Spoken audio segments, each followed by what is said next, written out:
Grown-ups by Marian Keyes, narrated by Marian Keyes. For my husband. When we were children, we used to think that when we were grown up, we would no longer be vulnerable. But to grow up is to accept vulnerability. To be alive is to be vulnerable. Madeleine L'Anglais. Prologue. Johnny Casey launched into a fit of energetic coughing, a bit of bread down the wrong way. But the chat around the long dinner table carried on.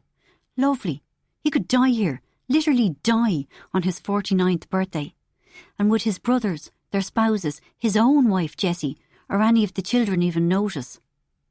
Jessie was his best hope, but she was off in the kitchen readying the next elaborate course. He could only hope he survived to eat it. A sip of water didn't help. Tears were streaming down his face, and finally Ed, his younger brother, asked, "You okay there?" Manfully, Johnny waved away his concern. "Bread, down the wrong way." "Thought for a minute you were choking," Ferdia said. "Well, why didn't you say something, you useless tool? 22 years of age and more concerned with Syrian refugees than your stepfather expiring." "That'd be a shame," Johnny choked, "to die on my birthday." "You wouldn't have died," Ferdia said. "One of us would have tried the Heimlich manoeuvre." "Someone would have needed to notice I was dying first." "You know what happened recently?" Ed asked. "Mr. Heimlich, the man who invented the Heimlich manoeuvre. Finally, at the age of 87, he got to do it on someone for real. And it worked. He saved the person." This was from Liam, the youngest of the Casey brothers, right down at the end of the table. "Be a bit mortifying if you did it, than the person snuffed it." Liam tended to bring the snark to any situation, Johnny reflected. Look at him there, lounging back in his seat, with the careless grace that made Johnny's teeth itch. At 41 years of age, Liam was still propelling himself through life, using only good looks and swagger. The cut of him, with his surfy hair and half the buttons open on his crumpled shirt. "Like Mr. Segway," Ferdia said. "Invented the Segway, said they were totally safe, then died on one." "In fairness," Ed said, "his only claim was that you'd never fall over on one." "So what happened?" Johnny, despite his resentment at the lot of them, was interested. "He accidentally drove one off a cliff." "Oh God!" Nell, Liam's wife, dissolved into giggles. "Started believing his own publicity. You know, they were a bit safe, so he got fooled into thinking they were bulletproof." "Got high in his own supply," Ferdia said. "You'd know about that." Liam threw his nephew a dark look. Ferdia glared in return. "So the feud between those two is on again. What is it this time?" He'd ask Jessie. She kept tabs on the various Casey alliances and grudges. It gave her life. Where was she anyway? Right, here she came, carrying a trayful of, by the looks of things, sorbets. "Palate cleansers," she declared. "Lemon and vodka." "What about us?" Bridie piped up. She was 12 years of age and operated like a union rep for the 5 youngest cousins. She policed their rights with vigilance. "We can't possibly have vodka. We're far too young." "On it," Jessie said. Course she was, Johnny thought. Fair play to her. Never dropped the ball. "Just lemon for you guys." Sometimes Johnny didn't know how Jessie did it. Even though Bridie was his firstborn, he sometimes found her insufferable. Bridie issued stern instructions to the younger kids that if their sorbets tasted in any way funny, they must desist from eating them with immediate effect. She actually said those words, desist, and with immediate effect. It was at times such as these that Johnny Casey wondered at the wisdom of sending children to expensive schools. They created monsters. Jessie resumed her spot at the head of the table. "Everyone okay?" she asked. Cheerful noises of assent rose, because that was how things rolled in Jessie's world. But when the hubbub quietened down, Ed's wife Cara said, "I have to say it, I'm bored out of my skull." Good-humoured chortles followed, and someone murmured, "You're gas." I'm not joking." Several heads jerked up from their sorbets. All conversation ceased. I mean, sorbets, Cara asked. How many more courses do we have to sit through? Couldn't we just have had a pizza? OK, Cara had one or two issues, to put it mildly. But she was a sweetheart, one of the nicest people he'd ever met. Johnny's gaze went to Ed. It was his job to keep his wife under control. If that wasn't a very sexist thought, and yes, he admitted it was. But Ed looked stupefied with confusion. What the hell? He asked. Jessie, I'm sorry. Jessie was dumb with shock. Trying to pull things back to normal, Johnny adopted a light-hearted tone. Come on now, Cara. After all the work Jessie's done. But she did nothing. The caterers did it. What caterers? Several voices asked. She always has these things catered. Jessie would never use caterers. Cooking is her thing. Up and down the table, the mood was of scandalised commotion. How much have you had to drink? Ed asked Cara. Nothing, she said, because I had that bang on the head. Ed finished her sentence, and his relief was audible. She got a bang on the head earlier. A sign fell off a shop and hit her. That's not what happened. We thought she was okay. You wanted me to be okay, Cara said. I knew I wasn't. You should go to A&E. Jessie was struggling to recalibrate to her default personality of nurturing and bossy. You're obviously concussed. Go this very moment. Why are you even here? Because Ed needs Johnny to loan him the money, Cara said. Right on cue, Jessie asked. What money? From the other bank account, Cara said. Then, oh God, I wasn't meant to say that. What bank account? Jessie asked. What loan? Cara, the hospital, right now. Ed stood up. Johnny? Jessie locked eyes with him. He knew the drill. She'd say no more here, but there would be hell to pay later. However, he still had something in his arsenal. Jessie, what caterers? Unexpectedly, Ferdia glared at Johnny. Angrily he said, You're really doing this to her? I'm entitled to know. Ferdia paused. His tone towards his stepfather had many layers. You're entitled to nothing. In Johnny's stomach, dread slithered like eels. Everyone else was still watching Jessie. Did Superwoman really use caterers? We shouldn't be exposed to this, Bridie said in an undertone. We're children. It's inappropriate. Pinned by the collective gaze, Jessie's eyes flicked back and forth. She looked panicked. Yes, okay, yes. She sounded exasperated. Sometimes, so what? And that was the day my childhood ended, Bridie murmured. How do you know? Liam asked Cara. I used to do Jessie's accounts, Cara said. A hefty payment to the cookbook cafe popped up each time we had another of these endless dinners. You don't need to be a rocket scientist. I have 5 children, between 8 and 22, Jessie cried. I run a business. There are only so many hours in the day, and Johnny, you're never here, and... Cara stood up. I'd better go to the hospital, she said, before I fall out with every one of you. Come on, Ed. Hey, Cara, do you really like my new hair? 18-year-old Saoirse interrupted. Oh, sweetie, don't, Cara said. You know I love you. That means it's bad. That fringe makes your face look like the moon. It did make her face look like the moon. Cara was spot on. All the same, you can't say that to a teenage girl. At Saoirse's devastated expression, Cara looked sick with remorse. I'm so sorry, Saoirse, but it'll grow back. Come on, Ed. Before you go, Liam's eyes were narrowed. Did you really think that massage I gave you was, what was the word you used? Dreamy. No, I hated it. Forget being a masseur. You are terrible. Hey! Nell jumped in to defend her husband. He's doing his best. Why are you bigging him up? Cara asked. Suddenly, Liam was energised. He smelt blood. Why wouldn't she back me up? Tell us, Cara. Come on, tell us. No, Cara. Nell's voice was sharp. Tell me, Liam ordered. Don't, Nell said. Cara, it'll come back on you too. Tell me. Liam's tone was urgent. Then, because Cara was concussed, confused, and long past caring, She told them everything. 6 months earlier, April, Easter in Kerry. Chapter 1.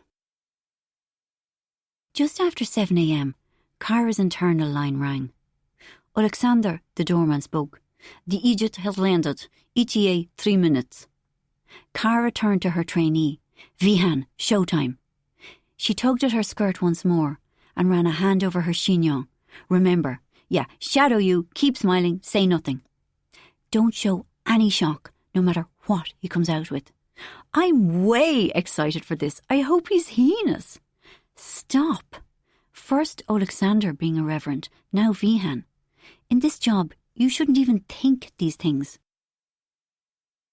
Flanked by Vihan, Cara took her position, facing the front door and the flower-filled lobby. She summoned her warmest smile and stepped forward. Welcome back to the Hourglass, Mr. Fay. Her welcome was sincere. She loved the hotel. I'm Cara Casey, and this is my assistant Vihan. I don't care what you're called. Just take me to my room. Certainly, sir. Get my bags up to me now. Now, not in 15 minutes, I mean now.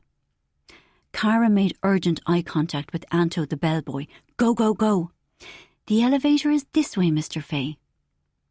In the lift, Cara asked in a deliberately soft voice, How was your journey here this morning? Long, tedious as fuck. And where have you come? Stop talking. Outside the suite, the electronic door key worked. The Hourglass keys always did, but Sod's Law would have it failing today of all days. Welcome back to the McCafferty suite, Cara said. Of the 51 rooms in the Hourglass, this suite on the 3rd floor was her favourite. The long sash windows overlooking the leafy trees of Fitzwilliam Square. The original Georgian coving. The bathroom with its claw-footed tub and underfloor heating. Here's your luggage. Anto and his trolley hurtled in. The best hotel in Dublin, Mr. Fay said sarcastically. But it was the best. The best bed linen, the best food, the best spa. However, what elevated it above all the others was the service from its multicultural staff. Intuitive and seamless, respectful but relaxed. Everyone, from skint honeymooners enjoying just one glorious night, to high net worth habitués of luxury hotels, was made to feel special. Where would you like your bags, Mr. Fay? Anto asked. Why don't you just stick them up your butt? They wouldn't fit, sir. Anto's shtick was cheeky Dublin humour. They'd fit up hers. Billy Fay pointed at Cara. But as the burn landed, she'd already bundled the pain away before she felt a thing. Anto hurriedly heaved the suitcases onto the luggage rack, then scarpered. Cara refreshed her smile. Although you've stayed here in the past, would you like me to explain the room's features to you again? Just get out, you fat bitch. Vihan gasped. Cara would have to have a word with him later. Can we send anything up to you, Mr. Fay? Coffee, tea? Like I said, get out and take your little ISIS lapdog with you. Certainly, sir. They left the room and headed for the back stairs. Wow, Ling wasn't wrong. He is the worst, Vihan muttered. He's been travelling for maybe 18 hours. He's tired. He made Ling cry last time. That's why you're in so early, right? You're the only one who can handle him. And what's he mean with the ISIS thing? I'm Hindu. Vihan, sweetheart, no. Don't let him get to you. And another thing, you're not fat. Their eyes locked in sudden mirth. But, he said, but you are a... She tried to put her hand over his mouth.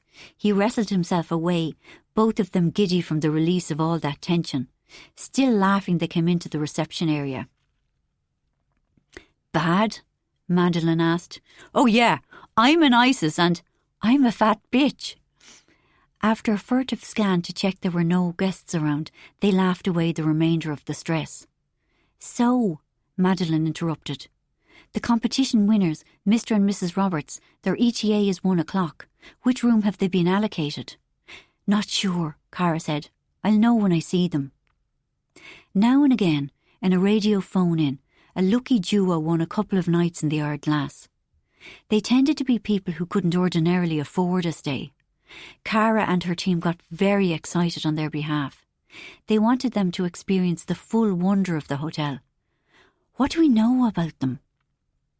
They always did a discreet social media search on expected guests to ensure that gaffes, such as gifting a complimentary bottle of champagne to a recovering alcoholic, didn't happen. Not much. Married couple, Paula and Dave Roberts, mid-40s-ish, from a small town in County Laois. Looks like they have 2 teenagers. Some competition winners were totally on for the penthouse, but others, unused to 5-star hotels, were more relaxed in a regular room. But Cara never knew for absolute sure which way to go until she'd met them. Chapter 2. 180 kilometres away, in the Loch Lane Hotel in County Kerry, Nell read from the laminated minibar list. €7 for a beer? €3 for a can of Coke? She paused, shocked. They're having a laugh. There was a little by that last roundabout. We could buy stuff for far less than this. Liam shrugged. No need. Have anything you want. Jessie's paying. I know I don't feel okay about that. Look, the cost of our room, all the rooms, will dwarf anyone's bar bill, even yours. Anyway, Jessie doesn't judge. She's not like that. Nell considered how many rooms Jessie had booked and enumerated them on her fingers. So, Jessie and Johnny, Cara and Ed, you and me, then there's the kids, Ferdy and, what's his buddy's name? Barty. OK, them. Saoirse and Bridie, TJ and Dilly, Cara and Ed's pair. Is that all of us? I'm running out of fingers. So, 7 rooms, but she books way in advance and gets a discount. 4 nights, 5-star hotel, the top floor, view of the lake, Easter weekend. Liam, they must be loaded. She works hard, they both do. They talked about this too much. It was starting to piss him off. Without any real interest, he switched on the TV and speedily clicked his way through an afternoon chat show, a Technicolor cartoon, a rugby match, and a news report of desperate-seeming crowds standing in the rain behind coils of barbed wire. The camera focused on a small boy sitting on his father's shoulders, wearing what looked like a Tesco bag to protect his head from the downpour. Immediately Liam hit the off button, but it was too late. Nell had seen. Let's check out the balcony, he said quickly. He slid open the glass door and stepped outside. To his relief, Nell followed. In silence, they leant on the railing, looking out over the muted navy blue of the lake and the craggy grey-green mountains on the far side. 3 stories below, in the grounds, shrieking children ran around. Beautiful, right? Liam prompted. Very Instagrammable. Ha. Nell reached for her phone and clicked off a flurry of shots. Yeah, it's stunning. Now are you glad you came? Ha! Like I'd any choice. Liam shrugged. When Jessie issued her decrees, people tended to fall in. It was 5 months since he'd married Nell. To begin with, Jessie had given them space, but in the last number of weeks, she'd invited them to several family events. Pressure had really been brought to bear for this weekend. I've never met a human with such a strong will, Nell said. You're not exactly a pushover yourself. My money would be on you, Liam said, and was relieved to see her smile. Further along the corridor, Johnny was disappointed to discover that he and Jessie were billeted in a 2-bedroomed suite, sharing with their 2 youngest daughters, TJ and Dilly. This weekend, he'd been hoping to have sex with Jessie without fearing the sound of small feet running out of their bedroom and bursting into his. A locked door was his idea of freedom. But Jessie had said that Dilly was still too young. Maybe next year, when she's 8. She'll be 8 next month. And she's sharing with TJ. TJ's 9. She'll take care of her. Shut it. Speaking of which, here came TJ, trailed by Dilly. Mom, I've unpacked my cakes. Applause, please. You're a legend. It's more than your father has done. Why would I? Johnny said. when you do it so much better than me." "Do it, you lazy feck," TJ said. Johnny laughed. Wonder who she heard saying that. "It was Mum." "I know, hon. It was a rhetorical question." "What's that?" "Rhetorical means it doesn't need an answer," Bridie explained loftily. Where had she come from? "Your sweet door was open," Bridie said. "You really need to be more careful. I could have been anyone." She turned to TJ and Dilly. "Right, kiddos, let's inspect this room of yours." Johnny began to hang up his clothes. Bridie's bound to find some safety issue. She's a pain in the hole. "Johnny, no, don't say that. She has ears like a bat. Anyway, that officious thing, she's only 12. She'll grow out of it." He'd paused in his unpacking. "I brought a suit. We're supposed to be relaxing." "Yeah, Saturday night we're having dinner in the fancy restaurant." "I don't want to wear a suit." "No one's making you. It's there if you want the option." "Yeah, right. OK, Mission Control, give me my schedule." Tonight, casual dinner in the brasserie, 6:30, nice and early. Afterwards, the kids go to the movie and the rest of us have a few drinks. Tomorrow, Good Friday, day at leisure. That just meant she hadn't organised any big lunches or dinners. He'd still be made to go for a hike, or to meet friends from Dublin who were also down in Kerry. And what was the point of that? They could see them at home any time. He was meant to be on a break. "Tomorrow people can get room service," Jessie said. "Have toasted sangers in the lobby, whatever they like." "Even go into Killarney for chips?" Bridie asked. She, along with TJ and Dilly, had strolled back into the room. Johnny could see that Jessie wasn't keen on that idea. She liked everyone on the premises, where they could be summoned at a moment's notice. If she could have made them wear electronic anklets, she would have. "Mum, Dad, are you aware that their window opens? Might I remind everyone, we're on the 3rd floor." "It opens literally 2 inches, Jessie said. Her phone beeped and she picked it up. "No feckin' way!" "What's up?" "Freddie and Barty missed their train." "Pair of flakes." TJ sounded uncannily like her mother. "They were at some protest." Jessie pressed buttons, then clamped her phone to her ear. "Ferdia, what the hell?" "Oh, yikes." Dilly put her hands over her ears. "Really? Well, no, listen, no. You are not bailing on this weekend. With rights come responsibilities. This is your family." As she'd been speaking, she'd been clicking on her iPad. "There's a train at 1 p.m. tomorrow. Gets into Killarney at 4:45. Be on it." She ended the call. Rancour lingered in the air. Dilly asked, "Mum, can Auntie Nell come out to play?" Jessie shooed them away. "Bridie, show her how to ring Liam and Nell's room." She sat in uncharacteristic stillness, clearly mulling something over. "Someone will have to collect that pair of Aegis from the station tomorrow," she said, "which might interfere with—" "I thought tomorrow was day at leisure." "Yeah, but—" She flashed him a guilty grin. "I was thinking, we've never done the jaunting car thing. At the Gap of Dunlow." "No, babes, no. Only American tourists do that." "It would be fun." "Jessie." He abandoned his unpacking. "The shame would end me." "We're making memories." "Seriously, I'll need therapy to recover from a memory like that." "Auntie Nell's here," Dilly squealed from the hallway, "and her hair is pink." Dilly dragged in her newest aunt. Nell's long, thick hair was indeed pink, a pastel wash rather than a fluorescent eyesore. "Oh my God, you look amazing!" Jessie jumped to her feet. "Not just the hair, but all of you." Nell wore loose navy overalls, Dr. Martens, and a scarf tied in a big bow on her head.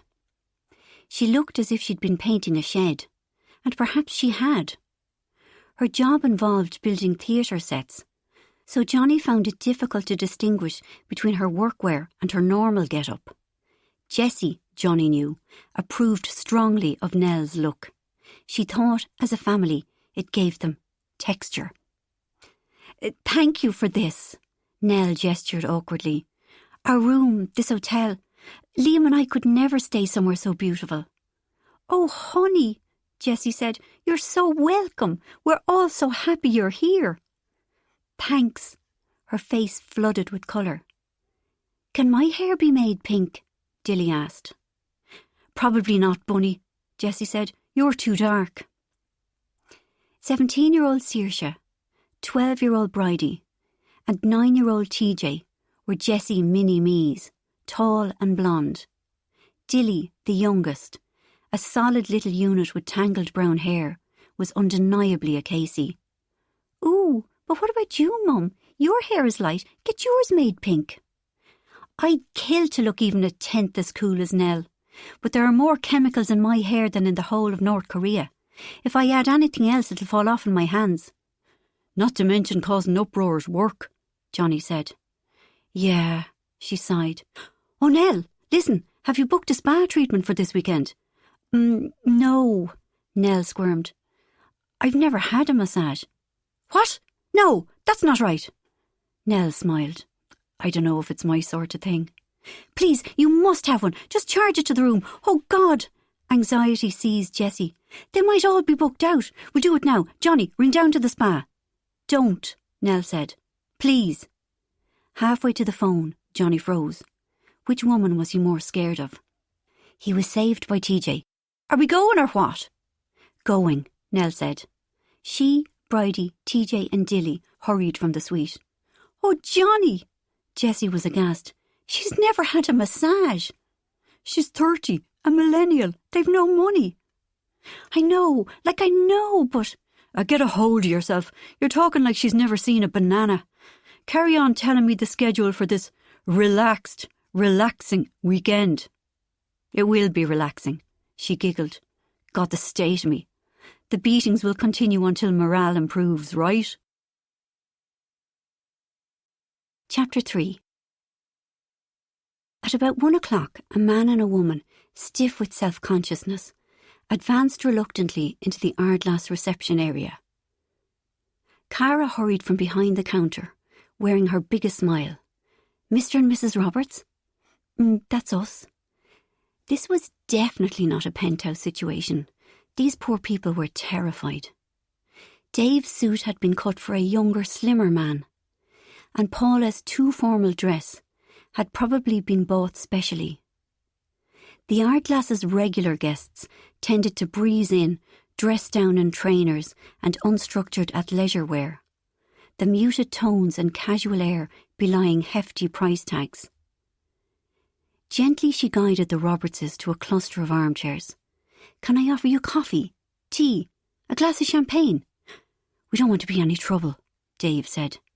"It's no trouble at all, but we can have it sent to your room as soon as we've checked you in. We'll do that, will we?" She smiled again, desperately keen for them to enjoy this. The honeymoon suite was also a no-go, she decided. They'd likely be embarrassed by its sexy implications. But she wanted more for them than a regular room. Click, click, click went her head, mentally scanning all the bookings over the next few days. "Let me just get your check-in details." She went to the reception counter and threw out of the side of her mouth, "Corrib Suite," at Madeline. "Perfect!" Madeline breathed and picked up the phone straight into action. Cara kept the Robertses talking, while the Corrib Suite was quickly kitted out with champagne, flowers, handmade chocolates, and a welcome card from Patience, the deputy manager. High in the eaves, it was smaller than the other suites. The cream and pale gold decor of the sweet little sitting room was attractively cosy. The bedroom was bright, simple and straightforward. No four-poster complications to scare them. Paula looked around. "This is nice." She seemed marginally less terrified. "So how about that cup of tea now?" Paula scanned the room. "Kettle?" she asked. "The rooms don't have kettles," Cara said. "But anything you'd like, anything at all, just ring down." "OK," Paula said quickly. Cara suspected she wouldn't. Paula and Dave were humble people who were more likely to try to sleep with every light in the room blazing than to bother someone to explain how to turn them off. Cara rang for the tea, then said, "Seriously, those lads downstairs in room service need to be kept busy or else they'll be out of a job." Dave's attempt at a smile was more of a grimace. "You won't be putting anyone out." She directed this next bit at Paula. "Let someone else wait on you for a change. I don't know about you, but I've 2 boys, and I seem to spend my entire life standing at the hob frying fish fingers." Was Paula starting to understand that there was a real person behind Cara's uniform and name badge? "I feel as soon as they finish one meal," Cara said, "it's time for me to start cooking another." Now Paula smiled. "I've been lucky to stay here a couple of times," Cara said. "It took me a while to relax, and then I got the hang of it. They really know how to take care of you, like they want to do it. Now, let me show you the features of the room." She talked him through the lighting and the sound system. "Room service menu here. But basically, they'll do anything you like. Cheese on toast, curry chips, even if it's not listed." A knock on the door announced the arrival of the tea. As Gustav, the young uniformed waiter, delicately poured from the silver pot into the china cups, Dave hovered, as tense as a board, a fiver clutched in his fist. At his first opportunity, he thrust the note at the boy and blurted, "Thanks, son." "Thank you, sir," Gustav murmured. Dave turned away from him. He looked spent, and that wouldn't do. The Robertses seemed like big tea drinkers. If Dave had to go through that every time they wanted a cup, he'd be dead from the stress of tipping by the end of the day, not to mention stony broke. She was already formulating a solution when her internal line rang. It was Hannah, the hare. "Excuse me," she said to Paul and Dave. "I need to—" Out in the corridor she said, "Hannah? Cancellation. You want your hair blow-dried? Got to be right now, though." "You serious? What time is it? 1:30. I'm already off the clock. I'll be with you in 10. Thank you." First, though, she raced down to the storeroom in the basement. Any spare kettles? There were bound to be. All kinds of peculiar abandoned things lived there. A functioning kettle turned up in moments. In the kitchen, she assembled a tray with a silver teapot, a strainer, china cups, all the paraphernalia necessary to make tea, then hurried back up to the Corrup suite. Paula opened the door. "Oh, you can have all of this," Cara said, "if you promise to order everything else your heart desires." Then Dave appeared. They both looked so relieved she wanted to cry. "Grand," he said. "We'll do that. Like, thanks." Downstairs, Cara cut across the garden to the glass and sandstone spa where Hannah was waiting. Dressed in black combats and a black top, she looked more like a sniper than a hairdresser. "You're not doing me a sneaky favour?" Cara asked suspiciously. "Nah, guest cancelled. 10 minutes notice. They still get charged. I still get paid. Weekend away, you'll have a better time with good hair. Jump up there till I shampoo you. Get rid of that poxy chignon." "Yeah." "You're so right. Good hair makes everything better." Cara brimmed with sudden levity as Hannah massaged her skull. "I've sort of been dreading this weekend." "Why's that? All those kids?" "Ha ha. No, but now that you mention it, like, my own 2 boys are the most amazing kids ever born. Like, obvs." She joined in with Hannah's grim laughter. "And their cousins are lovely." But it was the boredom she couldn't handle. Half an hour spent taking care of a gang of 8-year-olds and she began to panic. It made her desperate to dive into her phone, but unable to fully surrender, because without her constant surveillance, one of the kids was likely to fall into a fire or break their leg jumping off a table. At the mirror, Hannah switched on her hairdryer with the same grim purpose as a person revving up a chainsaw. "Boho waves, do you?" "God, anything, yes." After the dryer, Hannah did some magic with the GHD. Cara watched as lengths of shiny dark brown waves tumbled around her face and wondered why she could never manage this at home. But Hannah was a genius. She was so good at hair that the Ardglass management were prepared to overlook her less than sunny manner. Finally, Hannah ran her fingers through Cara's waffle-like waves. There you go, done. In the mirror, Cara's suddenly shiny hair was all messy on-trend glamour. The rest of her really needed to up its game to be worthy of it. More makeup, better clothes. You're amazing, Hannah. Hannah regarded her dispassionately. You look good. Breaks my heart that all your great hair is hidden in a bullshit chignon. Look, I've nothing to give you. Hey, you're my friend. I don't... Right now, but I'll wine you on Tuesday. Off you go. Don't kill any kids. Or do. It's your weekend. She put in her earbuds, found Michael Kiwanuka on her phone, and stepped out into the spring day. Even though it was only 2:30, the Lewis home was crowded, maybe because it was the Thursday of the Easter weekend and people were already knocking off. She'd finished early because she'd started early. Her usual start time was 10 a.m, but today she'd come in at 6 to wrangle Billy Fay. They were good employers, the art lass, so it was only fair. When she got home, the boys had to be fed more fish fingers, more oven chips, more baked beans. Then Baxter needed to be dropped over to her parents before they started the drive to County Kerry. They'd get to the hotel just in time for dinner. Her feelings about the upcoming weekend were decidedly mixed. On the one hand, 4 nights in the dreamy Loch Lane Hotel. Everyone, even people who, unlike Cara, weren't obsessed with hotels, would kill for less. On the other, Jessie and Johnny paying for all of them made her squirm. But on the third hand, Cara and Ed could never have afforded it, and Jessie really did insist. And, hey, a man had stood up, a precious seat had become free. As she dived, so did another woman. Both had their hand on it, both had equal claim. They locked eyes in a silent battle of wills. Cara looked at her skinny-jeaned adversary. I'm as deserving of that seat as you are, she thought. Right now, I have the best hair in this entire city. Then she remembered what Billy Fay had called her.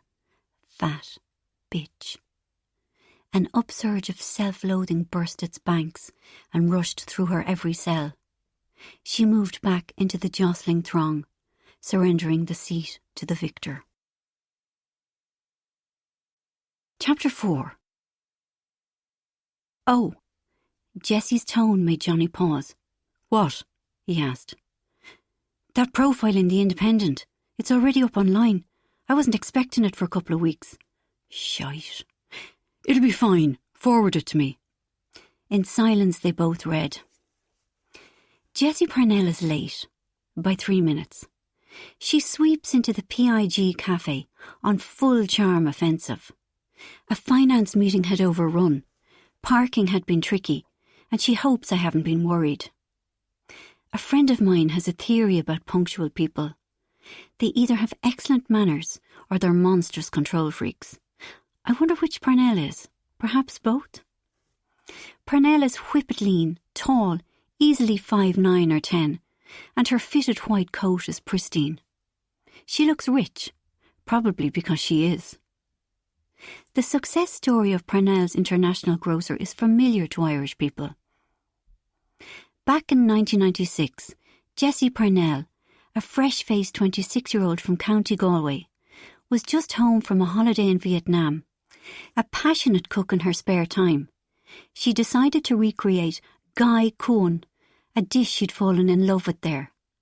But it proved impossible to source most of the ingredients in Dublin. These were pre-internet days, she reminds me. Ireland wasn't multicultural the way it is now. If they didn't have the stuff in Super Value or Dunn's, you simply couldn't get it. I saw a gap in the market. It's everyone's dream. Sitting at your kitchen table and coming up with an idea for a killer business. All the best ideas are simple ones, but maybe you need Parnell's dynamism to act on it. Around then, Irish people were starting to travel to the Far East, places like Thailand and Japan, and sampling what my dad would have called food with notions. I felt they'd want to start cooking those cuisines. So how did she set up her business? I was working for a food export company. I'd met a few key people, so I knew where to source products. At the time, she had 2 years under her belt as a salesperson with Irish Dairy International. Parnell getting a job with IDI was no mean feat. Back then, their biggest customer was Saudi Arabia, who had a policy of not negotiating with women. In light of this, IDI had been reluctant to interview her. But, according to Aaron Dillon, head of HR, as soon as Parnell walked through the door, he knew she was special. Full of energy and optimism, very much a team player, always smiling, always sunny. Photos from the time show a healthy-looking young woman with fair hair, freckles and big teeth. You couldn't call her beautiful, but she was bursting with vitality. Not everyone liked her, Aaron Dillon admitted. The word pushy was used, but I reckon she'd go a long way. Two people who did like her were two men who began working for IDI that same year, Rory Kinsella and Johnny Casey, her first and second husbands, respectively. That pair made a great team. Rory was the solid one and Johnny had the charm, Aaron Dillon confirms, both brilliant at their job. And both in love with Parnell, if the rumours are to be believed. Parnell won't be drawn on that. But as Johnny Casey has been quoted as saying, "I was in love with her for her entire marriage to Rory." It's probably safe to say that they are. Parnell drew up a business plan for her proposed business, which she cheerfully admits was a fiction. "I did a 5-year projection," she laughs, "but I had no idea if I'd survive the first month." Nevertheless, she must have talked a good game because she got a bank loan. In fairness, in those particular days, she reminds me, banks were very keen to lend. In late 1996, in a small shop front on South Ann Street, Parnell's International Grocers opened their doors for trading. Much has always been made of the look of the store. Over the lintel, the old-fashioned mirrored sign with curlicued gold leaf lettering looked simultaneously novel and as though it had always been there. Instantly, it guaranteed confidence. Inside the store, Parnell featured recipe cards and cooking demos. The staff was knowledgeable about what to cook with those adorable little jars of Saigon cinnamon or Burmese salt-cured anchovies.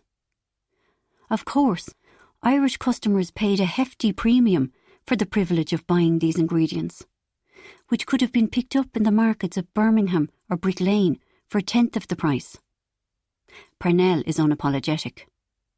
"I was paying the carriage, the customs duty, and I was taking all the risk." From the very moment it opened, PIG, as it quickly became known, enjoyed a brisk trade. From today's vantage point, it seems a no-brainer that Parnell's International Grocers would be a success.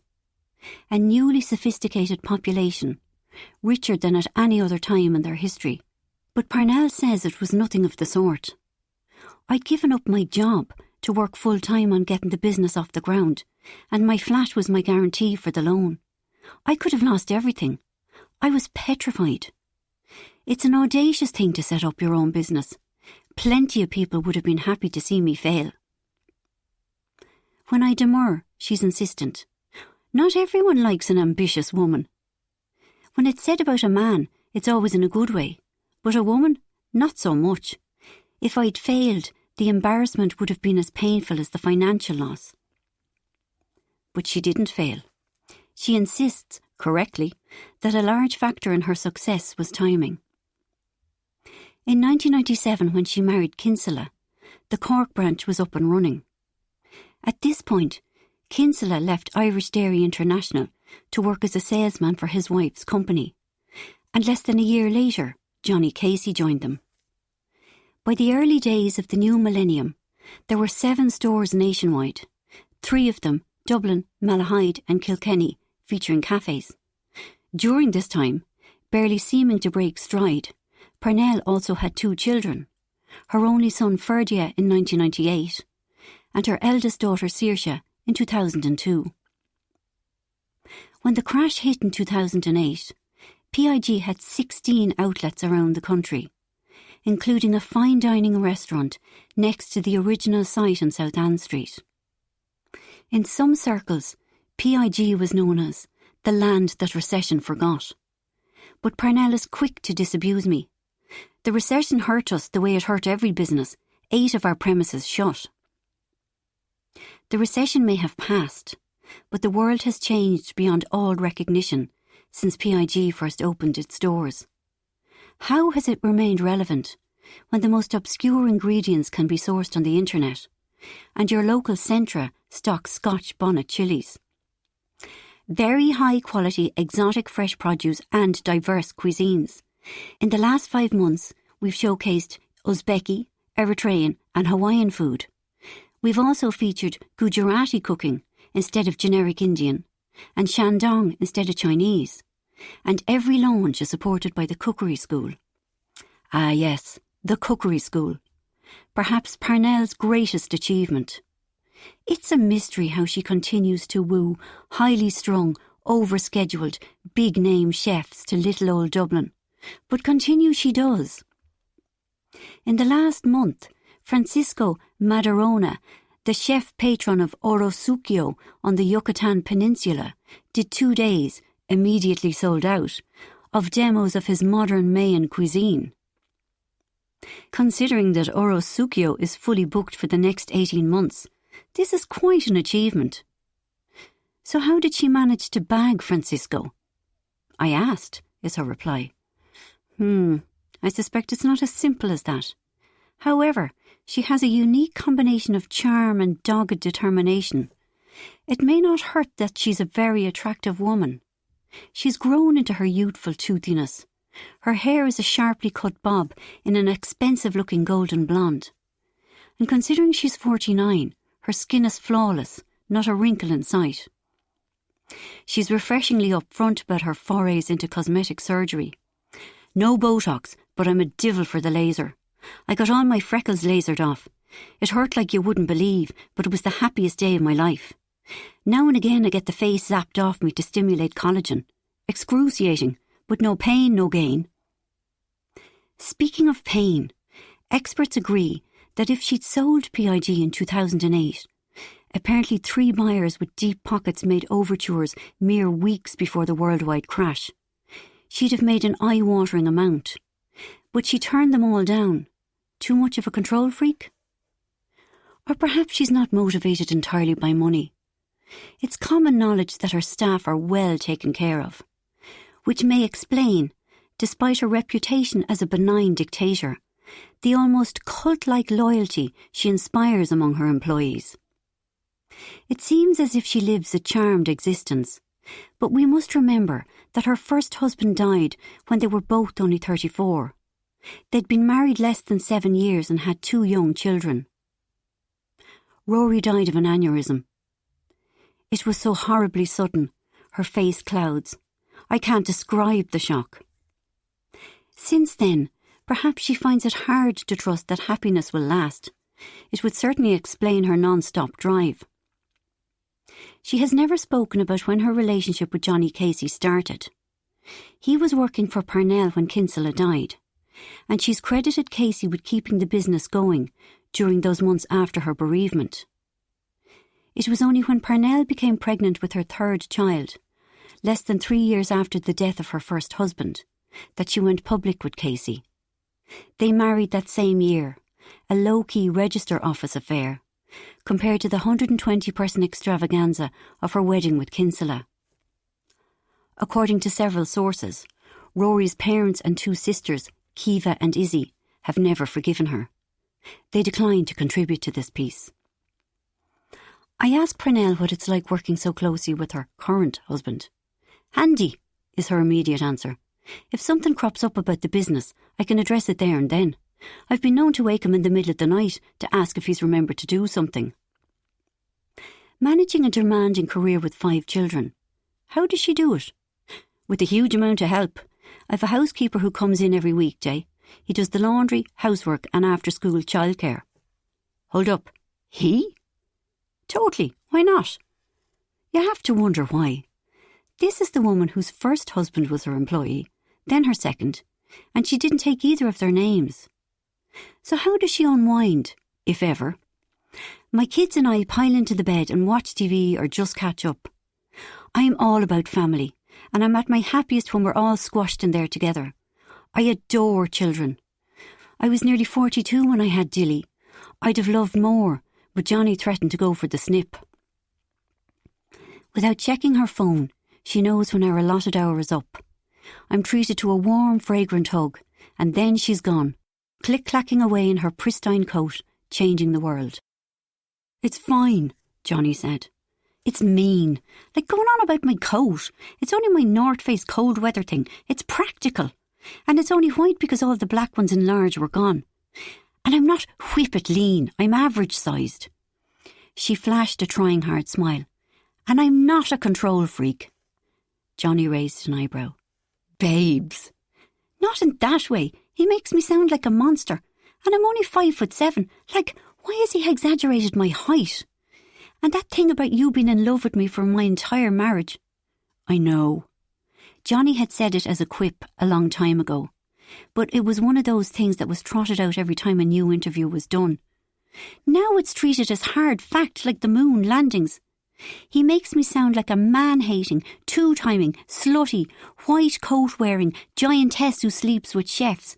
And his shitey attempt at psychoanalysing me, it's pathetic. Come on, don't let it get you. It's fine. In fairness, he thought, it could have been a lot worse. Chapter 5. Outside Newcastle West, with less than an hour to go, Ed suddenly said, "Did we pack the Easter eggs for Jessie and Johnny? I don't remember putting them in." Cara laughed. "Oh, I remember. It was such a relief to get them off the premises." For the past 4 days, 7 handcrafted artisanal Easter eggs had lurked in the garden shed, bought as paltry thanks to Jessie and Johnny for this weekend. None had been purchased for their own 2 boys, because they'd get so much chocolate over the next 4 days that it would surprise no one if they collapsed into a diabetic coma. It was a matter of deep shame that she felt so conflicted about this upcoming weekend. What nobody would understand was that she found Easter nearly as bad as Christmas. So much food. Even at home in her own house it was difficult, with all that sugar knocking about. But staying in a hotel, with Jessie at the helm, the next few days would be just one meal after another. Giant breakfast buffets with an obscene array of irresistible choices. Leisurely lunches featuring wine, then elaborate 3-course dinners every night. Sometimes she joked to Ed that she wouldn't be surprised to be woken at 2 a.m, to be forcibly fed to ward off night starvation. She might be able to duck out of a couple of the lunches, but Jessie liked big family get-togethers at dinner time. Attendance was borderline mandatory. In addition to the many meals, sugar would be everywhere.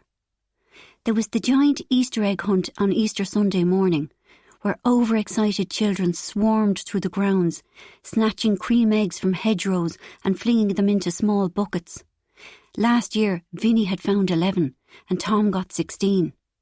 In addition, the hotel distributed full-sized eggs to everyone, adults and children alike. As daunting as the tsunami of food was this weekend's compulsory sociability. She didn't want to see people. Or rather, she didn't want people seeing her. She wished she could hide herself away until she was thin again. "You're okay?" Ed asked, squeezing her knee. "Fine." "You'd tell me if you weren't?" "Course." He was a good man, the best. But she refused to offload on him because the boys and Ed were so happy. For the past month, Vinny and Tom had talked of little else, the swimming pool, the kids' movies, hanging out with their cousins. They'd literally been crossing days off the calendar in the kitchen. Bottom line, the next 4 days were precious, and the least she could do was try to enjoy them. "We have our own telly!" Vinny yelled from the interconnecting room. "Literally our own actual telly! And our own key!" Tom raced into Cara and Ed's bedroom to wave the card at them, then scooted away again. "We're grown up now." "You had to hand it to Jessie," Cara acknowledged. This was exactly the right age for the lads to have their own space. Vinny was 10, Tom was 8. They were thrilled with their independence, yet reassured by their proximity to herself and Ed. "Nearly time for dinner," Ed announced. "This is your 3-minute warning." Bracing herself, Cara stepped before the full-length mirror. This wrap dress was grim, even with the sucky-in pants. But at least it fitted. Her jeans had cut into her for the entire drive from Dublin. A pain that was almost pleasant because it felt suitably punitive. She could have eased the discomfort by putting on her fat jeans before they'd left, but that would have been like opening the floodgates. And her blood froze. What if the fat ones were too tight? Oh, those wonderful days at the start of the year when she'd quietly shed 11 pounds in 6 weeks. Being a long-term veteran of extreme eating plans, she knew a lot of that had been water, but she'd been in the groove, as if a switch had been flicked and she was in not eating mode. Everything had stayed good until the evening of the 13th of February when the kids were in bed. Suddenly, some sort of euphoria flooded through her, an ecstatic relief. It was reward time. "Ed, honey, Valentine's Day tomorrow. Did you get me chocolate to show me you love me?" "Yeah," Ed said wearily. "You said it was okay." Poor Ed. He had no understanding of the civil war that raged inside her. Again and again, she issued blanket bans on any sugar in the house. Sometimes she'd make Ed round everything up and throw it all out. It was too painful to do it herself. But maybe a day or a week later, she'd be pleading with him to give her whatever he'd saved, because he'd learnt by now always to save something. One time when Ed was out, she'd gone into Vinny's room and raided his stash. Her behaviour had horrified her. She was behaving like a drug addict, powerless to stop. But she'd green-lit a Valentine's Day blowout. Ed had been instructed to buy a big box of fancy chocolates, which he intended to devour without guilt. The plan had been to get right back up on the starvation horse on February the 15th, but she'd found she couldn't. The last 8 weeks had been a series of lost battles. Every day had started full of resolve, but at some stage she'd have a narky customer or a moment of happiness that deserved to be celebrated, and she'd eat something nice. Then she'd write the day off as a failure, deciding she might as well go wild and start again tomorrow. But she had to be thin for the Easter weekend with Ed's family. There would be swimming, fancy dinners, lots of socialising. However, control eluded her, and it was only 5 days ago that she'd finally managed a single sugar-free 24 hours. It was too late. All that weight she'd lost in those quiet, cold January days she'd put back on. She was now almost a stone heavier than she'd been on that February night. She was horribly ashamed of herself. She'd have given her left leg to get out of this weekend. An illness, a migraine, anything would do. There had even been a brief, insane moment when she wondered how a person broke their own ankle. It lasted an instant, barely a flash, but the flood of relief at the thought of hiding at home while everyone else went to Kerry was glorious. "Time to go downstairs," Ed said. "I just need to..." She jiggled a mascara wand on her lashes. "Honey, no need for any of that grooming." Ed was in high spirits. "This weekend is family, relaxed. I need to distract attention from my size." "Oh, don't say that, you're beautiful." "You need your eyes examined." "Yeah, and you need your head examined. Seeing as you're getting gussied up, should I make an effort?" She laughed. Ed always looked messy, from his tangled curls to his 5-year-old trainers. "You found your look, you're working it, you're grand." Out in the corridor, she said, "We'll take the stairs." It would make no difference to her size, she knew that, but surely every little helps. "No!" Vinny and Tom clamoured. "We want to go in the lift." "Mum?" Tom was suddenly anxious. "What if they put tomato on my burger?" "We'll tell them not to, honey bun. We'll tell them 2 times. 3 times? 3 times. And now fresh shame was in the mix. She worried about the lads being infected by her torment around food. Tom was finicky and small for his age, while Vinny was far too fond of his grub and starting to look it.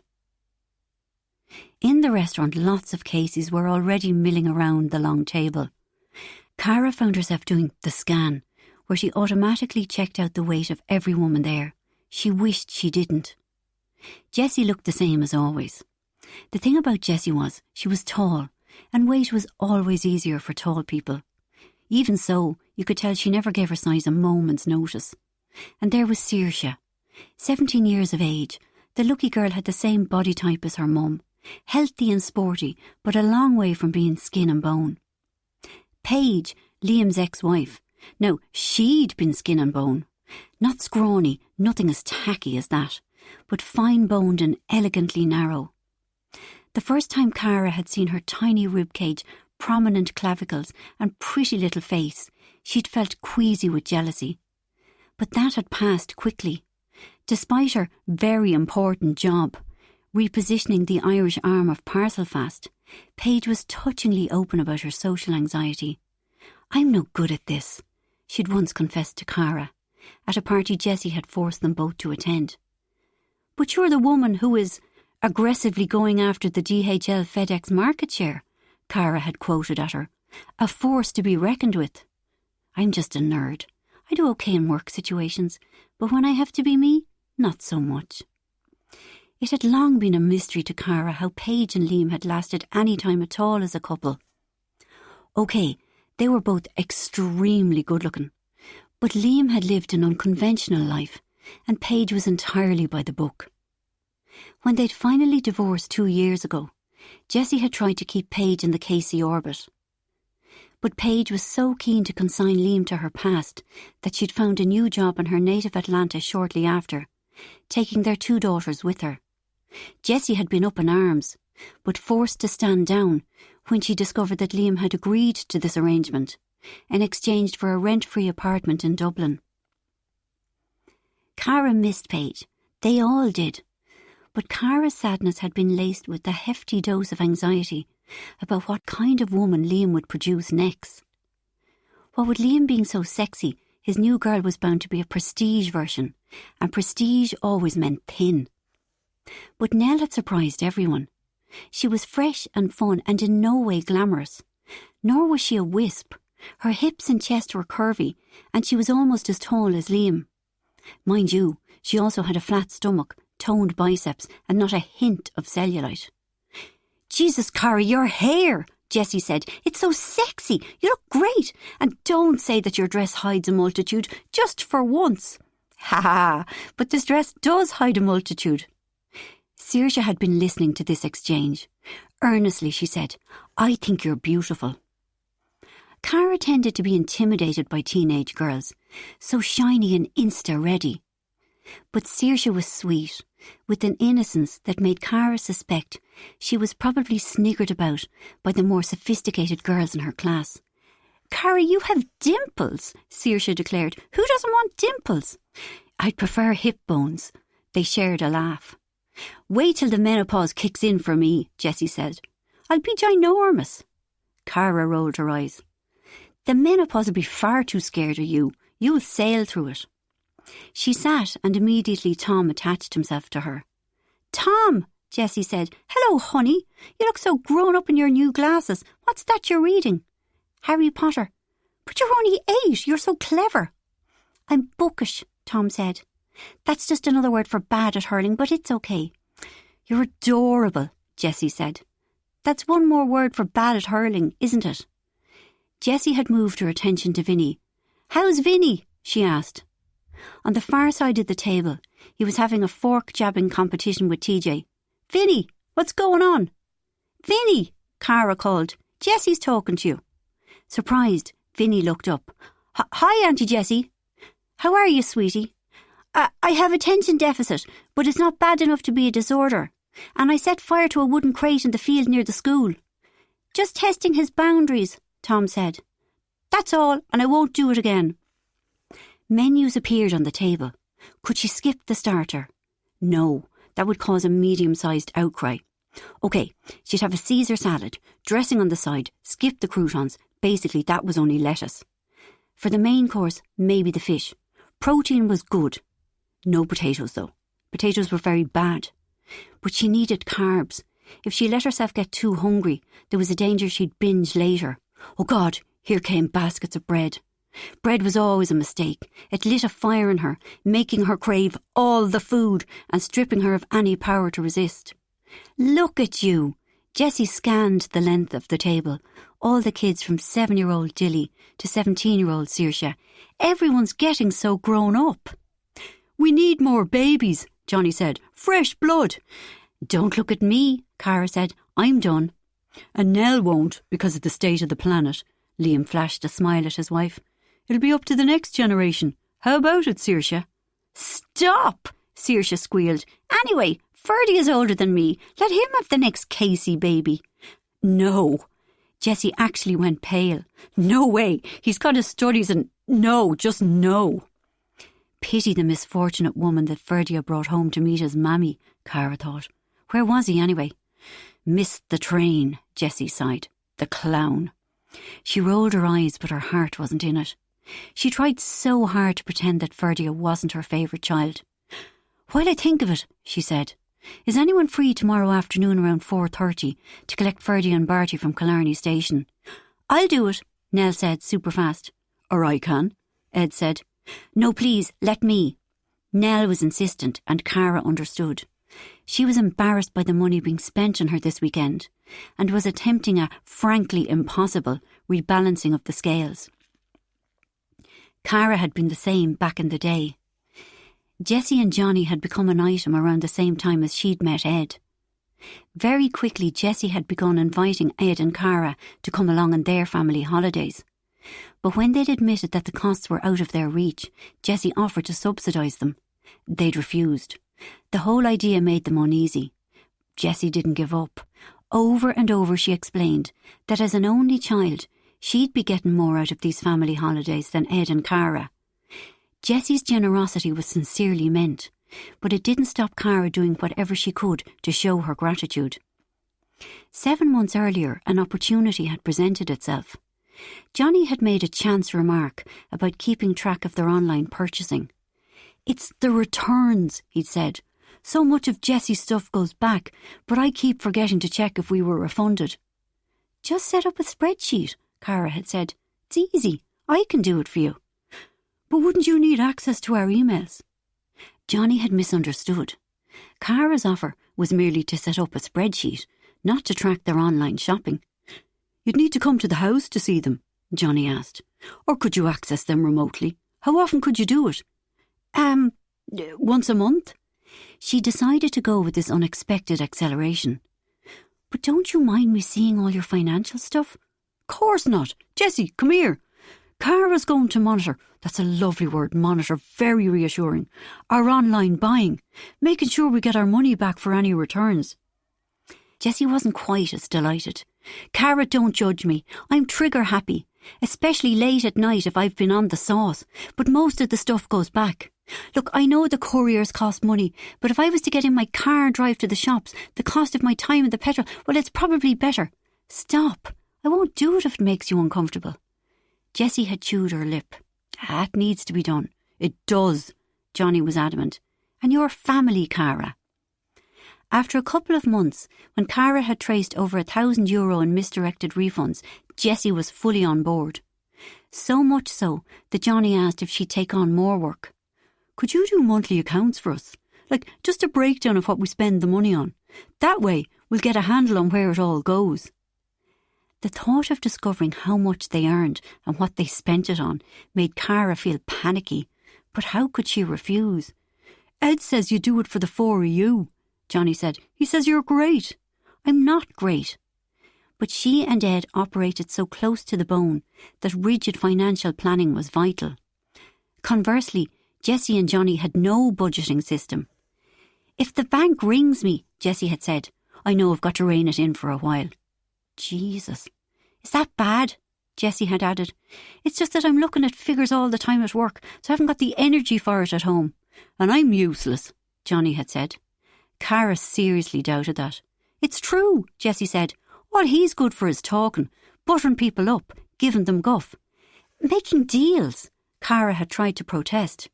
Making people like me, Johnny said. That's the sum total of what I do. Please, Cara. She had guilted herself into agreeing to a trial period of 4 months. But as she said later to Ed, it feels far too personal. It's like watching them having sex. Ed had snorted with laughter. Then just stop doing it, honey. But they're so good to us. I'd been hoping for a chance to do something. Just not this. Immediately Cara had seen that Johnny and Jessie spent more than they earned. Maybe they didn't even realise. But thanks to their 5 credit cards and generous overdraft, all the plates kept spinning. When she'd completed the first month's figures, she'd advised that a cap on their outgoings was necessary. They nodded in solemn agreement, then completely disregarded what she'd said. On the second month, she'd made another attempt, which they ignored, just as they'd ignored the first. On the third month, Jessie had jumped in. No need, Cara, we get it. Thing is, we had a few one-offs, which is why we looked overspent. But they're done now, so the overspending will sort itself out. OK. Cara was breathless with hope. So you'd like me to stop doing this? Oh God, no. The info could be very useful, if ever we need to see where the money is going. If you're OK to keep doing it, we'd like you to. Clearly Jessie thought that appearing to take responsibility was the same thing as actually doing so. After wrestling with worry, Cara reminded herself that Jessie owned a successful business. The board she was accountable to consisted of just her and Johnny. Anytime she liked, she could increase her own or Johnny's salary. Or, Cara was hazy on this sort of thing, take money from the company's reserves? Or get a personal loan based on the assets of the business? Either way, this was her chance to repay their generosity. Chapter 6. Cara's dinner had been downright winning at life. No bread, no potatoes, no dessert. Afterwards, the 5 youngest kids began clamouring for Auntie Nell to play football with them. Sure, Nell said. Let me change into shorts. And the rest of us will sit on the patio, Jessie declared, drink loads and pretend to watch them. But Cara was afraid of wine. Not just the calories, but how it weakened her resolve. However, not drinking simply wasn't an option, not around Jessie. It's nearly dark, she said. But everyone was already making their way with unseemly haste to the patio. It's not, Jessie said. Am I allowed to drink? Saoirse had tagged along. You're only 17, Johnny said. You're not my father. Jessie! Johnny tried to hide behind his wife. Saoirse's Luke Skywalkering me again. Cara watched the 3 of them fall about laughing. It would be a different story if Ferdia were here. When he said stuff like that to Johnny, he meant it. We know she drinks anyway, Johnny said to Jessie. It's better if it's out in the open. Grab those chairs. Cara, what are you having? Fizzy water. Jessie gasped. Cara couldn't help laughing at Jessie's shock. I might as well have ordered stagnant rainwater served in a dirty bucket. You'll have gin, Jessie said. A large one, medicinal. You're obviously not thinking straight. Nell, now wearing shorts, was back. Like the Pied Piper, she'd accumulated several more children, in addition to the Casey bunch. The game was on, and all the kids, some of them young teenage boys, were giving it socks. Nell was a vision, racing and tackling, her pink hair flying. No fake tan on her legs, Cara noticed, which meant her skin had a slight touch of the corned beef about it. And still she looked beautiful. Jessie noticed Cara's gaze. Amazing, isn't she? Jessie always brimmed with admiration for Nell. She's so natural. Pure. That's what Liam says she is, Saoirse chipped in. What? Liam heard his name. Liam, Saoirse begged. Tell us about the first time you saw Nell. I love that story. Go on, Liam, Jessie pressed. Tell us again. OK, he said. I'll tell it. Chapter 7. Well, the rose-tinted version. On a sunny evening last May, Liam was wandering the aisles in the Tesco near his apartment in Dublin's much sought-after Grand Canal basin. A nameless restlessness bothered him, an uncomfortable, unidentifiable need. A carton of vegan yogurt caught his attention. This was good stuff, right? After skimming the ingredients list, he tossed the carton into his basket. He was willing to be convinced. A bottle of green juice featuring spirulina also made the cut. Maybe he could clean eat his way to contentment. Briefly, hope spiked, then plummeted back to scratchy, bad-tempered yearning. Nothing else on the shelves seemed promising, so more out of habit than anything else, he threw a 6-pack of beer into his basket. Could it be the relentless humidity that was getting to him? Not very likely. But maybe if he took a shower, his second of the day, the restlessness would wash away. Better buy shower gel in that case. There was that feeling again, of free-falling. It sucked, this single life shit. For the last 10 years, Paige had taken care of all of his day-to-day stuff, and now, whenever he bumped up against her absence, it was as if he'd stumbled. Maybe he could cycle down the coast, text someone, go home and sleep. Either way, being here wasn't fixing anything.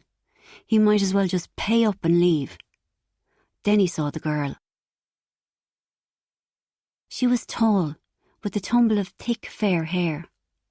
Even before she took the strange step of opening one of the big glass freezers, moving forward practically inside it, then simply standing there, letting the door bounce gently off her back, he was drawn to her. Leaning into the chilled air, she gathered her heavy fair hair onto the top of her head, revealing a neck that startled him with its perfection. He felt like he was the first person ever to have seen that part of her. He stared and stared. Then, galvanised into action, he stepped over to the freezer, grabbed the door handle and pulled, sending a bloom of chilly air towards him. "Excuse me," he said. She turned around. Her hair tumbled from the crown of her head to frame a face that was unexpectedly innocent. "Oh!" Then she laughed, just escaping the killer heat there for a few happy seconds. Oh yeah, the heat. The whole country was buckling because it was 25 degrees. It was cute, but a bit pathetic. They should try cycling from Dublin to Istanbul at the height of summer. And what was with her laughing? He could have wanted to buy whatever was in this freezer. Now that he looked, it was frozen chicken, and no, he wouldn't touch that processed crap. But she wasn't to know. "Chicken nuggets and cold," she said, "and you spin on Netflix and chill." Her blithe good humour surprised him. "Sorry," she finally moved out of his way. "You need to get in here?" "No," he said. "No." Well, who knew? This was what he'd been jonesing for. But even then, he was wondering how quickly he'd get bored of her. "This might sound weird, but will you have a drink with me?" "When?" She sounded startled. "Now. Right now." "Right now, no. I've no money." "But I'll pay. I've money." In his eagerness, he tripped over his words. Actually, strictly speaking, he didn't have much money. He kept forgetting. She frowned. "I could pay you back when I get paid, but that mightn't be for a while." "You don't have to do that. I don't care." "But I do." Unsettled by her vehemence, he said, "Okay, grand, you can pay me back." Throngs were gathered outside the nearest pub, enjoying the freakishly hot May sunshine. The girl, Nell, asked to sit in the shade. "I'll get burnt to a crisp without sunblock." "Put some on." "No, I don't own any. I'll get some when I'm paid." "Wow, lot of stuff is going to happen when you're paid. It'll be quite a day." Her eyes sparkled. "So, to drink?" "Pint of Copperbergs." "Ah." He had no problem with women drinking pints. He just wasn't used to it. "Grand." When he returned with the drinks, he asked, "How come you're so skint?" "Sticky income, high rent, the usual." She flashed him a grin. Her two front teeth overlapped each other slightly. It gave her an odd pout that he found vulnerable and sexy. "But don't you have cards?" he asked, "while you're waiting to be paid?" "I only use cash. Keeps me accountable." What did that even mean? "So what about the bank of Mum and Dad?" She laughed. "My dad's a painter and decorator. My mum is a cook in a nursing home. They're nearly as skint as I am." "So this job of yours?" "Set designer. For theatre, movie sometimes, TV, you know." She paused. It's what I studied in college, but it's hard to get a... So I guess I intern. They don't pay you? Not always, not for when I'm learning. But this is what I want to do with my life, my career. Like, I love it, so I'm okay with taking the financial hit. Like, at least for now. I was meant to have made it by 30, and I'll be 30 in November, you know? He nodded. Oh, he knew. But it's okay, I have my side hustle. She was upbeat again. I do house painting and decorating. Except a lot of people don't trust a woman to do a good job. That's crazy. He threw a lot of outraged energy into his words. Hey, he could talk the woke talk when required. But when they beat me down in price, they suddenly find they're good with a woman doing their decor. Another of those crooked grins. So you hang wallpaper and go up ladders and hammer stuff? Nails, yeah. And I'm handy with a staple gun. Love me a chainsaw. Should he be impressed? Like he was. But would saying so sound patronising? My dad's been doing it for 40 years, she said. I learnt from the best. Then, what about you? You look... You're someone, aren't you? Hey, everyone's someone. That was what he always said. Humble Liam. You're a bit famous. Well... He let the moment linger so the facts could assemble in her head. She stared at him with narrowed eyes until the silence became embarrassing. It shouldn't hurt. She was more than a decade younger than him, a different generation. I was a professional runner for a long time. Competed mostly in the States. Then I ran an ultramarathon in the Sahara. He really needed her to remember him. Oh, yeah. He watched as the memories dropped into place. You gave all your sponsorship cash to the Dublin Rape Crisis Centre. You're that guy, right? Wow, hey, I'm sorry for not recognising you straight away. She was so sweet. The anxiety that had kept his chest in a chokehold for the longest time loosened. That was such a cool thing, she said. 3 years ago? 5. It was actually 7, but he needed to hold on to it to keep him relevant. And you still run? My knees blew out. The Sahara was my last big run.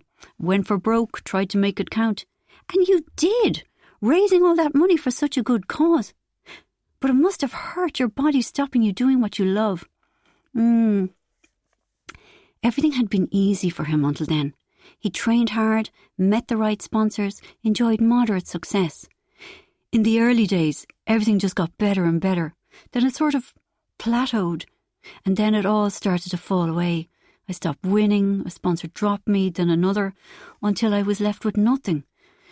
Being part of a slow ending is so fucking painful. It was a well-rehearsed speech. You know, it would have been easier if someone had just come in and said, "That's it, Liam. This is as good as it gets. You can stop right now, or you can live through the next 3.5 years of ever-decreasing returns and destroy your soul in the process." But we don't get those choices, right? Things end, she said. It always hurts. And now you have a new passion? I cycle. It's almost an obsession, like. I'm part of a club. Last summer I cycled to Istanbul. Class! And how do you, fund yourself? Do you have cash left from the running? Long gone. To be honest, there was never that much in the first place. No, around the time I stopped winning races, I got married. Paige, she gets paid a ton of money. He managed a small smile.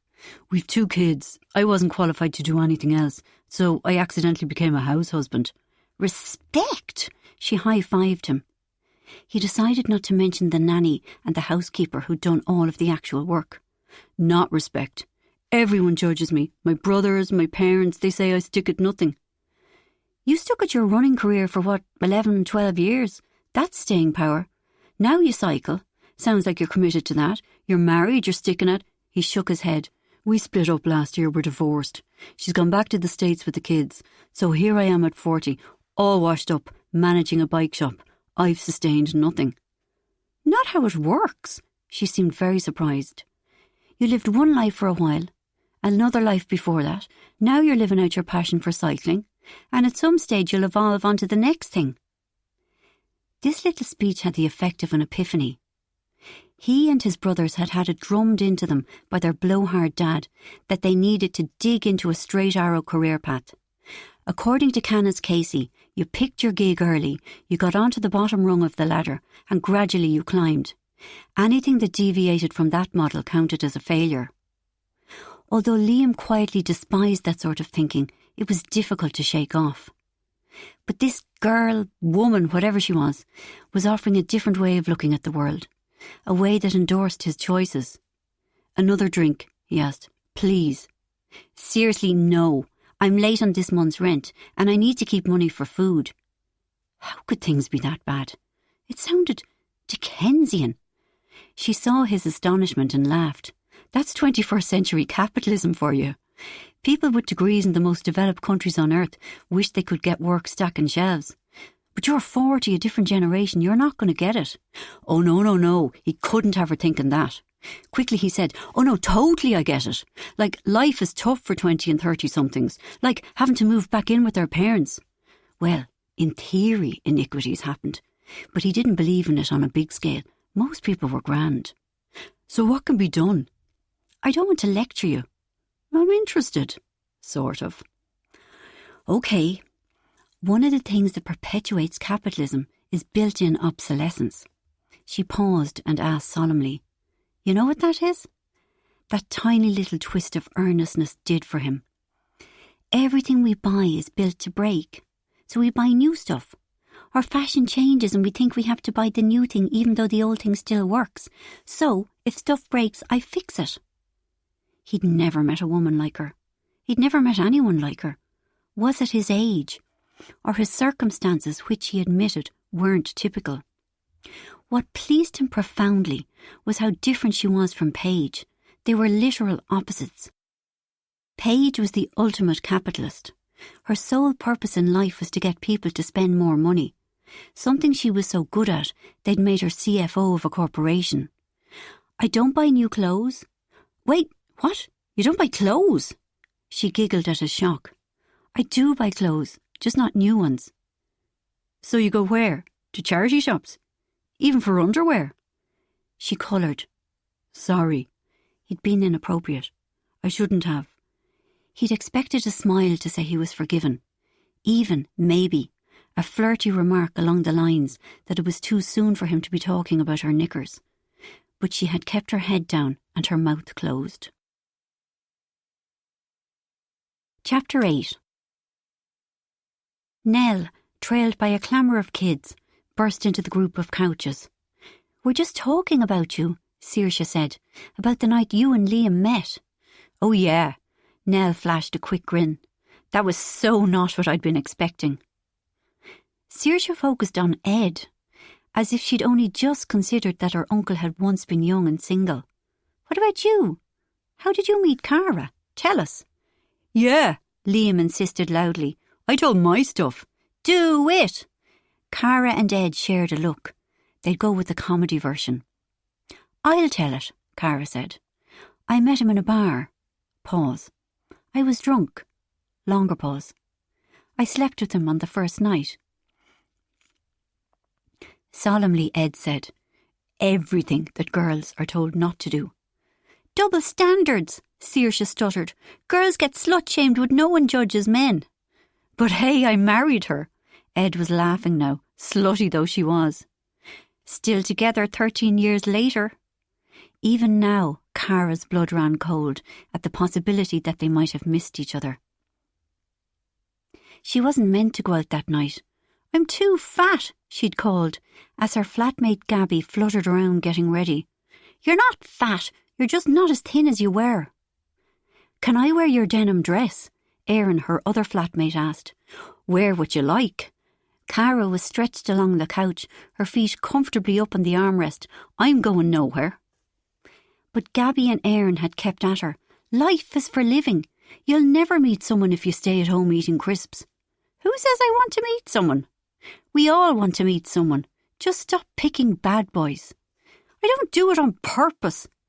The bad boys she dated came in so many different guises that it had taken her years to identify that she actually had a type. Even when she tried going out with guys who seemed nice, sooner or later they always revealed their true nature. "Oh, all right, I'll come. I'll be the sensible fat friend." In retrospect, she'd been far from fat. But until shortly before that night, she'd been a lot thinner. It had been glorious. But she'd slipped and slid, had a succession of breakouts, and now her weight was on the increase again. Until she was thin once more, she deserved nothing, and this gave her a certain freedom. No one would take her seriously, certainly not a man, so the pressure was off. She was cool with being the chubby sidekick. Their destination was a super bar in the centre of Dublin. It was thronged with people, the roof lifting with pulsing music. I'm getting too old for this. The trio were swept and jostled by the constantly moving crowds until, hallelujah, a small high table freed up and Cara pounced. Good job, Gabby said. We've a base now. We'll be grand. Jesus, look at your man, over there. She flicked her eyes towards a huddle of 4 or 5 lads. Him! One was conspicuously hot. How do I get to meet him? Just go over and say hello, Cara said. I'm not drunk enough, and by the time I am, he might be gone. Hold my beer. Cara was suddenly energised. Wait, what are you? Cara pushed her way through the people, scanned the 5 men, and identified the one who looked least likely to mock her. Hey, she said, my friend likes your friend. It's him, isn't it? The man nodded at the hot one. Kyle. It's always Kyle. Yep, my friend is over there. We've a table. A table? Right, we're in. Quickly, the 5 of them upsticked over to Gabby and Aaron. Introductions were made, drinks were bought. Kyle eventually wandered off, but Gabby didn't seem to mind. A couple of hours passed, and the next thing Cara knew, they were all leaving together, en route to a house party in Stoneybatter. The small 2-storey was crammed with people. Cara had just got a drink when a girl rushed into the kitchen and said, Is there someone here called Cara? You're needed upstairs. A girl had locked herself in the only bathroom, then passed out. A throng of desperate people were outside on the landing, banging on the door. Cara, thank God! This is tonight's designated sensible friend, Gabby announced to the gathered crowd. Help us, she can't stay in there, we're all bursting. And we need to know she's okay, a male voice said. It was the nice man who hadn't mocked her, Ed. What about the people who live here? He asked. But no one seemed to know who or where they were. Cara said, I wonder if the bathroom window's big enough for someone to climb through. We could see. The 2 of them went down the stairs and around to the back of the house. The small frosted bathroom window was illuminated and slightly ajar. You'd fit through that, Nice Ed said. I wouldn't. I've been on the pies. But you'd fit, skinny boy. So, you want me to shin up a drain pipe? We're not in an Enid Blyton book. Maybe there's a ladder. There was a ladder, in a miniature shed in the miniature garden. Together they carried it and leant it against the wall. Look, Ed paused. I'm afraid of heights. And I'm so hefty I'll break the rungs. No, you're not.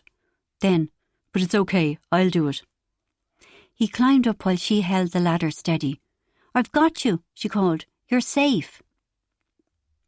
There were an anxious few moments as he knelt on the windowsill and clambered into the bathroom. The door was opened and the unconscious occupant was helped out. Then came the sound of sirens.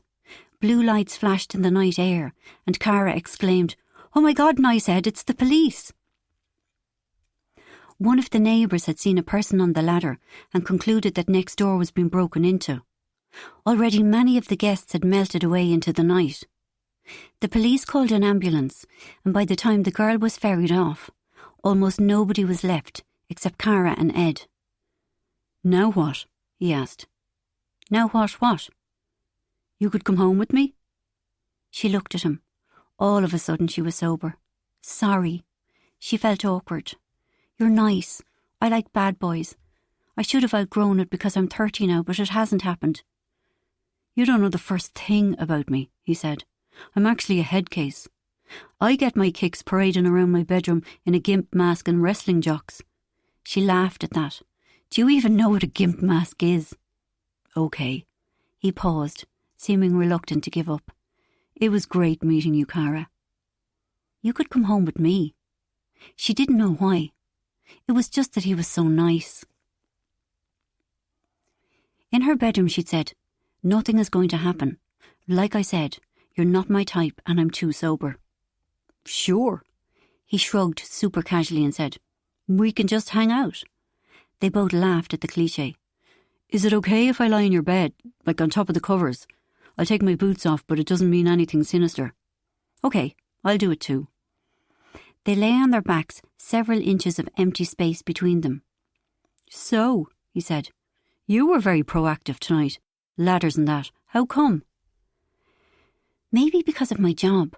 I work in hospitality. Reservations manager at the Spring Street Hotel. I'm always having to sort out dramas. Almost sheepishly, she added, I won an award last year. For what? I don't know if it's something to be proud of. For achieving 101% occupancy. Isn't that technically impossible? See, everyone thinks you check in at 3 and check out at 12. But lots of people check in at, say, midnight or leave at 6 a.m. If you keep an eye on who's coming and going, you can turn the same room over more than once in 24 hours. So the hotel is overbooked. Management policy in my place and lots of hotels. What if people arrive at the right time to check in and there's literally no room for them? Promise them an upgrade, send them away with a voucher for free lunch and ask them to come back in an hour. And if they're pissed off? They're right to be. I'm very nice to them. Except, she added quickly, I'm not faking it. Just because I'm good at what I do doesn't mean I'm cool with it. That must be hard, working in a way you disapprove of. Cognitive dissonance. Oh my God, no, I said, you don't know the half of it. Anyway, soon some whiz will write a piece of software to do it all automatically, and my moment of glory will come to an end. So why do you keep doing it?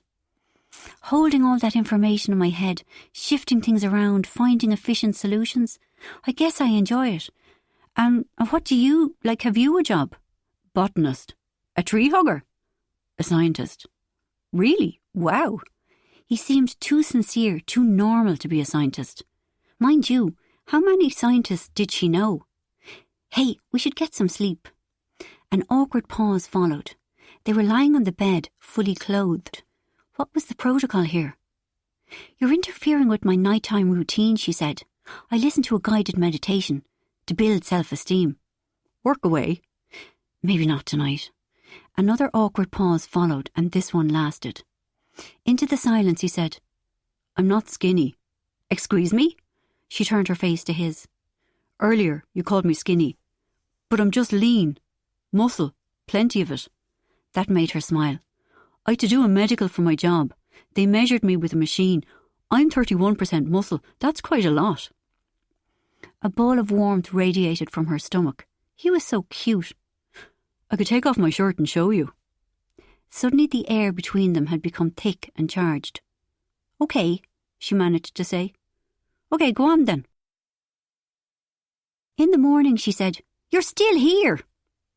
Oddly, he seemed better looking now than he had last night. An entire reversal of her usual experience. His messy hair, his smoky grey eyes, his unexpectedly sexy mouth. Things she hadn't at first noticed because she'd been blinded by his aura of niceness. I wondered if you'd be a curtain wiper, Cara said. It's a name me and my friends have for, a man who tiptoes out in the middle of the night with his jocks in his pocket and as a final insult wipes his lad on the curtains. They're my usual. I could do it now. That was funny. And suddenly she didn't want to go through it all again. Falling for a man, feeling hope bloom, only for it to turn sour and sad. What? He was watching her face. I have form. I keep picking bad boys. But I'm burnt out. So do me a favour, do one good act in your terrible life and leave me alone. I'm one of the good guys. You said it yourself. You kept calling me nice, Ed. But I don't fancy nice guys, and I fancy you, so please hop it. I'm on good terms with all my ex-girlfriends, he offered. Not that there are that many, he added quickly, just a normal amount, and only ever one at a time. I've never cheated on anyone. I'm a please leave. Oh, okay. Paradoxically, it was his obedience that persuaded her to take a chance on him. All right, you can stay if you answer my questions. What's your worst trait as a boyfriend? He gave it serious thought. Probably money. My job, it's a niche thing. I'll never be a high earner, and I'm good with that. I love what I do. But my last girlfriend, Maxie, It made her angry that I wasn't more ambitious. What else? I don't care about clothes. Sometimes I wear stuff my brothers are throwing out. I've had 1 or 2 complaints on that score. You're a botanist, you said. Does that mean you love the outdoors? Yeah, I love hiking and camping and... No, you hate it? Hate it. I love the indoors too. I love a lot of things. So you mentioned you've brothers. I've 2. They're both, the eldest, Johnny. How much older? 3 years, 3 and a bit. A successful salesman who never stops talking, one hilarious story after another. Oh, I know the type. Says your name 6 times a sentence. Accumulates people. Knows bars that never close. If you're on an evening out with him, you'll have the best night of your life and you'll need a week in hospital to recover. Ed lay back on the pillow and laughed loudly. He sounded delighted, but also, Cara thought, relieved. And is he one of those, how do I put it delicately, gnarly-looking, butty Irishmen who still manage to get the girls? Nuh-uh. Everyone says he's a total ride. Photo? Ed flicked until he found one. Cara stared. Johnny had expensively cut chestnut brown hair, lush eyelashes, a scattering of freckles and a great big smile. He could have been an estate agent or a junior politician. Like a more groomed, much more groomed in fairness, better fed version of you. She let that settle, then gave a sidelong smile. Which must mean you're a total ride too. But with Johnny you notice it, you're blinded by it, and your ears are bleeding from the gas stories. He's a one-man weapon of mass destruction, and even when he's given you alcohol poisoning, you still love him. This guy is hilarious, Cara thought. He's lovely. In that moment she felt pure happiness. And your other brother? Liam Casey, the runner. Oh my good God. Even people who had no interest whatsoever in athletics knew about Liam Casey. No one cared that he was only averagely talented and rarely won any of his international races. With his dishevelled dark blonde hair and his sly-eyed, saucy smile, he'd become a household name in Ireland. If Johnny was a total ride, he had nothing on sexy, swaggery Liam. Cripes, no wonder Ed felt like Mr. Unimportant, sandwiched between a charm monster and a sex god. So you get on with your brothers, you like them? Most of the time. Liam is, well, here's this guy and he's an athlete, he's movie star handsome, and it's hard for him not to be affected by that. He kind of thinks life is always going to be good to him, but there's nothing wrong with that. Then Johnny's my big brother. He's got the chat and the charm and he's decent. Maybe not always because nobody is all the time, but growing up he was my hero. He sort of still is. Right. They take the piss out of me, the two of them. Because I know the Latin name for plants, like I have to for my job, they call me Ordinarius hominis. It's Latin for ordinary man. Yeah, I guessed. But they were wrong, she was beginning to realise. Ed wasn't ordinary. Unassuming, maybe, but he was far from ordinary. Chapter 9. Nell was woken by a ringing phone. Good morning, Nell, Dilly said. It's Easter Friday and time for breakfast. TJ, Bridie and I will pick you up in 5. Liam can come too. What? Liam asked sleepily. Dilly and her crew were on their way. Grand. He sat up and rubbed his eyes, while she hurtled towards the shower, then threw on her boiler suit. Downstairs, the breakfast room was huge and geared up for big groups. Many tables were set to seat 20 or more, all covered with blinding white cloths. Jessie, Johnny and Saoirse were at a 12-seater. Ed, Cara and the boys are on their way, Jessie said. So, you can order from the menu, she said to Nell, or you can help yourself from the buffet. She knows, TJ said. Gently, Liam said, It's her first time here. Where was she all the other years? Dilly was confused. You'll understand when you're older. Come on, we'll show you how the buffet works, Bridie said. Gratefully, Nell stood up. Her in-laws seemed sound, but they were much older than her and lived very different lives. The only ones she felt properly comfortable with were the kids. I want to hold her hand, Dilly complained. I wasn't holding her hand, I was leading her, Bridie countered. Anyway, she has 2 hands. Tray, TJ handed one to Nell. I wanted to give her the tray, Dilly said. You snooze, you lose.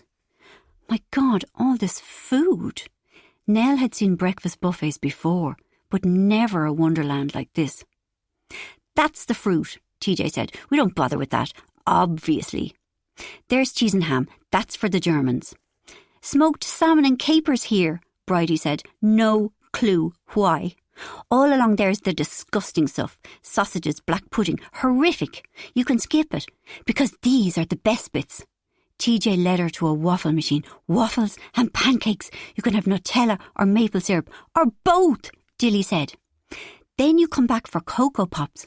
But best of all, they pulled Nell to a counter, which sported a mesmerising array of mini pastries. The smell alone was heady stuff. Excuse me. A woman tapped her on the shoulder. Nell, released from the pastry spell, turned round. Yes? The toaster's broken. You need to fix it. I can take a look. But don't you work here? The woman gestured at Nell's boiler suit. No, but I can still take a look. Oh, I'm so sorry. The woman backed away and collided with a man who was holding the fullest plate of fried food Nell had ever seen. I thought you were a mechanic. The three girls set up a clamour. What did the lady want? For me to fix the toaster. Because you wear man's clothes, TJ exclaimed. That's why I do too, so people know you can do stuff. Bridie abandoned her tray, keen to be first back to the table with the story. Dilly and TJ were hot on her heels, so Nell decided to go too.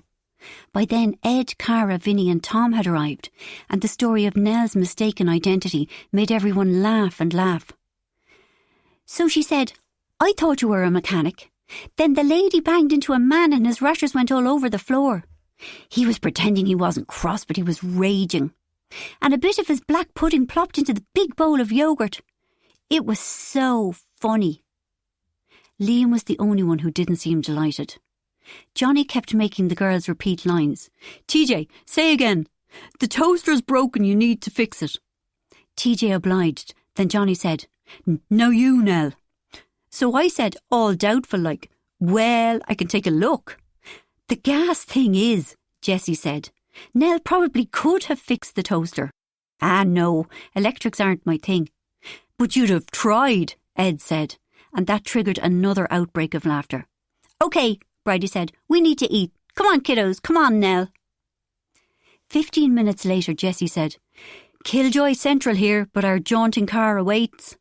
Pray for us, Johnny said. I envy you. All you lot are doing is climbing a mountain.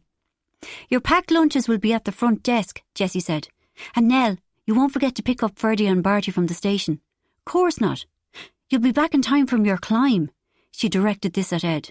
Yeah, it's only talk we're doing, 4 hours tops. Off they went. Ed unfolded a map. Nell was starting to understand that Ed was a great man for maps, probably because of his outdoorsy job, and consulted Liam on a route. These all done? A waiter began taking away abandoned crockery. He indicated several small plates bearing half-eaten Danish pastries. This? That was the thing about buffets. People got overexcited and took too much food. It was only human. But when Nell thought about Cassandra and Perla, the waste felt painful. Nell had met them at a bus stop in the cold of mid-January. A dark little girl, crying quiet, oddly dignified tears, stood with her mother. Are you cold? Already Nell was unwinding her scarf. She's hungry, her mother Perla said. It was fish for dinner tonight. It makes her sick. Can't you have something else? Nell asked Cassandra. No, she couldn't. Nell extracted their story. They were asylum seekers. War had ousted them from Syria, and they'd come to Ireland hoping for refugee status. But until that was, or wasn't, granted, they had a non-person status. They shared a hostel with other broken, displaced people from the worst parts of the world. There was no privacy. A single bathroom did for 17 people. Visitors weren't permitted. Meals were provided by a central kitchen. The quality was poor and choice was non-existent. When Nell inquired delicately about money, she discovered that Perla got €39 a week from the government and Cassandra got 30. Out of this we must buy clothing, medicine, school books for Cassandra, everything, Perla said. I want to work, but I am forbidden. Nell gave her the €19 in her pocket, got Perla's number, and arrived home to Liam in tears. Their situation seemed overwhelmingly bad. Nell had no idea how she could help, but she knew she had to try. The world would only improve if everyone made an effort. Since then they'd stayed in touch. Nell had little to offer in the way of material things, but she did her best to be a friend. Chapter 10. The Dublin train chugged the last few yards into Killarney station. "Wake up!" Ferdia nudged Bertie. "We're here!" Ferdia, a lanky beanpole with a docker beanie pulled low over his hair, stood up and gave his bag in the overhead shelf a whack so that it rolled off, landing neatly in his arms. "Do mine as well, fam." Bertie was a shorter, more compact version of Ferdia. Even his hat and loose stevedore-style jeans were almost identical to Ferdia's. Ferdia passed the bag to Bertie, then asked, "You and me, are we good?" Bertie had been pissed off with Ferdia for making them miss yesterday's train, all because Ferdia had wanted to be at a protest. Bertie was perpetually skint and really enjoyed his once-yearly weekend in the fancy hotel. "Ah, yeah," he shrugged. "Watch me pack 4 days eating and drinking into 3. Tons of people were getting off. The Good Friday crowds were out in force. "Mum said Nell was coming to pick us up," Ferdia said. "Liam's new wife. What's she like?" "Dunno, I've barely met her." Ferdia spotted a woman in overalls. "That's her." "Your woman with the hair? Wow. Nothing like Paige, right? Like, wow. And shut up now. Nell, hey." Ferdia grabbed her shoulders and gave an awkward half hug. "Bertie, meet Nell, my aunt." "Sort of?" he asked Nell. "I guess, by marriage. If Johnny was my dad, which he's not." He flashed a nervous smile. "So, Nell, this is Bertie, my cousin. He's my dad, my dead dad's sister's son, Kiva's son." "Got it." "You're quick." Bertie gazed in open admiration. "Over here." Nell strode to the car. The boys threw their bags into the boot.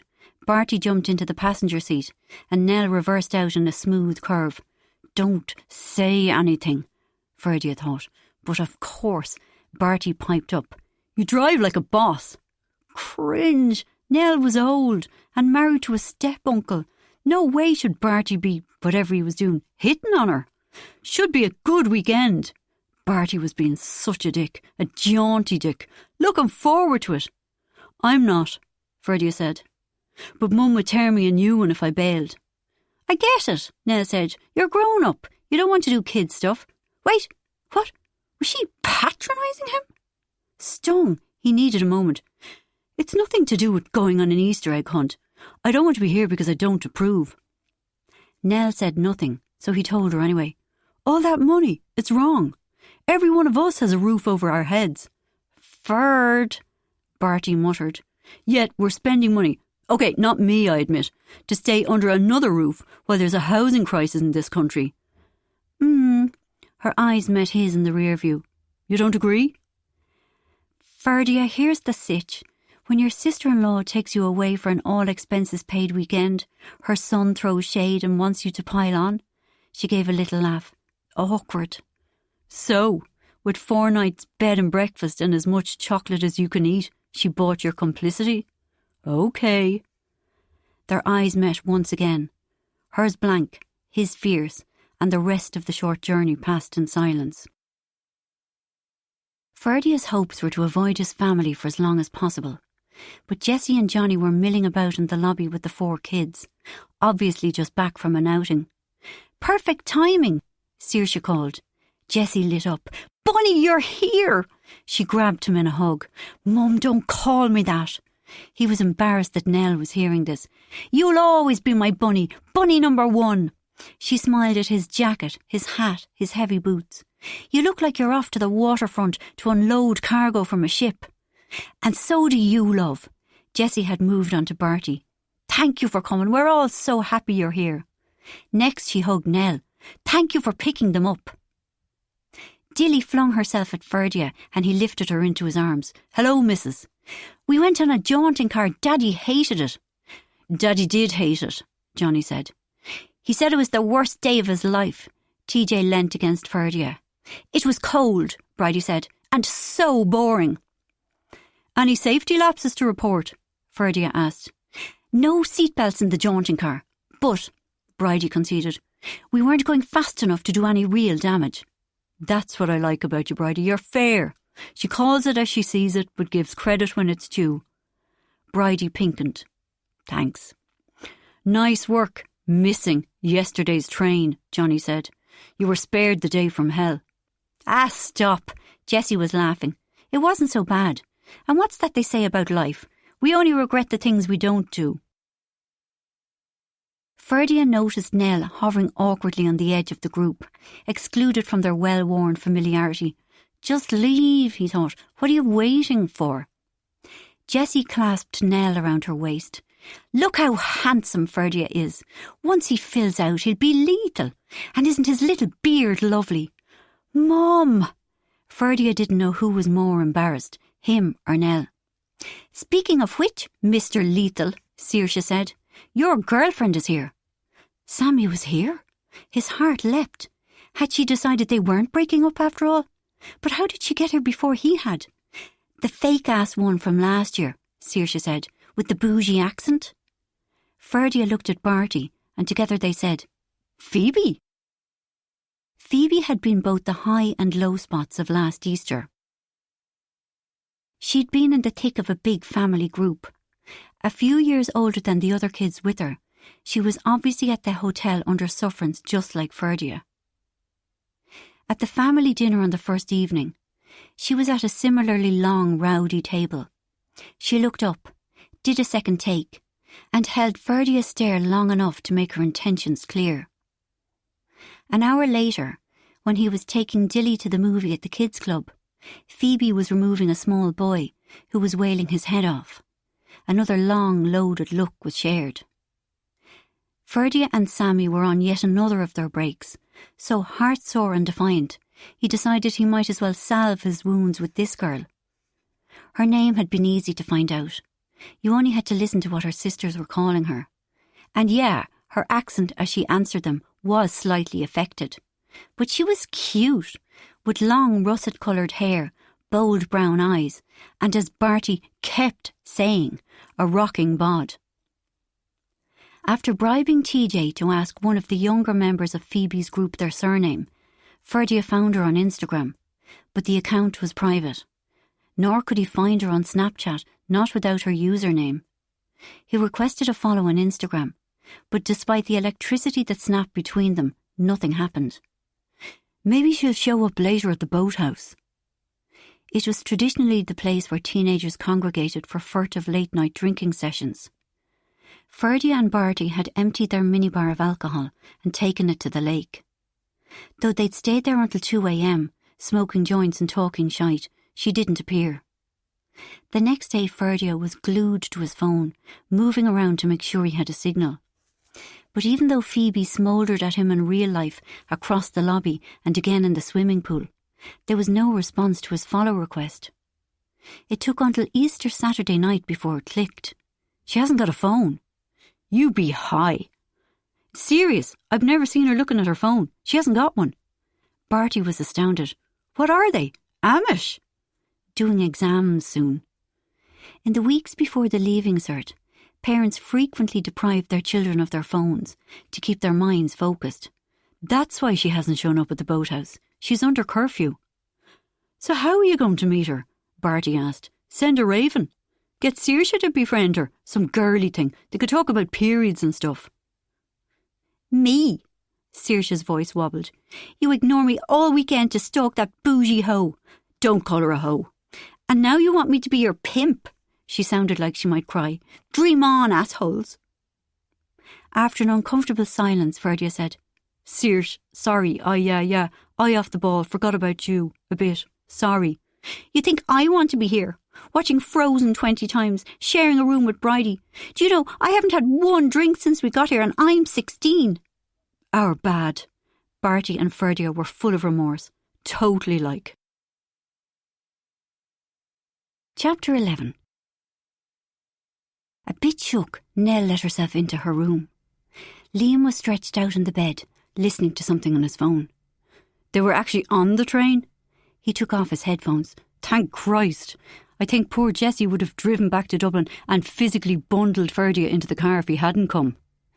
He's here now. She unlaced her Converses and kicked them off. Listen, what's Ferdia's deal? He was very judgy about us being here when there's a housing crisis. I was dying. What'd you say? She stopped. Bad idea, bitching, especially about family.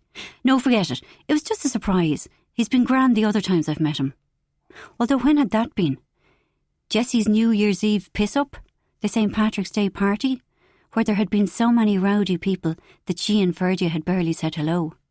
He's an idiot, Liam declared. Spoilt little fucker. And Barty's worse.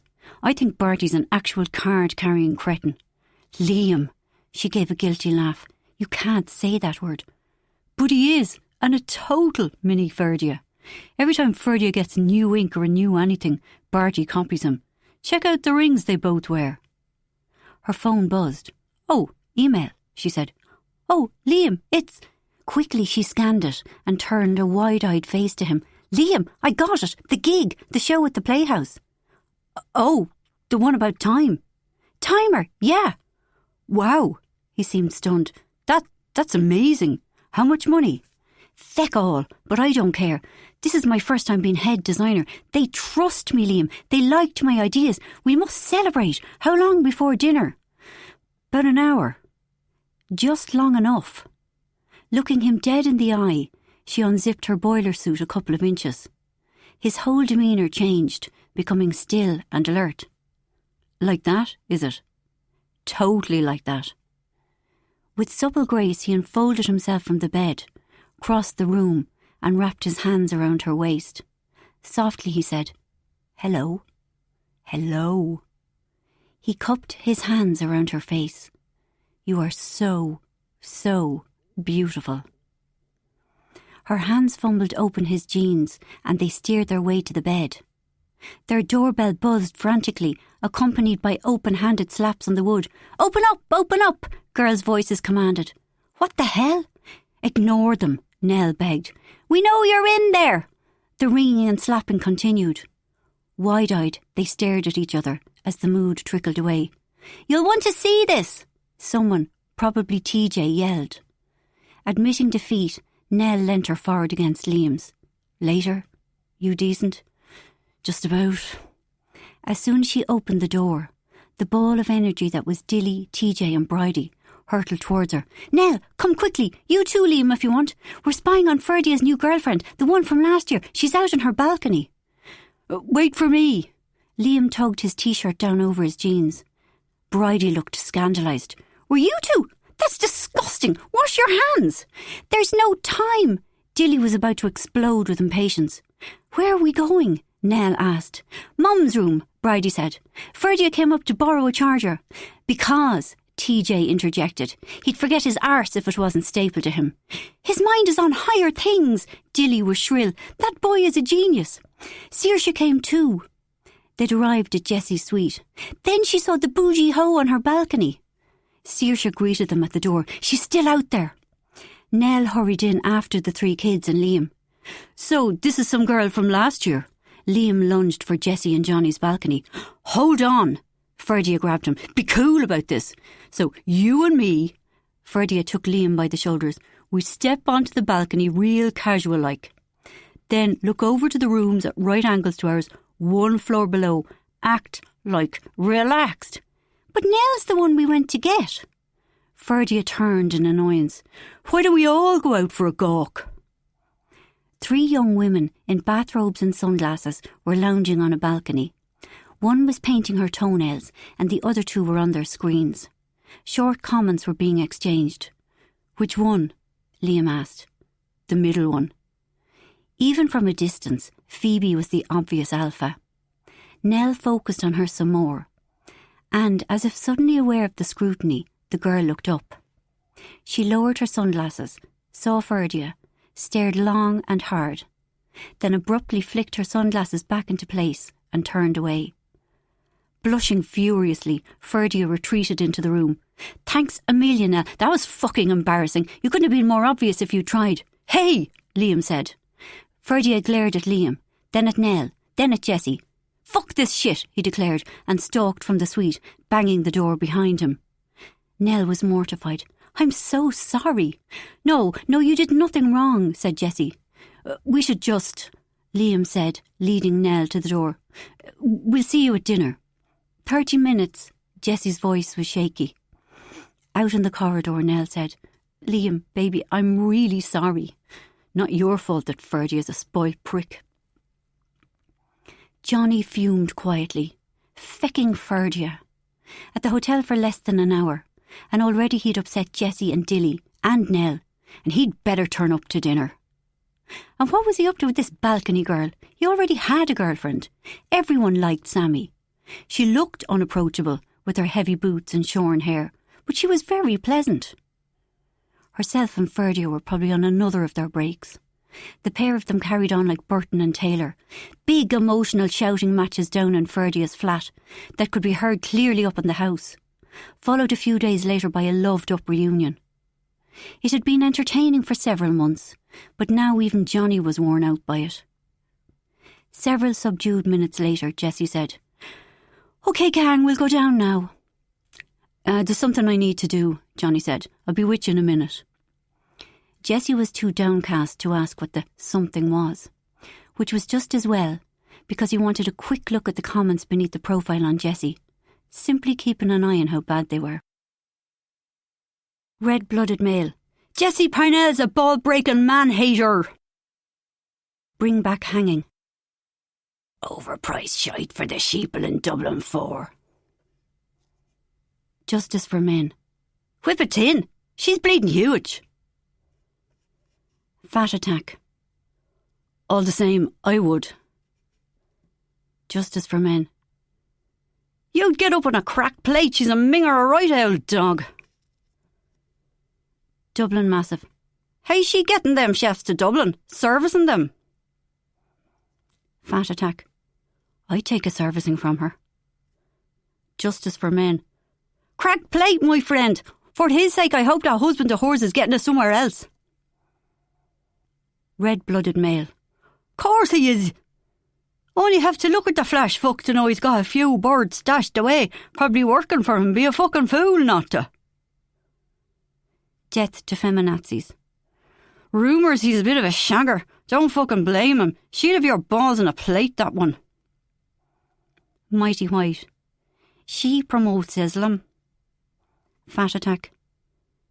"Didn't know that." Mighty White. "Selling halal food in their filthy spaces. If they couldn't buy their filthy food in Ireland, they'd have to fuck off back home to Towelheadston." Paddy flies away. "I met her once. She was over nice.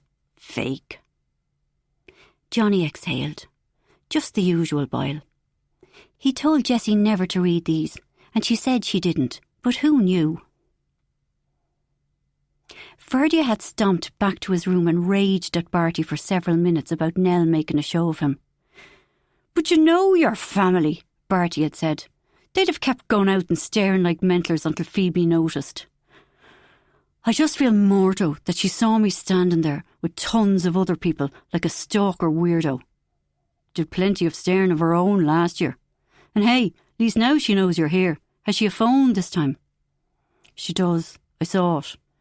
He drummed his fingers against his lips. His embarrassed fury was dissolving. "I sort of feel bad now about blowing up at Nell. She wasn't deliberately, I don't think she was trying to mess things up. Yeah, look, you were a bit rough on her in the car too. You were all riled up about the house and stuff, but it's not her fault." Nell had got him at a bad time. It really bothered him that his mum was spending all this money when kids were literally sleeping on floors. "Who knows?" Barty said. "Maybe Nell doesn't even want to be here." "Maybe. I don't know, say sorry to her?"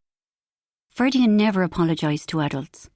Well, he never apologised to Jessie or Johnny. They already controlled so much that he couldn't surrender any more of himself. But Nell wasn't really an adult. Or maybe she wasn't really a member of the family. What if she tells me to piss off? She won't. She's lovely. Ha ha ha, you fool. Just because you fancy her. Okay, it's time. Let's go. In the restaurant, the others were already there. Before he lost his nerve, Ferdia went directly to Nell. Yeah, may I speak with you? I apologise for swearing and blaming you. I was just embarrassed. She smiled. That's okay, Ferdia. His relief felt like sunlight. And for being narky in the car, sorry about that too. It never happened. So we're good? We're good. Turning to sit down, his phone vibrated in his pocket. He took a look. It was a follow request from Phoebe. Bart, he showed him the screen. This thing is on. Chapter 12. Down for the weekend. Dominique, the massage therapist, led Jessie through the dimly lit corridors. With my family, they're hiking round Loch Dan today. And you're having a bit of me time. Very wise. She led Jessie into a fragrant room. Take a seat. Have you any special concerns? I have horrible feet. No, I'm sure they're grand. I mean, how would you like to feel after the massage? Detoxed? Relaxed? Relaxed, I guess. But if she relaxed, who would take care of everything? After Rory had died, when she'd gone for bereavement therapy, the woman had said, "You think you've to keep the planet turning." But she'd always been that way. It was impossible to delegate, because she felt she could do everything better and faster than anyone else. The massage was underway. You really are quite tense. Which is why I'm getting a massage. The knots in your neck. Dominique made it sound as if Jessie had tied them deliberately.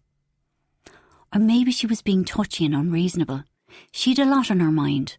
That article had unsettled her. The implication that she'd been sleeping with Johnny when she'd still been with Rory. Why did almost every interview bring it up? She could issue a statement saying she'd never cheated on Rory, but she was entitled to a private life. And anyway, it was ancient history now. Besides, the people who mattered most to her in this, Rory's parents, Michael and Ellen, and his two sisters, Kiva and Izzy, would never believe her. As soon as something had started with Johnny, she should have told them. But she'd persuaded herself that nothing was really going on. It was only when she got pregnant with Bridie that she'd had to fess up, but by then it was too late. That was 13 years ago. She could see now that she must have been jelly-brained with love to think the Kinselas would be happy for them. She'd hurt them badly and she was far from proud of it. Mercifully, the estrangement didn't extend to Ferdia and Saoirse, who had a close, loving relationship with their Kinsella grandparents, aunties and cousins. Even so, back when the kids were still young enough to need dropping off and picking up, Ellen and Michael quietly, without announcement, always enlisted another adult as a go-between. So that whenever Jessie knocked on the Kinsella door, it was invariably opened by a neighbour or an in-law. Michael and Ellen had gone to a good deal of trouble to avoid seeing her or Johnny. These days, Ferdia and Saoirse were old enough to make their own way. Jessie thought if she ever did bump into any of the Kinsellas now, that they'd be civil to each other. In the aftermath of that massive row, someone she suspected was her ex-sister-in-law Izzy had left a few savage online reviews of PIG, but that had stopped a long time ago. Other than Rory, the Kinsella she'd missed most was Izzy. She'd been her best friend, her soulmate almost. She'd loved Kiva too. Both of Rory's sisters had been her bridesmaids because she had no sisters of her own, but Izzy was the special one. Even now, remembering the confrontation with Izzy, as she took in Jessie's swollen stomach, was like a knife in the guts. "You're pregnant," she'd whispered. "It's Johnny's." She'd cried her eyes out. "Rory is gone. You've taken everything and we have nothing." That terrible day had ended with Izzy yelling, "You never really loved Rory." Which was nuts. She'd been mad about tender-hearted Rory. OK, Johnny had managed to give the impression that if she was interested, then so was he. It was quite a skill, promising something without ever actually committing. And yes, it had given her a flutter. Was that so bad? Throughout school and university, she'd been a freckly swat. No one had fancied her. And Johnny had been so sexy, so in demand. To have two men, both after her, had been exciting. Maybe the only reason that Johnny was interested was because his best friend had her. But still, the important thing was that she hadn't encouraged it. It was Rory who'd persuaded Johnny to come and work for Purnell International Grocers, insisting he'd be a great asset. If she were to live her life again, she'd still choose Rory all those years ago. He'd been much more her type. He'd been reliable. While Johnny had always seemed just, well, ever so slightly slippery. But Rory had died, which had hardly been a reliable thing to do. And despite everything, she'd ended up with maybe ever so slightly slippery Johnny, so who knew anything?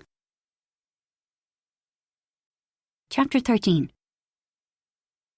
"The legs are walked off us," Bridie complained. "There should be a law against making children exercise too much." Silently Nell agreed. It had been a lovely day. The lake had sparkled, the packed lunch from the hotel had included mini bottles of wine, but the temperature had dropped. She'd spent the last hour carrying Jilly on her shoulders, and she was tired. "We're nearly back at the cars," Johnny said. "If we were working in a movie, we'd have been allowed a break hours ago," Bridie persisted. "Oh, shut up," TJ burst out. "You're only 12, but you talk like an old woman." "They'd have had twins of each of you to do half the walk," Nell said. "They would." Tom was very charmed by this. "You'd be sitting in your trailer now, and your twin would be doing this last bit. There's the car park! Finally!" A squabble, yet another, broke out over who got to sit beside Nell in Johnny's people carrier. Refereeing their ongoing bickering was hard work. Johnny's people carrier swung into the hotel car park and countless Caseys tumbled out. "Let's wait for Vinny and Tom." Seconds later, Ed's car arrived. Car doors opened and slammed shut. "Uncle Liam," Bridie said, "let's FaceTime Violet and Lenore. We can pretend they're here." "OK." Liam cut his eyes at Nell. This was her cue to leg it. She'd wanted a relationship with his daughters, but he'd quashed that hope. It's too hard for them. They're upset enough by the divorce. She'd met the girls in person just once, on a speedy visit to Atlanta last October, for Liam to tell them he was getting married again. "They should at least clap eyes on me," Nell had said. "Yeah, it won't be pleasant." It wasn't. 10-year-old Violet had reacted with fury, and 7-year-old Lenore was confused and tearful. Nell sensed they all just needed to get to know each other, but Liam was having none of it. "Nell, where are you going?" Bridie sounded confused. "You're their stepmom." "It's okay," Liam said. "Nell doesn't need to be here." "But..." Unexpectedly, Cara spoke up. "There's so many of us, we'd only get in the way." She took Nell's arm. "See you guys in a while." Nell let herself be pulled towards the lobby. "Thanks. No bother." Cara gave a quick smile, and relief stole through Nell. "Liam tries to protect them," Nell explained. "His girls, I mean. It's hard for them that he got married again. He thinks it's better if they don't see me." "OK. He's got to do what's best for them. But I'm being selfish. Like, I feel bad because I'm not going to have kids. I really love them, but the planet, you know. Well, fair play to you." As they waited for the lift, Cara said, "Fancy restaurant tonight. Time to break out the Gucci." "What? Oh, you're joking. Jesus, my heart." "Sorry," Cara said, and they laughed. "You will get used to this," Cara said, "in time. It took me ages, but yeah, what clothes to wear, everything." "So what should I wear tonight?" "A dress. Have you one?" "I borrowed 2. My friend Wanda, we used to share a house. She works in costume design." She paused. "Listen, can I show them to you? Have you a minute?" Cara followed Nell into the room. One glance at the beaded black gown was enough. Too formal. "So there's this." Nell produced an off-the-shoulder sheath with the zip that ran from the back of the neck to the hem. That's beautiful, Cara breathed. Put it on. Nell hastened to the bathroom, wriggled into it and returned, plucking at the fabric, weirded out by something so tight. Cara looked stunned. Nell, you utter goddess! And that aubergine colour goes so perfectly with your hair. There's a but. Nell was anxious. Not suitable for a family resort? That. You're way too hot. Anything more casual? Yeah, but Nell's brand of casual wasn't cutting it. As well as the request to fix the toaster, her boiler suits were generating looks. Children flocked to her, attracted by her pink hair, but confused by her masculine clothes. I've this. Nell produced a dark blue cotton box-shaped shift. It was a couple of sizes too big, but it had cost only €4 in Oxfam. Put it on. Then, as Nell appeared in it, oh wow, so cool, that's the one. Shoes? She dismissed the borrowed high heels and fell on Nell's red Converse. These, you look amazing. Okay, see you at dinner. The lock clicked. Liam was back. How are they? Nell asked. He was always upset after talking to his kids. Okay, I think. Hard to tell, really. Liam, will it ever be okay for me to try to get to know them? How do I know? But did you want to corrupt their happy memories of past Easters in the thick of their cousins by hogging FaceTime today? I just meant sorry. She kept getting things wrong. It was so important that the Caseys liked her, but she'd already had that blow-up with Ferdia. He'd apologised. He'd acted normal on the walk today, but it was a reminder that she didn't know these people or how to behave with them. Listen, get ready, Liam said. It's nearly time to eat. I'm ready. Liam stared. That's what you're wearing? What is it anyway? Giant shirt? It hurt. It's got a hospital vibe. You look like a nurse. And not a sexy one, right? She flashed her teeth. But wait, it gets worse. You haven't seen the back. She pirouetted, displaying the line of buttons that went the entire length. It's more like those gowns for when you're having an operation where your bum is hanging out. It worked. He laughed. At first glance, you wouldn't think Liam had a taste for expensive threads. His look was low-key and muted. But when you drilled down, you discovered that his knackered-looking black joggers had cashmere in the mix, and his anonymous tops were pure merino wool. It was time to remind him who he'd married. Liam, I love beautiful things. I'd love a truckload of new clothes. Getting them second-hand, it's all a bit shit. I know it's a pain, me and my principals. Like, seriously, I get on my own nerves, but I'm not doing it to be sneery. Yeah, I know, baby, I'm sorry. In the 11 months she'd known him, he'd never been this uptight. Up to now, almost none of their time had been spent with his brothers. Even their wedding had been family-free. Usually, Liam was fun and wildly spontaneous. Their life was a million miles from five-star hotels, and they jumped on any opportunity for adventure. There had been an impetuous weekend in Tallinn, another in Madrid, where they'd spent 2 days in the Prado. On the 23rd of December, Liam had chanced on rock-bottom flights to Namibia, leaving the following morning. A frantic afternoon was spent racing around, borrowing camping gear and booking a jeep. By Christmas night, they'd been drinking duty-free gin and gazing awestruck at the constellation of stars in the empty desert sky. In the formal dining room, Jessie rushed at Nell. Your dress! God, had she messed up big time. Acne, Jessie said. No, don't tell me. Philippa K. One of the Swedish designers. I adore that oversized look. Oxfam, Liam said. Probably an ex-hospital gown. If this dress could talk, well, the hemorrhoid operations we'd be hearing about. Jessie tuned him out. You're stunning. She spoke directly to Nell. You make everything your own. I wish I had your confidence. Bougie ho alert, Saoirse muttered. Alpha Phoebe swished past, in a Zadig and Voltaire dress, with fraying seams and a fashionably torn hem. Nell coveted that brand. In her dream scenario, their entire collection somehow ended up in her local charity shop. She slid a look at Liam, who nodded meaningfully at Phoebe. Should she take it to heart? No. Instead, she hit him a covert whack and took her seat at the table. "Now, about tomorrow," Jessie said.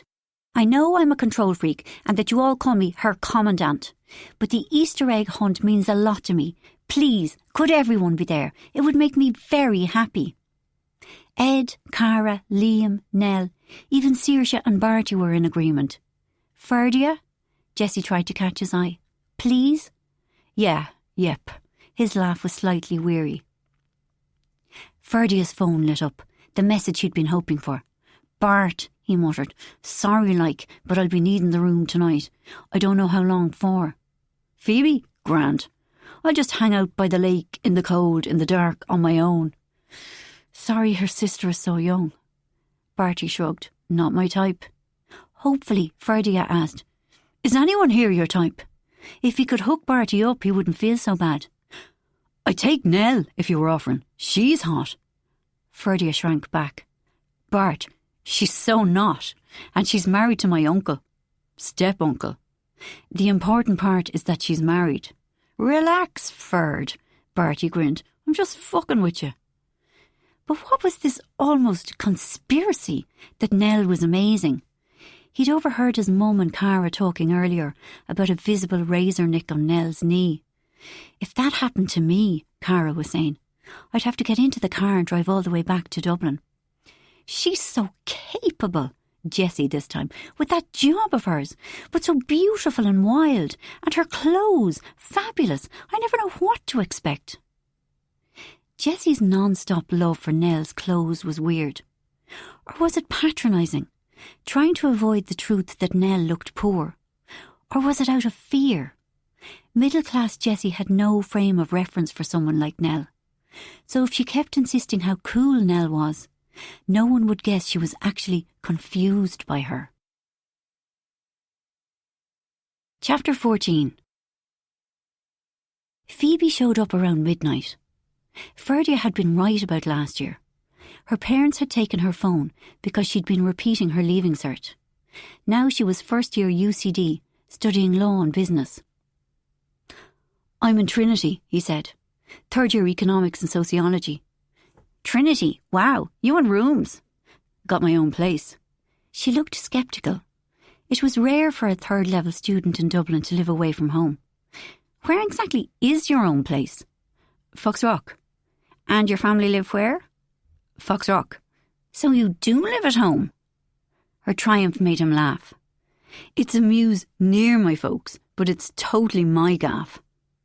No need to mention that it had been Nana Purnell's granny flat until she died, and the decor was still old lady chic. Or that it was at the bottom of the garden, close enough to the main house, so that when he and Sammy were yelling at each other, Bridie often appeared, requesting that he stop with his anti-social behaviour. Phoebe picked up his right hand. "What's with all the rings, Ferdia Kinsella?" "There's only 4. You make me sound like Lil Yachty." "Tell me about this." She was focused on the hammered silver wrap on his thumb. "What do these numbers mean?" "Map coordinates from the place in Kildare my dad came from." "Nice. And this one? Looks like something that fell off a tractor." "Close." It was a chunky aluminium nut that TJ and Bridie had found under Jessie's car. Having tried to scratch an inscription into it with a sewing needle, they'd presented it to Ferdia in a formal ceremony, asking that he commit to always being their brother. But he wasn't telling Phoebe that. She'd probably scoff. "Don't you care about all these tats on your hands?" she asked. "Like when you're interviewing for a job." "I wouldn't want to work for a place that judged me on them." "Principles? You're hilarious. So, you planning on setting up on your own, making a fortune like your mum?" Ferdia laughed a little hopelessly. "No." "You're studying what? Economics and sociology?" "Economics I get, but sociology, why?" Because he'd envisaged himself as a high-up in an aid agency, striding around a hot, dusty city of tents, getting doctors to attend to sick children, signing off on orders for emergency supplies to be dispensed to fresh influxes of refugees. However, his 10 weeks last summer of volunteering in the Philippines had been a tedious, dispiriting affair, spent counting things and ticking them off endless lists. Anything from containers of bleach to packages of protein powder. He hadn't met a single one of the people he was allegedly helping, and not once had there been the chance for any heroics. Now he had no real idea of how to steer his future, but he couldn't admit that to her. "What's your plan?" he asked. "Finance law. Big multinational. Beast it for a few years. Make a fortune. Then see what I want to do with the rest of my life." "Where? The States?" "No. The States is over. China. It's the future." "You speak Mandarin. Fair play." "My Mandarin," she said archly, "is non-existent. They'll all speak English. They'll have to." "But China is the future, so we'll have to fit in with them." A long pause. "Say what?" "It's how power works. Those who have it set the agenda, like what we should look like, how we should speak, the way we should live. We have the power." "But you just said that China is." He stopped. She didn't understand, maybe didn't want to, and he didn't want an argument. "So," he made himself smile, "much as I've enjoyed this chat about our careers, there's something I'd rather do with you." "Is that so?" "It is so. Maybe you could, I don't know, take off your dress?" "Maybe I could." Quickly she slithered out of her silky frock. Her underwear was both cute and sexy. "Wow, clearly I'm hanging around with the wrong girls." "I could have told you that." She gave him one of those long stares she specialised in. "You are so not my type, but you are hot." Her glossy confidence was off-putting, almost enough to derail him. It was only because this thing had gone on for a year that he felt obliged to see it through. But when they got down to it, he couldn't. He wanted Sammy. He missed her voice, her smell, the way she kicked off her boots. He even missed her no-nonsense knickers and unmatched bra. "Phoebe, hey," he pulled away. I can't do this, sorry. You're beautiful, but I'm going through a rough breakup." "What?" She was astonished. "I don't do this often. You're lucky." "I know. This is all on me." "You dick," she hissed, pulling her dress back on. He didn't blame her for being angry. He'd led her on and messed with her feelings. "Just so you know," she hissed, "a thumb ring is totally gay." She slammed the door behind her, leaving him flattened by unavoidable reality. Sammy wasn't here. He and Sammy would never make things work. Since they'd both started third year, they'd been falling out of love, gradually, slowly, then all at once. Tempestuous was their thing, had been right from the start nearly 3 years ago. Over and over they'd broken up, then got back together. But something had changed. Their breakups were becoming sort of tedious. Their reunions no longer felt pure, and the gaps between their spells of civility were becoming shorter. It was time to face it. Even though he still loved her, they'd run out of road. Adulthood, for all its opportunities, meant the simultaneous accumulation of loss. Momentarily, the emptiness was unbearable. Chapter 15. "Come on, Ed." Giggling, Cara took his hand and hurried him in the direction of their room. Right, he thought. That's the way the night is going. He tried to gauge how much she'd had to drink. Obviously some, because she was initiating sex, which never happened sober. But if she was more than slightly unwound, things felt off. For him, sex was an opportunity, one of the few in their busy lives, for intimacy. There was urgent physical desire too, but the chance to be really close to her, he needed it. Without any alcohol, it was impossible for her to relax, but too much took her away from herself. Trying to catch her when she was still present, but comfortable in her body, was a tricky balancing act. They slipped into the bedroom. The boys were asleep in the adjoining room. Quietly, Cara closed the interconnecting doors, then stepped forward and shoved Ed onto the bed. "Close. Off." Immediately he got up again, slid his arms around her, and gently lowered her to the sheets. "Okay?" he asked. Yeah, grand. She reached for his jeans. He stilled her hand and slowly pulled open the knot on her dress. Okay, he repeated. Don't look at me, she said. He closed his eyes and she laughed. You can look at my face, just not the rest of me. Using the flat of his hands, he stroked her soft skin, going for her forearms, her calves, parts of her body that wouldn't have her squirming with apologetic distress. Before long, she was once again trying to pull the clothes from his body, wanting to speed the whole thing up. It was kinder to just let her direct it, so he obliged, whipping everything off. Her relief was immediate. Her breathing slowed and her muscles relaxed beneath his hands. You're so sexy, he said. Oh God, don't! But you are. This exchange was well worn. From their very first night, Cara had never been anything other than apologetic about her body. He'd been naive enough to think she'd eventually change. He loved her completely. It was unimaginable that he'd ever have this intense a connection with another person. But his love wasn't enough to erase her discomfort. It was a painful truth. We don't have to do this, he said. We do! I want to, Ed. I fancy you. I just don't fancy myself. I'm sorry you feel this way. I'm sorry it's so hard for you. It would be over soon, and then she'd be okay and restored to normal and glad it was done for another while. Ed had a hard, lean body with a muscled stomach and sinewy thighs. She wanted this. She wanted him, but it needed to be quick. It was like feeling really hungry but being repulsed by food. She had to eat as fast as possible until the need stopped and the relief arrived. Now Ed was kissing her thighs. Being in her own body was almost unbearable. She'd reached the limit of her endurance, so she whispered, now.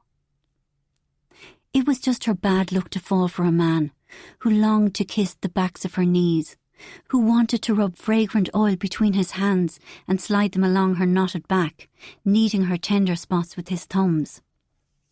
Sometimes she joked that she was the bloke in their sex life. She suspected Ed didn't find it that funny. But he loved her. This was a rock-solid certainty, something that sustained her when life was choppy. Their sex life wasn't ideal, but he put up with it. Of the 3 Casey brothers, she was lucky he was the one she'd fallen in love with. Johnny, she could imagine him insisting on sex 3 times a day. Well, maybe not that much, but a lot. Or Liam, with his famous past. He'd surely have encountered all kinds of kinky stuff. Oranges and been strangled with tights, that sort of lark. The very idea made her shudder. Chapter 16. 3 years ago, it had been Jessie who'd persuaded Cara to try for the job at the Hourglass. They wouldn't employ me, Cara had said. I'd never be able for the grooming. The reception women there always had their hair in smooth chignons. Never a hanging thread or an unravelling button. Ah, go on, Cara, chance it. Seriously, you're great. I'd employ you. Even the interview had been on brand. Comfortable armchairs beside a warm fire with coffee in a silver pot, just as if they were guests. Think of this as a chat. Patience, the hotel's assistant manager, a long, slender Kenyan woman, said, so that we can get to know you. This from round, smiley, baldy Henry from HR. You've worked in the hotel business for 17 years, Raoul, the Moroccan reception manager, said. Why haven't you moved into management? Because I took maternity leave twice. Once was forgivable, but after the second break I was regarded as a liability. I like working with people. That actually was true. You have 2 boys, aged 5 and 7, so they can mostly take care of themselves? Again from Raoul. And my husband does a lot. Except between June and September when he's away Monday to Friday, but that isn't his fault. So what are your interests? HR Henry asked. Cara paused. The thing was that between her job, the dog, and Vinny and Tom, policing their screen time, helping with their homework, feeding them again and again and again, she had almost no free time. And with the small amount she got, her very favourite thing was to lie in the bath, drinking red wine, playing music from the mid-90s. but she was fairly sure a job interview was not the place to share this. "I don't have anything special," she said, "like CrossFit or like embroidery. But we grow vegetables in our little garden, carrots, tomatoes, potatoes." The trio looked suitably impressed, and Cara couldn't help adding, "The harvest is pathetic, TBH. We probably get one meal a year from it. Doesn't stop us swaggering around for half an hour convinced we're self-sufficient. It's a good feeling while it lasts." Patience and Henry seemed entertained. "What I really love," she said, "and I'm not just saying it, is anything to do with hotels. Documentaries, podcasts, anything. I'm obsessed. To be honest, my perfect job would be an undercover hotel inspector." "Oh my God!" Henry almost groaned, and both he and Cara began laughing. "And music's important to me," she said. "Prince, En Vogue, people I loved when I was a teenager. Then I like Drake, Beyonce, The Killers. Just pop, nothing too obscure. Like, I'm not a muso, just normal stuff. My nephew Ferdia keeps me current." "What else can you tell us?" "I've 2 best friends, Gabby and Aaron. Seeing them makes me happy. Quick drink, night out, whatever. Especially a night out. They were rare these days, but when they happened, the trio tended to revert to their 20s and get very drunk. If the night didn't end with one of them removing her 2 high shoes and hailing a taxi in her bare feet, they wondered where they'd gone wrong. The last time, Aaron had said, "No more tequila for us. It's obviously not strong enough." "But my sons, my husband, the dog," Cara said hastily. "They're the most important things in my life." "Exercise?" Raoul asked. You know. Might as well be honest. I'm always just getting back on the horse, recommitting to Zumba or yoga or whatever. I go a bit mad and do like 5 classes in the first week and then hit a wall. But I walk Baxter, only around the block, but I do it twice a day. It all adds up. Henry's eyes were twinkling. "That's what I tell myself." She twinkled back at him. He was nice. "TV?" Patience asked. "Box sets?" "God, yes. I'm literally at my happiest, lying on my couch, watching Peaky Blinders with my husband." Briefly, she'd forgotten that this was a job interview. "Obnoxious people?" Henry asked. "In this line of work you must meet more than your share. How do you feel?" "If they've a reason and I sort out their issue, I feel good." "And those who don't have a reason?" "I'm even nicer to them. They hate it." "No!" But the 3 of them laughed. She'd got the job, and 2 years later she was promoted to head receptionist. Chapter 17. The sun was bright in the sky on Easter Sunday morning. Looking out of her bedroom window, Nell noticed several men, hotel employees, parading almost ceremoniously along the central path of the hotel grounds. Each carried a large wicker basket. At what looked like an agreed point, they separated and fanned out across the grass, and as Nell watched, they began scooping little oval objects from the baskets and strewing them under hedges and among the flower beds. "Liam!" Nell nearly burst with excitement. "It's the men, the Easter egg men! Come look!" "You're so cute. But look, it's magical." "I've seen it before." "So jaded." She laughed, then noticed the time. "Liam, get up, we've to go down now."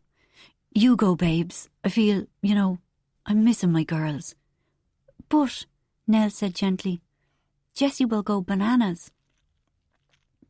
"I'll text her. She'll understand. Anyway, all of that stuff last night was just because she wants Ferdia there." "You don't mind if I go?" "No, but leave some of the chocolate for the rest of them." That wasn't funny, but he was upset, so she let it go. "Back in a while." When the lift doors opened onto the lobby, the racket from dozens of overexcited children hit her. 2 unruly queues, one for the 7s and under, the other for over 7s, snaked back from the doors that led to the grounds. Staff members distributed plastic buckets. At the front of the smallies queue, Jessie stood with Dilly. They were both ramrod straight, as if marshalling their energy for the task ahead. In the other queue, she spotted Cara and Ed with their boys. There was Johnny with TJ. Further back were Saoirse, Barty and Bridie. No sign of Ferdia. When she tried to push her way up to Jessie and Dilly, An apologetic staff member stopped her. "Like a tinderbox here," he said. "Some of them have been waiting more than an hour. Any queue jumping could trigger a riot." Nell laughed. "Grand. This was gas. Soon as the doors open you can follow them out," the man said. "You'll catch up with your family in no time." Nell took her spot at the back of the queue. A few rows ahead of her, a little boy was balanced on his dad's shoulders, reminding her of a TV image she'd glimpsed on Friday. Syrian refugees standing helplessly in a deluge. A small boy on his dad's shoulders, wearing a plastic bag tied over his ears as pathetic protection from the rain. A knot of painful feelings surged in her. Sorrow, frustration at her helplessness and, "Hey," a voice said. It was Ferdia. "Oh, hey, you made it. More than my life's worth to miss it." Rare irritation spiked, erasing the cautiously positive opinion she'd had of him since Friday night's apology. Him and his pathetic little war with Jessie. Would it kill him to be nice? 1 minute to go, a man who seemed to be master of ceremonies called, and fresh energy snaked down the lines. The kids took up a chant, "We want eggs! We want eggs!" A nearby woman muttered, "I'll give them eggs, little brats." What if this were a real food queue, Nell thought. Because right now, at this very moment, in countless parts of the world, hungry people were queuing for food, like Cassandra. A whistle blew. 7 and unders, go! Glass doors opened and the children surged forward, running as if their lives depended on it, Nell and Ferdia bringing up the rear.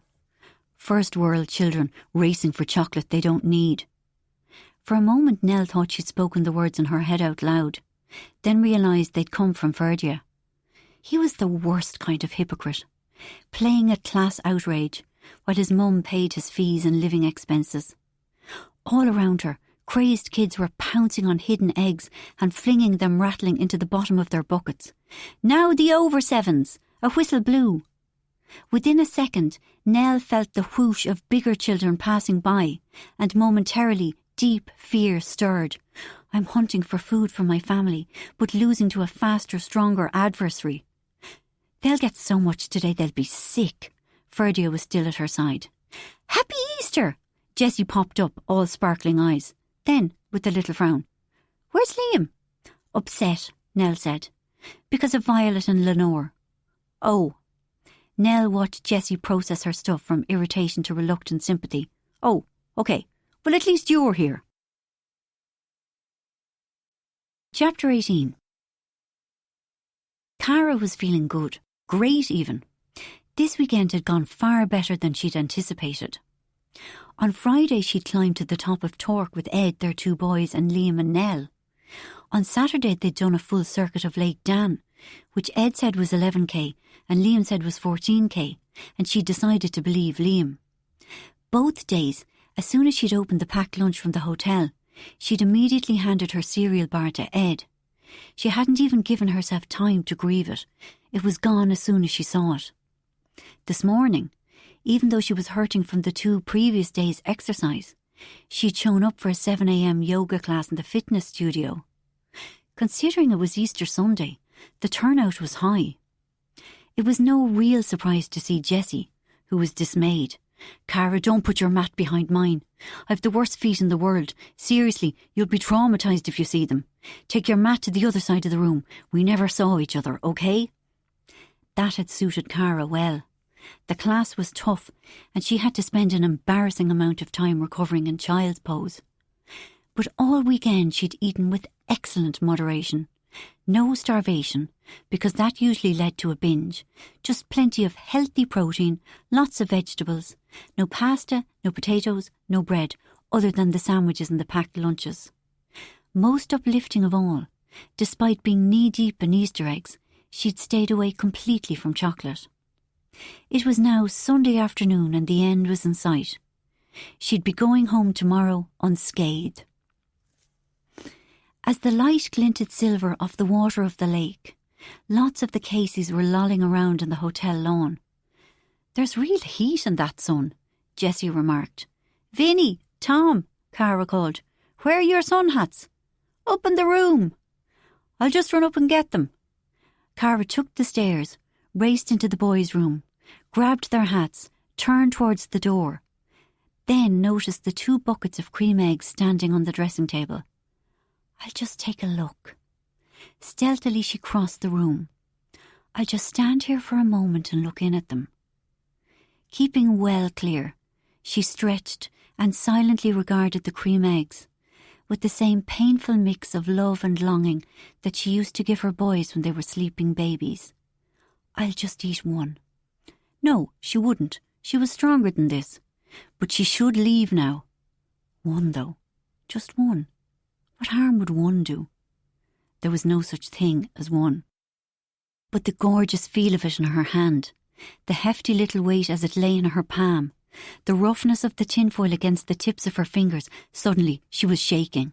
Saliva flooded her mouth and she was ripping off the wrapper, and oh, the crunch of the first bite. The sound was exciting, the sweetness coating her tongue, the sticky filling on her lips. One more bite and then it was gone, and without thinking she was reaching for another, then another. And what did it matter, because they were only small and there were so many in the bucket, and she should take some from the other bucket to even things up. And her heart was beating very fast and she couldn't stop, but she could replace them. She could just drive to the nearest bar. They were always open, even on Easter Sunday. And now she was looking at a proper Easter egg, a big Whisper one. Dozens more were downstairs for whoever wanted them. It would be no trouble to replace. So she'd just eat it and enjoy it, because the damage was done, sheep as for a lamb, and then she'd stop. Pulling the cardboard, ripping at the foil, breaking the egg. Hearing the crack gave her a thrill that was almost sexual. She was snapping pieces off and swallowing almost without chewing. But she began to feel sick. What she was putting in her mouth no longer tasted like pieces of heaven, but she kept eating until it was gone. Then it was over, and sanity returned. Oh God, how had that happened? All those calories. Even as she was calculating the total, she was trying to blind herself to how much she'd eaten. Friday hadn't been spent climbing torque for the endorphins or the bonding time with Nell. It had been done to burn fat. Same for Saturday's trek around the lake. Everyone else had been loving life, living in the moment with the sunshine and the fresh air, but she was only doing it because she wanted to be thin. Her fat cells were filling up and expanding. Already her jeans felt tighter. But it wasn't too late. She grabbed a bottle of water, swigged it all, then went to the bathroom, upended a tooth mug, filled it with tap water and gulped it down. Tasted disgusting, but that was good. 4 more glasses, then she crouched over the toilet, fingers down her throat, and she gagged again. Nothing happened, and then a torrent, mostly water but some chocolate. Eye streaming, nose running, she drank 3 more glasses of water and repeated the horrible exercise with slightly better results. It was exhausting, it was disgusting, and yet, seeing all that chocolate reappear, it felt rewarding. She cleaned up the bathroom, redid her makeup, gathered all the discarded packaging and bundled it into her bag. On the way to the spa, she felt lightheaded, almost elated. She probably shouldn't be driving. She stuffed the evidence into the bin outside the shop, then looked at the pile of cream eggs on the counter. Would 10 be enough? No, she hadn't kept count, but she reckoned 15 might do. Kids, she said sheepishly to the startled assistant. So this was very, very bad. But she'd got away with it, and it would not happen again. Chapter 19. Johnny's phone rang. Who was calling him at 10:10 on Easter Monday? Celeste Appleton. Why the hell was she Oh, right, he might have an idea. Summoning inhuman quantities of energy, he hollered, Celeste! Johnny! Well, this is a surprise. Are you still in bed? Ha ha. Christ, trust her to mention bed only 10 seconds in. Application here for a summer internship from a Ferdia Kinsella. I thought that name rings a bell. Is that Johnny Casey's stepson, I wondered. So, is he? Heartily, Johnny said, I believe he is. I see. He visualised her twirling a pen in her shiny, slippery hair, being pouty-mouthed and suggestive. Over 200 applicants for the spot. Why should I give it to young Mr. Kinsella? His resume is good, and he's a hard worker. He wasn't. He was a lazy little prick, but he could hardly tell her that, not with Jessie earwigging. All the resumes on my desk are good, Johnny. There was a laugh in her voice. And I'm sure they're all hard workers. What else can you give me? There was a blockage in his throat. What would you like? You can take me for lunch. Thank Christ it was only lunch, she'd suggested. I will, of course. Soup and a sandwich at a pub of your choosing. You can feck off with soup and pubs. You'll have to do better than that. Seriously? Always. Get back to me in the next few days. If he didn't, Ferdia would have to look elsewhere for his summer job. Will do. Lovely talking to you, Celeste. Now get out and enjoy some of that bank holiday sunshine. She laughed. You know me, Johnny. Hardest working woman in Ireland. As soon as he hung up, Jessie said, What? Celeste Appleton, Social Research Institute. Ferdia applied there for a summer job. Small world. Not really. He'd suggested it to Ferdia. He might even have said something braggy like, Old friend of mine runs the place. With the unspoken addendum, she never really got over me. Is she going to give it to him? Jessie asked. If I have lunch with her. Is that right? Jessie said thoughtfully. So, have lunch with her. Get him the job. But make sure you behave yourself. Course I'll behave myself, he blustered. Back in the day, Johnny had been a great man for casual sex. Jessie hated being reminded of it. You and the kids start loading up the car, Jessie said to Johnny. I'll check us all out, and paid the doubtless colossal bill. At the desk, as page after page was being printed out, Jessie was all smiles. Yes, wonderful weekend. Yes, they'd be back again next year. No, wouldn't miss it for the world. Oh, hurry up for the love of God. Put me out of my misery and just show me the final figure. There we go, Miss Parnell.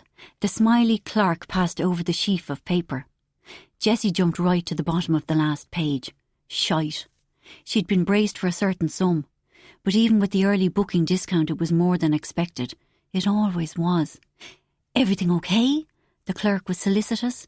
Fine, yes, just, But a scan through the list established that nothing unexpected had sneaked in. For example, that she hadn't accidentally bought the fecking jaunting car instead of just hiring it for 4 hours. But all those accommodation costs and several dinners for 14, room service, massages, packed lunches for the hill walkers, mini bar refills, casual lattes in the lobby, they tended to add up. Christ, though, she was glad that Johnny wasn't witness to this. It was weird with him. He was her husband and they were meant to share everything. To be fair, they did. One joint bank account, joint credit cards and a joint mortgage.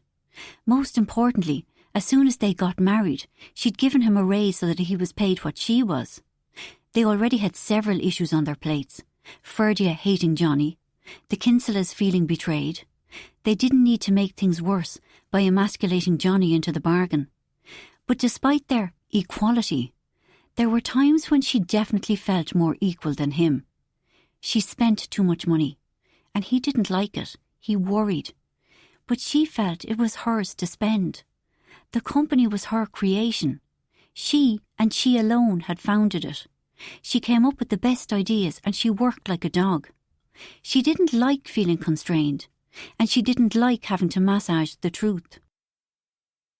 It had been true what they'd said in that article. If she'd sold up in 2008, she'd have more money than she knew what to do with. She hated being reminded of the opportunity she'd missed, convinced, wrongly, that if she held on for another 9 months, the price would just keep rising. But you couldn't think that way. Her life was great and they had enough money. As long as she kept working hard and business stayed buoyant and everything all right? Johnny was suddenly at her shoulder, making her jump. All fine. She summoned a bright smile and slid the enveloped bill into her bag. Christ, you're doing the scary smile. That bad, was it? Bad enough. I could look at it online, find out just how bad. Don't, Johnny. She followed him to the car. Promise me you won't. He smiled. I promise. Johnny, I don't spend much money on clothes or shoes. What? Johnny, I don't. You should see some of the prices on Net-a-Porter. Yeah, it's Net-a-Porter, a luxury goods site. So I buy my clothes from Zara. Look, family is my thing. It wasn't even her family. They were his brothers. But she had no brothers or sisters of her own, and she was nothing if not resourceful. Who's driving? he asked. You. She'd a million emails to answer. Climbing into the car, she was deep in thought. Maybe she needed to make changes to her spending, but it was hard to know what to do. Should you live each second to the full, grabbing every opportunity and making as many precious memories as possible? Or should you carefully salt resources away, having a comfortable buffer zone in place in the event that disaster struck? It was impossible to decide, because you never knew what was coming down the tracks. 5 months earlier. May, Dilly's first communion. Chapter 20. Cara hunted through the jumble of cosmetics on her dressing table. She'd pressed so much iridescent shimmer onto her cheekbones that more eyebrow definition was needed to balance it. And one more circle of glittery brown eyeliner wouldn't hurt. The lip gloss, though. She looked as if she'd fallen face down into a field of cherry jam, so sticky she could barely open her mouth. How had they lived like this in the 90s? Her hair was loose, apart from the 2 frankly amazing horns on the top of her head, courtesy of Hannah. She twisted a thick lock of Cara's hair around a cone of styrofoam, pinned it in place with a gazillion clips. A nuclear missile won't shift them. Then sprayed each finished horn a sinister shade of dark red. Unexpectedly, the clothes had been the easy part. The long slip dress in slithery black satin left over from her youth had been lurking at the back of her wardrobe. Astonishingly, and admittedly with the assistance of Spanx, it still fitted. The red top embossed with silver stars she'd found on eBay. And Aaron had loaned her the super high leopard print platform sandals. Platforms were great, so easy to walk in, and looking taller also made her look slimmer, and perhaps she should wear them more often. Hey! Ed was out on the landing staring in. You look... What? Suddenly she was anxious. Stupid? God, no! You look... He studied her. Hot! Moving towards her, he said, his voice slightly hoarse. Do you have to go out? Ha ha, the very thought of missing this. He slid his arm around her waist. Are they your eyelashes? No, God, Ed, you haven't a clue. She regarded him fondly. If I kiss you, will we get stuck together? Yep. Forever? Yep. Have you got my drink? He produced her metal coffee mug. 100 mils of vodka in there, 4 measures, and as much Red Bull as would fit. Honey, are you sure about this? Can't you just go to a pub first? We're reliving our youth. His concern tickled her. We were grand then, we'll be grand now. What'll you do tonight? Put that pair to bed, watch Kevin MacLeod, maybe smoke the world's weakest spliff. Ed? No spliff? Not with the kids here, even if they're asleep. Sorry. No, you're right. Her mobile beeped at the same time as a car outside. That'll be my taxi. Bye, honey. Don't wait up. Crowds of Spice Girl alikes were milling around the gate. It took a while to spot Gabby and Aaron in among them. Then there they were. Gabby in denim cut-offs, a denim shirt over a silver corset, and a long, flammable-looking blonde ponytail. Aaron in red patent knee boots, a black latex dress, and an orangey-red wig. Cara launched herself at them. You look so young, Gabby squealed. It's 1998 all over again. You look amazing. No, you look amazing. You look more amazing. We all look amazing. Aaron plucked at her dress. But I am melting in this. Latex is a young woman's game. She produced a small Evian bottle. Have you got your drink? Are we just going to do it standing here in the street? Cara asked. Sure. Aaron took a defiant swallow and nodded at a hovering security guard. Respectable mother of 3, thank you for asking. Really? Gabby seemed uncertain. But after the first couple of swigs, she said, Sneaky drinking is like riding a bike. It's all coming back to me. It should come back to you, Aaron said. As drinkers go, you were the worst. Excuse me, you were the worst. Sometimes I was the worst, Cara said. You were never the worst drinker, Aaron said. But she had terrible form with men. Remember, Cara, you were seeing that fool. Which one? What was he? The magician. Cian. Cara snapped her fingers. Him. But there was another fool. He had a job. Brian with a Y. Cian the magician showed up one night. Booty call. You didn't want him to come in. Then Brian with a Y arrived. Oh, I remember. You introduced them to each other. Said they had lots in common. That they were both dickheads. Then kicked them out. You were boss. Girl power that night, all right. Chapter 21. A ceramic bust of Lenin, a clock with Cyrillic numbers, a collection of military medals, another bust of Lenin. Jessie kept on scrolling through Etsy. She was drawn to the Soviet field telephones with their old-fashioned black handsets, but she had to try to put herself in Jin-Woo Park's mindset. I am a Korean chef who lives in Geneva and collects Soviet memorabilia. What do I like? On she scrolled. More military medals, another field telephone. Then a vintage rubber chemical protection suit in a dodgy shade of green. Jessie's heart jumped. It was attractively weird, and if nothing else, would get Jin-Woo Park's attention.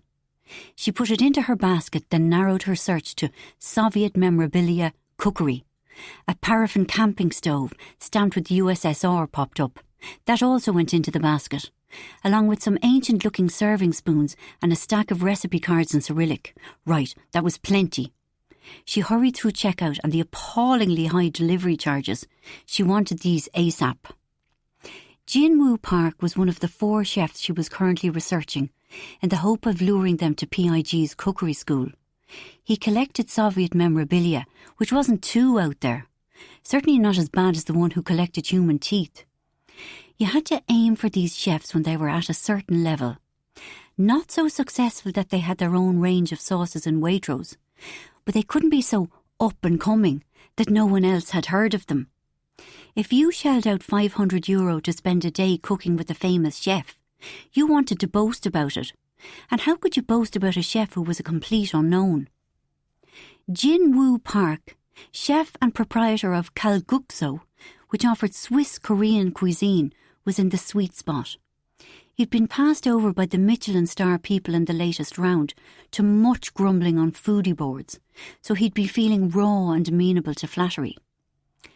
Those who couldn't understand how Jessie persuaded such a chef to come to Ireland were missing the basics. The chefs came because Jessie put the work in. She researched and researched until they felt like her best friends. Like, look at her now. It was almost midnight and she'd been on her iPad for 2 hours doing a deep dive on him. Most nights she went to bed around 10 o'clock, intending to read a prize-winning book for half an hour, then get 8 hours of restorative sleep. Instead, she went straight online, looking up amazing resorts or cheerily buying stuff, or furtively opening the mail online. Reading it made her feel almost queasy, but she was irresistibly drawn to the comments beneath each story. Seeing the criticisms of Hollywood actresses, too thin, not thin enough, saggy neck, too much lip filler, took some of the sting out of the hatred that came her way. Tonight, though, she'd been focused on carefully assembling a gift box that would show Jin-Woo Park she truly got him. Jin-Woo's Swiss wife, Océane, was a long-limbed blonde at least a head taller than him. No kids, which was a shame, because the quickest way to snag someone's heart was to be nice to their children. But she'd work with what she had. She'd love-bomb Océane. Océane's Instagram was public, in English, and she posted a lot. Mostly pre-workout selfies or very spency shoes. So Jessie would send her a pair of fabulous shoes, but she needed to know her size. If handbags had been Océane's thing, it would have been a lot easier. Taking a chance, she commented on a pair of Océane's Louboutins. OMG, so beautiful! You have teeny tiny feet. Are you a 36? She threw in 4 heart-eyed emojis and sent it. Océane had 20,000 followers.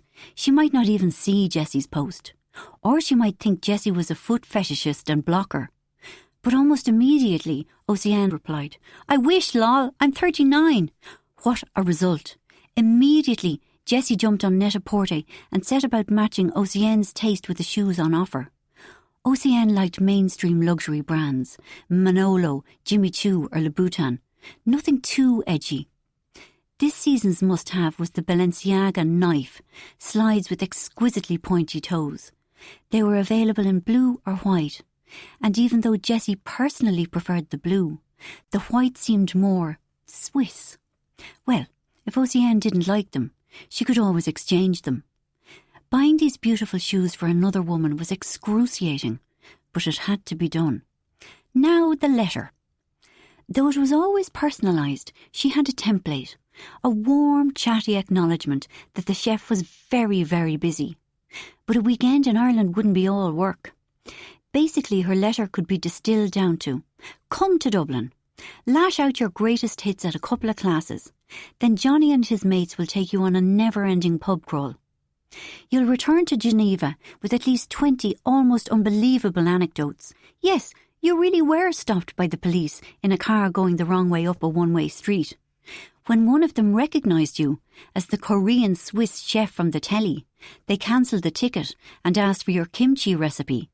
All expenses will be covered and you will be remunerated handsomely for your time. Most restaurants, even the world-renowned, struggle to break even, so chefs tended to find a lump sum of €5,000 for 2 days easy work a very attractive prospect. Once the contract was signed, Jessie gradually layered up the work, pinging off emails saying, "Turns out you're a bit of a rock star here in Ireland. Our most popular TV chat show is desperate to have you. More fun than it sounds. The green room antics are the stuff of legend." The more publicity generated by the visit, the more PIG benefited. Long after the chef had departed, PIG's cookery school would be offering courses inspired by the chef's unique cuisine, and Johnny hurtled into the bedroom, clearly agitated. "Jessie, what are you at? Our PayPal is going mental." Luring Jin Woo Park. "Using Net-a-Porter." Shoes for his wife. €500 worth. That's what she likes. Jessie said what she always said. You have to spend money to make money. Some of Jessie's fishing expeditions came to nothing. They dropped like pebbles into the bottom of a still, dark lake. But she didn't give up easily, treading the fine line between charming persistence and harassment. "Can I come to bed?" Johnny asked. "I'm writing to Jin." "Saying what?" "The usual. Understand how busy your schedule is, but you'd love Ireland, people so friendly. Yeah, hardly racist at all. What are you sending him?" "Bottle of Middleton, Seavite products for his wife. He collects Soviet memorabilia, so a load of mad stuff is making its way here from Ukraine. Go on, yeah, come to bed." "Thank Christ," he said. He tore off his T-shirt, stepped out of his sweatpants, then his jocks. She looked at him over the top of her reading glasses, realising that here was a chance to accomplish another thing on her to-do list. "Johnny!" "Yeah?" He looked up sharply. She removed her glasses and moved her iPad to the floor. "If you were quick about it." "I can be quick." "No foreplay, just the main event. And don't worry about me, I'm grand." "Is this one of those maintenance rides?" "It's a ride, Johnny. Don't overthink it." Eagerly, he disappeared into the bathroom, looking for a condom. At nearly 50, she was unlikely to get pregnant, but Johnny was taking no chances. "Johnny!" she called. "What about a photo of the entire family, all of us holding little Swiss and Korean flags?" "Yes, no, I don't know." "I'll order them anyway." "You're way too click-happy." Sometimes, Jessie thought, his cautious bean counting was very dispiriting. Honestly, though, when she'd first met Johnny, back in the days when he'd been one half of the Rory-Johnny double act, he'd seemed like a lunatic risk-taker. But that was a long time ago, an entire lifetime. And now that he was no longer defined in opposition to his best friend, he seemed almost too careful. Mind you, Rory had been even more cautious. She'd been seeing Rory when the idea for PIG came to her. They were serious about each other, and she'd sensed they would probably get married. Even so, she'd been nervous about sharing her big, wonderful vision. If he jumped all over it and urged her to include him as partner, would she think less of him for coattailing? Instead, He gave careful, measured encouragement. There was no breathless plea to become part of her venture, no reckless offer to put his flat up as extra collateral. She'd had a bit of a tearful rant at him. She couldn't help it, she wanted more support. Gently he'd said, "It's your idea. It's brilliant. You deserve any reward. I'll help in every way I can. And if it doesn't work out, I'll take care of you." And if it does work out, she'd been suddenly uplifted by confidence. "I'll take care of you." Chapter 22.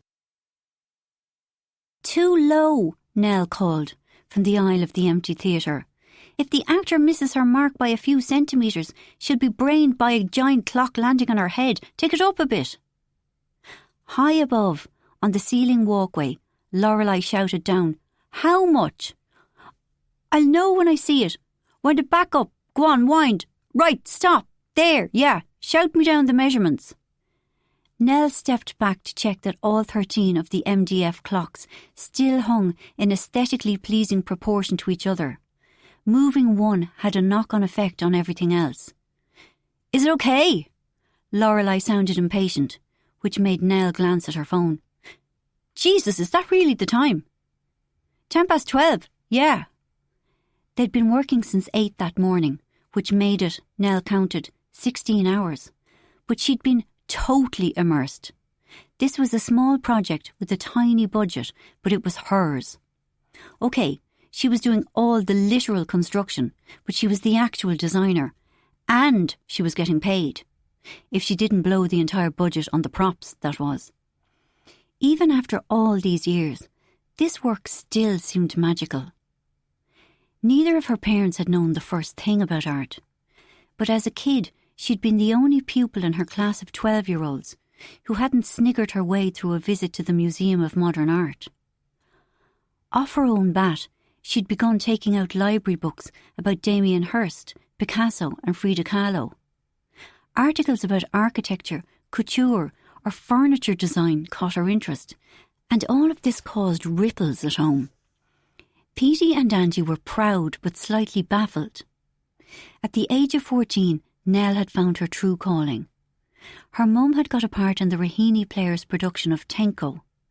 Nell's dad, a joiner, was enlisted to build the set with Nell's brother Brendan.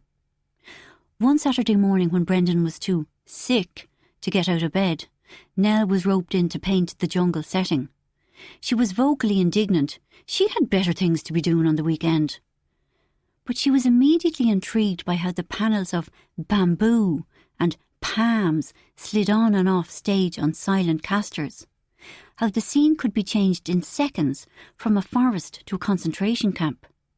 "Did you invent this?" she quizzed her dad. "We built it. Stephanie designed it." "Right. I want to be a Stephanie." "Grand so." Petey had a twinkle in his eye. "You can be a Stephanie." They'd always encouraged her to be her own person. "We might as well give you confidence," was her dad's good-humoured refrain. "We've nothing else to give you." Once again, Liam checked the time. 12:30. She'd been at work for a very long time. He wasn't worried. He just really wanted to see her. Today was their 6-month wedding anniversary. Barely a year ago they hadn't even met. That very first night, Liam had said, "Come home with me." He still wasn't sure about her, but he was curious. No. That wasn't the answer he was used to getting. "Haukart," she said. "Excuse me?" "A couple of years ago I was in Iceland. They have a dish called haukart. It's shark pickled in urine. Tastes disgusting. I knew it wouldn't be for me, but I still wanted to know what it was like." Her voice trailed off, and he felt shame rise in his face. "I'm a person," she said, "not some novelty." "But—" "Don't." She put a warning hand on his arm. He was confused. He thought millennials were down with hookup culture. "Have you a boyfriend?" She seemed amused. "No." "Bad breakup?" "Please, stop." "There was a bad breakup." "There was a guy," she shrugged. "I got breadcrumbed for months. He'd give me a little attention, just enough to seem like he cared. Then, nothing. Then, a booty call. So I blocked him. Harsh. I'm going to be 30 this year. Time to get serious about life. I've given up on Tinder. Why's that? Because he found it very handy. It turns people into disposable collateral. Her earnestness was touching. Something about meeting a person on screen makes them too easy to ghost. It's like your phone conjured them up, so your phone can vanish them too. Have you ever had a real boyfriend? Totally. She looked offended. For 7 years, from age 19 to 26. We outgrew each other. It was still hard though. 7 years is a long time. Even though the final year or two were kind of shitty. I was afraid I'd never meet anyone else, she said. And I haven't. Apart from breadcrumb guy. Oh, him. She made a dismissive flutter. He was an asshole. And I was a bigger one for pretending he wasn't. There have been lots of assholes. So, I'm going now. She stood up. Can I have your number? Hardly he got to his feet. I promise I'm not an asshole. She looked him in the eye. You're hot. You're rich. You're bored. You're totally an asshole. But she laughed and gave him her number anyway. He went home and slept for 11 hours. The first time in 2 years he'd managed more than 5 uninterrupted hours. When he woke, he wondered what had changed. Then he remembered. Houcart, fermented shark, whatever she was. That same morning, Nell woke up in her small, overheated room in Shankill, a suburb perched on the edge of Dublin. The room got unbearably stuffy in warm weather, but remained Baltic during the winter. She'd been woken by the ping of a text. Morning, smiley face. You busy today? Come to the coast with me. Friends, you are not fermented shark. Deep in thought, Nell opened her window to let in some air. Last night, her assessment of Liam had been interesting but not for me. He was too clueless about her life. But he was stimulating. She'd quizzed him about the end of his running career, and he'd been unexpectedly articulate. After I stopped winning, he'd said, disappearing into a marriage was a great place to hide from my failure. Paige had status and money. I wanted someone to take care of me. His honesty was intriguing, attractive. We had Violet, that was a distraction. Then we had Lenore, same. We were moving around a lot, a year in Vancouver, 2 in Auckland. Took a few years to notice how worthless I felt. Oh yeah, performative masculinity. Men are told they must be hunter-gatherers. If you're not one, you feel like a failure. It has a name. Wow, okay. When we lived in Chicago, I went to drama school. But Paige's job moved us again, this time to Dublin, so I never graduated. Moving back to Ireland as a house husband, that was the death knell. The shame was too much. I could do that shit in another country, but not here. The last 2 years of our marriage were... She waited, reluctant to provide the words. I wouldn't wish it on anyone, he eventually said. In the end, I just wanted it to be over. Paige despised me, and I resented her. We went to counselling, which made it worse. Found out we'd got each other wrong from the get-go. She thought I was dynamic. I thought she was strong. We were both wrong. It sounds painful, really. After silence, he said, I was shitty to her. What way shitty? Cheating? Hey, cheating isn't the worst thing you can do. At Nell's sceptical look, he said, I sneered at her job, her dedication, her money. She believed in me for years, and in return I was a tool. She hates me now. She's right to. Nell looked again at her phone. No, she shouldn't meet this guy. She typed a reply, then clicked back, deleting it all. Bad idea to commit to anything until she'd had coffee. In the kitchen, used saucepans were piled along the worktops and the bin was overflowing. 6 people lived in this 3-bedroomed house and it was too small for them. Molly Ringwald was mewing angrily, obviously hungry. Sorry, Moll. She poured kibble into a bowl, then filled the kettle. Wondering where to start with the clean-up operation, she thought, for the first time ever, how much longer do I have to live like this? In wandered Gar, who lived in the adjoining sitting room. Frosted glass doors were all that separated his space from the kitchen. "Morning," he said sleepily. "Sorry, did I wake you? You're okay. Kettle on?" "Yep, but help me clean this pit. I met this guy last night. Not Tinder, real life, but it's not that sort of thing." "What sort of thing is it?" "He's a babe, I guess. There might be something, but I've wasted enough time on experiments." "What?" "You know, men experiments. Sleeping with guys just because, maybe. Also, he's 40, divorced, kids, baggage. I think he might be a terrible person, but he's honest about it, so maybe that means he isn't." "When somebody tells you who they are, believe them."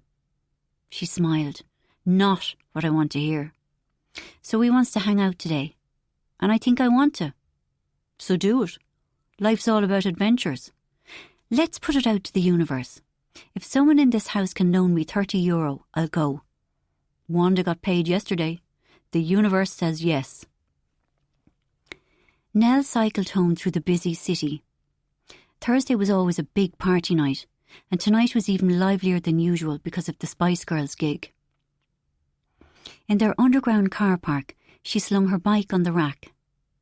When she'd seen Liam's fancy gaff for the first time, she couldn't have imagined that within weeks she'd be living there. It seemed like an absolute palace, still did.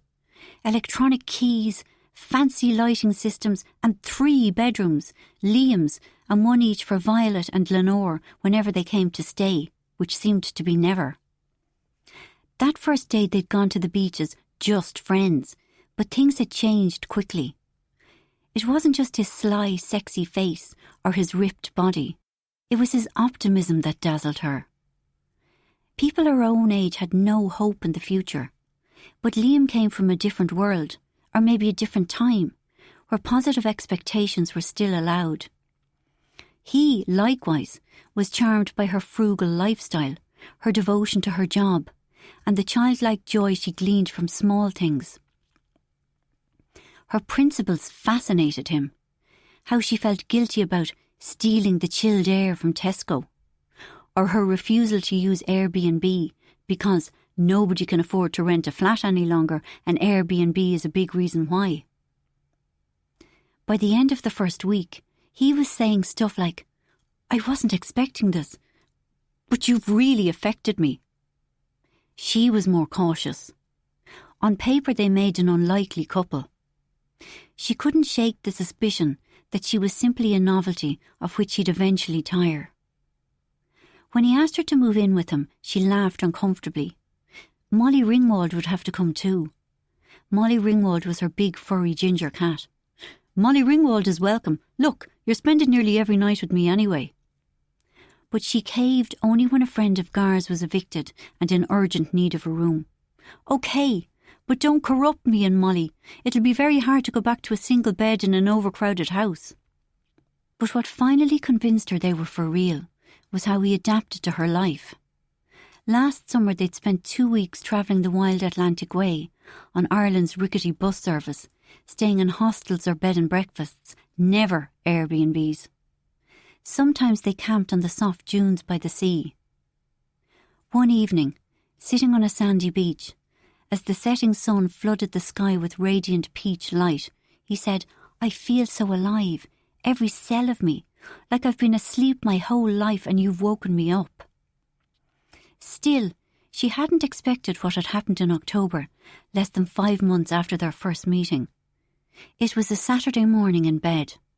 She had opened her eyes to find him propped on his elbow, looking down on her. "What's our deal?" he asked, as if they were continuing a conversation they'd already been having. "You and me, where is this going?" "Does it have to go anywhere?" He paused. "Let's get married." "You loon, you're barely divorced." "I've been divorced more than a year, and the marriage was over long before." The truth was, she didn't need convincing. Life was so unpredictable, you had so little control. You might as well take your autonomy where you could. "If I say yes," she'd said, "and it's a big if, Liam. There's to be no big ceremony, no dress, none of that.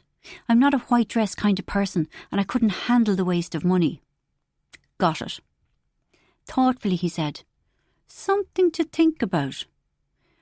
We'd only need 2 weeks' notice to get married in Iceland. Hotel in the Snæfellsnes Peninsula.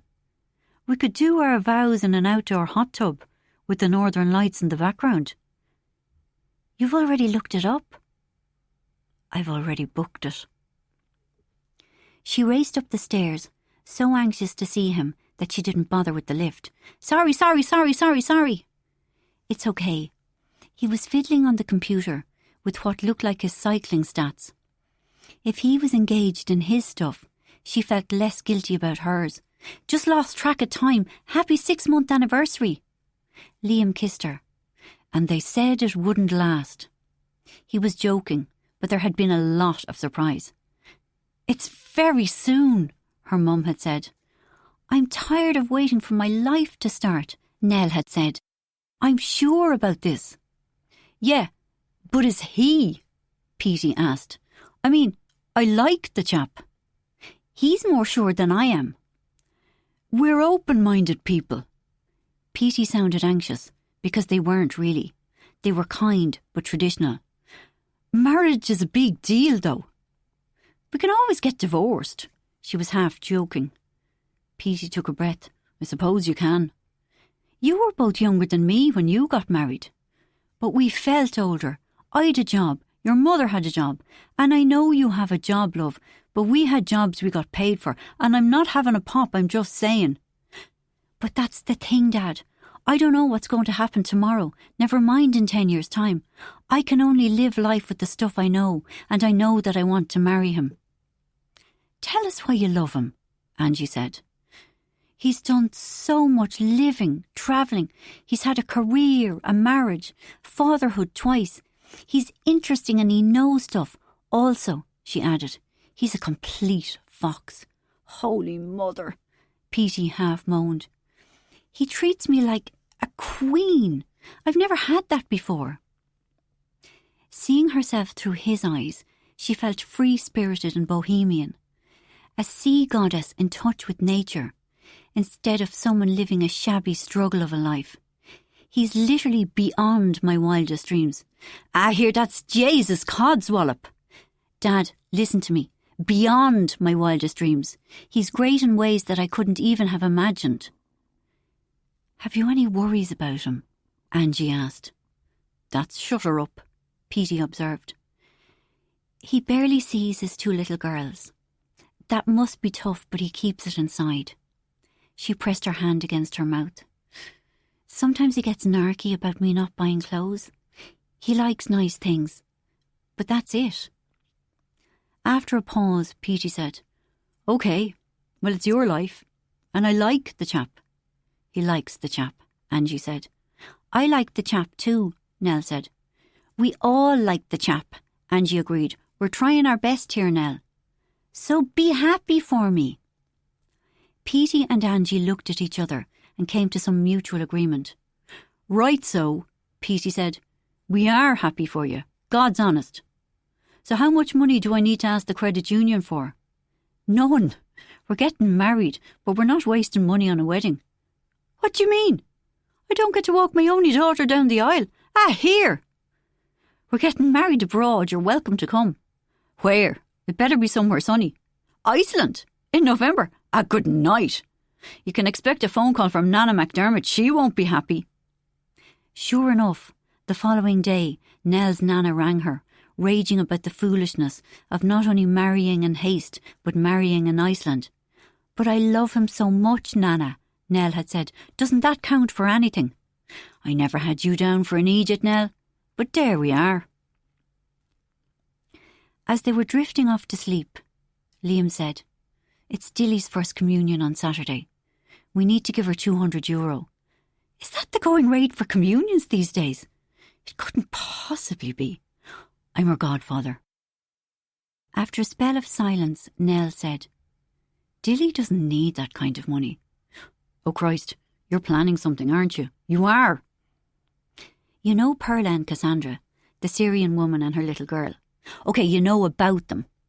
Instead of us giving the cash to Dilly, how about we ask her to give it to Cassandra? Sort of like sponsorship. I don't know if Jessie will go for that. What if it upsets Dilly and Jessie and Johnny are raging with us? We could OK it with them first. I could get some photos, maybe a letter from Cassandra to Dilly. Nell's head raced with ideas. Cautiously, Liam said, "Ask Jessie. See what she says." Chapter 23. Ed and Tom were talking softly. Tom must have woken early and climbed into bed with them. Lots of cultures of coming-of-age ceremonies, Ed was saying. They seemed to be discussing Dilly's forthcoming First Communion. 8 is too young, Tom said. I'm 8, and I still don't know about God. When I grow up, I might be a Jedi or a scientist or a postman. But now I'm only a kid, so how should I know? She should be hungover and exhausted from last night, but all she felt was happy. It had been like being young again, but without the side order of crushing insecurity and crippling fear of the future that had been her constant companion when she was 21. Her red horns were still on her head. Hannah had been right. They hadn't budged. Better get rid of them before she went to work. In modern Western society, and that's us, buddy, childhood is extended far longer than the norm. 100 years ago, you'd already be out at work. Down pit. Down pit indeed. It was lovely to hear their quiet chat. Today was going to be a good day. She was certain of it. But you're actually correct, Ed said to Tom. The Catholic Church doesn't think 8 is the age of reason, but maybe it's a good idea to give kids a sense of belonging to their church. Is it mind control? One way of looking at it. Ed was so reasonable, Cara thought. Fair-minded and scientific in his approach to everything. But for many 8-year-olds, being celebrated forges strong connections with their community. Nah, kids only like it because they get so much money. That's all Vinny wanted. Under the covers, Cara smiled. Tom was right. Vinny had had the time of his life on his First Communion day, strutting around in a white suit and shaking all the neighbours down for outrageous sums of cash. If he'd felt a sense of belonging to his church, Cara couldn't say she'd noticed. What's a pit? Tom asked. A coal mine. Is it? We always say it, but I didn't know what it meant. Cara's phone beeped. A text from her mum. Coffee before you start work? It would be so nice to stay here with Ed and Tom. But in 2 weeks, Ed would be starting his summer work, away from Monday to Friday, and all invitations would have to be declined. Now was the time to make the most of it. She swept aside the duvet. Ed, you're on breakfast in Walking Baxter. I'm meeting Mum before work. She got to her feet, then halted. Oh, stood up too quickly. When the dizziness and black dots dispersed, she clicked out. Big hat of coffee, 9 a.m. On the landing, she knocked on Vinny's door. Up! Dad's doing breakfast. No sugar puffs, no Cocoa Pops, no Fruit Loops. She hurried into the bathroom before Vinny started complaining. You heard that, Ed? She called. Yep, got it. With the shower running, she got on the scales. She hadn't put on any weight since yesterday, but she hadn't lost any either. And she probably should have. Either way, there was going to be none of that nonsense today. Clean sheet, fresh start, she promised herself. Pushing open the door into Big Hat of Coffee, she spotted Dorothy at a window table. Since their retirement, Dorothy and Angus went on as many sailing holidays as they could afford. As a result, Dorothy dressed as if she might be called upon to navigate a catamaran to Greece at a moment's notice. Today, under a yellow anorak, she wore a white fleece, navy chinos and deck shoes. Her silver-grey hair curled softly around her face, and her skin had the healthy glow of the outdoorsy type. I got you a latte, but held off on the muffin, not because I'm stingy, but I didn't know if you're on or off the sugar at the moment. Off. So how are things? How's Dad? Grand. Angus, a mild man, was always grand. Vanessa might be getting a new car, Dorothy said. An electric one. Vanessa was Cara's younger sister. She lived in Stuttgart. Not a Tesla, a cheap one. But I've my doubts about electric cars. Would they not be very slow, like golf buggies? That whiny noise, would you be able? But, she adopted a sanctimonious tone, the environment she says. Cara couldn't help smiling. She has a point, though, and your favourite son-in-law Ed would agree. Dorothy's expression softened. How is he? Cara took a breath. Talking about Ed gave her the same feeling as unwrapping a beautiful piece of jewellery from its cushioned box and admiring its beauty. She'd always known she was nothing special, nor did she want to be. Those poor souls who went on reality shows, yelling that they believed in themselves, well, she worried for them. Unexceptional as she was, she'd had hopes for her life. Meeting a man, the man, was one of them. She wasn't going to settle for just anyone. Happy marriages existed. Her mum and dad were ordinary people, but each thought the other was extraordinary. It happened.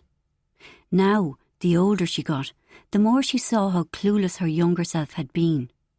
She and Ed, their happiness was down to nothing more than sheer, dumb luck. Ed, she said. Ed is great. I'd a Skype with Champ, Dorothy said. Was it Sunday? Champ, the youngest of Dorothy's children, was living in Hong Kong. He's getting itchy feet again. Might as well just sign up for Elon Musk's Mars project. Then, grimly, that'll give him adventure where he'll feel it. How are the lovable eccentrics? Has Vinny set anything else on fire? No? Dorothy's face fell. But clearly he has spirit. He certainly has. And while he was doing it, at least he wasn't on his screen. You're right, Mum. A nice outdoor activity, setting fires. So, Dorothy's tone was meaningfully prim. Will you and Ed send him to a child psychologist?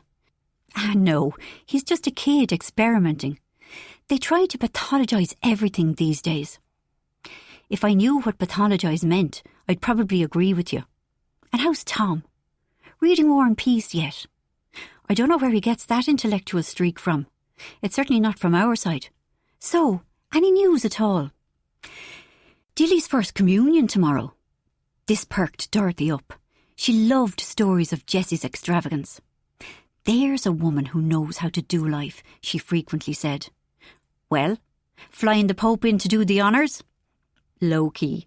A buffet and an inland beach. No, don't ask me, I've no idea either. I'd better give Dilly some cash. Dorothy whipped out her wallet, then looked uncertain. Is 20 enough? 20's loads. Is Jessie making you go to the church bit? Cara shook her head. We're welcome to attend, but it's not mandatory.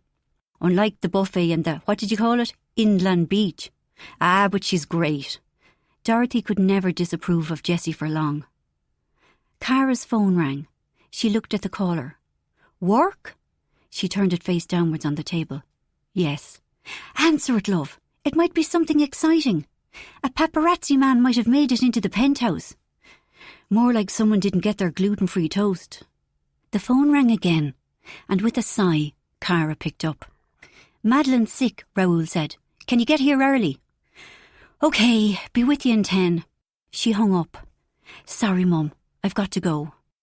She said goodbye and hurried towards Fitzwilliam Square. She was almost past the Spar when she realised she hadn't had any breakfast. Inside there were cereal bars, apples, healthy-ish options. She bought 2 bars of chocolate and ate them furtively and very quickly. With the wrapper stowed in a nearby bin, she was almost able to convince herself it hadn't happened at all. Chapter 24. Tejumola shifted her noise-cancelling headphones off her ears and looked up from behind her monitor. I just pinged you the sales figures, Jessie. Tejumola was PIG's chief financial officer. Well, she was their only financial officer. PIG had a mere 7 staff at their headquarters in the far too ordinary suburb of Stillorgan. 7 was all there was room for, and glamorous it wasn't. Tejumola was small, serious, and no crack whatsoever, but that suited Jessie. When it came to finance, she needed someone she could depend on. She focused hard on the weekly sales figures from her 8 stores. She took it very personally. If sales had dipped, she felt a protective sorrow. The same way she'd feel if TJ hadn't been invited to a birthday party for being weird. But if one branch's takings were unusually high, she lit up with a warm glow, as if they'd won a medal for Irish dancing. Kilkenny's take was down. Not drastically, but it was still a worry. She never forgot that she had 56 employees. 56 people and their families for whom she was directly responsible. Running a business was a big burden. At this stage, though, she'd never be able to work under another person. No choice but to carry on. As for Kilkenny, maybe she'd drive down this afternoon and show them some love. Good for morale, and, oh Christ, Rihanna had that look on her face. "Just in," she said. "Perfect living want to spread of you and your gorgeous family in your beautiful home." Jessie turned an exaggeratedly miserable face to Rihanna. "Oh God, my beautiful home is a total shithole." Between the constant traffic from 5 children and 2 dogs, the bicycles, skateboards and dozens of shoes lining the scuffed hall, the kettlebell strewn on the living room floor where her personal trainer put her through her paces 3 mornings a week, the house was a monument to wear and tear. I'd have to get the place painted. You'd have to get the place cleaned. Rihanna was always the voice of reason. One of those crack squad teams. There are specialist companies that clean up crime scenes. Rihanna laughed. Yeah, they get rid of all traces of blood and gore. Grand so, I'll find you one. I'd have to get the dogs groomed, wrestle the kids into clothes the magazine wants to promote.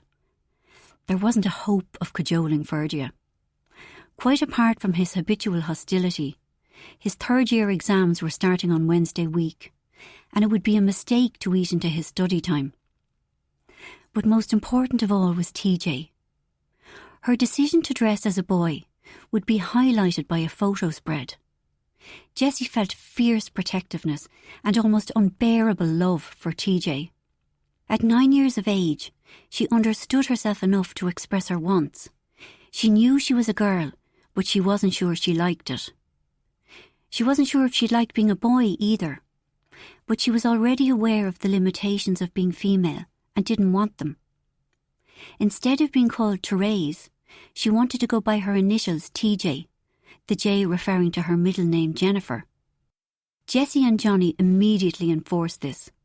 When TJ said she wanted to have her hair cut off, Johnny promptly took her to the barber. Right now, TJ didn't know what was going on for her, and Jessie reassured her it was okay not to know. But commentators and strangers hiding behind social media could be horribly cruel. It cut Jessie like a knife. Johnny thought she didn't read the comments under any articles about her, but of course she did. "I say you should do it." Mason, their intern, a 22-year-old business studies graduate, called across the office. Smart and social media savvy, the rest of the significantly older staff tended to treat him as the oracle. He would go far. Not with PIG, sadly. His placement was only for 8 months. Much as they'd love him to stay, Mason was bound for bigger and better. "I can give you demographics, percentiles, readership reach." No, you're grand," Jessie said hastily. "Anyone interested in my opinion?" Johnny didn't even look up from his screen. "Considering I'll be wrestled into some paterfamilias jumper and slacks and made to smile like a gobshite for 8 hours. "Nope," Jessie said. "Listen, Rena, I'm going to pass. But no, it's okay for me to do publicity, but it's not okay to involve the kids." "Right, gotcha." The office lapsed into silence. All that could be heard was the clicking of keyboards and the occasional sigh. The decision to turn down the photo shoot sat well with Jessie. Last month's article in The Independent, when her old boss had been quoted as saying that not everyone always liked her, well, it had hurt. All Jessie had ever wanted, as a kid, was to be one of the gang. But she missed cues, misunderstood phrases, and seemed to be the last to know about trends. It was as if she'd missed bits in life's script, the how to be cool page, perhaps. Her mother had been 42 when she'd had Jessie, her father 51. As their only child, she wondered if she'd inadvertently absorbed too many of their mannerisms. Maybe that was why adults tended to like her, teachers and other parents, which of course was the last thing she needed. As a lonely teenager, she had jumped on motivational quotes. Be yourself, she was advised. But that didn't work. And the problem was, she didn't know how to be anyone else. In college, the role she carved out for herself was Miss Dependable. In shared houses, she did the cleaning and organised the bill paying. Though her pristine Nissan Micra was scoffed at, no one turned down a lift. As for men, not one fancied her. She'd get wild crushes on tormented boys who smoked hash and loved Jeff Buckley. If they noticed her at all, it was only to scoff. Then she'd got a job. She still wasn't sure what had happened with Rory and Johnny. But it was the first time in her life that sexy, good-looking men had taken an interest. The ones who usually glommed on were a lot older than her and tended towards prissiness or pomposity. They liked Jessie's reliable, respectable ways. More than once, she'd been praised for not being a ladette. Jessie suspected that these judgmental men didn't even fancy her. She'd never sensed passion from a single one. They were convinced they saw insecurity in her, which would make her malleable, grateful even. They were wrong. She was afraid she'd be on her own forever. Like, of course. But she'd never have settled for one of those patronising, almost paternal men with their odd hobbies. One had bred and shown Burmese cats. Another played the flute in an amateur orchestra. Sometimes she found it hard to believe that she had her current life, where she was loved and sometimes liked. Her blood ran cold at how easily it could have stayed baffling and out of reach. What beggared belief was that nowadays she was sometimes described as beautiful, but that was all down to money. Without her highlights, her contact lenses, her Botox, yes, of course she had Botox, fillers too. Without her personal trainer, her veneered teeth, and her 12-week blow-dries, she'd look like a capable, unlovable nobody who existed only to help out. Chapter 25. Great, Jessie said, staring at her screen. Several heads snapped up. No, it's a good great, Jessie laughed, not a sarcastic one. For once. All the tickets for Hagen Klein's weekend have sold, 7 weeks before he comes. This was good news on several levels. Jessie's chefs, she aimed to book 4 a year, were now the lifeblood of PIG. The profits the ticket sales generated were gratefully received. But the bump the shops got from each chef's visit was the real bonus. Truth was, left to their own devices, the shops would barely break even. But every time a visiting chef demonstrated 1 or 2 of their signature dishes on a daytime telly chat show, hundreds of new customers arrived into the stores, looking for the amateur powder or juniper molasses or whatever high-priced item it was that the maestro had used. Jessie had been anxious about Hagen Klein, also known as the Chainsaw Chef. His Tromsø restaurant, Maskenvare, offered amazing food, sometimes cooked with power tools, but he was odd, unpredictable, and he split demographics. His Uber fans tended to be too young to afford tickets, but those who usually shelled out for PIG's cookery school liked their bad boys sanitised. The business is too dependent on chefs, Mason interrupted Jessie's train of thought. That was maybe the 3rd time he'd utter such a heresy, and it wounded Jessie. All that work you and Johnny do just to get one to commit, he said. It's not a productive use of your time. And what if a chef pulls out at the last minute? We've insurance for that. Jessie flicked a nervous look at Johnny. Don't we? I'll check. He looked a bit sweaty. You might want to drill down into the small print, Mason said. We really need to have that conversation about your online store. PIG already had an online site, but in the last few weeks, Mason had been pushing them to vastly expand its reach, to entirely reconfigure the PIG brand. Ordinarily, Jessie considered Mason a little genius, but on this subject he was wrong, entirely wrong. What made the bricks and mortar stores so special was the wealth of knowledge each staff member had to offer, Every one of them cooked with the same products they sold. They had insider tips and hard-earned advice, which an impersonal website could never replicate. "Jesus," Rihanna said, "it's 12:20. The table's booked for 12:30. Come on." They were meeting Erno Danchev Dubois, a self-described food trend consultant in the nearby Radisson. The hotel was where they had all their meetings. The office was far too small. "Am I to come?" Mason asked. "If you promise to say nothing more about a new website."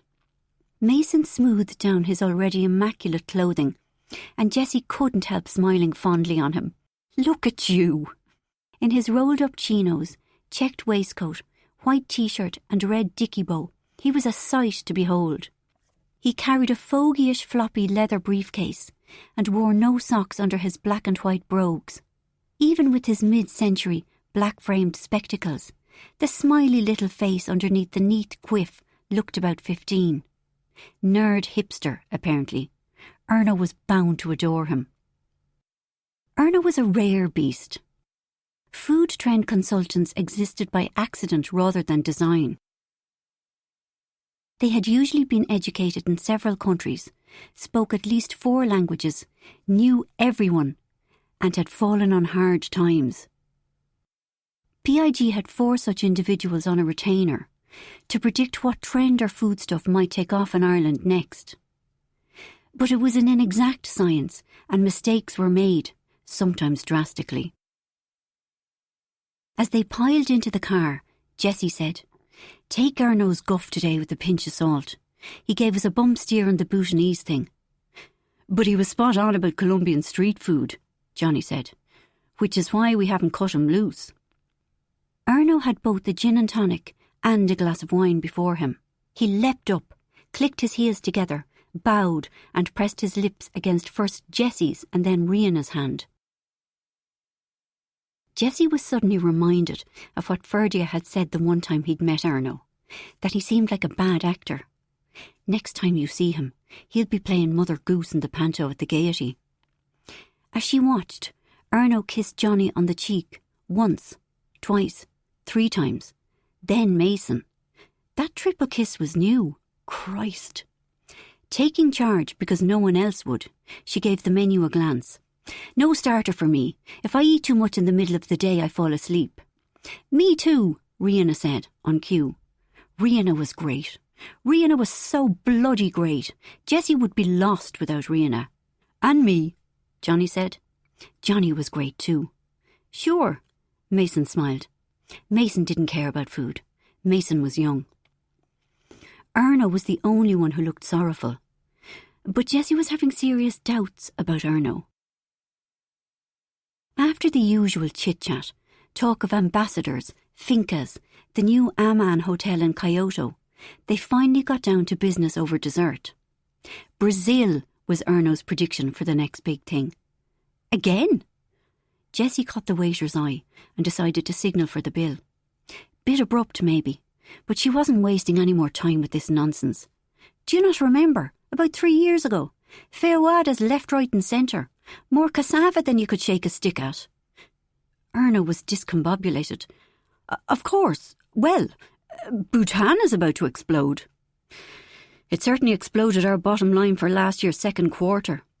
Jessie managed to smile. "Listen, Erno, we can't stay for coffee. Lovely to see you. We'll be in touch." As they made their way to the car park, Jessie was deep in thought. Erno had gone off the boil, and it was a worry. "Poor fecker," Johnny said. "Wonder what's up? Burnout? Too fond of the drink? I suppose it's an occupational hazard." They had 3 other analysts, but they'd worked with Erno the longest. "Have you stuff to do back in the office?" Johnny asked. "Why don't we knock off for the afternoon? It's been a hard week." Johnny had been at a trade fair in Munich. He'd done 3 18-hour days. "I was thinking I might jump in the car and drive to Kilkenny, show them some love." "Jessie, one afternoon. I feel like I never see you." "You work with me and live with me. How much more of me do you want to see?" "I'd just like to hang out with you for a couple of hours. Kilkenny can wait. It's only a blip." You're making me sound like one of those high-powered weirdos who never switches off. All I want is some alone time with my wife. What's so wrong with that? Look, I'll be home by 9. Make sure the dogs get walked. Chapter 26. Dad, get up, you lazy feck. Groggily, Johnny awoke. 9-year-old TJ was peering down on him. You've to drive me to jiu-jitsu, she said. Here's a coffee. Drink it fast. Be ready in 5. Why can't your mother? She's making the kinetic sand. The what? But TJ was gone. It was Dilly's first communion day. With the amount of fuss being generated, Johnny couldn't imagine what her wedding day would be like. Down in the sunny, skylit kitchen, it was all go. The entire household was milling about, and Jessie was head-to-head over a clipboard with McGurk. Johnny bristled. McGurk gave him the creeps. Usually he worked weekdays, but Jessie must have press-ganged him into today. Good morning, Mr. Casey. He told McGurk 1,000 times to drop the Mr. Lark, but McGurk persisted, as if it gave him pleasure to be irritating. There was the bang of an ex-seminarian about him. Johnny could see him in Rome, debating points of theology with other cold, pointy-nosed young men. McGurk had a story. Like, of course he did. Jessie collected people with a story. He'd been head of housekeeping in a luxury Swiss hotel, but he'd had a breakdown. He was looking for a position with less pressure, but he remained a dedicated neat freak with a fetish for ironing. Nothing wrong with that. McGurk's problem was that he wasn't an ounce of crack. He remained immune to Johnny's chat and charm. Unfailingly polite, he still managed to let Johnny know he loathed him. Johnny had wanted to hire another cheery, chatty Filipina like lovely Beth, the previous incumbent. But Jessie had set her heart on McGurk. It'll be good for the girls to see a man in a servile position. I'm under the cosh, Johnny had said, and they see me every day of their lives. To add to Johnny's irritation, Ferdia, lanky and dishevelled, was lounging against a counter, eating sugar puffs from a big Pyrex bowl. He really did treat this place like a free hotel, Johnny observed. Living it up in his little cottage at the bottom of the garden, as if it were a suburban Chateau Marmont, then popping in and out of here to eat their food and collect his laundry. We'll set up the trestle table here. McGurk was pointing with his pen. Not by the kitchen? Jessie sounded surprised. No, positioning it here will keep the flow going. Jessie nodded meekly. Well, that didn't happen often. Somehow Johnny caught Ferdia's eye, and Ferdia said, so terrified of her own ordinariness, she has to surround herself with weirdos. Johnny chuckled, then abruptly remembered who he was talking to, and snapped, Don't say that about your mother. Speaking of weirdos, Ferdia said, I wonder what Nell will be wearing today. He was a fine one to talk, Johnny thought, him in his girl power t-shirt. Something wonderful, Jessie said. Unique, individual. What now? No. Ferdia addressed Jessie as if she were a simpleton. Her clothes are just plain mental. Because all her stuff is from charity shops. She doesn't buy new clothes because of the planet. Or is it something to do with not feeding capitalism? Whatever it is, she still looks amazing. TJ jingled car keys at Johnny. Come on, you useless arse. She headed for the door, Camilla and Bub scampering after her. Someone hold the dogs, she yelled. They're trying to get out. Saoirse grabbed them by the collars as they strained to escape the house. Outside, a DHL van had pulled up. How are you, Johnny? Steve, the delivery man, called. See, Steve called him Johnny. Why couldn't McGurk? How are you, Steve? TJ said. How are you, TJ? Although should Johnny be worried that the entire family seemed to be on first-name terms with their DHL man? Delivery for Jessie. I'll take it. Johnny looked at the sender. Net-a-Porter, what the feck? Then he remembered the shoes she'd ordered for Jinwoo Park's wife. Who's coming today? Ferdia asked Jessie. Ed and Cara, Liam and Nell, some of the neighbours and a few friends. 25, maybe 30. Unbelievable, he muttered. Don't be cross. She wrapped her arms around his waist. You're only annoyed because we'll be out in the garden disturbing you in your little flat." "You're a hypocrite." He disengaged himself. "When did you last go to Mass?" "You pick your battles." Jessie was breezy. "Everyone in her class is doing it." "Don't tell me you're going to take her around the neighbours and shake them down for cash."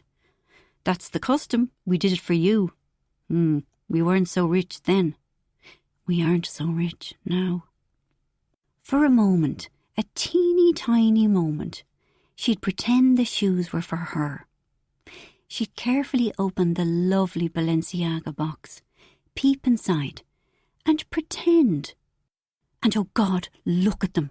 The leather, the lustrous, soft white leather, they were so beautiful. Slipping them on for a second would do no harm, as long as she stayed on the carpet. She gazed in the mirror, at the perfect little heel, the fashion-forward pointy toe. The longer she looked, the more she wanted them. Why can't I have something nice? She worked hard. Yesterday she'd done a 15-hour day. She'd gone to Kilkenny and taken the staff out for morale-boosting drinks and pizzas. It was gone 11 when she'd got home. These shoes were a size too big for her, but because they were slides, she could get away with it. With sudden resolve, she made her decision. Feck it, she was keeping them. "Mum," Saoirse called up the stairs, "Cara's here." Instantly, Jessie was awash with guilt. Cara had come to do their monthly accounts. She was sure to find out about Jessie appropriating Oceane's shoes. Maybe she could just lie about it. Mostly she didn't mind Cara knowing what she bought. What she couldn't handle was poor Cara's pep talks as she tried to help Jessie and Johnny live within their means. But they did live within their means. Apart from the one-off expenditures that distorted the bottom line, of which today was a prime example. It wasn't every year that a child made their first communion. This party for Jilly was atypical. So yes, her dress had cost a fortune, and a fair bit was being lashed out on this afternoon's catering. It was such a relief not to have to pretend to cook for it, but this sort of outlay wouldn't happen every month. All Jessie really wanted from Cara was information, so that if the time ever came to cut back, she and Johnny could consult Cara's neat spreadsheets and see instantly what might go. But right now, there was no need.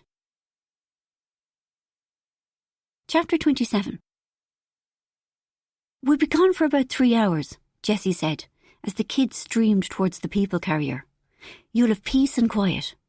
McGurk's setting up stuff in the kitchen. Just ignore him. He likes it better that way." Then, thoughtfully, "People really aren't his thing, are they?" "Come on!" Johnny yelled. "It'll only take me a couple of hours," Cara said. "Would you be back later?" Jessie asked. "For the party?" "Course." "Oh my God, gorgeous shoes, Jessie." Oh, thanks. The sale, Net-a-Porter." "A sale in May? Really?" Well, whatever. Cara would find out soon enough. It was beyond weird having access to so many of the Casey secrets, but they seemed cool about it, so she should be too. "Don't let the dogs into the house," was Jessie's parting shot.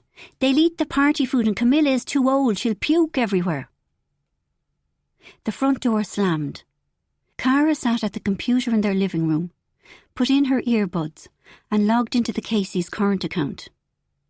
There were probably better things to be doing this morning, but what the hell? This wasn't so bad, and it gave her a satisfying sense of payback.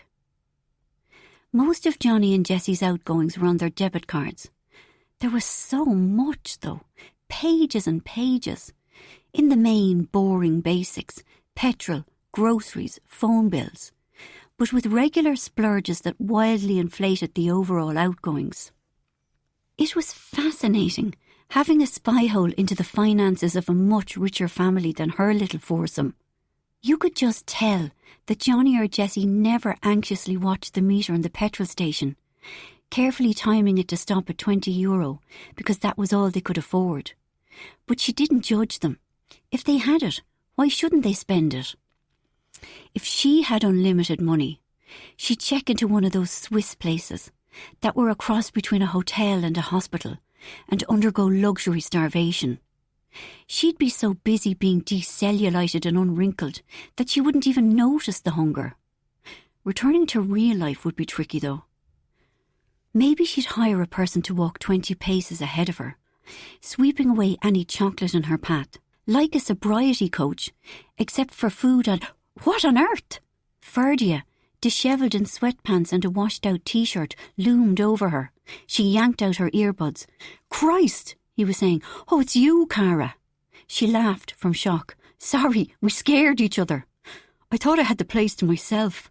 Creepy-ass McGurk has gone out collecting tablecloths or something. And you thought the coast was clear. What are you up to? Stealing bottles of wine?" She was very fond of him. "Wi-Fi," Ferdia said. "Too ropey down in my granny flat. And instead you find your auntie lurking here." "Yeah, but my favourite auntie." He threw himself into the chair next to her. "What are you listening to?" "A Star is Born. Don't judge me." "Never. You didn't go to the church?" "Short a time. You?" "Supposed to be studying. 12 days till the exams start." "Good luck with them. So, plans for the summer? One long 4-month party?" His teeth flashed a grin. "With Jessie Parnell as my ma? Not a chance." Cara realised, with a slight jolt, that Ferdia was no longer a gawky, gangly boy, but an actual man. It seemed like it had happened overnight. With his dark eyes, messy black hair, and inkings up and down his arms, he had the look of a sexy messiah. She opened her mouth to tell him laughingly, then stopped. Jessie went on so much about how good-looking he was that she felt sorry for him. 2 days after the exams, Ferdia said, I start interning in the Social Research Institute. Apart from my forcible expatriation to a villa in Tuscany for a week in August, along with every other member of my extended family, it'll be nose to the grindstone all summer. Still focused on his looks, Cara realised that he was very like the picture of Rory that hung on their living room wall. A noise in the hallway alerted them. McGurk is back, Ferdia said. See you later. OK, darling. Through the sliver between the door and its frame, she caught a glimpse of McGurk's skinny figure, carrying trays into the kitchen. Desserts. She had a sixth sense for sugar. The front door shut, and moments later came the sound of McGurk's car driving away again. As if the point of a knife was being held to her jugular, she was up and moving towards the kitchen. Her heart banged hard at the array of beauty before her. Macaroons and bright pops of orange, lilac and lime. Dense, dark, swoonily moist opera cakes. Raspberry tarts glistening with the lustrous pale pink glaze. Adorably solid little cheesecakes. Platters of marshmallow and pineapple kebabs. They must be getting a chocolate fountain. Her heart pounded. Adrenaline pulsed through her, and the top of her head felt open to the air. The opera cakes were the ones she wanted, and nobody would mind if she had one. But if she had any at all, she wouldn't stop until she'd eaten at least 10. For the others to discover she'd devoured half a tray of cakes would be too shaming. She'd have to dispose of an entire tray of 20. She could do it. They'd just think McGurk had accidentally left a tray behind in the patisserie. Or she could try to blame the dogs. Camilla was old and slow, but Bubs was a scrappy little fighter who'd have no trouble getting on the table. The deal-breaker was the bathroom. Going upstairs to Johnny and Jessie's family bathroom would feel too much of a violation of their trust. Her hand gripped the doorframe. A sheen of sweat coated her forehead, and she only realised how tightly she was clenching her back teeth when something inside her mouth slipped and snapped. In her head, the noise sounded like a mini explosion, and something small and sharp was rattling about in her mouth. Shocked, confused, she spat the object into her hand. It was a chunk of tooth. Using her tongue to explore, it dragged against the jagged edge of a molar. She tasted blood. Horror shrank her skin. Teeth were vital. On a primal level, teeth represented survival. Why had this happened? She had an electric toothbrush, she had checkups. But it couldn't be. She'd only been thrown up for about a month. That wasn't long enough to erode a tooth to breaking point.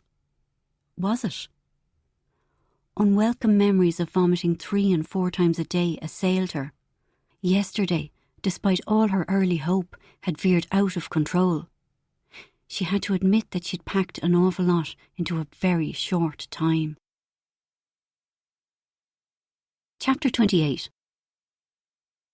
Liam stood in Johnny's crowded back garden, watching Nell skillfully organise a noisy gang of besotted kids into some game of her own invention.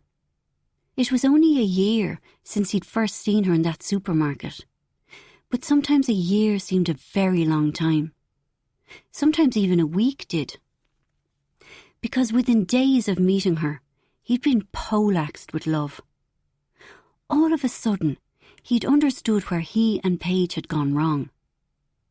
Marrying her had been a decision motivated by emptiness and fear.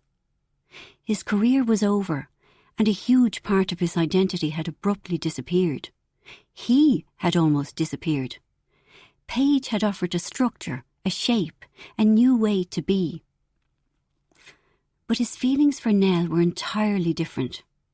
Her spontaneity and joy were contagious, and he loved this new version of himself. Nevertheless, he knew his form, and weeks were spent braced for the disenchantment to kick in.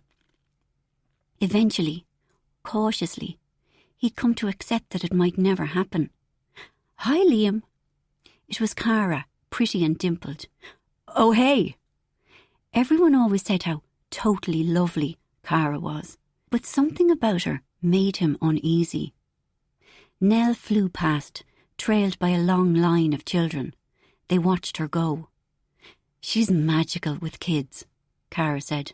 "Yep," Liam smiled. "Almost a shame she doesn't want any." "She does, though." Cara looked puzzled. "But there are already too many of us on the planet?" "Same thing." "Is it?" Luckily, this was the moment when that not-so-little thug Vinny shoved one of the other kids, and Cara left to intercede. It was a relief. Encounters with Cara unsettled him, as if she could see right into his heart, cataloguing every dark thought he'd ever entertained. One of his most uncomfortable truths was that Nell's decision to be child-free was the final sign that they were perfect for each other. He didn't want any more children. He'd failed at fatherhood. When Paige had been pregnant with Violet, he'd been so buzzed.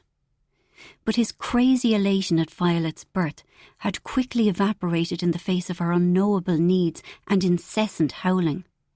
According to Paige, he did everything wrong, fed her too quickly, changed her nappies too clumsily. When he tried to calm her cries, she always wailed louder. Violet didn't like him, he told Paige, who said that now he was being a baby. When Lenore was born, he'd hoped that she'd like him better than her sister did, but the same pattern was repeated. He didn't know where he'd gone wrong, but they'd always been Paige's girls, now more than ever. The truth was, he didn't miss them. Two buddies in his cycling club were in similar situations, divorced, living apart from their kids, and doing okay. Sometimes, when they were a bit pissed, they talked about the shame they were supposed to feel. "I feel bad for not feeling bad," Dan had said, which was exactly how Liam felt. Dutifully, once a week he FaceTimed the girls, and those Sundays always came around so fast. He had so little to say, and they had even less to say to him. "TBH, he told Dan, "if they decided they weren't bothered about speaking to me, it'd be a relief." "I hear ya." "Useless heap of junk," someone, TJ, yelled. The bat she'd been playing with had broken. "Grown-up needed over here." Her eyes slid right past Liam. "Ed," she called, "can you help me?" Ed had been earnestly counselling Vinny the thug. Ambling over to TJ, he got down to her level. "Let's take a look. Ah, right." He pointed at the handle. "See here, TJ." Ed had a way with children. It was all to do with how he managed his energy, Liam saw. He slowed it right down to the speed of the child. There he was, patiently explaining what had gone wrong. If it had been Liam, he'd have grabbed the bat, seen it wasn't fixable, then impatiently urged TJ to play another game, while he shifted his attention back to something that interested him. "Can you fix it?" TJ beseeched Ed. "I'll give it my best shot." Maybe, Liam thought, because he'd been the baby in his own family, he'd never learned how to behave with younger kids. Or maybe he was too selfish. Maybe some people just weren't cut out to be fathers. For much of the afternoon, Nell was watchful, waiting for an opportunity for her chat with Dilly. Eventually it arrived when Dilly flung herself on her, looking for a hug. "Hey," Nell asked, "can we have a conversation?" Dilly squinted suspiciously. "A good one or a bad one?" She didn't want to traumatise Dilly and get into Jessie's bad books. "An interesting one." "Okay." They sat cross-legged on the grass. Liam joined them. "Liam is your godfather." Nell got out the envelope. "I'm Liam's wife, and this is from both of us. So, I haven't known you very long, but I think you're aces." "I think you're aces." "Can we tell you about a little girl called Cassandra? She's 8 years of age, the same as you. If you open the envelope, you'll find a picture of her." Confused but obedient, Dilly studied the photo. Uncertainly, she said, "Her hair is cool." "She comes from a country called Syria, where a war is going on." Dilly's face formed into an expression of slightly theatrical fear. "It's okay," Liam said quickly. "She's safe here in Ireland." But Nell was not to be derailed. She had to leave all her stuff behind in Syria, her toys and her clothes, and well, everything. Can't she buy new ones? "Her mum has no money, and her dad is dead." Dilly flicked a fearful glance at Liam. She seemed genuinely moved. "She doesn't live in her own house. She doesn't have her own room. All their meals come from a big kitchen that feeds lots of people. So her mum doesn't have to cook?" Right. Dead dad was good, had impact. Mass catering, not so good. Nell had better reframe this. "But sometimes she gets given," what food did Dilly hate? "Shepherd's pie. Ew! And if she doesn't eat it, no one makes her another dinner, like they would do for you. So Cassandra has to stay hungry until the next morning. Ooh!" Dilly was too privileged to understand hunger, but she knew the concept to be a tragic one. "So today Uncle Liam and I can give you €200, or we can give Cassandra that money. It can be a gift from you to her. Could she buy a house?" "No, honey, but she could buy 2 bags of Haribo and 2 twirls every week for the next year." "That's all? But that's lots. That would make her very happy." "Well, sure, maybe we could have a play date." And maybe not. Jessie had been charmed by the idea of Dilly's communion money helping another kid. But even the nicest seeming people were weird about hanging out with asylum seekers. "In the envelope is a letter from her, telling you about her life. You could read it if you like." "Okay, I will. Ferdia." Her half-brother was passing. "Ferdia, can I show you my exciting thing?" "Okay." He knelt while Dilly filled him in. "So there's this little girl from... what country, Nell?" "Syria." Tripping over her words, Dilly explained everything. "Whose idea was this?" Ferdia sounded concerned, slightly angry almost. "Mine," Liam said. "Mine and Nell's, both of us." There was a belligerent edge to his voice. "Really?" "It's a cool idea." Anxiety had risen in Nell. Things had been going so well. This fool had better not derail it. Dilly is happy for it because she's a generous, thoughtful person. "Okay." The fire in Ferdia's eyes had died down. "Yeah, well." As if realising he couldn't fault the plan in any way, he said, his tone reluctant. "So that's, yeah, great. Fair play, Dilly." "Chocolate fountain!" Dilly cried, clambering to her feet and racing across the garden. Ferdia followed. "What is his problem?" Nell demanded. Overindulged brat. It's like he thinks he's the only woke one around here. Quietly, Liam said, "Could she buy a house?" Instantly, Nell's mood lifted. "I know! I thought I was going to lose it when she said that." "We did a good thing." She clasped his hand. Gratitude washed through her, so much that she felt almost high. "Thank you for this." Chapter 29. "Daddy, when is the chocolate fountain starting? Johnny, get Liam a beer. Dad, Camilla needs to do a poo. Johnny, get Raffaella some rosé. Buddy, where's your jacks? Johnny, give your phone to Bridie. Dad, Camilla's done a poo in the doll's house." The afternoon had passed in constant motion, attending to the needs of others, until, in an unexpected lull, nobody was looking for anything, and Johnny was almost felled by sudden exhaustion. He made his way to the garden table and gratefully lowered himself to the bench. He felt about 120. It never stopped. It just never stopped. Shrieking kids were running around the grass that he'd never got the chance to cut. Adults were swigging energetically, crossing to and from the kitchen, probably for more alcohol. God, you could never really get enough on an afternoon like this. And darting around the garden, irritably admonishing their charges for bad behaviour. He took a long swallow from his beer bottle. It had been a hard week. The trade fair in Frankfurt, those days were so long. 4 meetings an hour, 12 hours a day, for 3 days. Pitch after pitch from one food supplier after another, having to make decisions on the spot. Should he order 4 crates or 7,000?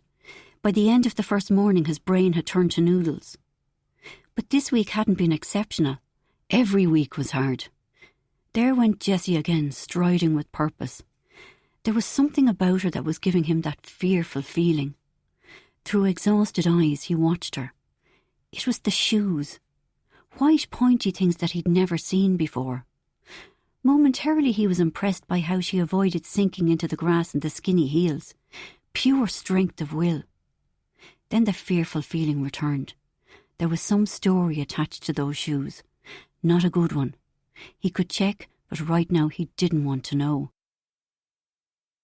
All he wanted was a peaceful day. Maybe a rainy Sunday afternoon on the couch, watching a black and white film. The kids and Jessie slumped sleepily beside him, ice cream cartons and spoons on the table. There was a yearning in him for, a holiday. Not one of their usual action-packed ones, but an actual rest of sleeping and silence. Jessie often talked dreamily about a restorative break at a spa. It wouldn't be for him. He was scared to have a massage in case he got an erection. But there were men's retreats, surely. Except he suspected that would probably involve chopping down trees to build his own shelter, which sounded even more stressful. Oh Christ, here came Jessie, looking like she had a job for him. If Camilla had done another poo, he was just going to get into his car and drive to Rosslare, board the ferry to France, disembark at Cherbourg, and keep going across Europe until he ran out of land, then maybe just drive into the sea. Johnny, don't go mad, but the box of Soviet stuff for Jinwu Park, when it comes I want to deliver it in person. To Geneva? No. Ryanair flights are barely more than the cost of FedExing the box. She stopped. Bad time? You're wrecked, babes. Sorry, sweetie, enjoy your beer. That was the thing about Jessie. She always knew when to pull back. Hold on, what's happening here? Ferdia, his face in a too familiar thundery expression, was striding across the grass. Jesus Christ, he was the spit of Rory. How had he not seen this before? Or maybe it was a new development. Either way, it was impossible to move past the Kinselas. If Ferdia and Saoirse weren't visiting their grandparents in Erislannan, newspaper articles were rehashing the bad blood. Ferdia had just had some sort of scuffle with Liam, by the looks of things. Liam's phone rang, and he looked at it, almost in outrage. It's work! He pressed accept. Chelsea?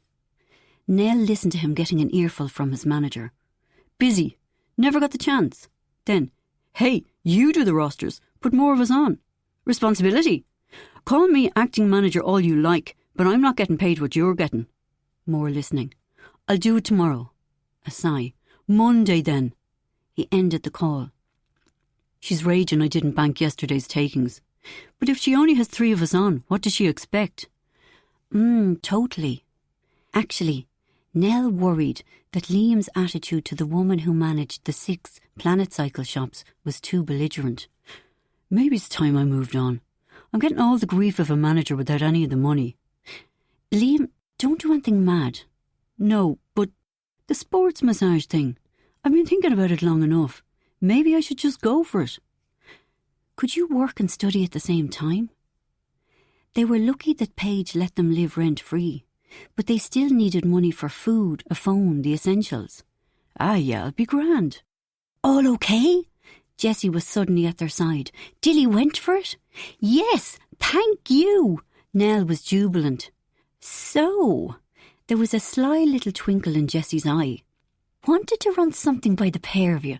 Tuscany, all of us August. You know about it, Nell? Sort of. A villa had been booked and everyone was invited. I was thinking, Jessie said, about Violet and Lenore. She raised a hand. Liam, hear me out. Speaking quickly, she said, there's room for them. They've been before. They loved it. Their cousins missed them. I missed them. We all missed them. I bet they miss us. Paige can come if she likes. No, Liam said, not Paige. OK, but let's invite the girls. How would you feel about it, Nell? Oh my God, I totally love it. A relaxed week in the sunshine would be a great way to get to know the girls. Unlike that one grim, tense dinner in an air-conditioned bunker in Atlanta, where the only sound was of expensive cutlery clinking off expensive plates, mixed with Lenore's quiet sobs. Liam? Yeah, he said, maybe. We'd have to do something with flights. Would they fly from Atlanta to Ireland first, or would they go straight to Rome? But we can work it out. I'll talk to Paige. Or I can talk to Paige. Jessie, Liam said gently.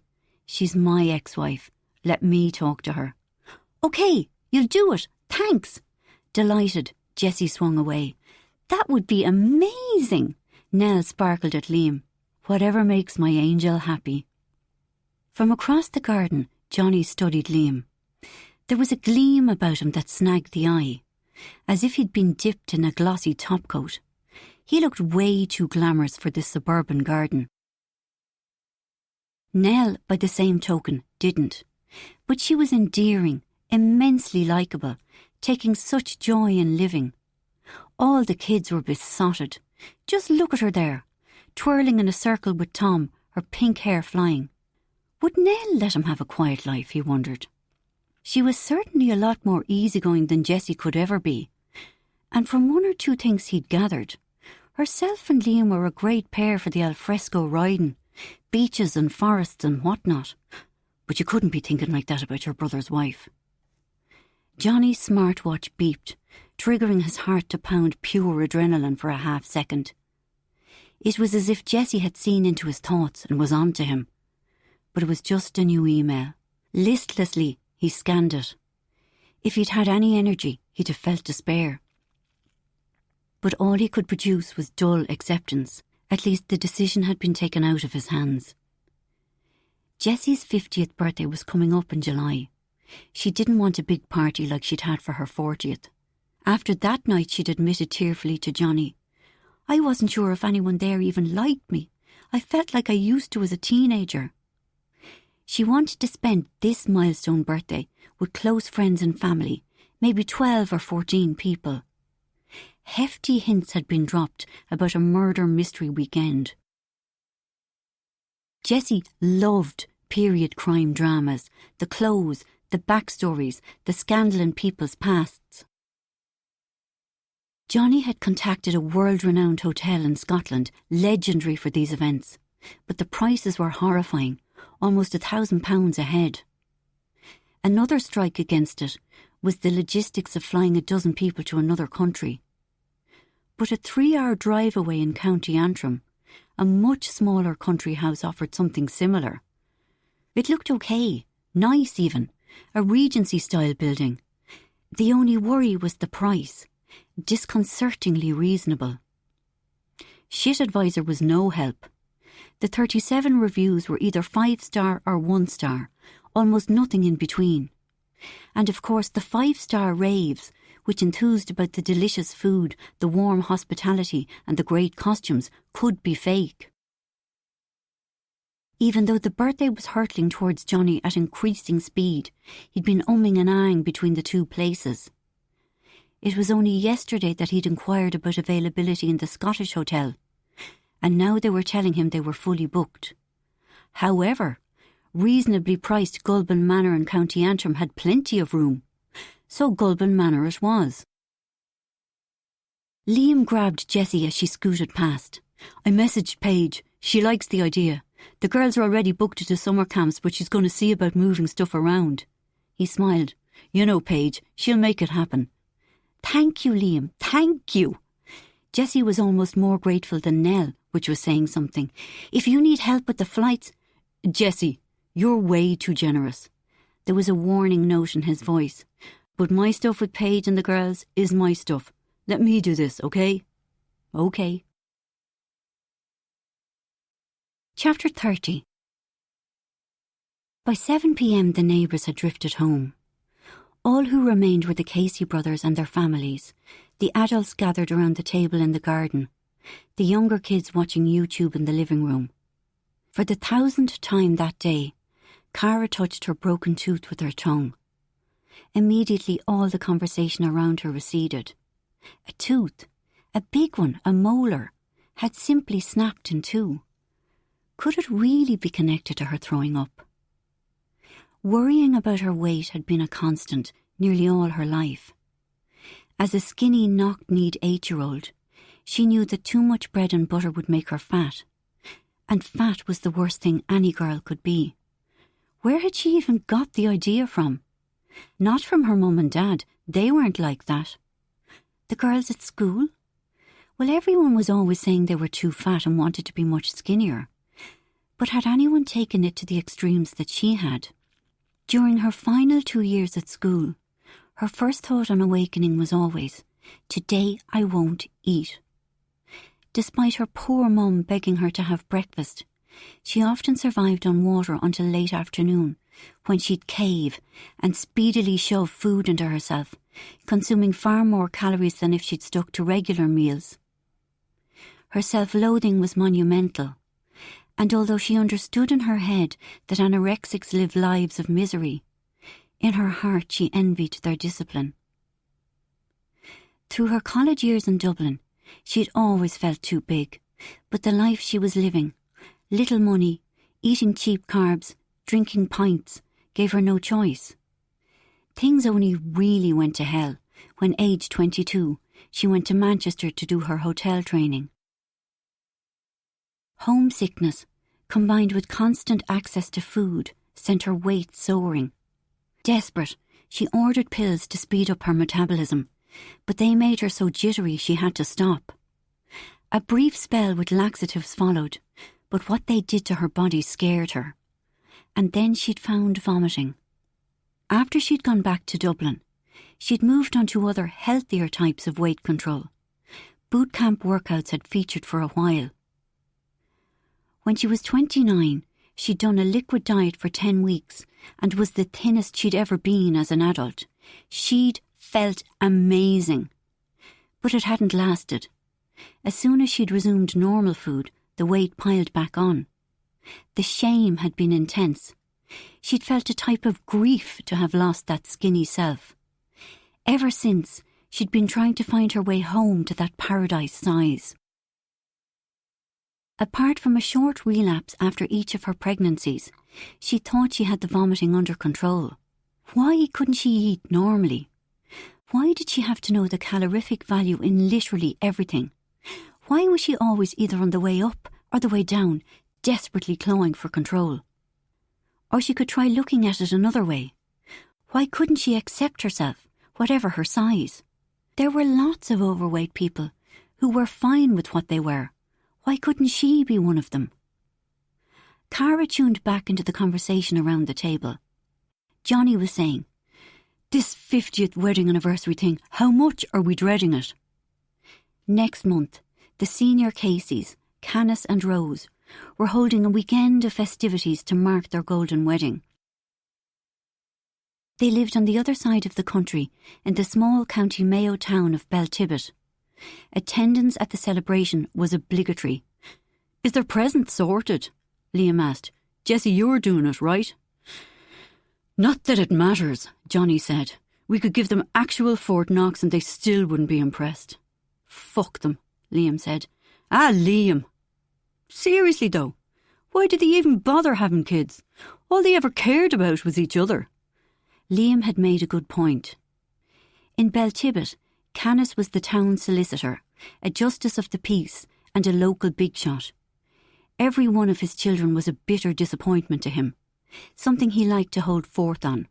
"3 sons, and all I ever wanted was for just one of them to follow me into the family business, keep the name alive. But Johnny is too thick, Ed is in love with the shrub, and Liam was a dead loss from day one, thinking he'd be Roger Bannister when it was clear to all and sundry that he was Forrest Gump. That boy sure is a running fool." It was always dressed up in laughter and ha-ha-has, but Cara knew that Canis's sons didn't find it remotely amusing. And Rose was as bad as Canis. She was a beauty. Certainly she was where the 3 Casey men had got their good looks.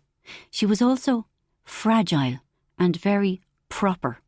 The Casey family home, a detached 2-storey with a half-acre of garden, standing apart from the rest of the Great Unwashed, was a haven of gracious living, with bone china milk jugs and Waterford crystal sherry glasses. At 81, Rose still got her nails and hair done twice a week. She'd never worked outside the home, or ever really worked inside it either, from what Ed had told Cara.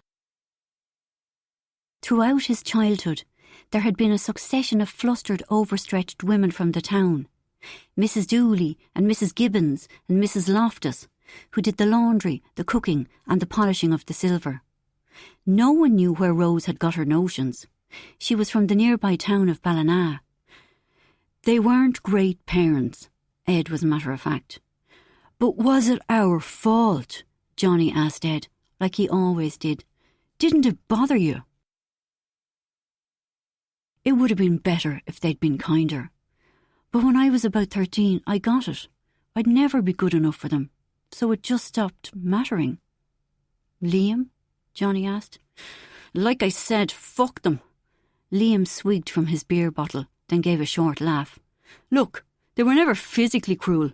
You're setting the bar pretty low there, Liam." "Seriously, Johnny, calm the head," Liam said. "We all turned out okay." The varying reactions from the 3 brothers were interesting, Cara decided. Liam behaved as if he didn't care. Maybe he got enough love and validation from the other parts of his life, but she sensed anger low down in him. Ed was genuinely at peace about it. They did the best they could. He seemed such a mild, unremarkable man, but underneath was a steady self-belief. Johnny was the one who kept coming back to pick over the pieces. He still held out hope that this could be fixed, still bound to Rose and Canis by strong, complicated ties. Chapter 31. Around 8 p.m, Ferdia finished a game of Fortnite and slunk up to the house. The fridge, rammed with beer, rattled as he opened it. He shouldn't have a drink. He should really be studying, but he was so fucking low. Sammy had got a year's placement in MIT. In 6 weeks she was leaving Ireland. They talked it out, their most mature discussion ever. No shouting, no accusations, just a sad admission that they would never survive a year apart. If he could just hold her for 5 minutes, he'd feel better. But that was off the cards this weekend. Since her move to the States had been confirmed, she'd become far more serious about her work. Ferdia, though, was struggling. Too much of his time was spent wondering if his degree would be worth anything. If only the exams were over. Living under their impending shadow was a killer. All he wanted was to get drunk and switch his head off for a while. Surreptitiously, he slid 2 more bottles from the fridge. He'd slope off quietly to the bottom of the garden, lie in his bed and smoke some weed. Hey! Fuck, his mother had spotted him. You can drink whatever you want in company, like a civilised person, but you're not sneaking off to get scuttered on your own. Come over here and join us. Ferdia hesitated, then gave in. At least that guaranteed a steady supply of alcohol. Ed, Liam and Nell budged up to make room on the bench. He swigged steadily from his beer, tuning out their boring bullshit talk. God, how had his life come to this? A Saturday night trapped with this bunch. And they came from Syria? Johnny was quizzing Nell. Just the mother and daughter. What happened to the dad? He was killed. They must be talking about Dilly's asylum seeker. Honestly, Jessie said, Christ, that's horrific. We don't know how lucky we are. We should organise a play date with Dilly and the little girl. Is it Cassandra? And what's the mother like? Can she, speak English? Perfect English, Nell said. But she's very quiet, understandably. She's been through an awful lot. Has she? Scornfully, Ferdia watched his mother wrestle with her desire to know the gory details against the need to be respectful. Maybe she'd like to come over for dinner some night. Ferdia snorted. What? Jessie asked. You're so bougie. Inviting people for dinner so you can show off and say you're friends with an asylum seeker. Ferdia, Johnny growled. Shut it! The scuffle was interrupted by a buzzing noise from Johnny's wrist, his smartwatch. Jesus, he was tragic. An expression flickered across his face that made Jessie ask, What now? Marek and Natuzia have given notice. They're going back to Poland. But that's a shame. They were lovely. No trouble. What's up? Cara asked. Nothing, Johnny said. Just my flat in Bagot Street, the one I lived in before me and Jessie. The tenants are leaving. You'll have no trouble letting it again, Nell said. People are desperate. I should redecorate it. Now's a good time. Nell jumped in. I'll do it. Absolutely not. You're a set designer, not a decorator. But Nell wasn't letting this go. A lot of the time, painting and decorating is exactly what I do. We'll pay you then. She coloured. Please no, it's on me. You and Jessie give Liam and me so much. It's the least I can do. Jessie said, The only way you're doing it is if you let us pay you. Nell fixed Jessie with a bold stare. We'll see, she said, and gave a small smile. You should Airbnb it, Liam said. It had only been a matter of time before someone suggested this, but it was no surprise to Ferdia that the person was Mr. R.C. MacArse of Arstown, Liam. You'd make much more money that way, Mr. R.C. MacArse of Arstown continued.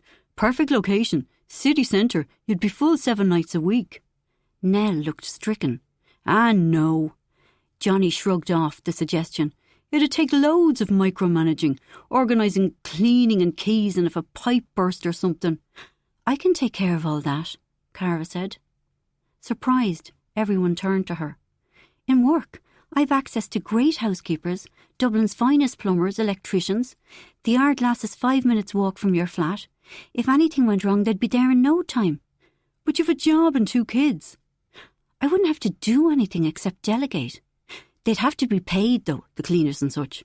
She looked at Johnny, who nodded vigorously. Of course they would. But me, Cara said, all I'd need is a key. What about the host malarkey? Johnny asked.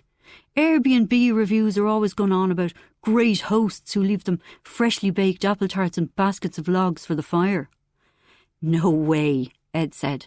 I stay in Airbnbs all summer long, and I've never been handed an apple tart. No to apple tarts, Cara said. But let me talk to a couple of the housekeepers about running it between them. I'm sure it'll work. A stunned silence followed. Had they actually found a solution to a mini crisis that was an improvement on the original situation? Well, Jessie was radiant with pleasure. Fair play, she said to Ed and Liam. Both of you marrying such resourceful women. While Cara laughed off the compliment, Nell looked literally sick.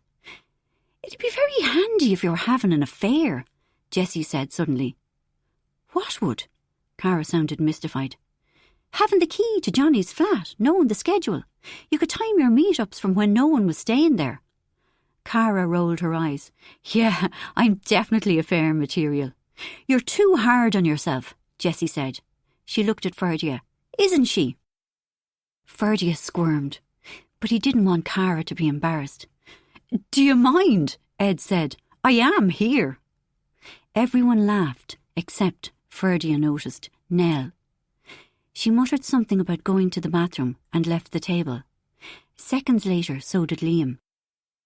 Ferdia decided to follow and found them in the kitchen. No one can get a place to rent in Dublin, Nell was saying, all because landlords are Airbnb-ing flats to tourists. Why shouldn't Johnny get the most he can from his investment? Liam's face was close to Nell's.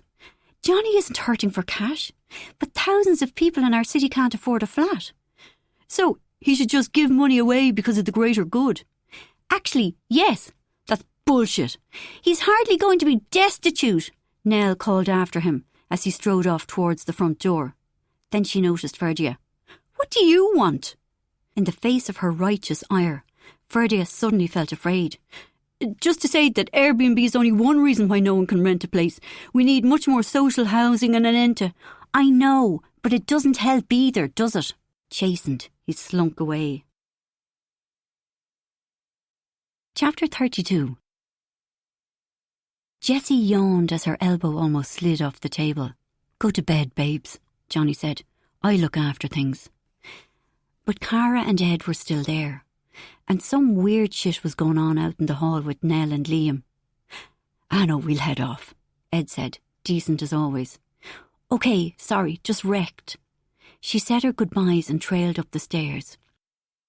Unexpectedly, she felt sober, sad, and unable to stop thinking about what it had been like after Rory had died so suddenly all those years ago.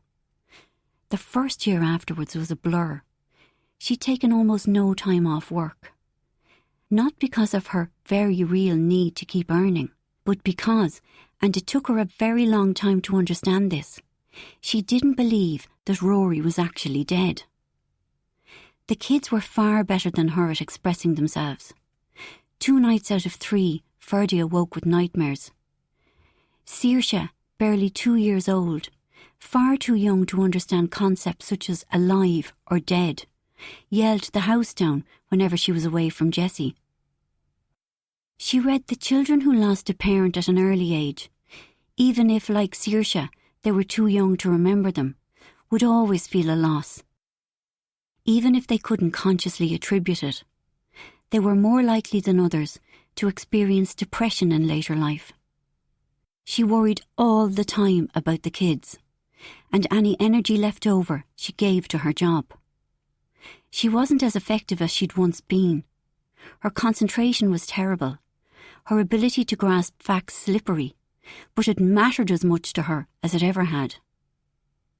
Her head knew Rory was dead, but her true self had no clue. One of the few feelings she remembered from those first 12 or 18 months was embarrassment, at once again being a bit of an oddball. By falling in love with Rory, him falling in love with her, and going on to have a little boy and a little girl, she'd felt that she finally fitted in. No more pompous boyfriends with strange hobbies. No more being sniggered at by other women either. Courtesy, once again, of Rory, were the first real girlfriends she'd had in years, his sisters Izzy and Kiva. But suddenly she was a young widow, enraged by the logistical challenges of life without Rory. Getting Ferdia to school and Saoirse to creche, making time to collect them. Well, she and Rory had had a system. Now that she was doing it all on her own, she was furious. I have to do everything, she complained to her grief counsellor. What else are you feeling? Worry for Ferdia and Saoirse. What about you? I'm pissed off that I'm working full-time and I'm basically a single mother. Anything else? There is nothing else. The few tears she'd cried during that first year were of frustration or exhaustion, never grief.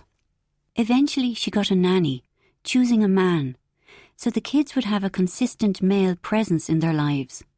It wasn't enough to quiet her crushing guilt at her failure to be both a mother and a father to them, So she overcompensated, organising far too frequent treats, always striving to be fun, but feeling like she was single-handedly pushing a giant stone up a steep hill.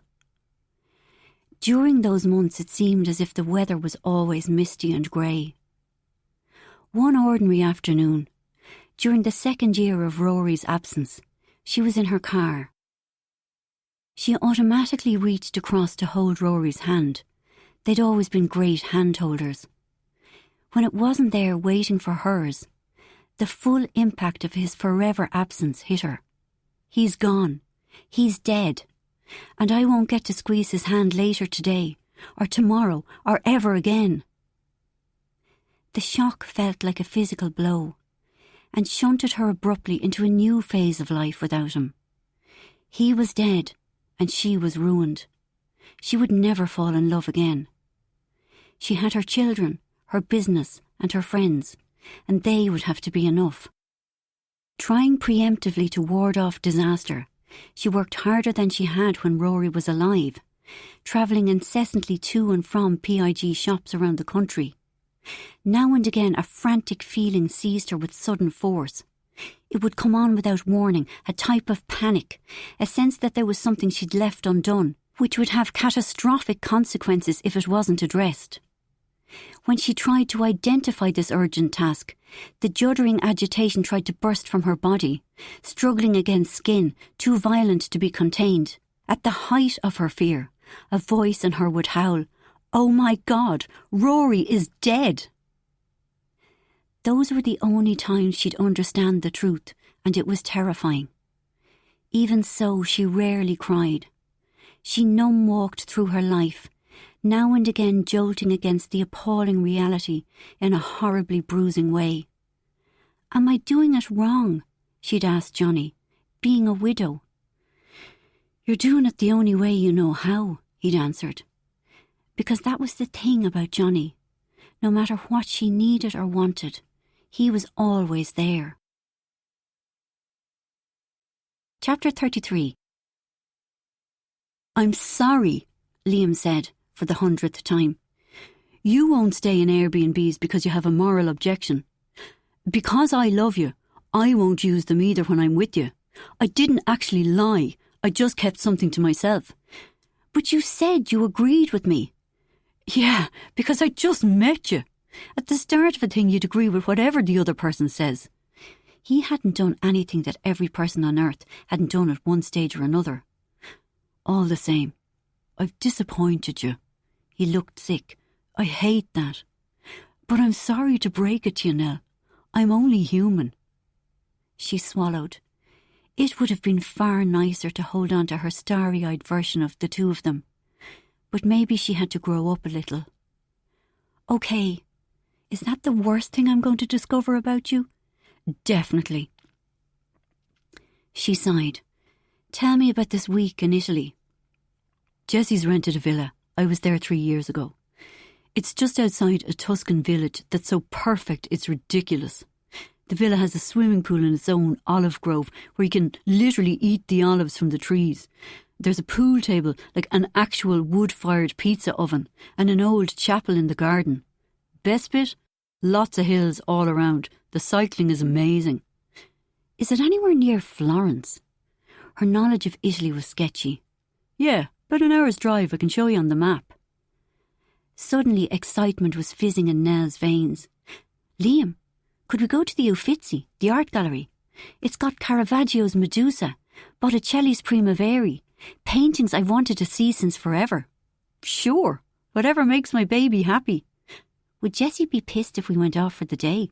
"You kidding? Jessie loves an outing." "Oh, wow."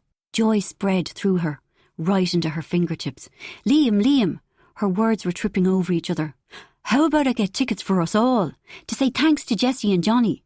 And Violet and Lenore can come too. How great would that be?" Paige might die of the shock. His laugh was wry. "The girls getting some culture while they're with me." Monday morning, 6:47 a.m, and it was already mayhem. Johnny was leaving for Amsterdam, for meetings with Indonesian food wholesalers, and he couldn't find his charger. "Mom, where's the milk?" Saoirse yelled from the kitchen. "In the fridge," she yelled back. "It's all gone." "How?" "Jessie, I'm going to miss my flight." "Look in your case." "I've looked." "Look again." "Mum," Bridie this time. "Camilla's frothing at the mouth." "Again, take her out the back." Jessie dived towards Johnny's bag, unzipped an inside pocket and handed him his charger. "There." Thundering down the stairs and into the kitchen, she wrenched open the fridge, took out one of the 2 cartons resting in the door and slammed it onto the counter. "It wasn't there a minute ago," Saoirse said faintly. Where the hell were the school lunchboxes? Not in the dishwasher, not on top of the freezer. Tearing open drawers, she eventually found them in a cupboard with the frying pans. Why? Quickly buttering bread for the sandwiches, she rummaged in the fridge.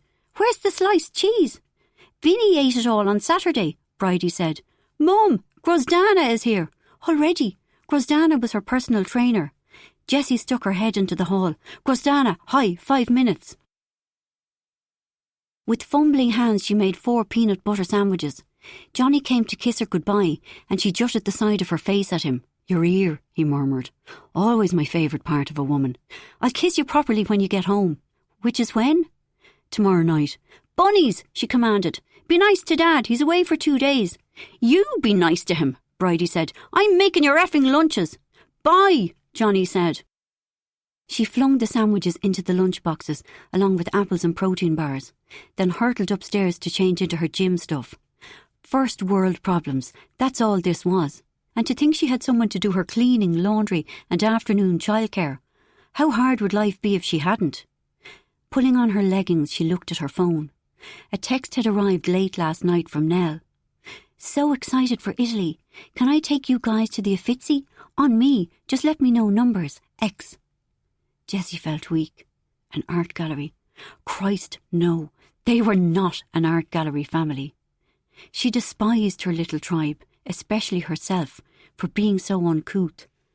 But after that terrible Sunday afternoon in the National Gallery a couple of years ago, when the kids had been almost murderous with resentment and she'd been bored to the point of panic, they'd steered clear of art. "Johnny," she said quietly, "I'm hating every second of this." "Thank God," he'd replied. "Johnny, I think we might be a family of peasants." Looking for a more positive reframing, she'd said, "Maybe we're a sporty family." But they weren't that either. They didn't play golf or tennis or any other middle-class sport. The kids played games at school, but only because they had to. None of them displayed an actual aptitude. So what did Jessie, Johnny and their family actually stand for?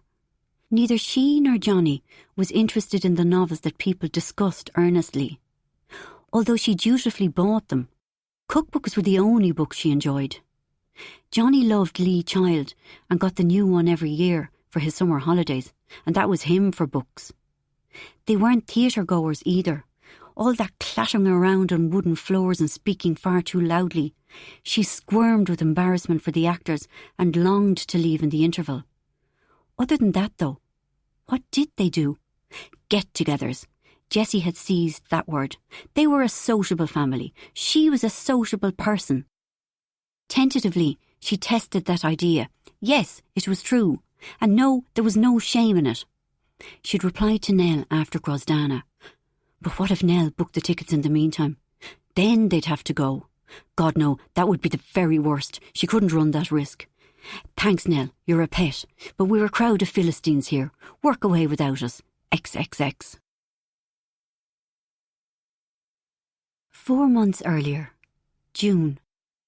Nana and Grandad Casey's 50th wedding anniversary in Mayo. Chapter 34. She squeezed Ed's hand. He turned, they smiled at each other in the sparkle-lit night, then went back to watching the stage. It wasn't his birthday for another 3 weeks, but this gig was her gift to him. Fleet foxes had a special place in both their hearts, and the gods were conspiring to make tonight perfect. The rain had held off. Having an outdoor gig in Ireland was always like playing Russian roulette, and the weather was properly warm. Unlike other gigs, no one was dancing into her and slopping their beer everywhere. She already knew all the songs inside out, but hearing them live was different, enhanced. When they played The Shrine, an image of eagles flying past white-tipped mountains against a too-blue sky flashed in her head. What was that from? A movie she'd seen as a young kid? Something about the height of the mountains, the feelings of awe and fear they generated, felt very young. In the break before the next song, she pulled Ed's head close to her mouth. That made me feel nostalgic for a life I didn't live. High in the mountains, maybe in Nepal. It reminded me of Cannery Row, even though I haven't read it. Solemnly she nodded. I get you, she said. I know you do. His teeth flashed in the darkness. The mood here tonight was perfect.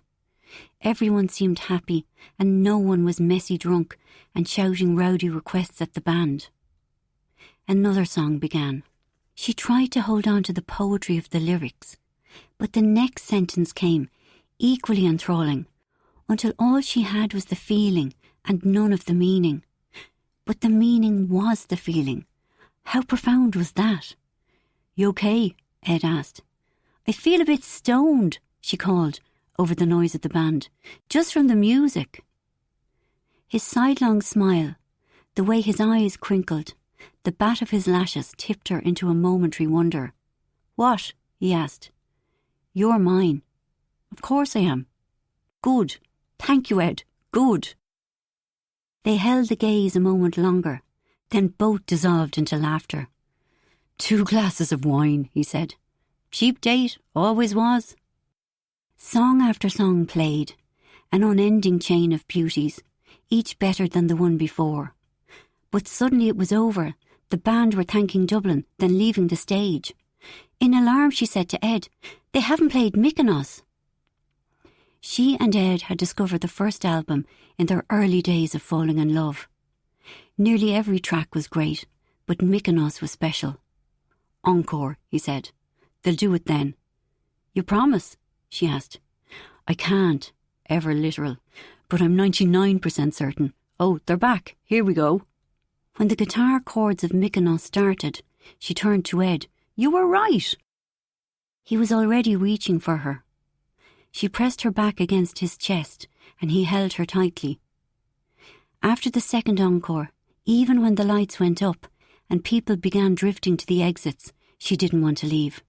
Are they really gone? Really gone this time, honey. Oh, Ed, she said. That was just, I don't have the words, like amazing. It was, totally. Thank you for this. You had a good time? Because you deserved the best time. It was like a spiritual experience, wasn't it? He laughed. I don't know what they're like, but if it felt like one, then ipso facto it was. It felt like one. She was definite about this. Ipso facto indeed. Then she began to laugh. The state of me. Woman explodes from her own intensity. Be as intense as you like. So what now, we go for a drink? She shook her head. Just want to go home and listen to that first album again. I want to listen to nothing else for the rest of my life. Then, oh Ed, sorry, it's your night. This is your date. You get to decide. We're on a date? Yeah. Even though it's a cringe concept, yep, we're on a date. He laughed. In that case, I just want to go home with you. You sound very sure of that. I am. Holding her hand tightly, he moved them towards the Lewis. The house was empty. The boys and Baxter were on a reluctant sleepover with Cara's parents.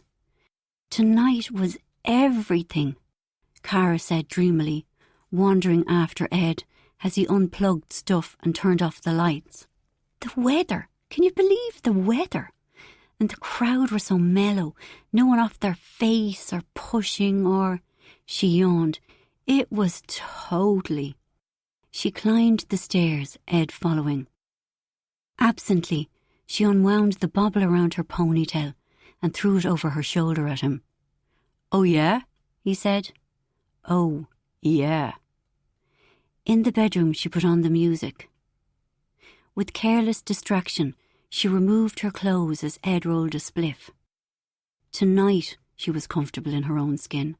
He lit the spliff, She lay back against the pillows and he put it to her mouth. As she inhaled, the very last of her tension drained away. Then they kissed. Every touch felt different, better. Moving with Ed, the feel of her skin against his was delicious. The judgy voices in her head were dialed right down to silence. Afterwards they lay entwined, listening to the music. Through the open window, the cool night air moved over their bodies. Cara was falling asleep when Mykonos came on. "I've just realised this. It's about addiction. His brother is an addict." "It's what it sounds like." "And he's telling him to go to rehab? You go today. It must be so tough to do that." "Brutal." "So what's the ancient gate he's waiting at?" Ed laughed sleepily. "Some old 3-bar to keep the donkey from escaping." "It's a choice, right? Between getting clean or not." "Well, if you knew, why are you asking me?" "Because I like asking you things. Are you asleep?" "That's okay. I'm asleep too." Chapter 35. Throat or jaw pain? Johnny read on with interest, feeling sick, sweaty, lightheaded or short of breath.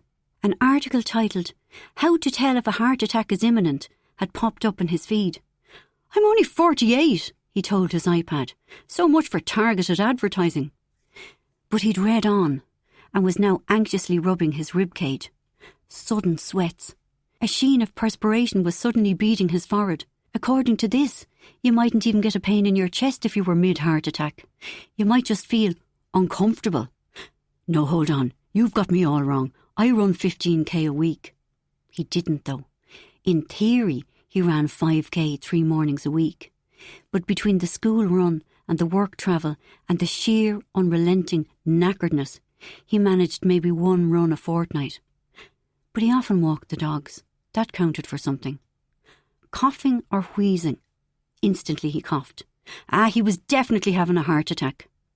The following article covered signs that indicated a person had a blood clot.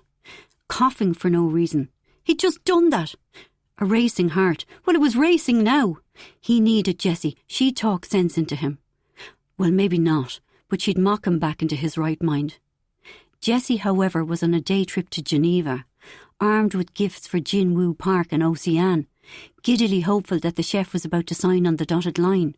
Even thinking about how much all this was costing was enough to start Johnny's heart racing again. But when she was in chef-stalking mode, there was no talking to her. It wasn't just that. Even though he and Jessie were equal shareholders in the business, it was her wedding present to him. He never felt he had the right to criticise.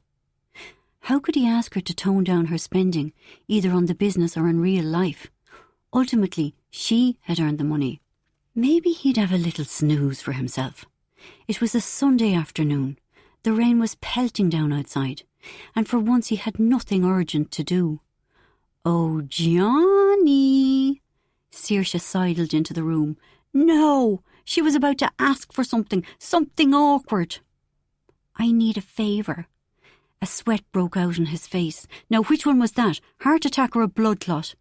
Or just the realisation that his rare, peaceful afternoon was being stolen from him? "Ferdy and me are going to Erislannon." She meant Rory's family. "To Granny Ellen's. It's their wedding anniversary. There's going to be cake and that." A lift.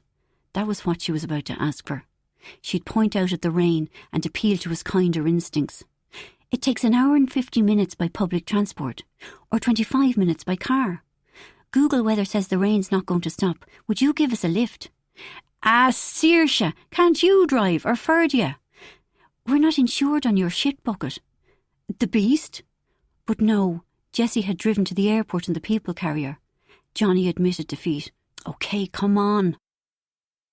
As Johnny drove through the rain, he was reminded of the first time he'd visited Erislannon.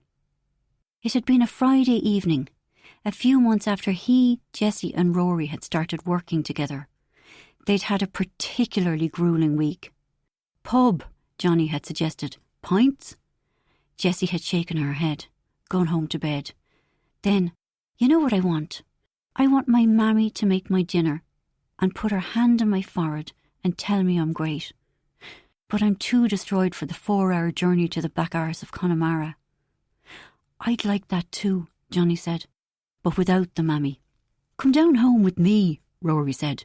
We'll be there in 40 minutes. Mammy Kinsella will feed us and praise us. She's had no notice. Johnny was thinking about how his mum Rose would react to unexpected visitors. And we've no things, Jessie said. What do you need? Pyjamas? Face cream? My sisters will sort you out. And Ellen Kinsella doesn't need any notice. She'd love the challenge. Seriously? Johnny was tempted. Course, come on. The lurcher had pups last night. You can't miss that. We'd have to bring something, Jessie said urgently. A tin of biscuits, a bottle of Bailey's. We can get them in the spar on the way to Busaras. Jessie and Johnny looked at each other. Will we? She asked. Feck it, why not? Hurry it up so, Rory said. We'll get the 18:10 bus. Errislannon was a hamlet a few miles outside Selbridge, where the Kinsella's low bungalow, a jumble of small cosy rooms, was attached to 3 acres of land. The senior Kinsellas were both school teachers. As a sideline, Michael bred lurchers and Ellen kept hens. From the word go for Johnny, it was like stepping into a fairy tale family. Ellen, short and bright-eyed, welcomed them with energetic warmth.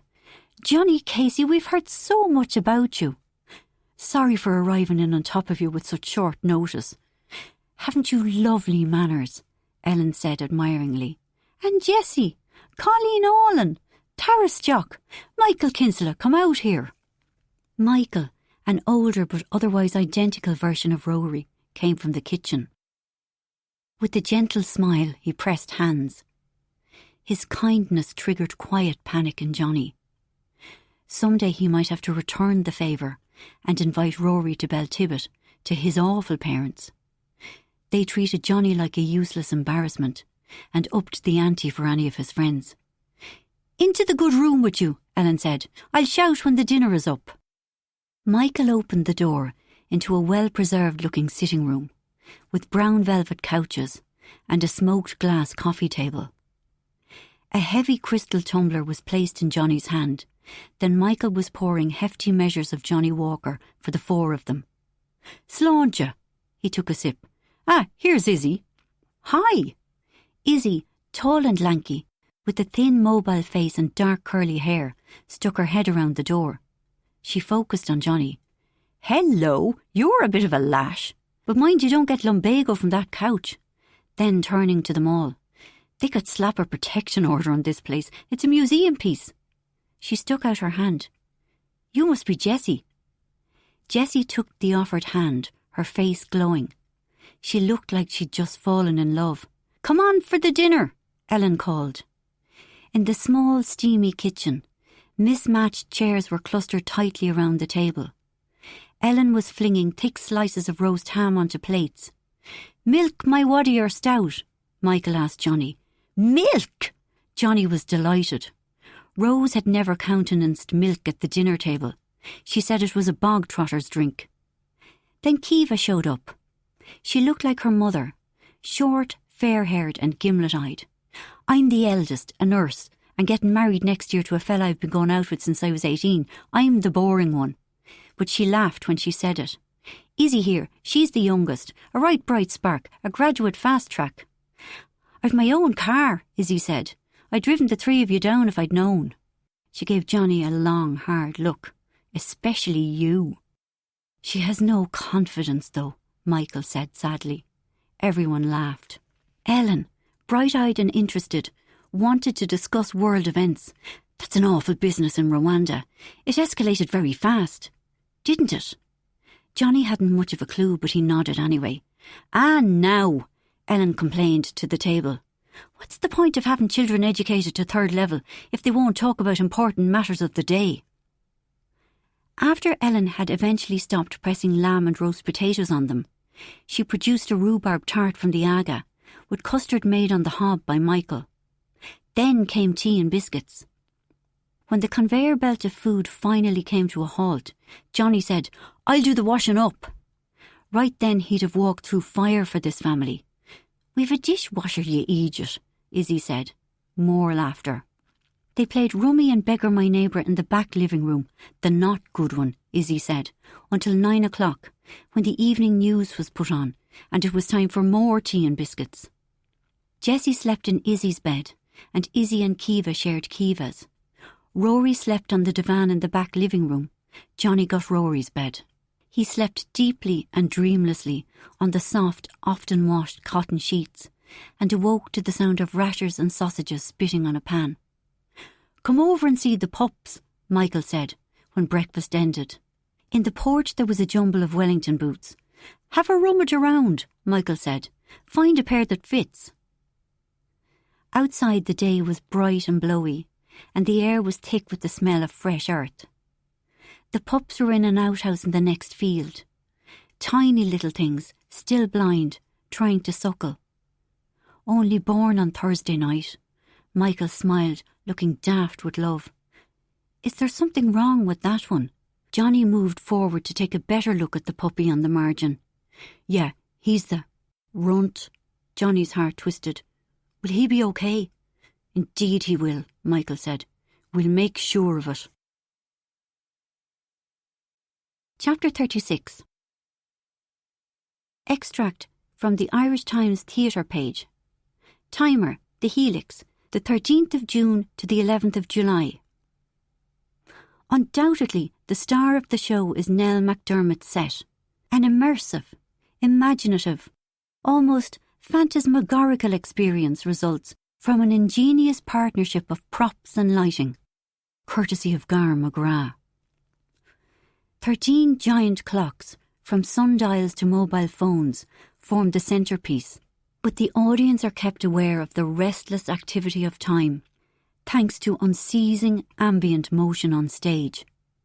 Autumn trees shedding their leaves, morphing into snowfall, which eventually becomes flurries of cherry blossom petals, as the lighting moves from russet through silver into pink. Using mirrors, McDermott pulls off ingenious tricks with perspective, where water appears to flow backwards and rain falls upwards. What makes these feats more remarkable is that they are undoubtedly managed on a shoestring.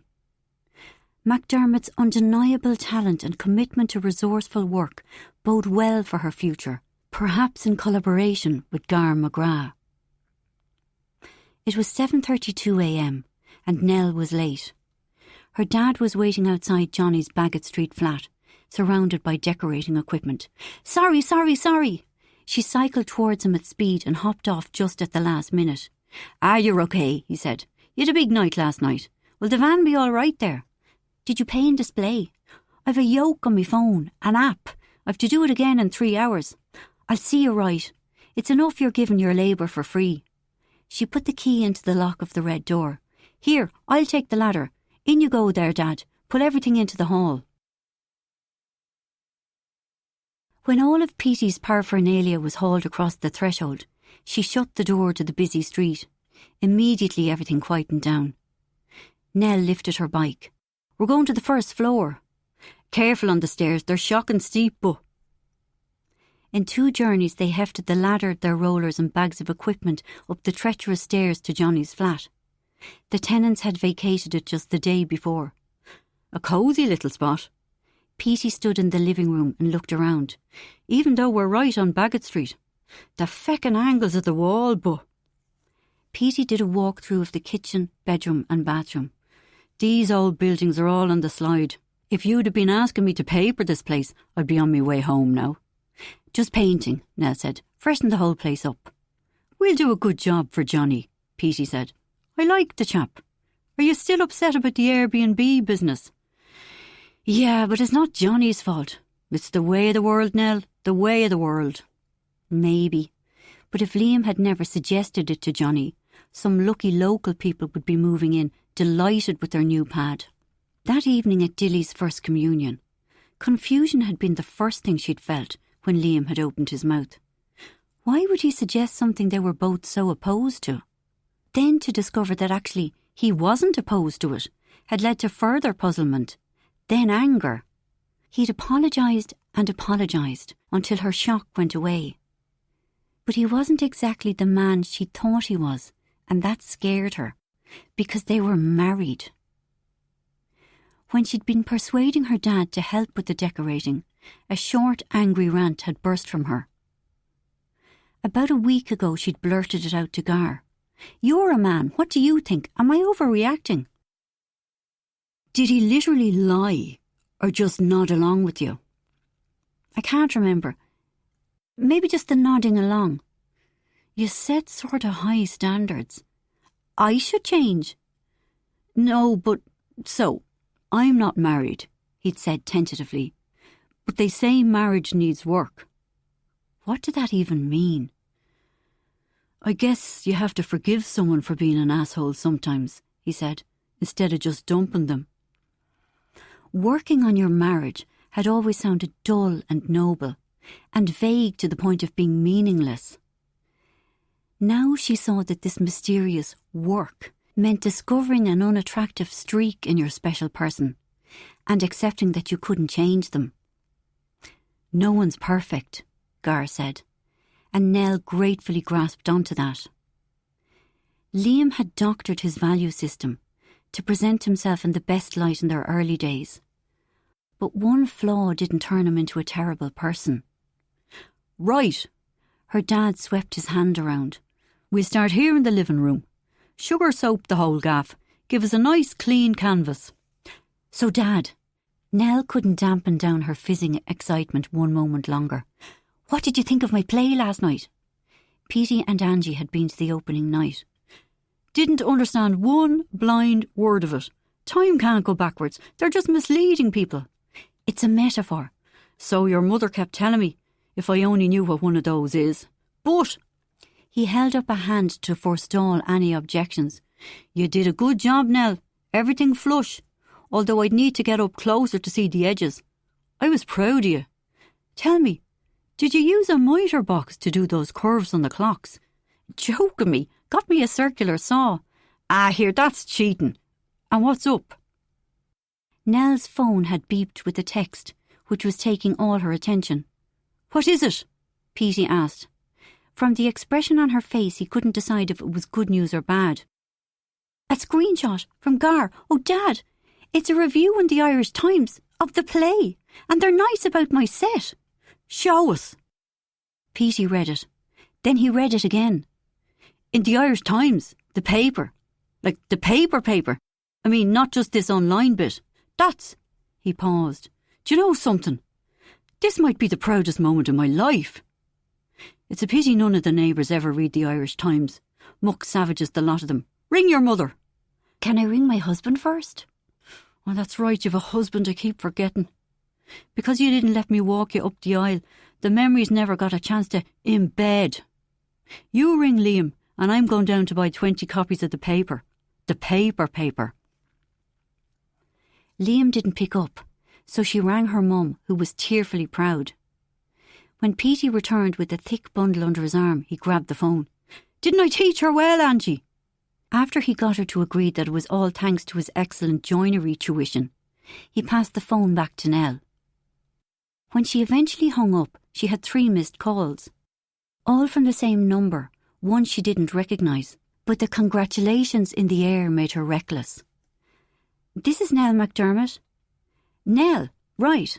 Iseult Figgis from Ship of Fools here." "Oh." Nell was struck mute.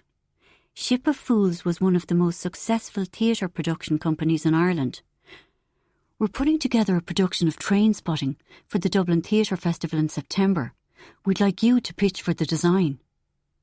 Adrenaline coursed through Nell, turning her mouth woolly. "Can you come and see us? Now, I know it's early."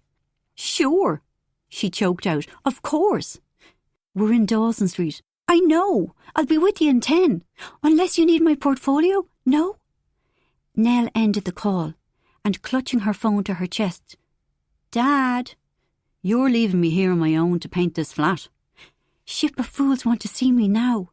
They're a production company. Like Dad, they're the production company. They're doing Trainspotting." "That Scottish yoke. The disgusting one.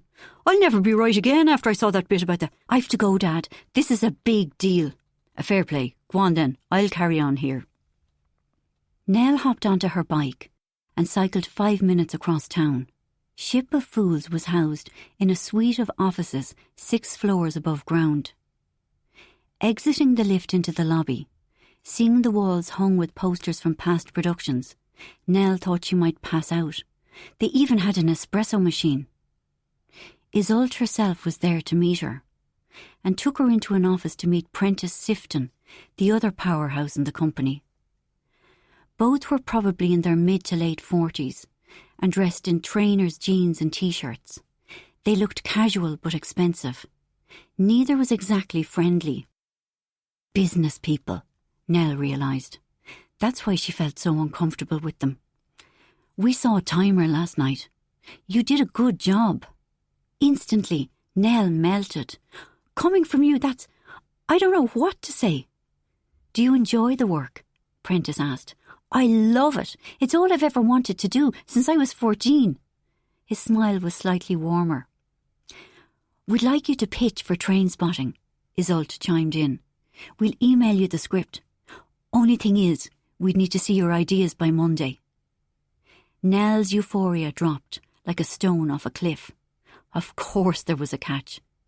But today's Thursday. That's not enough time to come up with anything decent. After a hesitation, Isolde said, we'd pretty much decided who we were going with until we saw a timer. Work needs to start ASAP. It's a big one. This is a huge chance for you, but you need to hit the ground running. Could she do it? She was supposed to be going to Mayo tomorrow for the weekend. Liam's parents' 50th wedding anniversary. Could she skip it? How would Liam react? Maybe he'd be okay about it. Yeah, he'd probably understand. Then there was this dinner tonight at Jessie and Johnny's with Perla and Cassandra. She had to be there. She was the common link. So the budget is €40,000? Oh, God! That was approximately 20 times as much as she'd had for timer. She could do so much with it.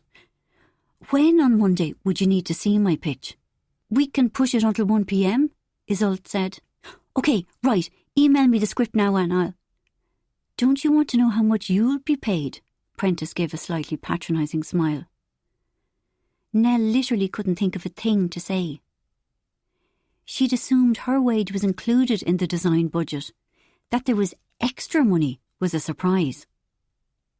The figure spoken was higher than anything Nell had ever been paid before. Acceptable? Isolde smirked. She knew how it was for Nell. For most of Ireland's theatre workers. They usually got paid so little that this would seem like riches. Acceptable? Of course it's acceptable. But for me, it's not about the money, it's about the work. Nell wished she'd said that, but she always thought of great responses far too late. Just one thing. I do my best work with Cara McGrath. Have you hired a lighting director? Because I'll only take the job if I can work with him. Molly Ringwald slunk out to greet her. Molly, I have great news. I'm here too, Liam called. Why aren't you at work? Why aren't you painting Johnny's flat? Did you get my message? She blurted, words tripping over each other. There was a review, a good one, in the Irish Times, and Ship of Fools rang me and... What? Slow down. Why aren't you painting Johnny's flat? Dad's there. There was a good review of my set in the paper. Will Johnny's flat be finished by Tuesday? Because that's what you promised him. Probably. Then, yes, it will. She'd asked Brendan to help out. Her fingers fumbled as she found the review. Here. In silence, he read it. Wow, he eventually said. That's... wow, well done. There's more. Ship of Fools rang. They want me to pitch for production. Ship of Fools? I went to see them in their office. Ship of Fools, he repeated. Where did they get your number? I don't know, but they want to see ideas for a September production. That's amazing. He sounded stunned. There's just one problem. I have to have it done by Monday. So you'll have to work down in Mayo? Liam, I can't come. He stared. He looked shocked, angry. You're kidding. You are, right? He was definitely angry. Liam, it's my parents' 50th wedding anniversary. And you want to skip it because of some work that isn't even definite? This has been planned for months. I might never get an opportunity like this again. My parents will definitely never have a 50th wedding anniversary again. He was right. And yet, if I told them how important this is, they wouldn't get it. You'd upset them. Nell, you're part of a family now. Sometimes we have to do stuff we don't want to do. He was right. She was being unreasonable, selfish even. But if she worked every free second, got by on minimal sleep, turned up at the beginning of things and sloped off when people started to get drunk, she'd bring a box of materials with her. I'll have to work down there. There's stuff you must show up for, like tomorrow night's drinks, the party on Saturday and the lunch on Sunday. And look, don't let Johnny down in the painting. So what's for dinner tonight? We're out. Humanitarian playdate. He looked blank. You know, taking Perla and Cassandra to Jessie and Johnny's for dinner. So you're okay to do that, but not my parents' 50th? Noted. That's different. Perla doesn't even know where Jessie lives. He turned away, radiating rancour. Liam, why aren't you at work? I'll go in a while.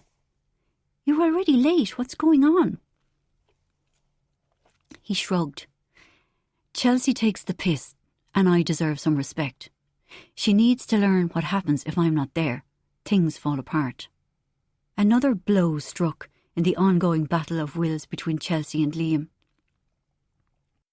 Liam was resentful that he ran the Capel Street shop while earning nothing like as much as Chelsea, who had the actual title manager.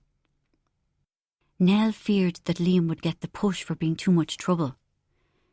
But he always assured her that Chelsea needed him too much. She couldn't worry about that now, though. Speed reading the script, it was immediately clear that it was a complex proposition with a lot of location changes. A device was needed to pull it all together, something clever like a rotating stage. Anxiety gnawed at her. It was hard to know in what direction she should push her design. Should she replicate what she'd done with timer, tricks with lighting and mirrors, or did she challenge herself to try something she'd never tried before? One voice was telling her that this was no time for risks. Another warned her that she needed to show her range. Gar would know. He'd always been her best sounding board. She felt weirdly uncomfortable about Liam overhearing their conversation, but she picked up her phone and defiantly talked within earshot. Gar was certain. They want you because they saw your work on timer. Don't try new stuff just for the sake of it. Okay. She was calmed. That sits right with me. Thanks. She hung up and Liam asked, "What do you say?" "Stick with what I'm good at." "Really? You want to get typecast already?" All of Nell's certainty vanished. Maybe it would be better to press ahead with the rotating stage. That was different. Ambitious, though. She could easily cock it up. "Hey, I think I'll go for a bike ride this evening," he said. "But we're going to..." "Yeah, but I'll be away all weekend and I won't get the chance again until next week. I need to do it, babe, for my head." This was the first time Nell had seen Liam actually sulking, but she couldn't, or didn't want to, waste scarce time and energy playing his new game. "Okay, Liam, enjoy your cycle." Chapter 37. Cara peeled off the latex gloves, threw them into the bin, then faced herself in the small mirror. Watery grey-black blobs pooled beneath her eyes. Maybe she needed to buy waterproof mascara. But doing that would mean admitting this had become an actual part of her life.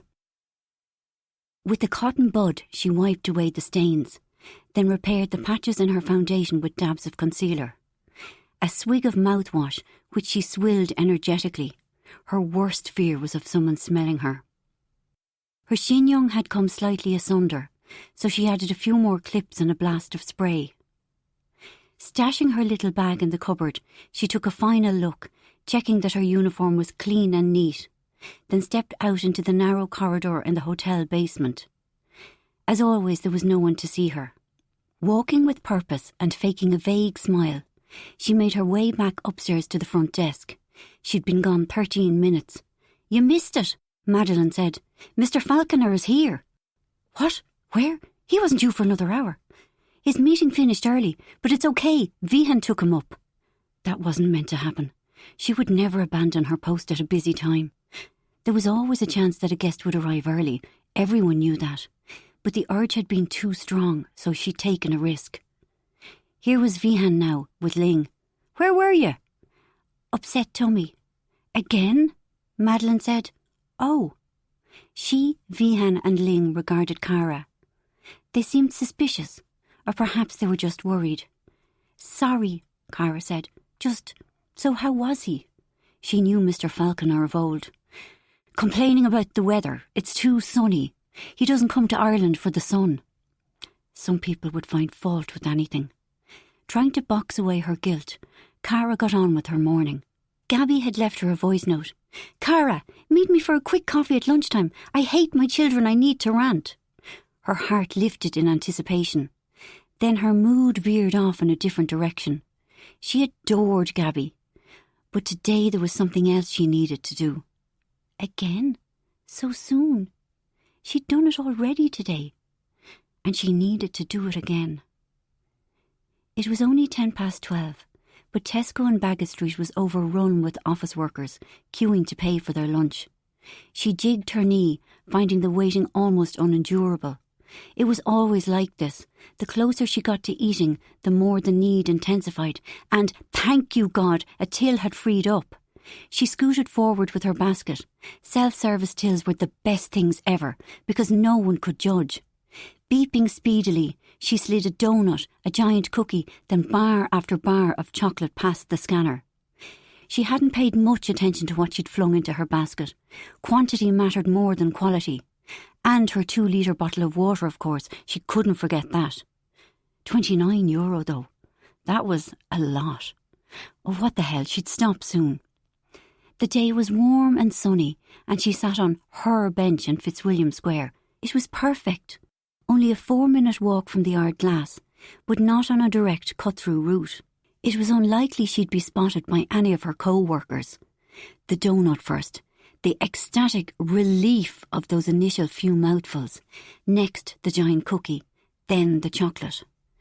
It all happened extremely quickly. She was tearing the wrappers off, having the next bar lined up, even while she efficiently and methodically slid the current one into her mouth. It wasn't about the taste, it was about the feeling, chasing the calm, then the high. A wisp had disappeared in 3 bites, a bar of whole nut in 4, but in between, remembering to drink her water. The few people who passed paid her no attention. Hiding in plain sight, she looked just like anyone else, having her lunch. With almost everything eaten, she felt good. Only a star bar was left. She always kept one to finish with. It felt like a punctuation mark. Standing up, gathering all the bags and wrappers, still eating, she began walking quickly. Without breaking stride, she dropped the bag into her bin, and now came the fear. The fat and sugar molecules were already migrating through her stomach walls, turning into sheets of yellow blubber on her thighs and belly and arms. It needed to be got rid of, now. In through the discreet staff entrance of the Art Glass, down the back stairs, and oh no, there was Antonio, one of the sous chefs. "Hey, Cara," he greeted her with a dazzling smile. Please no. They'd had lovely chats a few times in the past about Luca, where he was from. He'd be expecting her to stop and talk. "Hi, Antonio, great to see you." She slid past. "Hope you're well." His surprised hurt followed her, and the guilt was hard, but she could not stop. Wrenching open the door of the little bathroom, she suddenly felt exhausted at the mini ordeal ahead. Her stomach muscles were sore, her throat already felt raw. This is the last time. She didn't know where the resolve had come from, but she was certain. No more. It was crazy. She loved Ed, the boys, her job, her life. Doing this was insane. Chapter 38. June already? How did that happen? Jessie slung some Middle Eastern food onto the dining table. Next month I'll be 50, and seriously, what's the age when a person finally feels safe and secure? Because I really thought it would have happened by now. She surveyed the dining table. Fried halloumi, baba ganoush, hummus, olives, pita bread. She'd done a lot with her life. She had. 5 children, a happy marriage. It was happy, wasn't it? Running a profitable company. Employing more than 50 people, her life was a success. She'd forgotten water glasses. Turning back towards the kitchen, she wondered if anyone really liked her. She was dogged by a recurring sense that everyone just put up with her. Christ, she'd almost toppled over. It was these bloody shoes, Ocean Woo Park slides. They were lethal, but she wore them every chance she got to reduce the cost per wear. Poor impulse control. That was another thing she despised about herself. She should never have tried on Ocean's present. As soon as she'd slip-slapped down the stairs in them, the soles were too scratched to be gifted or returned. She'd been secretly delighted for about half an hour. Then the guilt had arrived. There wasn't the money for a spontaneous self-gift of Spency shoes. For all her giddy insistence that there was enough money swilling around, she knew that her spending verged on out of control. No need for her to see Cara's accounts, because lodged deep in her soul was an internal calculator. Most of the time she stayed resolutely deaf to its incessant clicking, but now and again, often just before she fell asleep at night, it suddenly became like a fruit machine that had hit the jackpot. Neon price tags would start flashing. The staff party, the school fees, the over-tipping, the crazy dear jacket for Saoirse because she was a good girl, the first aid course for Bridie because she wouldn't shut up about it, the smartwatch for poor Johnny because she worried that he felt neglected. Carrying 4 glasses, she shuffled back into the dining room. She couldn't chance any striding movements in these lethal feckin' shoes. Christ, she'd ordered a lot of food. Johnny came in and stopped short. "Jessie, there's enough here to feed half of Aleppo." And more in the kitchen. A Syrian speciality made with lamb, cherries and pomegranate molasses. She'd made the lamb dish herself, the only one of the entire meal, because she hadn't been able to buy it anywhere in Dublin. "Me and my bougie notions," Ferdia says. "Apparently I can't talk to someone for more than a minute without inviting them over." He's a cheeky feck, but maybe this time he has a point. Cassandra had already had a couple of playdates with Dilly. She was just a regular kid. Perla, understandably, was different. At the playdate handovers, her facial muscles barely moved. There was an awful deadness to her. Driven by a helpless need to nurture, Jessie had blurted out a dinner invite without thinking through the implications. What were she and Johnny, in their safe, comfortable lives, going to say to a woman who had seen horrors they couldn't even imagine? She'd begged Nell and Liam to come as moral support. When she'd mentioned it to Ferdia, he'd said, "She's not just some freak show." "I never said she was." Christ, she couldn't open her mouth to him. "Oh look, we're white and middle class. Let's gather round and poke a stick at an asylum seeker." "I'm poking a stick at no one, Ferdia. I'm just giving the woman her dinner." "But you're studying sociology. You've a social conscience." Allegedly, she never saw much evidence of it. "I thought you might be interested." "Johnny," she said now, "did you find any Syrian music? Found, downloaded, ready to go. Do you think it'll be okay if we drink? Like you, me, Liam and Nell." "She doesn't drink?" Johnny asked. "Oh, right, of course. Maybe we shouldn't either? Do us no harm to give it a miss. Or is that being condescending?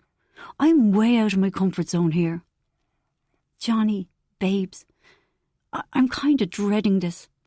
He laughed out loud. "Oh, Jessie, you and your randos, come here." He gathered her in a hug and she let him. "Do you think she smokes weed?"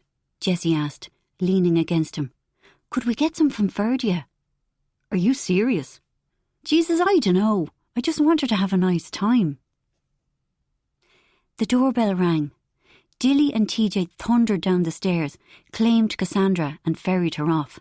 It was all so easy for kids. Nell, who'd mysteriously come without Liam, had to put up quite a fight not to be dragged along with them. Perla presented a small box of strange East European chocolates. They'd clearly been bought from a cut-price outlet like Deal's, and it broke Jessie's heart. Come in, come in, come in." She led the way into the living room and sat Perla down. She was a small-framed, serious-eyed woman in loose drab clothing, and Jessie had to resist the urge to put a blanket across her knees. Out of nowhere, Ferdia appeared. Well, that was nice. Jessie did the introductions, then asked Perla what she'd like to drink.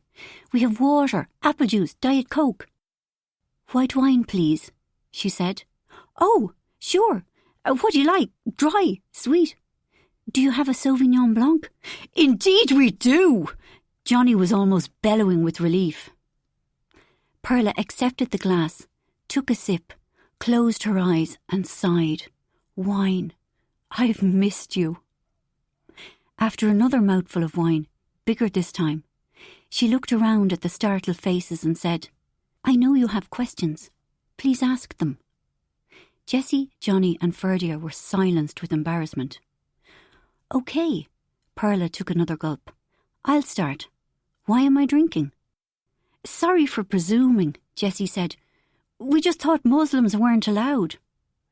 I'm not a Muslim, although lots of them drink. Are you a Christian? Jessie thought there might be a Christian community in Syria. I'm not in anything. OK. Jessie was meek. Secular. Perla gave a smile. People like to label us. Asylum seekers, I mean. She was halfway through the glass of wine, and a more relaxed, sparkly woman was emerging. I just thought I was middle class. Really? I know. Another smile, more twinkly this time. You think we all lived in stone huts and I had to wear the burqa. But I am a doctor. A doctor? My husband worked in IT. We had a beautiful air-conditioned apartment in Damascus. 2 cars, a holiday home. On weekends we went to the mall and bought stuff we didn't need. There were lots like us. Right, well, that was them told, thought Jessie. How come your English is so good? Lessons as a child. Perla shrugged and smiled. And I've been living in Ireland for 5 years. So what happened? Ferdia asked. That you ended up here? The war. When the fighting in Damascus got too dangerous, we moved to Palmyra, a smaller city, temporarily. I got a job. There was no work for my husband, but he took care of Cassandra. And we waited for life to get back to normal. I'm guessing it didn't, Johnny said. One morning we woke up to black flags and bearded men with machine guns. They came to our home. Jesus, Ferdia muttered. They didn't like me being alone with men in my consulting room. Ferdia shook his head. So they told you to stop? They told my husband to stop me. Like he was your controller. Ferdia tightened his lips. And did he? Stop you? No. You're brave. We needed the money. I stopped going to my clinic, but people visited me at home. In secret, but somebody informed. And did they hurt you? Jessie asked. Me? No. But my husband.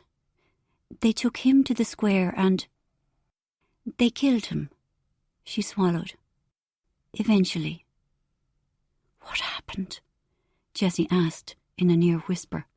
Perla dropped her eyes.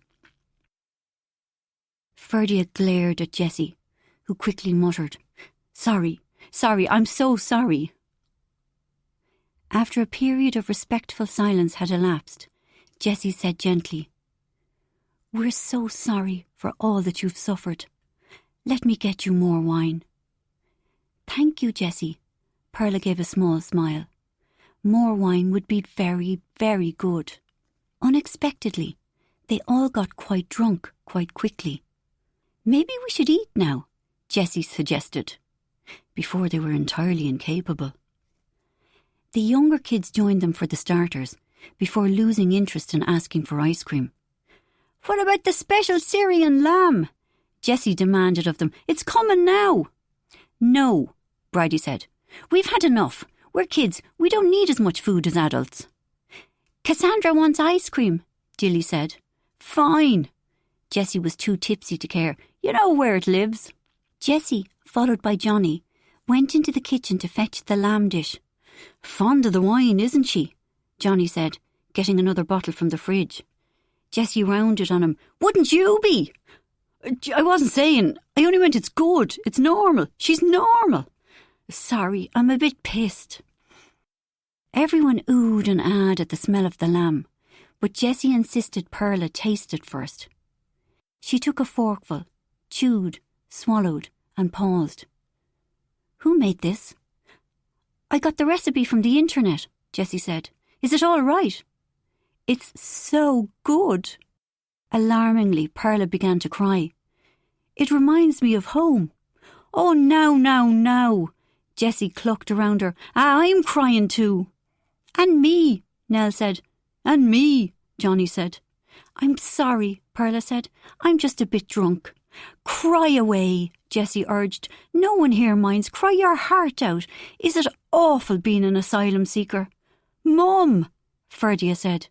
Then to Perla, "I apologise on behalf of my mother." "No, don't. People tiptoe around my situation, and it is good to speak. I am happy that Cassandra and I are alive, but yes, it is awful being an asylum seeker."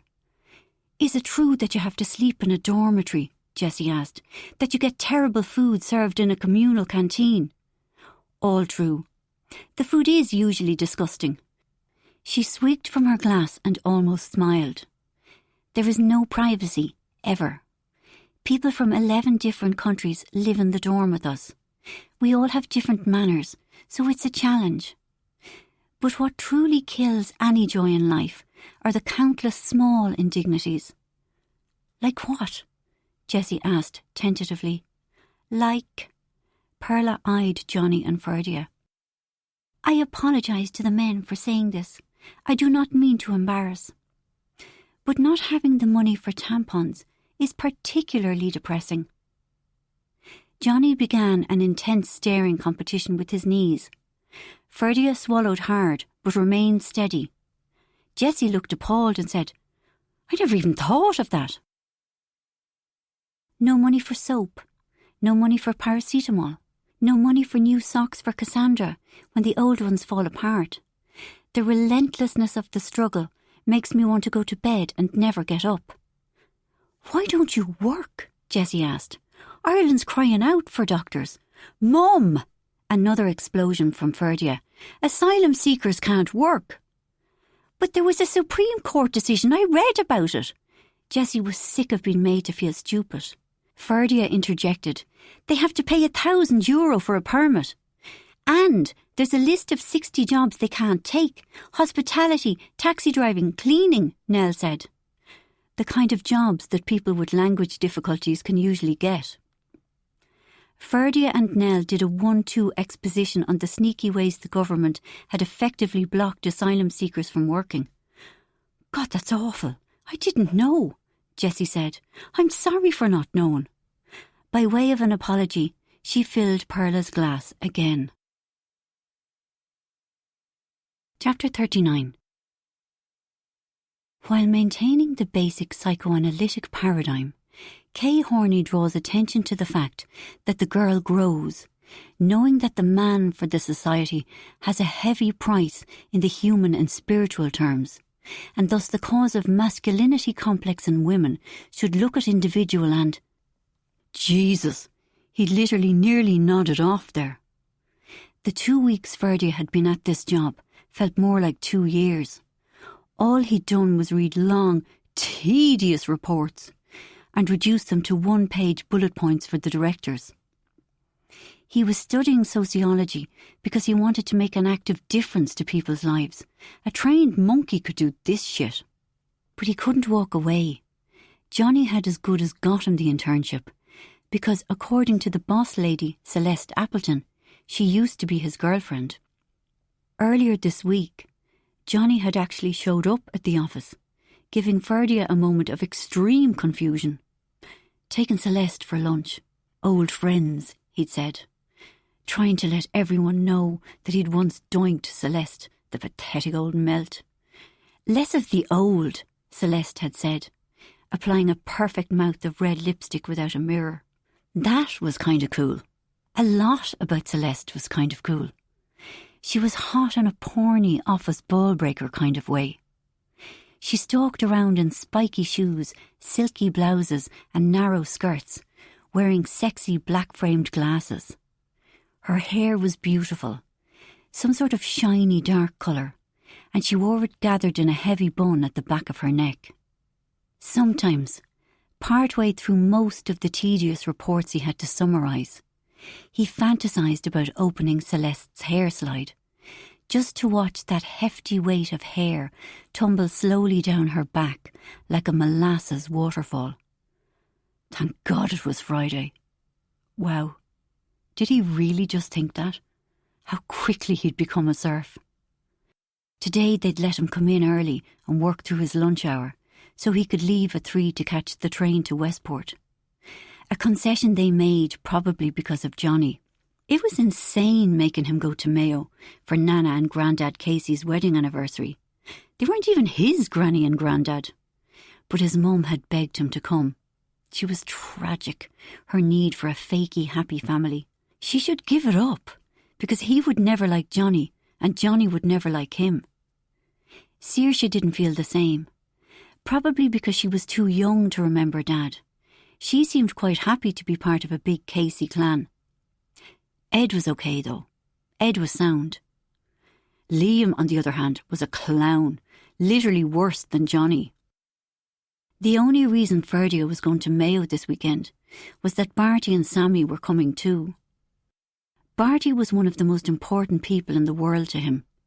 They even looked alike. Barty was a shorter version of Ferdia. People often thought they were brothers. They drove each other mad, but they were literal family. And Sammy? Sometimes it felt like an odd relief that it was almost over. He was 21 now, nearly 22, a man, which filled him with cold fear. His future was unknown, but whatever it was, he didn't feel equipped for it. Like, what did actual grown-ups do with their lives? Some high achievers in his faculty, still a full year out from graduation, were already assured of positions in big banks or accountancy firms. But to do what, exactly? Some kind of murky workings, manipulating capitalism, making even more money for organisations that already had obscene amounts of it, while simultaneously accruing a personal fortune. Even if he'd had the stomach for that sort of work, Ferdia didn't think he was smart enough. His grades were okay, slightly above average. Jessie said if he made more of an effort he'd do better. She was wrong. Even if he killed himself working, he'd never be up there with the alphas. Others in his year, a small, earnest group, planned to be social workers.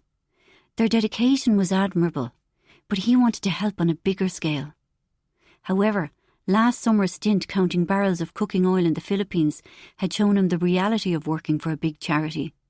It had been ridiculously boring, and in no way gave him the good feeling he'd been expecting. Would he be different if his dad hadn't died? Less afraid of the future? Who knew? And what did it matter? All he could do was play the hand he'd been given. Chapter 40. Jessie barely noticed the sun-drenched greenery of Westmead as they whipped past in their people carrier. Everyone in the car was subdued by the misery leaking from Johnny. Canis never missed a chance to tell him he wasn't up to running the family business, which wasn't true. Johnny just hadn't wanted to be a solicitor, doing wills and conveyancing. In a town so claustrophobic, it made him feel as if bricks were being piled on his chest. As for Rose, she seemed incapable of love, except when it came to clothes. She was a valued customer at Monique's, Beltibet's fanciest boutique. And it really was fancy. Jessie had been staggered by the prices, while recognising none of the labels. Most of their dresses featured robust internal corsetry. It was a whole other world. What amazed Jessie was how much pride Canis took in Rose's appearance. He was always given a chair outside the dressing room, and whenever Rose emerged, he made comments and suggestions, genuinely engaged. Jessie had no memory of her own mother ever buying new clothes, and it was laughable to think of her dad even noticing. They'd run the general store in their small town in the wilds of Connemara. Because they'd lived right next door, they were always on duty. The shop was open 7 days a week, but even so, A knock on their window late at night or very early in the morning was commonplace. People looking to buy emergency matches or milk or a short length of rope. Dilly Parnell had lived in a flowery apron. Jessie supposed she didn't have the need for anything else. Maybe she hadn't had any interest. Both of her parents had been humble, quiet people, old-fashioned but very loving. They'd encouraged Jessie every step of the way and had been fit to burst with pride in her. It was nearly 12 years since her dad, Leonard, had passed away. He'd had dementia and just faded away like a picture left in the sun. His death had felt like a soft landing. Not so when her mother died. Granny Dilly had come to live in the granny flat in Jessie and Johnny's back garden, a gentle, undemanding presence loved by the children. 9 years ago when she died, Jessie was devastated. TJ was only 6 months old, but Jessie decided that the only thing that could save her was another baby, which was how Dilly, named after her granny, had come to be. Jessie still cried for her parents, but mostly from simple gratitude for her good fortune. They'd been decent, kind people, very different from Canis and Rose. When Jessie and Johnny had gone to Beltibbet to inform them that they were getting married, polite conversation was made in what Rose called the drawing room. Jessie thought it had gone okay. It was only as they were leaving that Rose gripped Jessie's wrist, stopping her progress. "My son is nobody's second choice," she'd said in a low, pleasant voice. Shocked, Jessie acted as if she hadn't heard. In retrospect, that had been the best approach. If she and Rose had had words, they would never have got past it. But Rose's hostility had caught her on the hop, especially because Rory's parents, Michael and Ellen, had been lovely. She began to wonder if Rose's enmity was her fault. She had been married to Johnny's best friend. Perhaps Rose was only being protective of her firstborn. But Cara had been welcomed into the Casey family with the same icy hostility. There was no intel on Rose's first encounter with Paige. But Jessie had been there when Rose said to Nell, "Another daughter-in-law. Lord." Christ, she was dreading the next 48 hours. Her suspicion, never far from the surface, that no one really liked her, hit her once more. Her closest women friends, Mary Lane and Annette, were from the Women in Business network. They tended to exchange wry identification rather than secrets of the heart. As for Ed and Cara and Liam and Nell, if she didn't offer Spency outings, would she ever even see them? You have to rent your friends. Where had that awful thought come from? But it was true, wasn't it? If she didn't shell out loads of cash, she'd be totally alone. She had to stop thinking this way. But it just showed what proximity to Canis and Rose did to her, to them all. At least they were staying in a beautiful place. She'd hired 3 holiday cottages outside town, within walking distance of Bawn Beach and the bracing Atlantic waves. The letting agent was a regular at the PIG cookery school. She'd given Jessie a cut-price rate in exchange for 2 free tickets to Hag and Klein. Jessie, Johnny and the 4 girls were in one house. Ed, Cara and their boys in another. The third she dubbed the young person's house. Liam and Nell were there, along with Ferdia, Sammy and Barty. Jessie had played slightly sneaky to guarantee Ferdia's attendance. She'd invited Sammy, who liked the sound of an alcohol-fuelled weekend in the West before she left Ireland. Ferdia had grudgingly said he'd come if Barty was also invited, so there it was. Rose and Canis did their best to ignore Ferdia, and Saoirse, of course, and Jessie wanted to push back. She loved Johnny, but she would not pretend that her marriage to Rory hadn't happened. A series of beeps from her phone distracted her. They had coverage again. But scanning her emails, there was one from Posey, the manager in Malahide, with the happy news that she was 3 months pregnant. Shite 1,000 times. Posey ran that shop brilliantly. All kinds of logistical personnel shenanigans would be needed to cover her absence. Even when it was highly inconvenient, Jessie prided herself on being good to her staff. Posy's maternity leave would be 6 long months. Jessie would throw a baby shower and buy a high-spec bugaboo. 6 months off, though. She'd barely taken a month with each of her own children.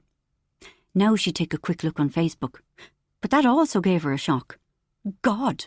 She swallowed. What? Johnny asked. Facebook suggesting I friend request Izzy Kinsella. Why would they do that? Why now? Their algorithms are mad. Ignore it. But has something happened? Someone I know must have friended her. Their metrics are far more random than that. Sorry, babes. It didn't matter, and poor Johnny already had enough going on. Are you okay? You know. He tightened his hands on the wheel and kept driving into the sun. Chapter 41. Liam braked suddenly, sending Nell's pencil skidding across her graph paper. They'd come to a standstill in yet another small town. How much longer? She asked. You sound like a kid. Sitting helplessly in the car for the last 4 hours had been torture. 4 precious hours that she could have been working, instead of desperately trying to draw on a moving vehicle. Are we there yet? He taunted. She checked her phone. Another 17 minutes before they arrived at Westport Station to pick up Ferdia, Sammy and Barty. After that, another 20 minutes before they reached the holiday home. Another 37 minutes of achieving nothing. Even talking about the project would have helped untangle some of the ideas in her head, but Liam was still off with her. It was hard to know whether she should feel guilty or resentful. They'd never had a situation like this before, where he chided her for being selfish. But her work was really important to her, and he knew that. Surely he knew what a great opportunity this was. Or maybe she should be kinder. Liam's parents were both total pieces of work. This weekend would be hard for him. Text them, Liam said. They were parked outside Westport Station, waiting for Ferdia and gang. Their train should have arrived about 10 minutes earlier, but there was no sign. What's his number? Liam made a pff of irritation. I don't have it. Text Jessie. She clicked off a text, but after staring at her phone for a long, silent time, she said, She's probably out of coverage. So what are we supposed to? I'll go in and have a look round. She jumped from the car and headed into the deserted-looking station. A man in a uniform was measuring a bench on the platform. It's delayed, he called. The Dublin train, 25 minutes. OK. She could sit on a bench, as long as she didn't get in the way of any measuring, and work while she waited. She'd go and get her stuff. But back at the car, Liam said, We're not hanging around here. Liam, please, I promise, Jessie. They say 25 minutes, but it could be anything. She went back inside to the man. When you say 25 minutes, do you actually mean 25? Might it be longer? If he said something twee like, The man who made time made plenty of it, she'd literally cry. The man straightened up slowly. This isn't Switzerland. He sounded wounded. Someone was telling me about a train there that was 6 minutes late and they gave all the passengers free cake. Nell was too anxious for this. Thanks. Outside she went back to the car and said, Your man was a bit vague, but Liam, we can't just abandon them. They can get a taxi, or a bus, or hitch. He started the engine. I'm not hanging around here all evening. Get in. Reluctantly, she did so. They'd been driving for several minutes when her phone rang. You were looking for Ferd's number? Jessie said. What's up? Their train is delayed. The man wasn't sure how long it would be, so we didn't wait. I'm sorry, Jessie. You're fine. I'll send Johnny in when they arrive. Chapter 42. The sun's too bright, Tom said. It needs a light shade. We're driving directly west. Ed explained to the boys how the sun rose and fell, and it gave Cara a safe, happy feeling. Then she got her first whiff of the salty air. Vinny, Tom, she exclaimed, can you smell the sea? There it is. Out past a long stretch of pale sand, the sun had turned the water into liquid silver. Ed, following his sat-nav, kept driving towards the edge of the land. The road got narrower and quickly became a single-track boreen. "We're not lost?" Cara asked anxiously. "Have I ever got you lost?" He hadn't. "But where are these houses of Jessie's? We're nearly in the sea." "They should be right about here." Ed turned in off the boreen. Out of nowhere, an enclave of 6 perfect-looking houses made from cream-coloured clapboard had appeared. These were a far cry from the usual grim bungalows that were Irish holiday homes. "We're practically on the beach." Cara laughed with delight. "Trust Jessie. I mean, how did she even know about this place?" There were no formal boundaries, but each property was demarcated by bunches of rough sandgrass. "Amophyla," Ed said, coming from Greek words meaning sand and friend. These grasses survive in soil with high salinity. "Dad," Vinny said. "Son?" "Shut it." "Yes, son." Ed chuckled softly. Jessie and her lot were milling around outside the first house. "You're in the second house," Jessie called, waving them along. "The key is in the door." As they jumped from the car, the roar of the waves was much louder. Grainy white sand blew up underfoot from the nearby beach, and Ed's sandgrass was bending in the breeze. At almost 6 p.m. the sun was still hot.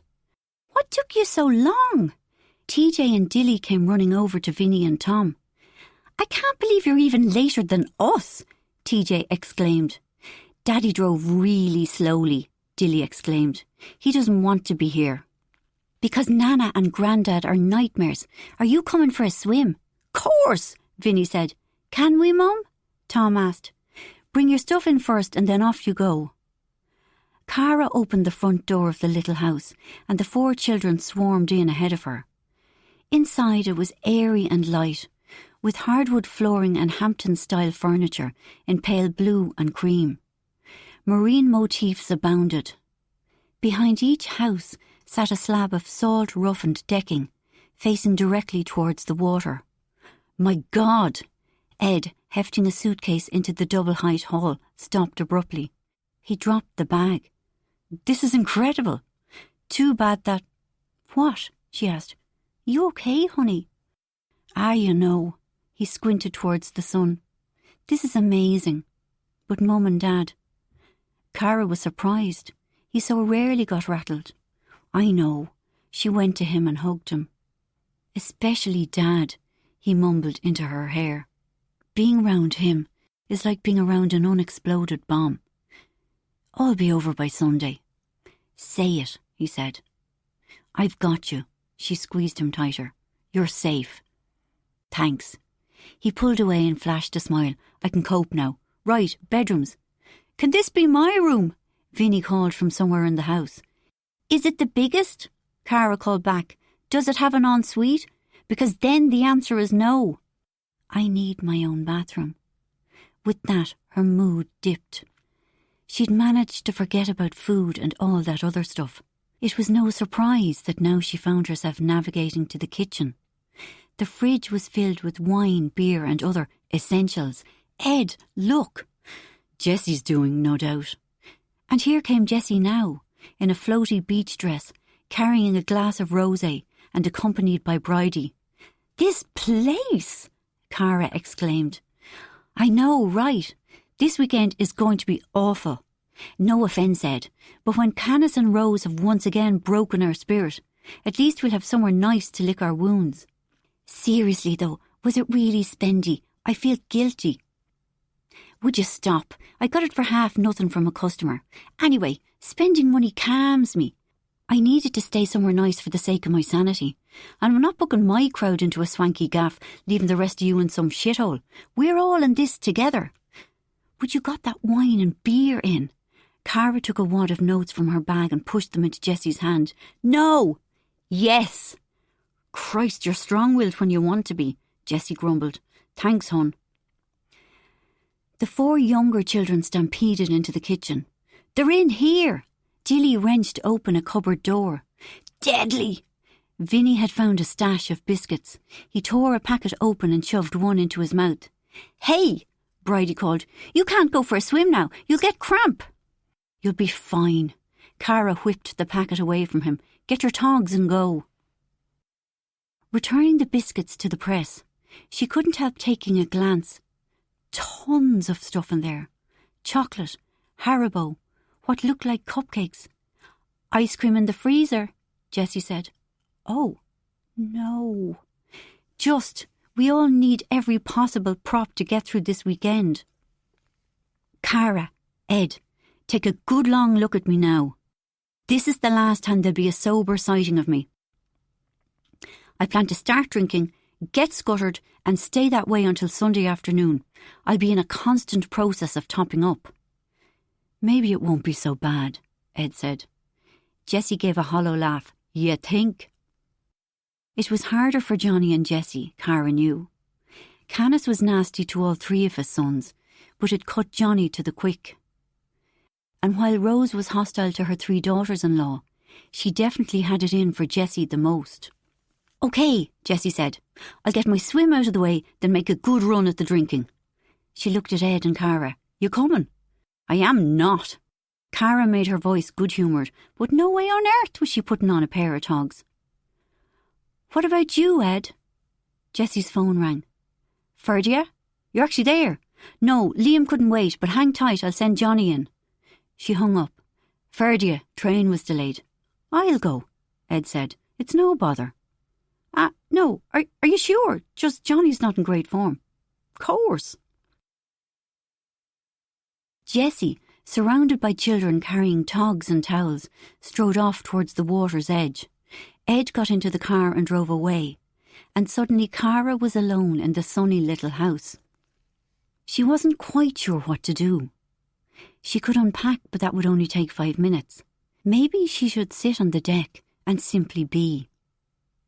She touched her tongue against the ragged edge of her broken tooth. The day it had happened, she'd been freaked out, convinced she'd managed to rot her entire mouthful of teeth. She couldn't face the judgment of the dentist. But as it happened, the broken tooth didn't hurt, so everything was grand. A bit weird that a lump of enamel had broken off for no reason, but maybe it was just natural shedding. Out of nowhere, the idea of ice cream appeared in her head. The clock was ticking. Ed would be back in about 40 minutes, and the kids might be even sooner. She'd intended to have a healthy weekend, but the proximity to food and the freedom of her solitude. Her heart was thumping. Her blood was pumping through her hands and feet, pulsing against her fingertips. Like an automaton, she went to the kitchen and opened the freezer door. There were 4 tubs of Ben & Jerry's. One of them was Cherry Garcia, her favourite. A horrible combination of soaring relief and bleak misery meant that this was now out of her hands. 3 sharp raps on the front window made her jump. "Knock, knock!" It was Johnny. She hadn't been doing anything bad, but she was shaking as she went to the front door. "God bless all here." Johnny pretended to remove a cap, mimicking an old-fashioned farmer. "Hi. Hello. What's up?" "Can we talk a bit of business?" He went to the living room. Small bit of business. Tiny, nearly invisible. He seemed slightly manic. "About the Airbnb thing. I know, Cara, you offered to do this out of the goodness of your heart, and I pester you on your weekend away." "No good deed goes unpunished," she managed to say. "That's it. So look, just a simple change. Instead of the income going straight into our current account, can it go into a new account? I've already opened it, all the info here." He slid the pages towards her. She scanned it. The account was in Johnny's name alone. Every other account, every other bill she'd seen, was jointly shared between Johnny and Jessie. Will the mortgage be paid out of this same account? That made sense, to keep the whole enterprise self-contained. No. Who knows how this Airbnb thing will work out? What if there isn't enough income to cover the mortgage every month? The mortgage was tiny. Airbnb in central Dublin was booming. "Let's try it this way," he said, "at least for a while." Cara was still grappling to understand. The mortgage on Johnny's apartment was to be paid from the account he shared with his wife, but the income was to go into a new account that was solely in his name. Maybe Johnny picked up on her confusion. It's actually for Jessie. That made 0 sense. Just in case, he said. Just in case of what? Chapter 43. The house was ridiculous. New, really upscale, like a gaff in a movie. Everything was blue or creamy coloured and full-on discreet luxury. What if they spilt something? The kitchen, Jesus! A high-spec wonderland with an ice maker, a boiling water tap, a literal Gaggia coffee machine that you'd see in an authentic Italian coffee bar. It was too much. Liam bags to the master bedroom, an expanse of white and dove grey. Nell stood anxiously at the doorway, eyeing the walk-in wardrobe and massive bathroom. Shouldn't we give this to Ferdia? Jessie's paying for this and he's her son. Him? He's only a kid. OK. This room was bigger than the others. She could annex a corner for her work and still leave plenty of space for Liam. Is it OK if I use the dressing table to draw it? Sure, he said. She hefted in her box of tools and materials and laid out the crude little models she'd hastily fashioned from MDF. This presentation on Monday would be the shoddiest she'd ever done. You coming for a swim? She looked at him steadily. Working. Enjoy your swim. With an over-elaborate quizzical look, he left and she exhaled. Right, let's do this. She sat cross-legged, focusing on the challenges of the job. But just as her head began to burrow a pathway into them, Jessie arrived, glass of wine in hand. She stood up. Jessie, I'm so sorry about Ferdia. Stop! Who wants to be hanging around a station waiting for an Irish train? Ed has gone for them all grand. If you're sure. And really, Jessie. She was incoherent with gratitude and mortification. This house, there was no need. We could have slept in a tent.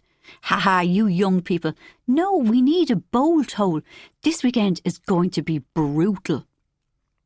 You mean Canis and Rose? Yeah, but especially Rose. She's always making out that I had Johnny on the go at the same time as Rory, which I totally hadn't. Of course, it was none of Nell's business. However, she liked Jessie. She was a bit insane, her and her extravagance, and they didn't have much in common, but she was basically sound. No, seriously, Nell, I really, totally didn't. I'm a stone-cold goody two-shoes. Even if I'd fancied Johnny, which I didn't, I'd have been too repressed to do anything about it. But if I'd said to Rose, actually, I didn't even notice Johnny when Rory was alive because I was so in love with Rory, she wouldn't like that either. She told me she wasn't happy that Johnny was my second choice. Nell nodded as sympathetically as she could. Jessie, caught up in righteous defensiveness, barely noticed. You can't feckin' win with Rose. Don't even try, Nell. That's my advice to you. OK. All right. I admit it. I knew Johnny had a thing for me. Well, I suspected. But is that so bad, Nell? For my whole life, no one fancied me. Only prissy old fools who lived with their mothers and had wacko hobbies. And then 2 rides come along at once. And I didn't encourage it. Plus, I was sure he only wanted me because I belonged to his buddy, you know? I do. Nell realised that Jessie was slightly drunk. No one believes me, Nell. Maybe Saoirse does. But Ferdia doesn't. Ferdia really doesn't, no matter how often I tell him. Izzy, you know Rory's sister, wrote a thing on TripAdvisor saying I was a whore. Me? I've only slept with 4 men in the whole of my life. That's rough. Do you know what age I was when Rory died? 34. Barely older than you are now, by which I mean young. I really loved Rory. I was devastated. People said I shouldn't have fallen for his best friend. But doesn't that seem like the most logical person to fall for? Ferdia and Saoirse knew him. Wasn't that better than bringing a stranger into their lives? Of course. But it was sad losing the Kinsellas. Took a long time to get over it. Don't mind me, Nell. I'm a bit pissed. She stared into her now empty wine glass. I finished my drink. Nature's way of telling me I've overstayed my welcome.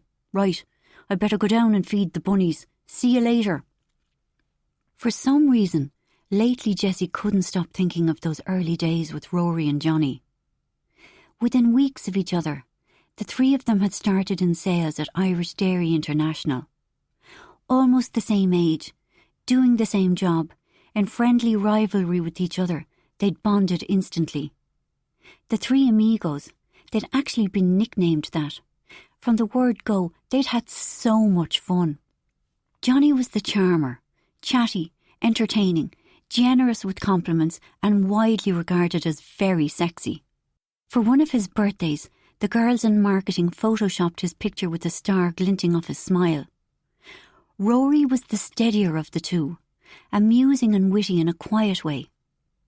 The funny thing was that, seeing as she'd go on to marry both of them, she hadn't fancied either of them. She liked fey, creative boys, the more anguished the better. Loving them back to happiness was always her hope, but at best, those types were simply bemused by her. Neither Rory nor Johnny was remotely angst-ridden. Cheerfully they talked about wanting to own their own home, drive a cool car, get promoted, the same life goals Jessie had. They liked the same music and the same movies, middle-of-the-road stuff. Despite Jessie's fondness for unsuccessful creatives with dirty hair, her taste was solidly mainstream. She was never tongue-tied or shy around either of them. They, in turn, treated her like one of the lads. In a lifetime first, she fitted in. It became their thing to go for drinks on a Friday and dissect their disappointing love lives.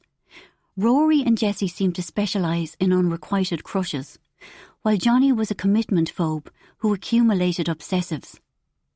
It had taken well over a year for Jessie and Rory suddenly to become awkward around each other, while Johnny circled, confused and anxious. For about a month, all three were locked in an uneasy tension, until one Friday night it came to a head. It was late, there were no taxis to be had, so Rory and Johnny said they'd walk Jessie home. It had happened before, it was no big deal. Except that walking along, three abreast, with Jessie in the middle, Rory quietly took her hand. She'd been expecting it, expecting something, and he'd picked this particular night to make his move. Then, almost laughably, on her other side, Johnny slipped his arm around her waist. She hadn't reacted to Rory holding her hand, and she didn't react to this. She didn't know how to. The three of them marched along the rain-glistening pavements, perfectly in step. No one spoke. Sandwiched between both men, in a state of almost feverish confusion, Jessie wanted this never to end. Or perhaps she wanted it to stop immediately. She had no idea. Did Rory and Johnny each know what the other was doing? At the time she thought they didn't, but in later years she decided that maybe they did, that they were locked in some sort of almost sibling rivalry and she was their battleground. After a lifetime of pining for the wrong men, it was the strangest thing to realise that both of them were the right kind and both were hers for the taking. Without ever acknowledging Johnny's interest in her, she weighed up the pros and cons of Rory, as if it were a business decision. This was too important a choice to let her inexperienced heart make. She asked herself if she could live with him, if she trusted him with money, to be a good father, to stay faithful, if she could be faithful to him. It was impossible to predict the future, but as risks went, Rory looked like a safe bet. Other factors helped to cement her decision. She and Rory had both grown up in a small place, without much money but with loving parents. They had the same values, work hard but live decently. There was also the suspicion that Johnny only wanted her because Rory did. If he'd got her, he'd probably get bored and start playing games, and that was something she could not handle. She was well able to be tough at work, but her heart was tender. Once she decided, she was certain. There was to be no messing with Johnny, no occasional moment when they stared longingly at each other and pretended to be thwarted lovers. She married Rory and Johnny was their best man. Chapter 44. What about a set that was partially suspended? The main set would be at stage level, but there could be perhaps 2 or 3 rooms, hydraulically lowered and raised as required. Maybe even 1 would be enough. She'd have to check the cost, but as an idea it was ingenious. She'd create so much more space. Other factors played into this though. Insurance mostly.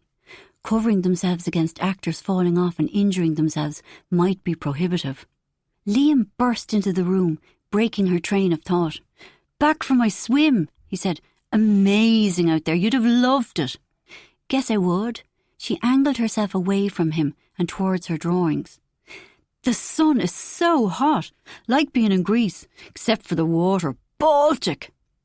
He sat at the bottom of the bed, watching over her shoulder as she worked. Now that she had an audience, her brain emptied. "I should have a shower, shouldn't I?" When she remained silent, he said, "Nell, hey, should I have a shower?" "If you want." "Like, I don't want to, but do I want to feel salty all evening? Do I? Nell?" "Probably not." After remaining on the bed for several more minutes, he got up. Her nerves were taut, waiting for the bathroom door to close. But he left it open, then started to sing. A bomb of rage exploded inside her. She flew across the room and slammed the door shut. As soon as he came out again, he demanded, mock-wounded, "Why'd you close the door? Did you not like my singing?" Then he began drying himself vigorously, sending water droplets over her drawings. "Careful, hon." "This is a bedroom," he said mildly. He even got dressed noisily, chatting away to himself. "Where's the neck hole in this t-shirt? Jeans or shorts? Hard to know. It's warm now, but could get cold later." New footsteps and chatter sounded in the hallway. Then Barty, short and smiley, stuck his head around the door. "Hi, Nell." Next, Sammy, a rucksack on her shoulder. "Hi, Nell. Hi, Liam." Finally, Ferdia, towering over the other two. "Why didn't you wait for us?" he demanded hotly. "Because your train was delayed," Liam said. "For a few minutes. Nearly an hour." "It was my fault," Nell said. "I had work to do and, sorry, we should have stayed." Ferdia looked from Liam to Nell, then back again. He seemed about to throw another accusation. Then his ire visibly drained. "What's the story with the bedrooms?" "There's 2 more, Liam said. "Take your pick." "Oh, OK." Within moments, Ferdia was back. "Who said you could have the best room?" "First come, first served." Liam was cheery. "Is that why you didn't wait for us?" "Come on," Liam laughed. "Please save us from millennials and their sense of entitlement." Then he added, "Present company accepted, of course." "I have a sense of entitlement?" "Well..." "Oh, just fuck off." Ferdy and the others left. "OK." Liam clapped his hands together. "Time for a beer. Beer, Nell?" "No thanks." Go on." Finally, she turned her entire body towards him. "Liam, I'm sorry I can't give you my full attention right now. You know how much this opportunity means to me. Please let me get on with it, just for the next 2 days." "Jesus, I only offered you a beer." He strode from the room, leaving acrimony in his wake. Sometime later the light was fading, and Ferdia loomed in the doorway. What now? "You like some food?" "No." "Well, OK, wait, is someone making something?" "I'm doing a stir-fry. You vegetarian?" "OK, I'll bring you some." Liam lounged, his legs over the arm of the chair, swigging from a bottle of beer. In the kitchen, Ferdia and his little friends were gathered around a wok.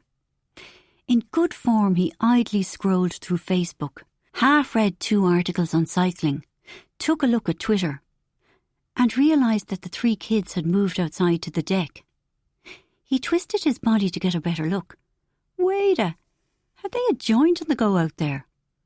Why would they sneak out on him? Did they? They couldn't possibly think he was a disapproving adult.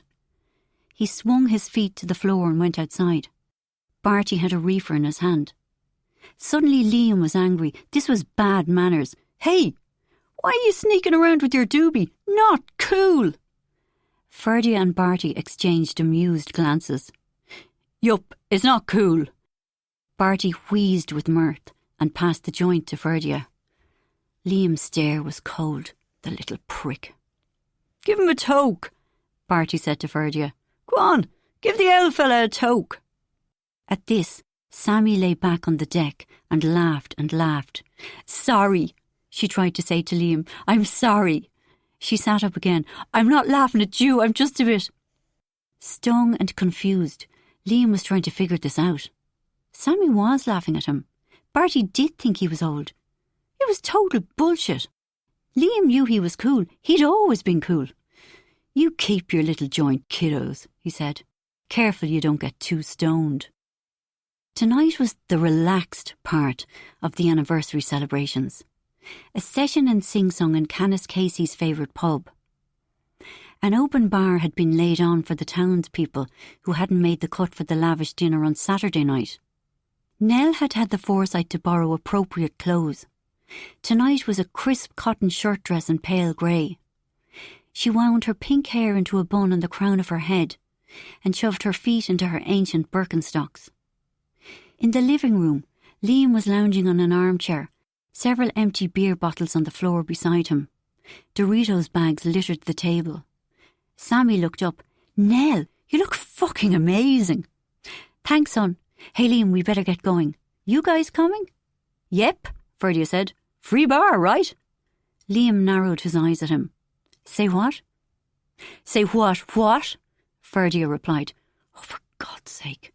Where are the car keys?" Nell asked. "What do you need them for?" Liam said. "To drive the car. It's only a few kilometres. I'll be coming home on my own." "Why's that?" "You know why. Because as soon as everyone's drunk enough not to notice, I'm sloping back here to work." "You won't get parking in town." Nell noticed Ferdia watching this exchange. He seemed to be enjoying it, and she felt angry. "And maybe I might," she said pointedly. "Let's be positive." "There's a spot," Sammy said to Nell. "Just there, your man is coming out." "Thank you, you awesome creature." "It's a bit narrow," Liam said. "Don't scratch my car." She took a breath. "I won't." She slid the car in, and the 5 of them piled out. Chapter 45.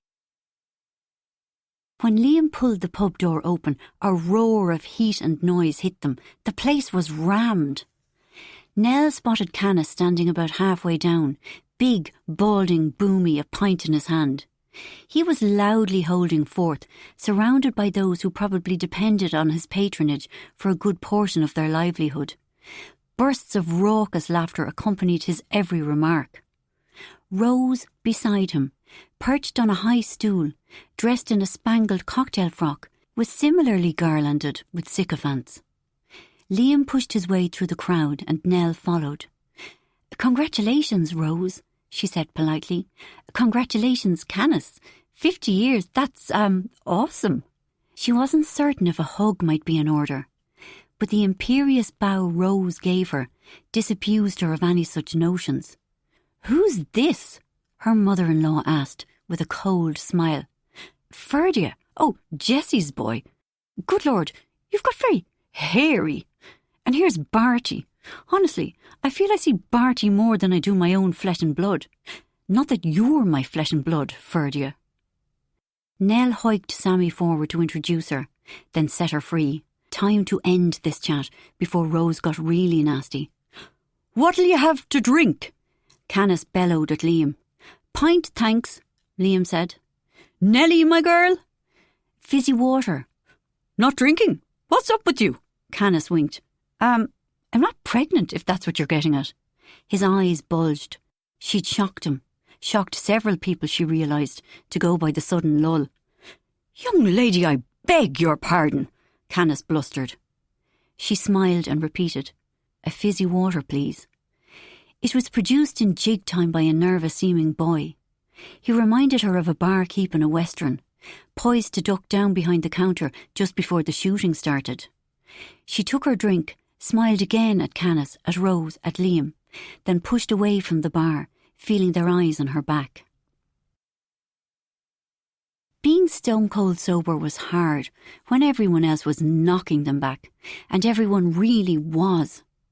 Johnny was in the thick of things, regaling a crowd with funny story after funny story, but his energy was fractured, almost glinting from him like flint sparks. Jessie, her eyes too bright, was flitting around, being everywhere at once. Cara grabbed Nell's arm and locked her into a strange, dark conversation where she insisted over and over that Nell didn't know how beautiful she was. "Don't let anyone ever body shame you, Nell. Do you promise me? Promise me." Even Ed, normally calm and upbeat, was sculling pints with a quiet desperation. It was quite mad how scared everyone was of Canis and Rose. Yes, they were terrible people, but Johnny was ancient, heading for 50, far too old to be scared of his dad. It was also hard having to yell to be heard and answering the same questions again and again. After an hour of shouty, repetitious shite, she struggled through the crowd to Liam. "Have you the key?" "Why'd you say that to my dad?" "What? Oh, about being pregnant? Because I'm not." "You shouldn't have. He's furious." He was always furious. "Key?"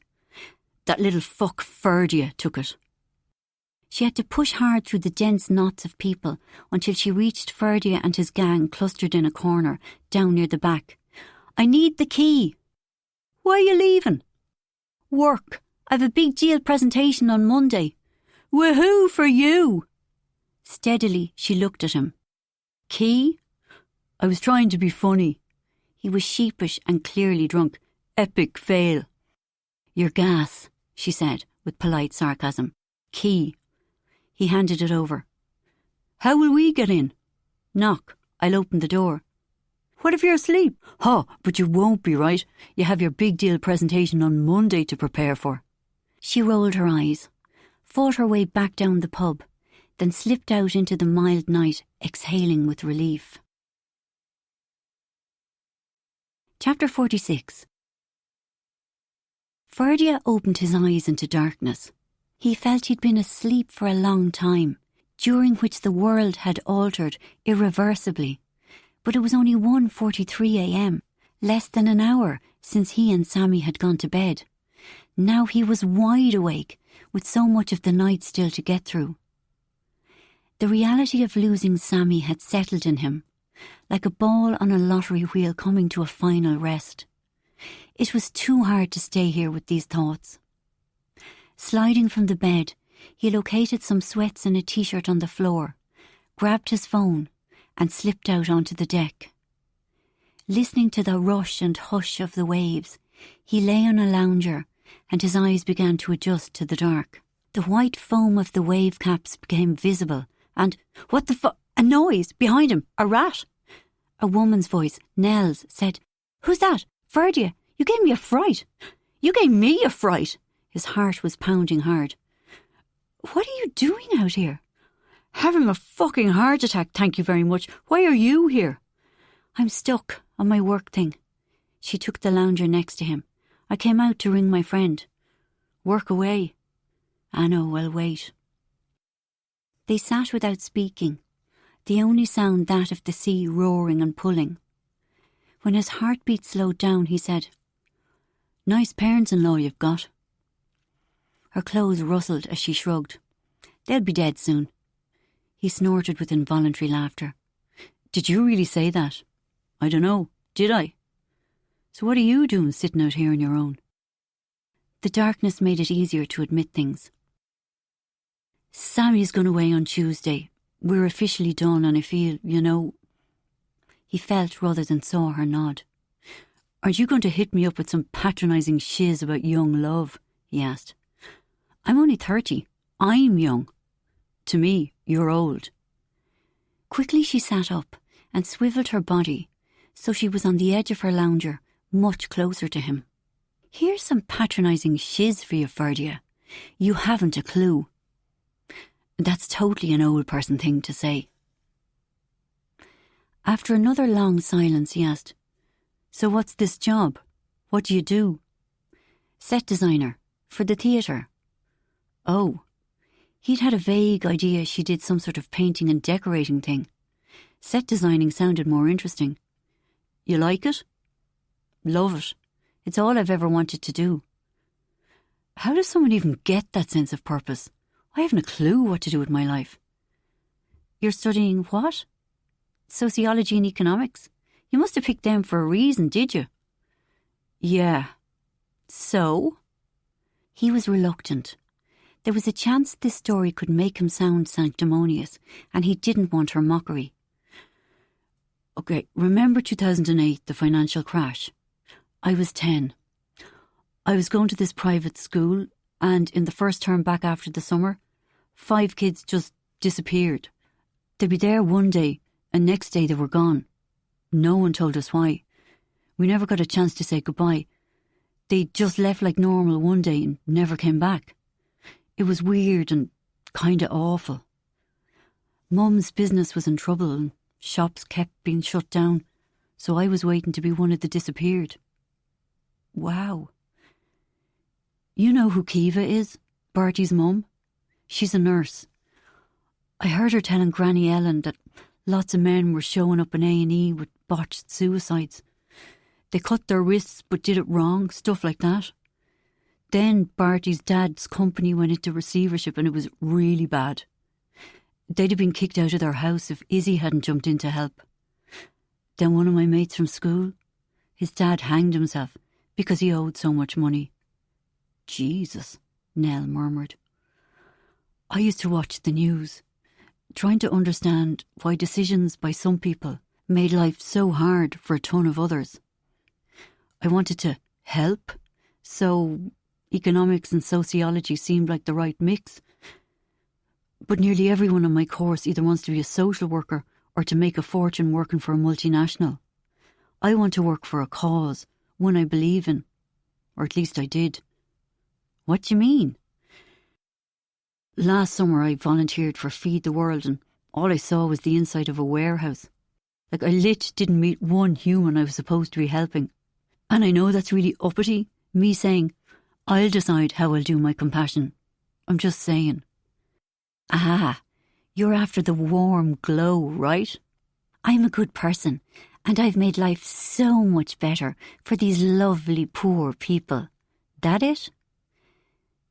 To his surprise, he laughed. You got me. I totally want my warm glow. Does that make me a terrible person? Feed the World is a huge charity. You've a better chance of getting your glow on if you work for a smaller one. Lot of grassroots activism. Volunteer if they can pay you. Why didn't I think of this? Answering his own question, he said, in college, it's all been about a career path, getting a place with one of the huge charities. Go local. Try the Refugee Council, Nell said, helping people like Perla from last night. She was totally great. Like, she's so normal. What age is she? 29. That's not so old. When I saw her first, I thought she was, 40. But after she had wine and loosened up, she just seemed regular. It was hard listening to what she and the little girl went through, all because those religious loons hate women. Speaking of hating women, her change of tone made him glance up. He could see the flash of her teeth and eyes. What's your beef with your mum? What? That was none of her business. How fucking dare she? You haven't a clue. So explain it. He was explaining nothing. They sat without speaking. He could hear his own breathing, angry and fast. After a long pause, he said, She shouldn't have got with my dad's best friend. That would shut her up. Is that the part that bothers you? Would you have minded if it was a stranger? Spluttering with injustice, he said, She was with both of them at the same time. She wasn't. She was. Everybody knows. I heard Izzy and Kiva talking about it like years ago. She wasn't. She really loved your dad. She was devastated when he died. Have you ever talked to her about this? You should. It'll change your mind. All of a sudden, in the strangest turn of events, he believed her. Just the smallest shift in attitude changed his mum from a conniving cheat into an ordinary woman whose husband had died far too young. Now he didn't know how to feel. Did she know that Johnny fancied her? Nell asked. Yes. Was she flattered? Yes. Does that make her a bad person? It makes her pathetic. How pathetic? She was 34, which sounds ancient to you, but it was no age to her. She was entitled to a life. You're all about rights for women, but you don't cut your own mum any slack. Chapter 47. Johnny! Johnny! Jessie's voice pulled him up from the depths. Babes, it's too bright. Reality came at him in flashes. I'm in Mayo for my parents' wedding anniversary. I've never felt so depressed. Babes, Jessie plucked at him, you need to do the blind. He opened his eyes and immediately squinted them closed again. What was happening? They got so drunk last night. They tumbled into bed without pulling down the blinds, and now savage sunlight was glaring in at them. Please, she whimpered, do the blind. With one eye open, he stumbled to the window, and merciful dimness calmed the room. Thanks, she whispered. What time is it? 4:17. In the morning? Yeah. Have we paracetamol? Some in my bag. Can I have some too? He scrambled through her handbag until he located the tablets and filled a glass from the bathroom tap. Bathroom water. Her eyes stayed closed as he held the glass to her lips. I'm a hollow man, a fake, full to the brim of nothing. Christ, she groaned. We've to climb Croagh Patrick in the morning. Today. It's arranged. I've the stuff in for the sandwiches. No. We'll go to sleep for a couple of hours. Wake up again, be grand. I want to go back to sleep and never wake up. She gave him a little shake. Kay? No. That shocked her into opening her eyes. If she mocked him now, there was a real fear that he would actually cry. She looked into his face. What is it, sweetie? You only married me because your other husband, a much better man, died. My job consists of being a borderline con man. I'm 48. I still want my dad's approval, and he'll never give it. I try to be a father to Ferdia, but I'm just like my dad. Ferdia hates me, and the girls think I'm a joke. I'm a hollow man. Her eyes flared with alarm. That's only the hangover talking. And seeing your man, Pa, you know that. She was wrong. I'm pointless. No, babes, know that. Look, it's just a hangover. But there's no need to come on the climb. Stay in bed. Sleep. I'm a very weak man with too many failings. Jessie, do you love me? Of course I love you, you giant idiot. He turned on his side, letting tears leak into his pillow, and she spooned herself against his back, holding him so tightly that he eventually felt safe enough to tumble down into sleep. Whispers and hushed voices and tiptoed footsteps tapping lightly up and down the hall. Daddy? Daddy? It was Dilly, breathing her sweet breath over him. I brought you some flat coke. Are you really sick? TJ was behind her. Or just hungover? I'm sick, he croaked. Told you. Dilly hissed at TJ. What time is it? 9 o'clock. So, Dad, we're staying here with you today. We've decided that instead of making memories, we'll mind you. Bridie and Saoirse are going to make memories, if that's okay, so Mum has company. Now sit up and drink your flat coke. We brought you a straw, even though it's a single-use plastic, TJ said. All they had in the house. It can be your guilty pleasure. Go on the climb, he said. I'd be grand. We want to stay with you. We'll check on you every half hour. But if you need us, then summon us. We couldn't find a bell, And even if we could have, we thought you had a hangover, so a bell would be bad. But you can hit this glass with this fork. Dilly demonstrated, and the glass vibrated and hummed. And we'll come. We could read to you, TJ offered. Dad, what's wrong with your eyes? Hay fever, he managed. Quick, Dilly instructed TJ. Get a tablet from Mum. TJ hurried off, and Dilly placed her cool, small hand on his forehead. She sucked in her breath and said, You're burning up. Am I? No, but that's what people say when you're sick. Chapter 48. In the house next door, Ed woke alone in his bed. Cara, he called weakly. Cara. The house hummed with emptiness. Slowly turning on his side, his phone said it was 9:07 a.m. Maybe they'd already gone up the mountain. Would they have done that? Left him all alone? He felt unusually low. Last night had been one of those rare ones where too much emotion and too much alcohol had turned everything shadowy and toxic. That mood still lingered this morning. He needed liquid, but the kitchen was miles away. On the Casey family WhatsApp, he stabbed out, Bring me pint weak milky tea, 4 sugars, begging here. Minutes elapsed and no one showed. Baraka, would that cure him? Usually he spurned tablets, but this was an emergency. If he could just get to the bathroom, to Cara's washbag. She always had tablets, a pill for every ill. On rubbery legs, he crouched on the floor, hunting through her toiletries. What had he here? Diorolite, that would do. And some Nurofen, that was also good. And what was this? A flattened, crumpled piece of waxy cardboard. Slowly he unfolded it. It was an empty ice cream carton, a big one. He went hot and cold. Underneath the carton, Cherry Garcia flavour, was the torn wrapper from a packet of Lind biscuits. Fuck. There was no more avoiding this. Everyone seemed to think that he noticed nothing. With his optimism and gratitude for the small stuff, he was affectionately painted as a bit of a joke.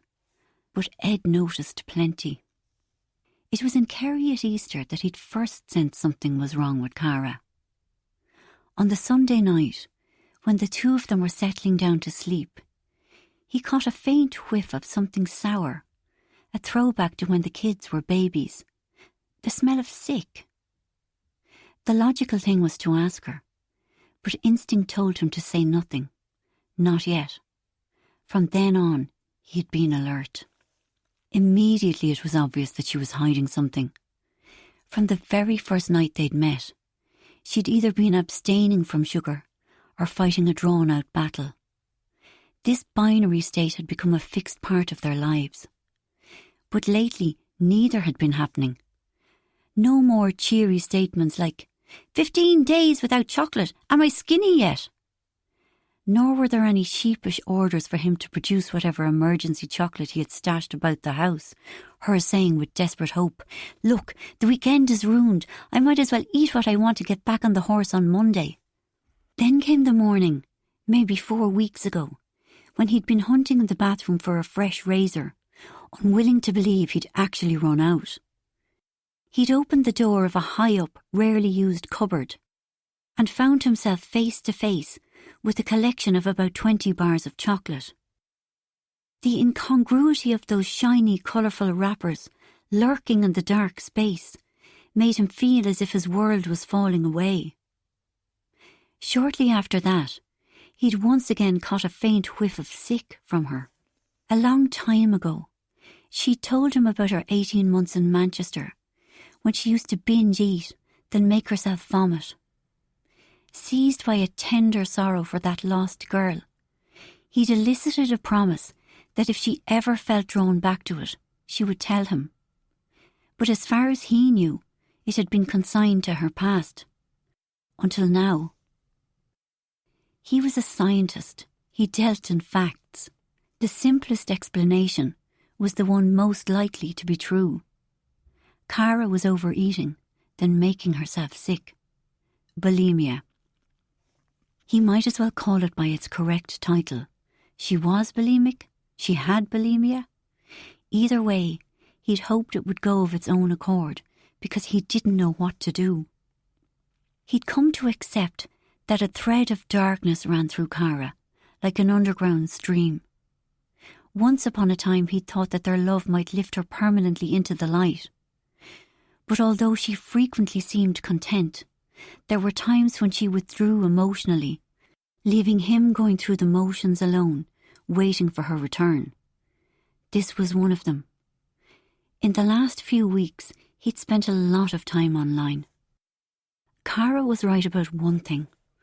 Overeating was an addiction. So apparently was bulimia. A study said that sufferers had similar dopamine abnormalities in their brain to people suffering from cocaine or alcohol addiction.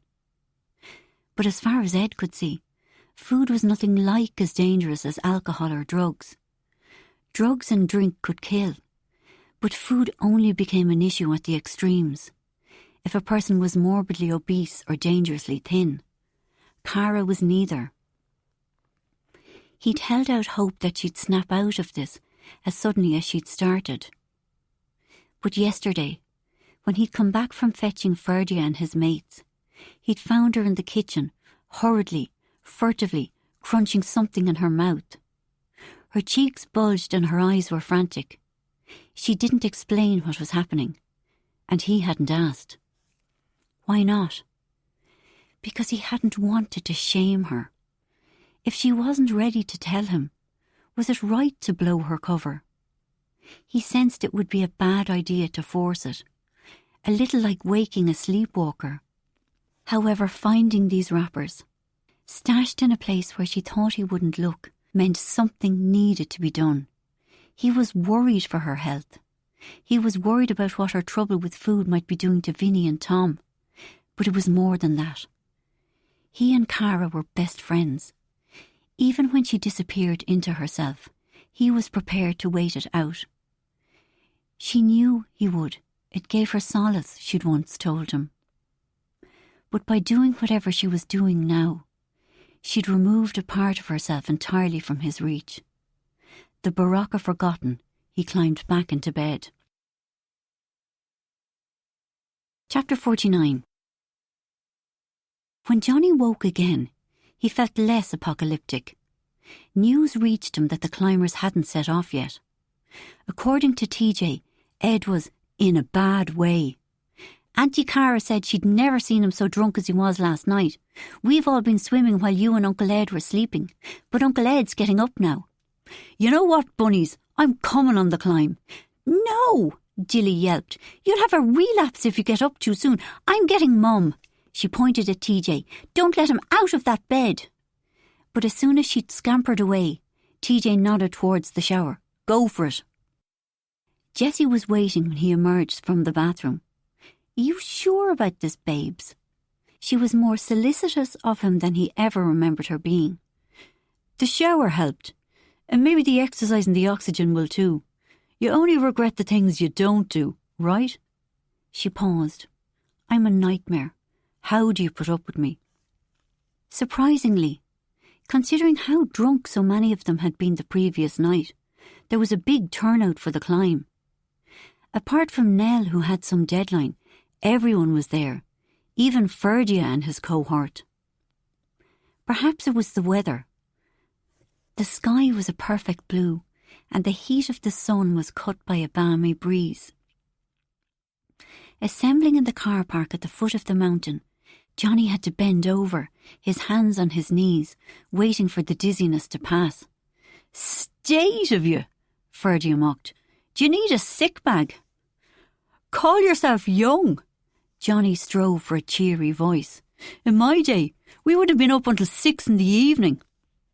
We're making memories. Sammy was already taking photos. Christ, not another one. Living such hard work these days. Every moment has to be Instagram worthy. Ed was slowly emerging from the passenger seat of the car. He and Johnny locked eyes and laughed. Lurching across the gravel, they half fell into each other's arms. "You're so white, you're luminous." "That's an improvement. I was as green as a mint arrow earlier, according to Vinny. Should we be doing this? Killer cure. Right, up we go." Johnny fell into step with Dilly because she was the slowest. He could pretend that he was hanging back to make sure she was safe. TJ walked alongside them. Then a stray-seeming dog came and kept them company. It was a lovely dog, part spaniel, part lurcher maybe, friendly, bright-eyed, keen to play. To his alarm, Johnny felt once again tearful. The uncomplicated love of an animal was a beautiful thing. If only he was at home in Dublin with Camilla and Bubs. As if she'd read his mind, TJ said, "I wish Camilla and Bubs were here." "Me too." "Will they be okay with McGurk?" Johnny had his doubts. He had a vision of McGurk with his clipboard, punishing the dogs for some tiny infraction. "Course," he was all reassurance. "McGurk is very reliable." "McGurk's a weirdo," TJ said. "He doesn't like animals." "He doesn't like people either, but he likes being reliable. The dogs will be grand with him." "I think I prefer animals to people," TJ said. "I think I do too." "When I grow up, I might be a farmer, or a vet, or a zookeeper." Johnny suddenly realised that this was his unfulfilled life ambition. "Dad, no! Zoos are bad. It's cruel to keep wild beasts locked up." "Unethical!" Bridie cried from further up the climb, her sharp admonishment floating back on the warm air. A wave of bleakness broke over Johnny's head. Once again he felt as bare and broken as when he'd woken up. There was nothing good in the world. He wanted to be a zookeeper and for it to be ethical, but it was too late. By some miracle they all made it to the top. The view from the peak was jaw-dropping. The sky above blazed a vivid azure, while far below them, the numerous islands scattered across Clew Bay popped brilliant green. The mood was celebratory, and Jessie began organising the picnic. "Saoirse, Bridie, get out the rosé." Sammy was clicking away on her phone, taking selfies with Ferdia. "It's so beautiful up here," Johnny heard her say. "Thanks for this, Ferd." She touched his face tenderly. They stood staring into each other's eyes for a long moment. She was the one to move away. Johnny hoped Ferdia didn't fall to bits when she was gone. He was enough feckin' trouble already. But he was young, and young men didn't fall to bits. He'd never fallen to bits at Ferdia's age. He didn't know what it was to have his heart broken. No one had ever come close. Well, not until Rory had taken Jessie. Then he'd known all about it. "Nell," a gentle voice whispered. "Nell." A small hand touched her aching back, and Nell woke up. She'd been asleep on the floor of the bedroom. "You were sleeping," Dilly said helpfully. "You must have needed it." She must have. She'd woken at about 2 a.m, cold with fear that she'd overstretched herself and her talent. Liam was asleep beside her, but she'd preferred to talk to Gar. She went out to the deck to ring him, and stumbled over spoilt brat Ferdia. She hadn't gone back to sleep again until early afternoon, when she'd lain down beside her little set and fallen into a dream-free blankness. "How was your day?" Dilly asked. "Shite," but she couldn't tell that to an 8-year-old. It had become clear that she wasn't an experienced enough designer to pull this off. The gig was already lost. Even talking to Gar hadn't helped. He'd counselled that it was too late to junk her work and start again. "On Sunday evening, I'll do an all-nighter with you," he'd promised. "You might still pull this off. Keep the faith." "Would you like a glass of wine?" Dilly asked. "Oh, no, I'll have a coffee." "But it's 5 o'clock. You're allowed." "Coffee is grand." Nell got to her feet, and together they wandered into the kitchen. "I missed you today," Dilly said. "Missed you too. But you had to work. Want to blow some bubbles?" Sure. They sat on the deck, Nell sipping coffee, her eyes and muscles savouring the rest. Dilly blew bubbles with little success. It's too windy. Here, you have a go. Nell blew a long, graceful ribbon of bubbles out into the salty air. They bobbed here and there, little iridescent balls, before popping in the sky above them. That's amazing. Do it again. It really was so relaxing, Nell thought. Just sitting there, watching the waves, sipping coffee, having her aching back rubbed by Dilly. How was your day? She asked. Glorious. Glorious? She was funny. Glorious. Except Daddy had too much pink wine and then he was crying because he couldn't be a zookeeper. It was sad. A clatter of footsteps heralded the arrival of TJ and Bridie. You sneaked off, TJ accused Dilly. We were all coming to see Nell. Oh dear, Dilly said solemnly. It must have slipped my mind. Are you going to this party tonight? TJ asked Nell. Yeah. We're getting a babysitter, Bridie said, from the town. A raw-boned chit of a girl, her whey-white skin sprinkled with cinnamon freckles. She's so embarrassing, TJ said. The crap she talks. Nell, why can't you be our babysitter? There was a commotion behind them as Jessie appeared. She looked a little wild-eyed. Bunnies, hop it, I need to speak to Nell. Is she in trouble? Dilly gasped. Please, just go, back to the house. Frightened by Jessie's evident agitation, they scarpered. What did you say to Ferdia? Jessie asked Nell. Cold dread slid through her. About me, Johnny and Rory. Jessie, I didn't mean to interfere. Stop, no, listen. He came and found me, just now. She looked manic. Said he was sorry. He was only a kid when Johnny and I... Down in Erislannon, he'd hear Izzy and Kiva hinting at stuff. He was too young to understand that they were hurt and just saying things. So she hadn't messed up horribly? He's been angry with me for years. Jessie couldn't stop talking. It's been hard to live with. I was able to tell him how much I loved Rory. He said he knows that now. I couldn't have imagined. Just thank you, thank you. I'm very, you're great. We love you. Everyone loves you. Thanks. Right. See you at the dinner from hell. Chapter 50. Nervous feckin' wreck. Jessie hurtled across the restaurant to Cara. That's me. If there's one single thing wrong with the food tonight, I'll get the blame. Poor Jessie, Cara thought. Tonight would be grim for them all, but extra so for Jessie. Canis and Rose had commandeered the posh restaurant outside town for their special evening, then demanded Jessie bag them Ireland's most in-demand on-telly chef to cook for them. Something's bound to go wrong, Jessie said, and I'll be keel-hauled, whatever the hell that is. She plucked 2 glasses of champagne from a passing tray. Drink up. If we survive this, I'll buy us all new livers. There's Nell, grab her. Nell was wearing the sexy aubergine-coloured bodycon dress she'd brought to Kerry, but not worn, a couple of months back. You look amazing! And heels! Look at you in heels! I can't walk in them, Nell laughed. Liam says I look like a builder.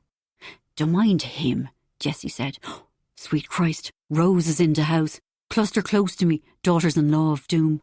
Cara slid a glance across the room. Rose was glammed up in a purple taffeta gown. Not that Rose would ever describe the shade with as banal a word as purple. It might be mauve or amethyst or grape. Her type seemed to have an entire lexicon to convey the exact hue of their clothing. Monique's has pulled out all the stops. Jessie's face was set in a giant fake smile. Enough internal scaffolding in that dress, Cara said, to construct an office block.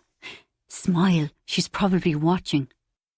Cara took another look and felt physical shock from Rose's piercing stare. She is. She knows we're talking about her. Smile, Jessie ordered Nell. Whenever you're talking about her, smile like a loon. Like me, look. She lunged at Nell with a mouthful of flashing white teeth, and Cara fell about laughing. Sorry, mildly hysterical here. Oh, thank you, God. Here come the canapes. She took 4.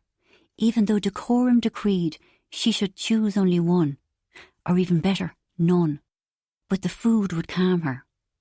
You're fairly new to this game, Jessie told Nell. But the only way to survive Rose is strength in numbers. You must remember it's not personal. It is personal, Cara was compelled to say. Is it though? Jessie said. Because, she's a bitch to all of us. She's an equal opportunities bitch.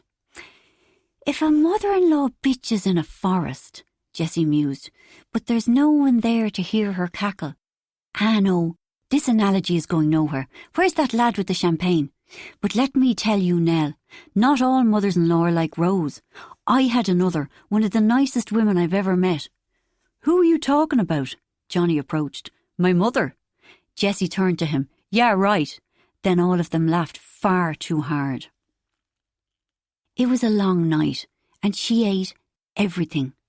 Too many canapes, too much bread, the amuse-bouche, the extra potato gratin, her own dessert, and now Ed's too. He hadn't wanted it, and she couldn't stop herself.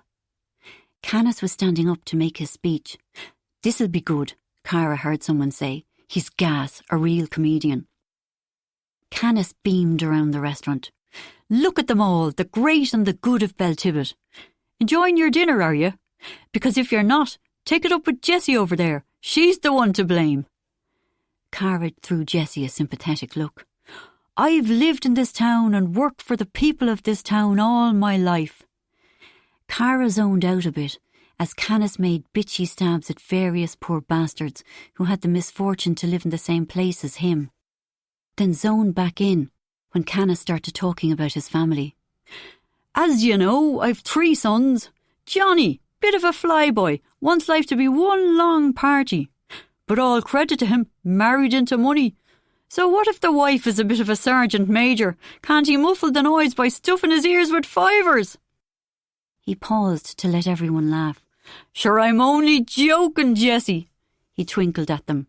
Now Ed and his beloved trees. Married to the lovely Cara. There she is, eating cake. Don't worry, Cara, plenty more where that came from. Another pause to let laughter fill the room. Cara burnt. She hadn't even been eating, but that cruel old bastard knew exactly how to wound. In addition, she didn't want Ed on alert as to how bad things were with the food.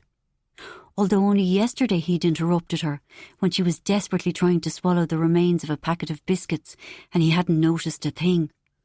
She was lucky that he was a man with no real interest in day-to-day detail. Canis had moved on to Liam.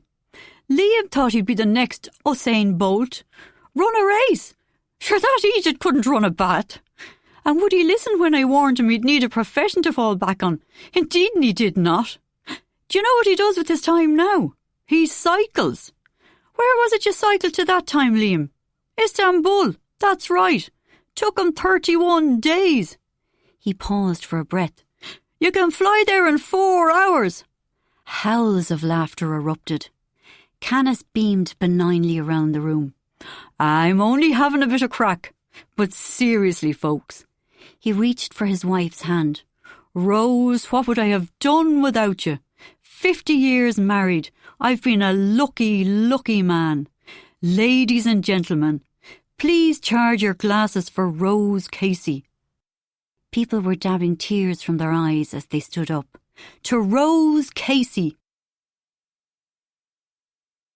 Chapter 51. Nell was sketching at the kitchen table when the knocker began banging madly. The others were back from the dinner. Laughing and talking loudly, Liam lurched into the hall, followed by Ferdia, Sammy and Barty. I didn't expect to see any of you until the sun came up. Nell was worried by how drunk they seemed. She'd get feck all done now. We got kicked out at midnight. Ferdia followed her into the kitchen. They closed the bar, can you believe it? A bottle of red wine had already appeared on the table and Barty was pouring. How are you getting on? Liam asked. He went in for the snog, but he was so drunk that she slid away easily. Grand. She started gathering up her pencils and sketches. Nell, Barty asked. Glass? No thanks. Ferdia, Sammy, Barty and Liam settled themselves around the table and were already drinking enthusiastically. Have a glass of wine, Liam said to Nell. I'm good. Ah, go on, you're no crack. Liam had picked up Dilly's tube of bubbles. He blew out a stream of them. They rose upwards and popped at the ceiling. Have a drink. Not tonight. You're no fun. Nope, night all. See you in the... Is anyone having another drink? Liam locked eyes with Sammy, sitting beside him. Sure, she shrugged. Good girl. His tone was a worry, Nell thought. He sounded a bit creepy. Liam picked up the tube of bubbles again. Good girl, he repeated, in that same crooning voice, then gently blew a steady stream of pretty little bubbles into Sammy's pretty little face. Frozen to the spot, Nell stared as the bubbles burst like rainbow-shot exclamation marks against Sammy's eyelashes. Barty gave a strangled laugh, then abruptly shut up. A shocked silence seized the room. Sammy swallowed, went pink, then became steadily more and more red. Liam, grinning, was balanced on the two back legs of his chair. Shock had wiped Nell blank. What Liam had just done was so wrong that she didn't have any response available. Then her hand reached out and whacked the back of his chair so that all four legs clattered down against the floor. Such rage was in her. What the fuck was that? Ferdia bit the words out. Say what? Liam tipped his chair back again, looking the picture of innocence. Blowing bubbles at my girlfriend? They're bubbles. That was a fucking come on. Ferdia got up and stood behind Sammy's chair. It's predatory, what you just did to Sammy. And you've insulted your wife. It's just bubbles, Liam was insistent.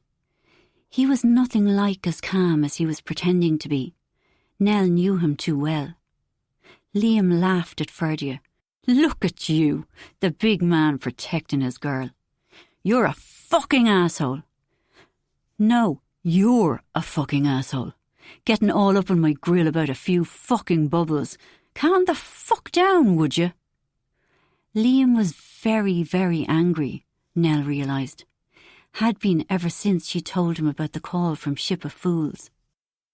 She wanted to leave this room, leave this house, park this fucked up shit with her husband until some faraway time in a very different future. But Sammy was only a kid. Sammy? She touched her gently. Hon, come with me. Obediently, Sammy got up and followed her into the hallway. Are you okay? Yeah, I'm sorry, Nell. I didn't encourage. Stop. You did nothing wrong. The kitchen door opened and Nell tensed. If Liam came out. But no, it was Ferdia. He made for Sammy, touched her arm and fluidly pulled her against him. You okay? He whispered to her. He turned to Nell.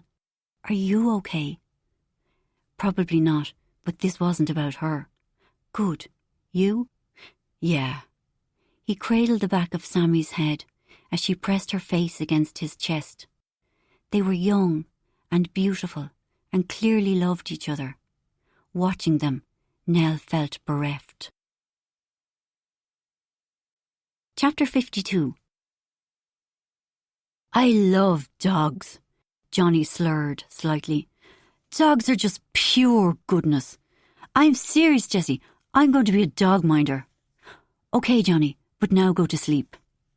She was sitting up in bed beside him, trying to read tomorrow's papers on her iPad. You think I'm drunk? I'm not drunk, he stated bleakly. Maybe he wasn't. Neither was she, despite all the drinking they'd done at that terrible dinner.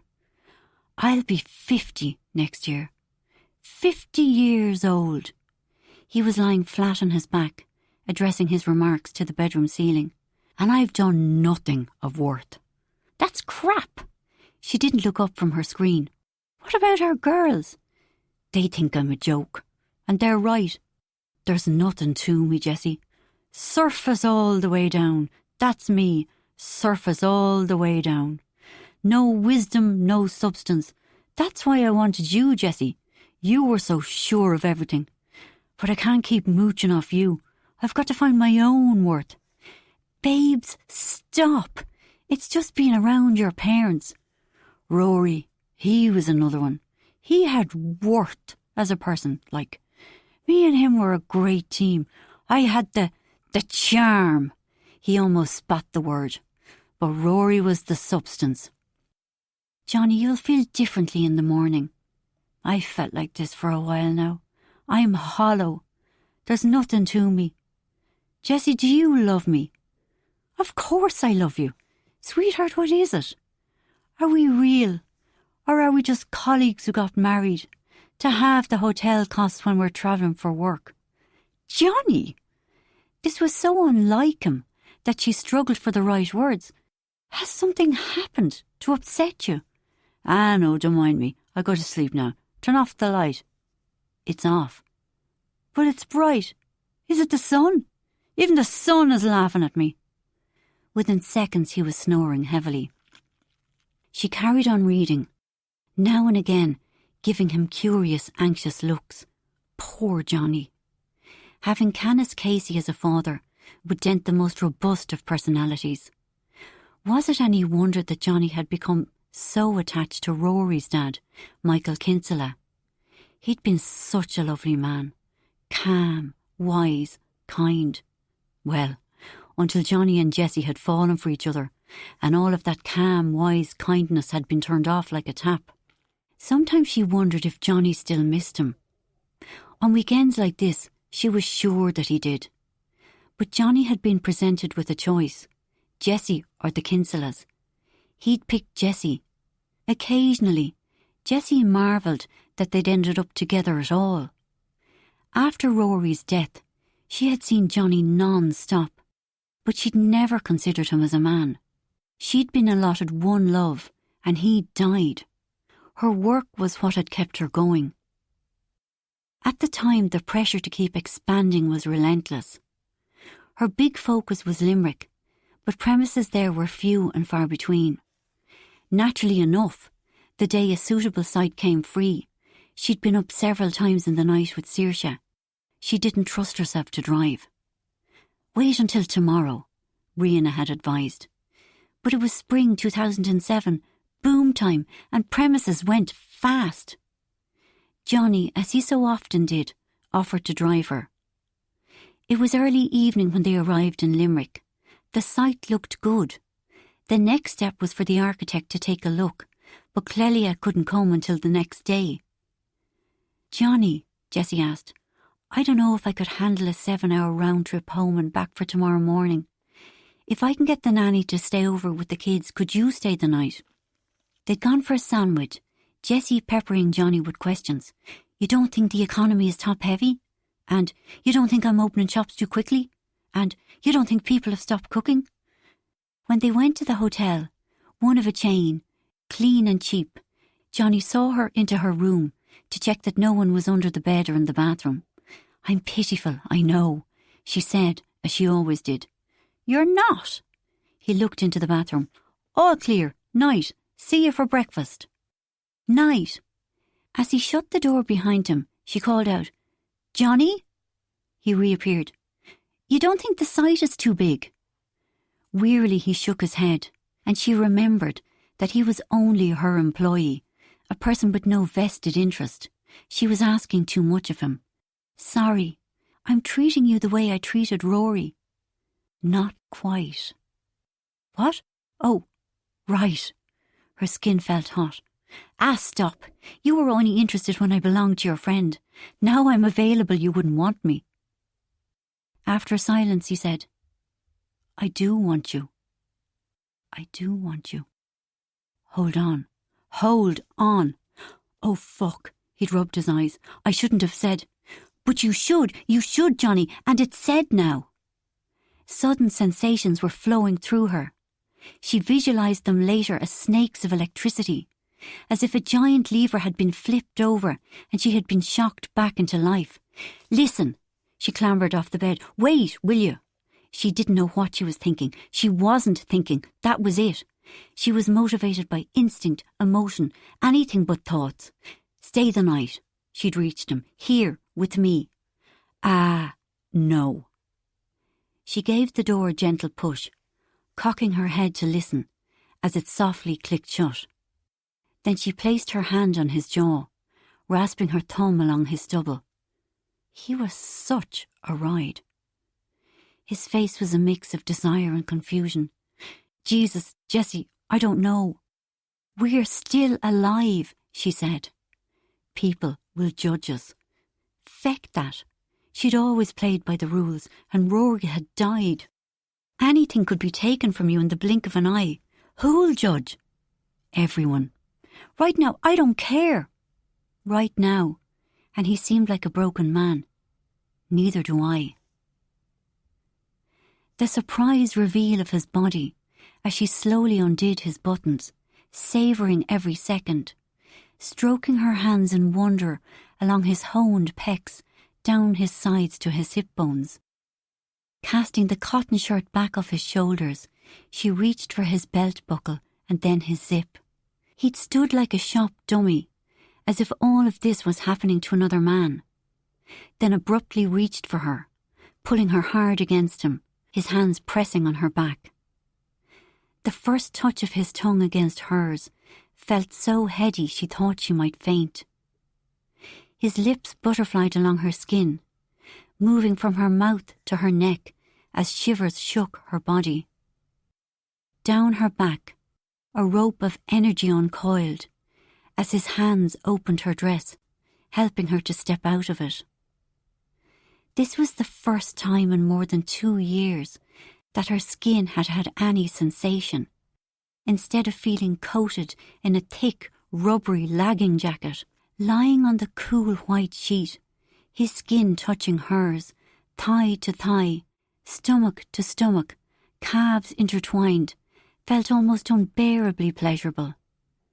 It was everything she'd never let herself think about. Slow, tender, intense. Then passionate, vigorous, loud. There was so much that was unexpected. His dedicated patience as he took her in his mouth and stayed until she burst into incredible sensation. The revelation of his upper body strength. How did I not know that you've these guns? She demanded in happy outrage. She wouldn't compare. She'd loved Rory. She still did. She'd fancied Rory. She'd been really happy with him. Johnny was different. That was all she would admit. And maybe more adventurous in bed. She'd let herself admit that too. Definitely more adventurous. But that was all she let herself think about, as she finally drifted into sleep. As the early morning light stole into the bedroom, she woke to find him watching her. Hello! She stretched like a happy cat and slid herself up against him. He looked woebegone. In a cartoony, sympathetic voice, she asked, Johnny not happy? You're my best friend's widow. I've a duty to mind you. We're not in a Victorian novel, Johnny. I can mind myself. But think about it. We could have so much. What? Fun, pleasure, sex. That was the word. Johnny, you and me, we could have so much sex, so much lovely sex. This doesn't feel right, Jessie. It's not noble. We could have lots of non-noble sex, she said gaily. No. OK. We keep things strictly professional. OK. I'm going to my room now. See you for breakfast. In a haze of bliss, she watched him leave. Things would never be professional again. She knew it. He knew it. He just needed to make his peace with it. She hadn't planned to get pregnant. She hadn't planned not to get pregnant either. She'd behaved as if there were no consequences to what they were doing, almost as if it wasn't really happening. Looking back, she found it hard to believe she'd been so stupid, irresponsible. But those descriptions weren't accurate. Dishonest, that was the word. She'd been lying to herself. She wasn't sleeping with Johnny, so why would she be on the pill? Clearly, he wasn't sleeping with her either, so there was no need for condoms. They were both adamant that their thing was temporary and top secret. She was deluded enough to believe that no one knew. But they knew in the office, they knew in the shops, they knew at the industry conferences. Not one person dared ask about it, but everybody knew. Jessie's period stopped, and she felt nauseous most days. She thought nothing of it, until the night Johnny eyed her suddenly enormous breasts and asked haltingly, "Jessie, could you be, pregnant?" She considered it calmly. "I think, yes, I could be. Yep, I am, I think." 11 weeks, the scan showed. "You really didn't know?" the nurse asked. "But you've missed 3 periods." For the first time in a long time, Jessie burst into a bout of noisy crying. "I don't understand. I'm a sensible person. I'm really copped on." The nurse flicked a suspicious look at Johnny, then asked, "Is there some situation here?" Jessie blurted, "My husband died 2.5 years ago. Him there, Johnny, the father was his best friend. I'm sleeping with them." "Right, well, that's..." "Have you ever seen this happen before?" Jessie asked. "Someone being pregnant and not telling themselves?" "I've seen women who didn't know they were pregnant until they went into labour. The human mind is capable of a lot." "But me, this sort of behaviour, where I've checked out of reality, it's new to me." After the appointment, she said to Johnny, "I'm going to see the Kinselas to tell them I'm pregnant." They were always going to find it hard if Jessie met another man. Any other man. "And what about me? I want to stop all this sneaking around. I love you." "They'll be very upset." "I said I love you."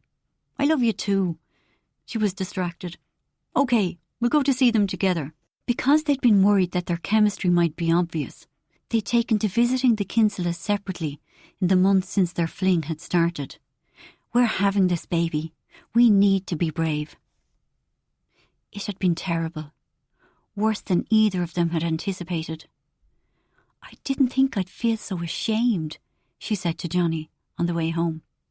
"I know, and sad. Maybe it'll be okay in a few months. Maybe." But the upshot was that she was now officially with Johnny. Sleepwalking her way into a pregnancy had forced the situation.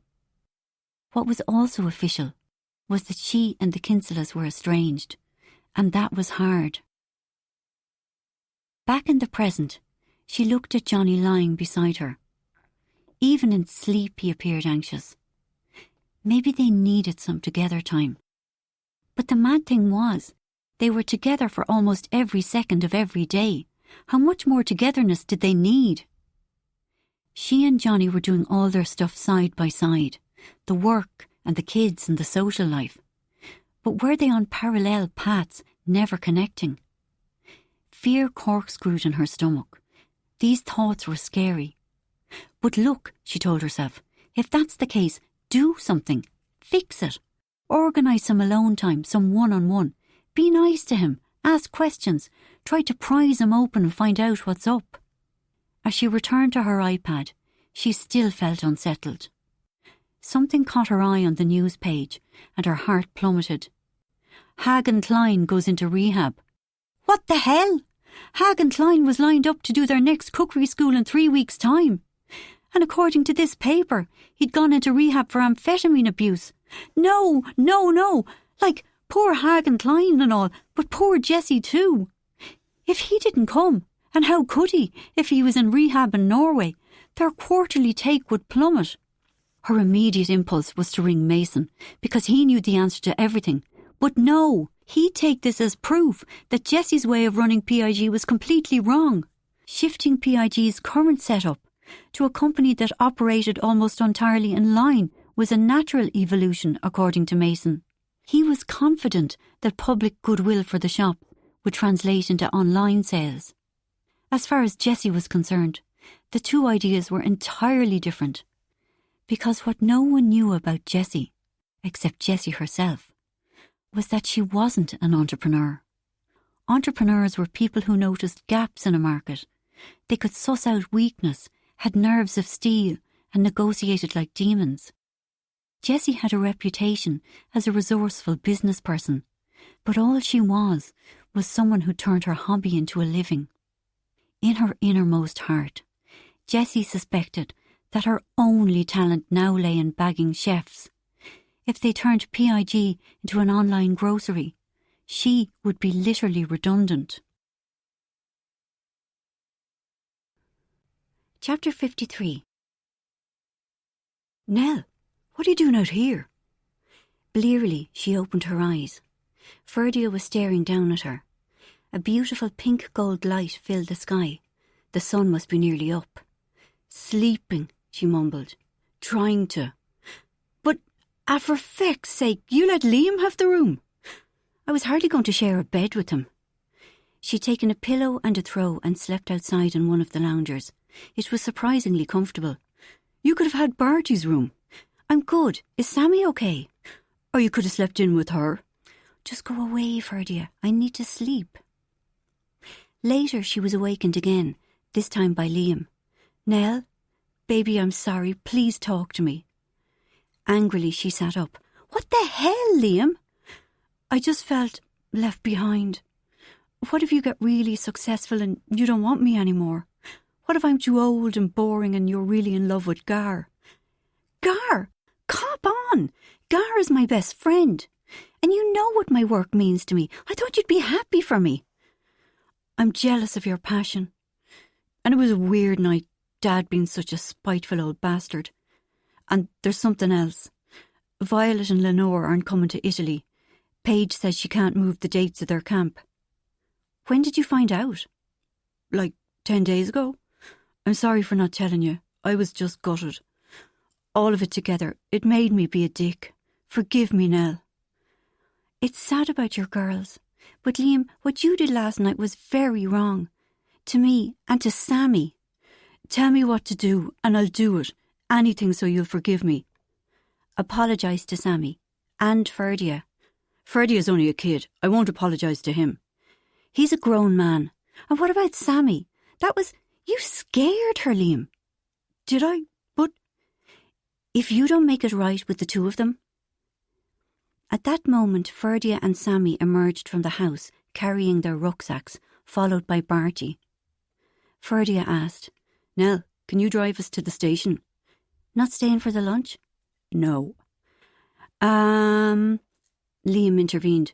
Ferdia, Sammy, can I... Last night, I'm sorry, I've, stuff going on. I was acting out. Involved you two, I shouldn't have. Apologies, sincerely. Ferdia and Sammy, hands entangled, flat-eyed Liam. No hard feelings? Liam sounded anxious. It was Sammy who spoke. No hard feelings. Her voice was free from emotion. No hard feelings, right, Ferdia? Right? Okay. So we're good? You also owe your wife an apology, Ferdia said to Liam. That's none of your business. Nell could see things escalating again very quickly. He's apologised to me, Ferdia. OK. It was hardly a tearful reunion, but it would have to do. As for her own feelings, she didn't think she'd ever been as humiliated, not in any relationship. 3 months ago, July, Jessie's birthday. Chapter 54. Great stay in the heart of Dublin City.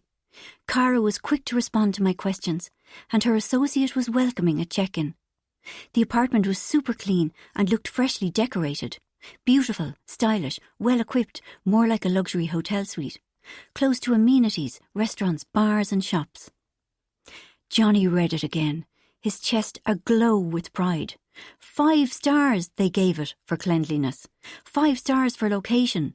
5 stars for everything. He'd swept the boards with his first Airbnb gig. Mind you, everyone had done a great job in preparing the flat for its new life. Nell's dad and brother had given it a fresh look, not just painting the flat, but sanding floorboards, fixing wonky shelves, whatever needed doing. As for the decor, once again Nell had been a superstar, advising on affordable furniture, and doing that mysterious transformative business with cushions and throw blankets, which had always baffled Johnny.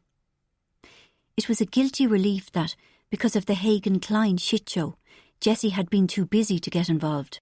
Christ alone knew how much they'd have ended up spending. The day-to-day running of the flat had been delegated to an ex-employee of the Ard Glass called Hassan. Cara was responsible for the broad brush stuff, but as far as Johnny knew, it didn't take too much of her time. Fired up with delight about his review, he rang her. "Did you see our first review? 5 stars. They had great things to say about you and Hassan." "Oh, good." She sounded distracted. "And our bookings," he enthused. "We're nearly full for the next 2 months, and people are already reserving into October and November." Liam had been right. Even with the occasional empty nights, the Airbnb income was much higher than when Marek and Natuzia had been tenants. Admittedly, he hadn't increased their rent in 7 years. "And the income is going into..." "Yep, new account." Cara seemed stressed. Immediately he felt guilty. She had a lot on her plate, and he was hardly helping. He'd been the one who'd pushed for her to do their monthly accounts, in the hope that it might focus Jessie's mind on their spending. It had done feck all to curb Jessie's excesses, but poor Cara was still soldiering away. Probably, and this was where his guilt really kicked in, because she felt she ought to, as payback for all the holidays Jessie insisted on paying for. "You still okay to keep doing this?" he asked. "It's grand if you want to stop." "It's fine," she said. "No bother, but I'd better go." "Course, sorry." He shouldn't have rung her at work. According to the latest etiquette, he shouldn't have rung her at all. Not without having checked in advance that it was okay. God's sake. Soon it would be illegal to say hello to someone without having first sent a telegram to see if now was a good time. "See you tomorrow night at Gulbin Manor." He turned his attention to the final details of Jessie's birthday. Her 50th. He wasn't too far behind, and Jesus Christ and all, but how had that happened? Assuming they lived their full number of years, they were both over halfway through their lives. Even that wasn't guaranteed. What about Rory, snuffed out at the ridiculously young age of 34? Lately, life, with its unpredictable, precious qualities, had been troubling Johnny. Too much of his time was spent looking either back at the past or anxiously at the future. He'd better stop. He'd be no good to anyone if he went a bit mental. Although from the sound of things, you got no say in it. Midlife madness was entirely out of a person's control. You just had to roll with it. Enough of that. So, Jessie's birthday. It wasn't until Tuesday, 5 days away, which was when themselves and the kids would have a takeaway and a cake with candles. Nice and simple. The heavier guns were being deployed for the weekend at Gulbin Manor. A Wonder Woman cake had been ordered. All credit to the baker. She'd captured Jessie's take-no-prisoners energy. His gift to Jessie had plunged him into a bout of soul-searching. Obviously, it had to be meaningful. But jewellery had never been her thing. She said she had man's hands, goofy ears, and no neck. Bracelets were banned because they got on her nerves. All that jingling and jangling, I sound like a herd of Hare Krishnas. So, following Mary Lane's directives, he'd bought a Fendi handbag. The one Jessie liked was adorned with furry baubles, which looked like an evil little face. He'd had to check with Mary Lane that this wasn't a joke. And for all its furry, evil weirdness, the bag had proved spectacularly elusive. One had finally been run to ground in Abu Dhabi only 3 days ago, and shredding his nerves, had arrived in Ireland that morning. He wasn't enjoying these feelings half as much as that lovely warm glow of pride, so he looked again at his Airbnb page. Already they were heavily booked. This weekend, all of next week, and the following weekend. In fact, for the next 3, 4, 6 weekends. Many of the weekdays too. Oh yes! As he scanned the calendar, his eye snagged on the 6th of August. There was something about that date. Ah, right. It was Michael Kinsella's birthday. Funny the things you forgot and the things you remembered. Because now he was remembering that long ago night when he and Rory had borrowed Michael's lightweight Honda and headed for the bright lights of Selbridge. Driving home at 3 a.m. on dark rural roads, the bike had spluttered to a halt. Rory had alleged that he could fix it, but that it was too dark to see. Johnny had called him a chancer. He still remembered the way they'd laughed, clear and echoey in the still night air. "There's a phone box about a mile away," Rory had said. "We'll wheel the bike and ring Dad." At 3 a.m? Johnny had never rung Canis for a lift. He never would. Not only would Canis refuse, but he'd use it to mock Johnny for having a substandard bike, for coming running to Daddy, whatever. But Rory had made the call, and about 10 minutes later, misty headlights shone through the darkness. Michael pulled alongside them in a small pickup truck. He was wearing his slippers and an anorak over his pyjamas. When he got down from the truck, Johnny instinctively stepped back. "Pair of idiots," Michael said, in a gentle, chuckly way. He hoisted the bike into the back, and the three of them climbed into the warm cabin. "I hope you weren't drink driving the bike," Michael said as he drove off. Rory would never be that reckless. He was always so good, so law-abiding, that if anyone had deserved to live to be 100, it was him. Chapter 55. "Another?" Gar pointed at Nell's nearly empty glass. "Can't. Got to go." "Where?" Trina asked. "Your loaded sister-in-law flying you all to Fiji for the weekend."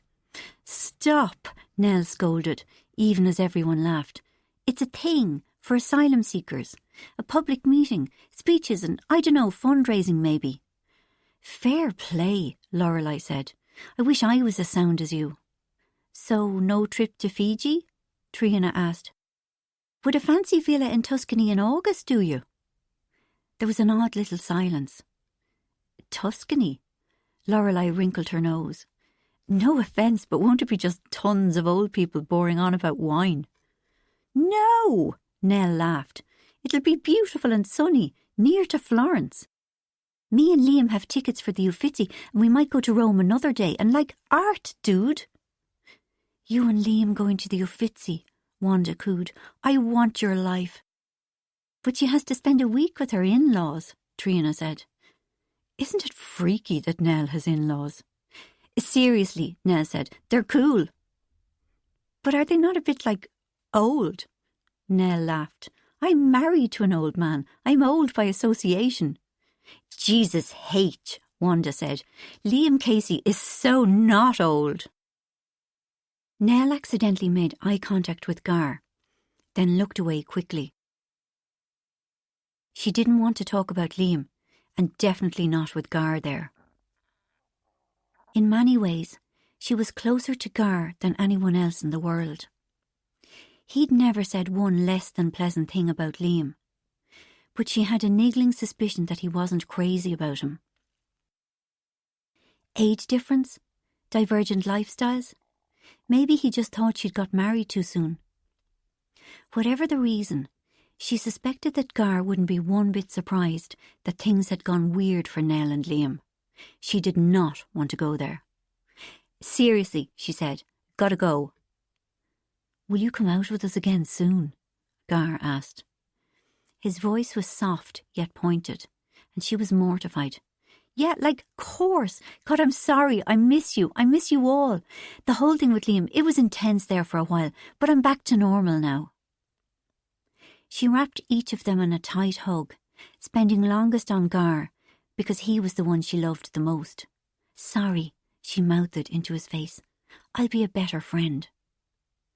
For a moment she wished she could step back into her old life with them all, where everything had seemed more innocent and much more fun. "There she goes, worthy Nell." She got onto her bike and cycled fast, in the hope that she might leave her shitty feelings behind. She'd had the loneliest, strangest month of her life. Once again she discovered what they meant by marriage being work. After what Liam had done with Sammy, she felt horribly disenchanted. Liam had been feeling insecure. He was heartbroken about the girls not coming to Italy. Was that enough to absolve him? She wasn't sure. "I didn't get married so that you could mess around with another girl," she told him. "That's what boyfriends were for. And I swear to you that if you ever try a stunt like that again, I'm gone."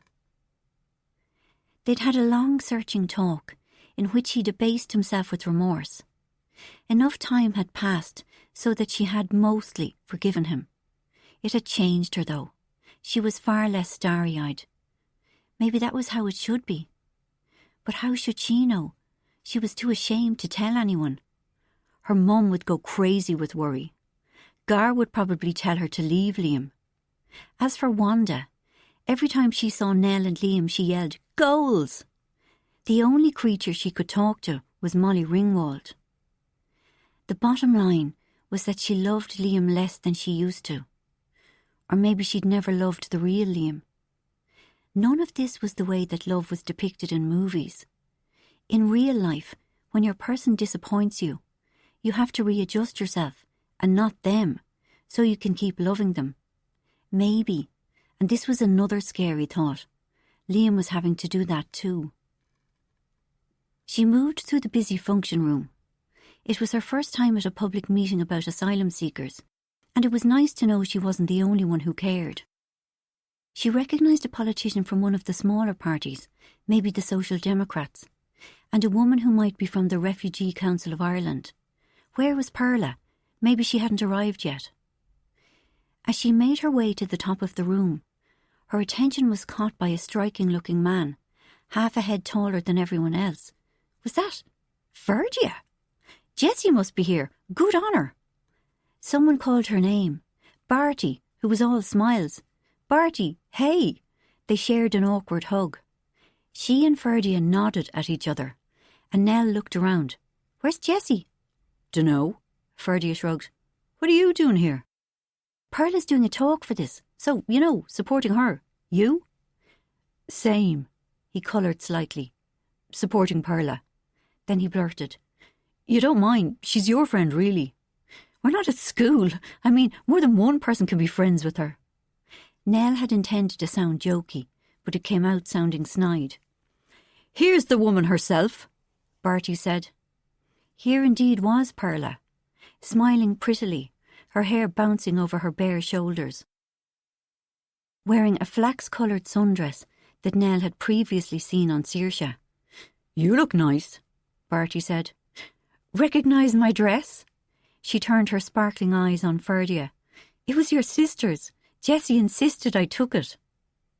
Knowing Jessie, Nell thought, she'd probably tried to give Perla every stitch the Caseys possessed. "I'm sorry." Ferdia sounded mortified.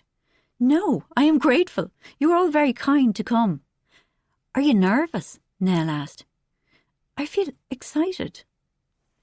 Nell had to admit that she was unrecognisable as the woman she'd met that cold, miserable night at the start of the year. "Perla?" A young man wearing a lanyard had come to take her to the stage. "We're about to start." "Good luck," they called after her. "You'll be great," Barty yelled. "Break a leg." "Bart," Ferdia hissed, "could you just not?" "Calm your kecks," Barty said. "Nell, sit with us." Furtively he widened his eyes at Ferdia and mouthed, "Looper."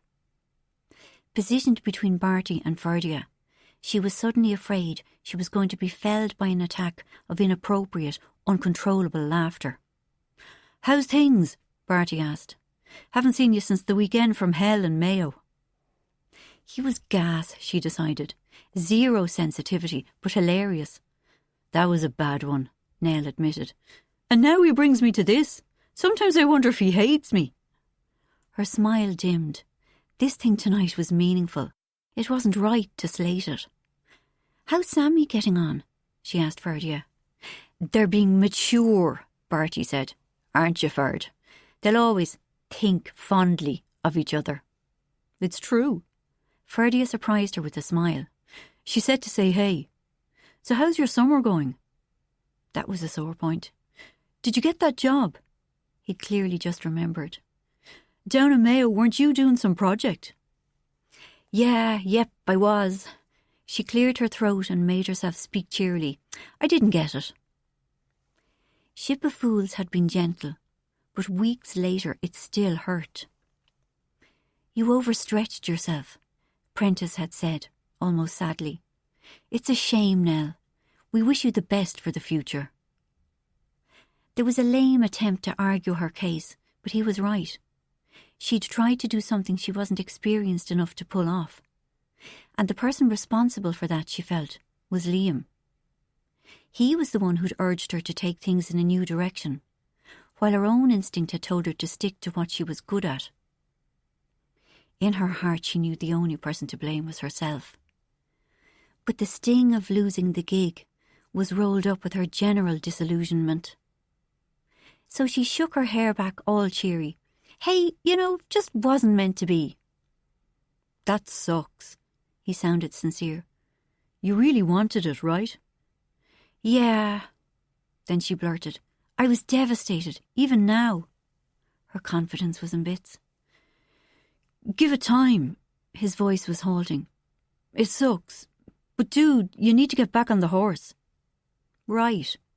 She hadn't gone near the horse since the rejection. It was as if she'd lost all love for her work. Right? Ferdia repeated.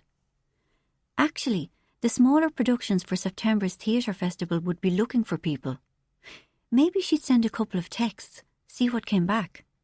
At least Liam would be happy. He hadn't known how to deal with the negative, pessimistic Nell, especially because he'd enrolled on a massage course and was all gung-ho about it, which made a change from his usual bitterness about Chelsea's lack of respect. A squeal of feedback returned her to the room. Up on the stage, the first speaker started talking about lobbying the government. After a while, someone else focused on fundraising. Then a journalist spoke about calling the media out on inaccurate articles. Eventually it was Perla's turn. "'Bout time," Barty whispered loudly. "I was nearly nodding off there." Then, "Whoops, sorry, Ferd." Perla described day-to-day life in direct provision. She was concise and confident. Increasingly, the woman she'd once been was coming into focus. A middle-class wife and mother, and a respected professional. Nell had always thought of her as physically small, but although she was thin, these days she looked far less diminished. It was her posture. She stood differently now, fully inhabiting her space. "I am a doctor," she said. "I deal with situations scientifically, logically, and without too much emotion. But when I talk of direct provision, it is all emotion, because there is no logic. I feel wrong to criticise the system, because I am grateful that I am here. But why can I not work and live independently, while I'm waiting to find out if I can stay in Ireland? All my life I have worked to help people. I want to help people in Ireland. They have been kind to me. The principle of direct provision is designed to humiliate. We are treated almost as prisoners. People need to live like human beings, to be independent and to work for their livelihoods. You let me move to your country. You keep me physically alive, but you don't let me live a full life.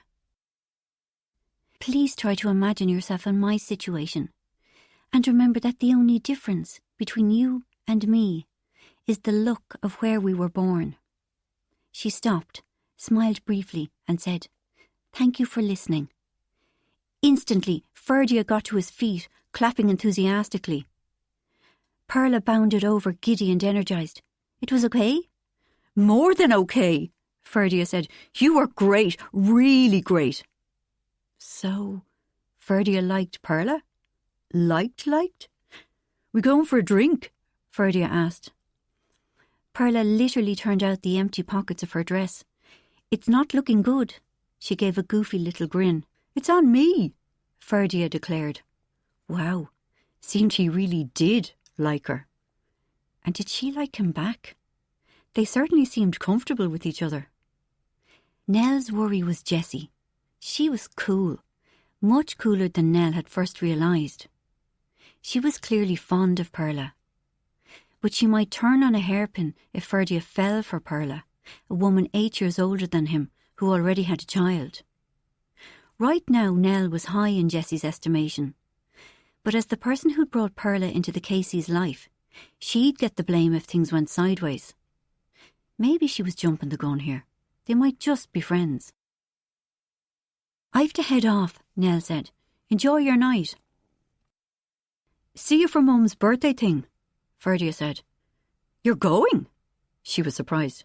"Yeah, you're right." He seemed embarrassed. "She's not so bad." "Oh, that's cool.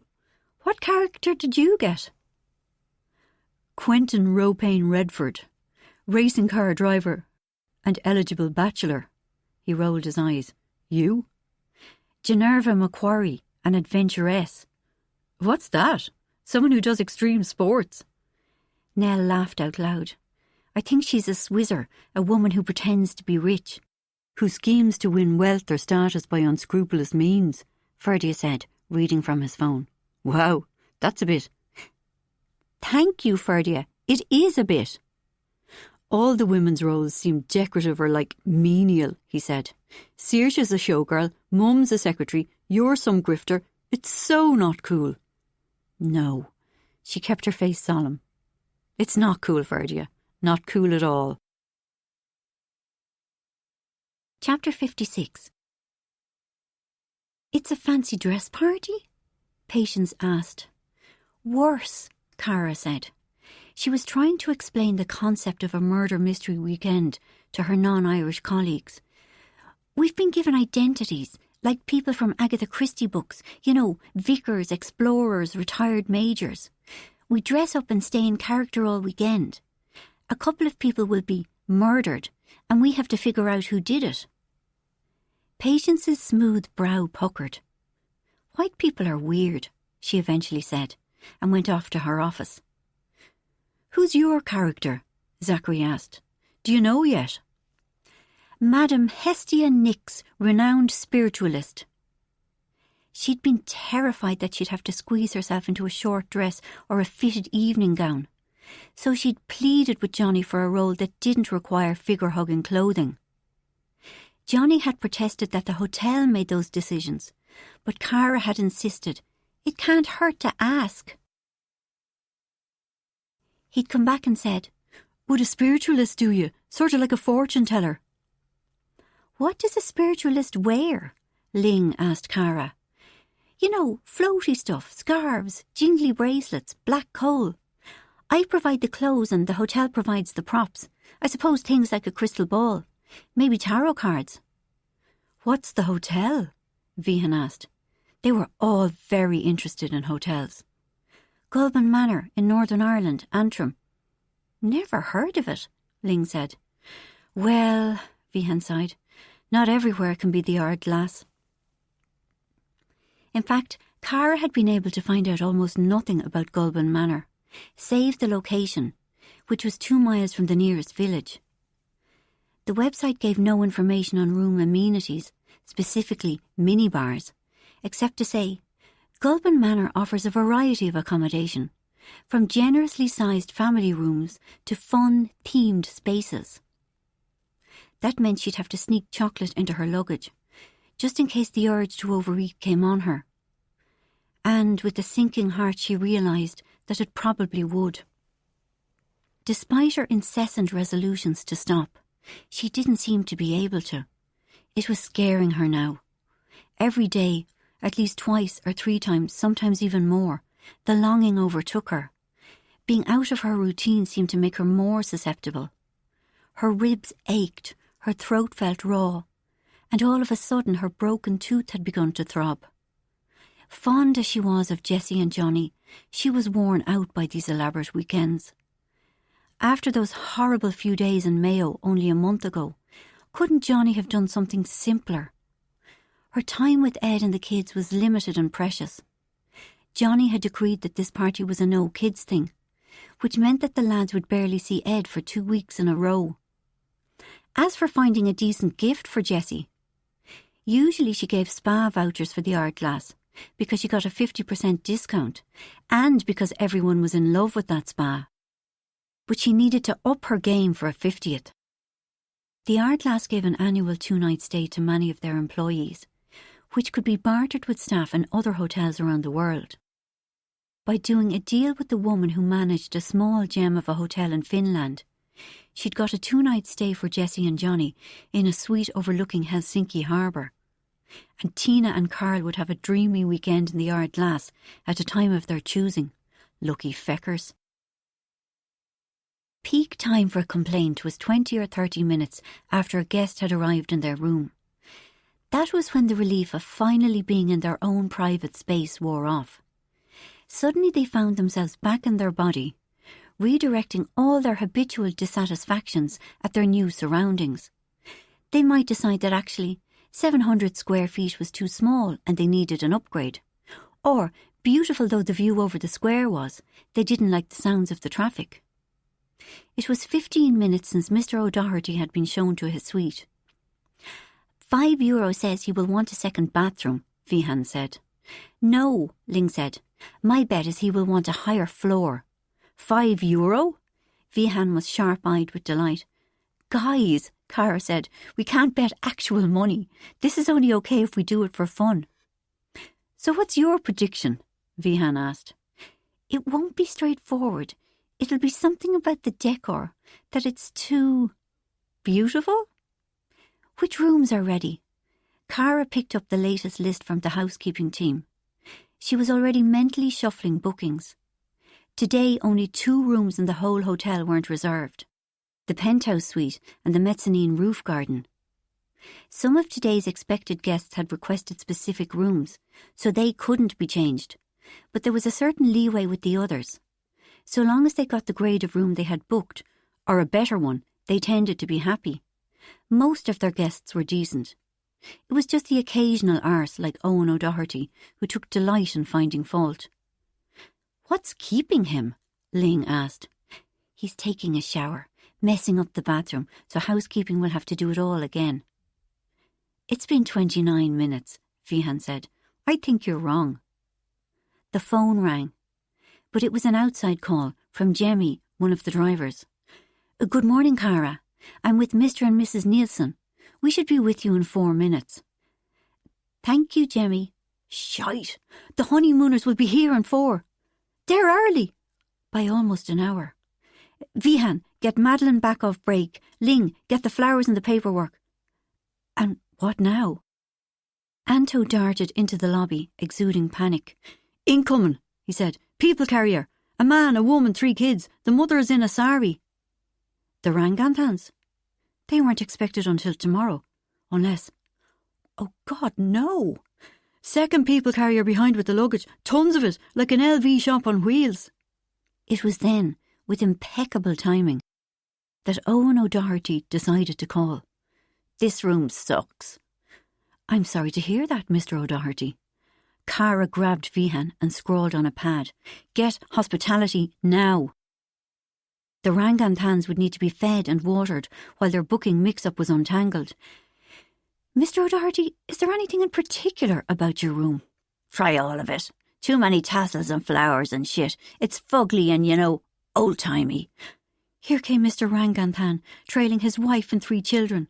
Still stuck to the phone, Cara widened her eyes and smiled madly at them. In her ear, Owen O'Doherty barked, I want a calm space. Don't you have a zen sort of room? Still smiling like a loon, she said, Sadly not, Mr. O'Doherty. She knew what was coming. You gotta have a room that's all white. Right on cue, he said. What about your honeymoon suite? Thinking fast, she went through the permutations. She could upgrade the honeymooners to the penthouse suite. They were young and would probably be thrilled. But the honeymoon suite was romantic. It even had an outdoor hot tub and a tiny roof garden, shielded from the neighbouring buildings by honeysuckle topiary. I'm afraid our honeymoon suite is booked. Sudden rage flared. By honeymooners. Can't you move them? No. What about the penthouse? See, that's what he wanted.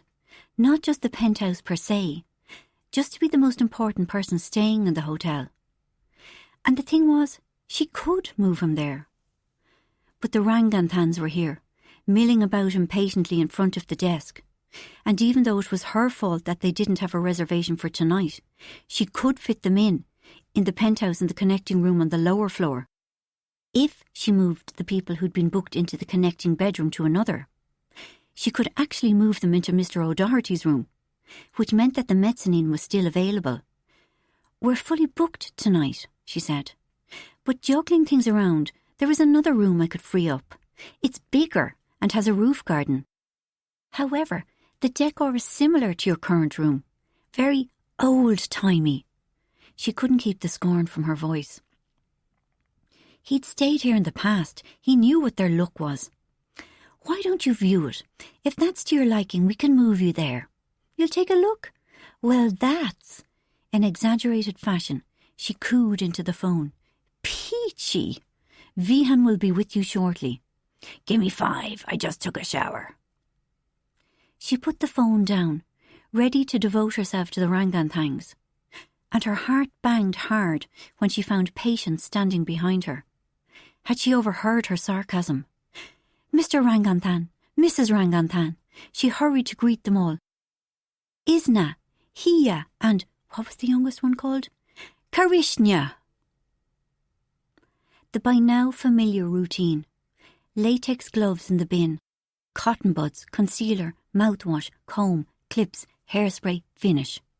She took a breath, stepped out into the corridor, face to face with Patience. The shock wiped her clean and blank. "Cara," Patience asked, "what's going on?" She shouldn't have to feel guilty. It wasn't illegal to use a bathroom. "Come upstairs," she said. "Henry's office. We'd like to talk with you." "Now?" "Right now." Every explanation deserted Cara. It was as if her brain had shut down, but she'd better come up with something. Henry's round face wore an expression of concern. "Shut the door and sit down." On trembling legs, she took a chair. "So," Henry said, "quite apart from the Ranganthan debacle, we've been concerned. It's been noticed that you're spending a lot of time downstairs, in a bathroom. Time when you should be at the front desk," Patience clarified. "Are you ill?" Before Cara could answer, Henry said, "Because if you're ill, Cara, ill enough to impact your work, you should see a doctor." "God, no. I'm not ill, not like that." "Have you a drinking problem?" Henry asked. "No." "Drugs?" "Cara, we value you. You're an exceptional member of staff. If you're in some sort of trouble, we want to help." "I'm fine." "If you won't trust us," Henry said gently, "how can we help you?" "I don't need help, honestly. It was just, but I'll do better." She would. "Can you explain what happened over the Ranganthan booking?" Patience asked. Shame flooded her. "They emailed that they wanted to come a day earlier. There was availability. I replied and told them so, but I didn't amend the room grid. I'm so sorry." "You've never messed up like this before," Patience said. "And this is a biggie. Taken in conjunction with your frequent absences downstairs, we're understandably worried." "I don't know how I missed it." Cara felt close to tears. "But I promise it won't happen again." Chapter 57. Johnny drove the car through the gates of Gulban Manor and, oh Jesus Christ, this was worse than he had feared, way, way worse. Only now did he see how gullible he'd been. He'd let himself be fooled by the old photo from a flattering angle trick. Basically, Gulban Manor had a nice front door. His heart was pumping out neat adrenaline. Based on a photo of that Regency-style door, 14 people were driving 150 kilometres to celebrate Jessie's 50th birthday. This? Saoirse, seated behind him, sounded surprised. His panic was so bad, his heart felt trapped in his throat. In his defence, it really was a very handsome door, a leaded fanlight curving elegantly above it, set in a portico of slender columns. The house itself might once have been a small period gatehouse. Directly on either side of the entrance were graceful sash windows, but from there on the look was pure 70s suburbia. For one mad, mindless moment, he sincerely thought about doing a U-turn and driving out of there, heading for anywhere and doing it fast. Instead, he meekly parked the car. Sliding his eyes sideways, he saw that Jessie was coolly taking it all in. "Jessie, babes."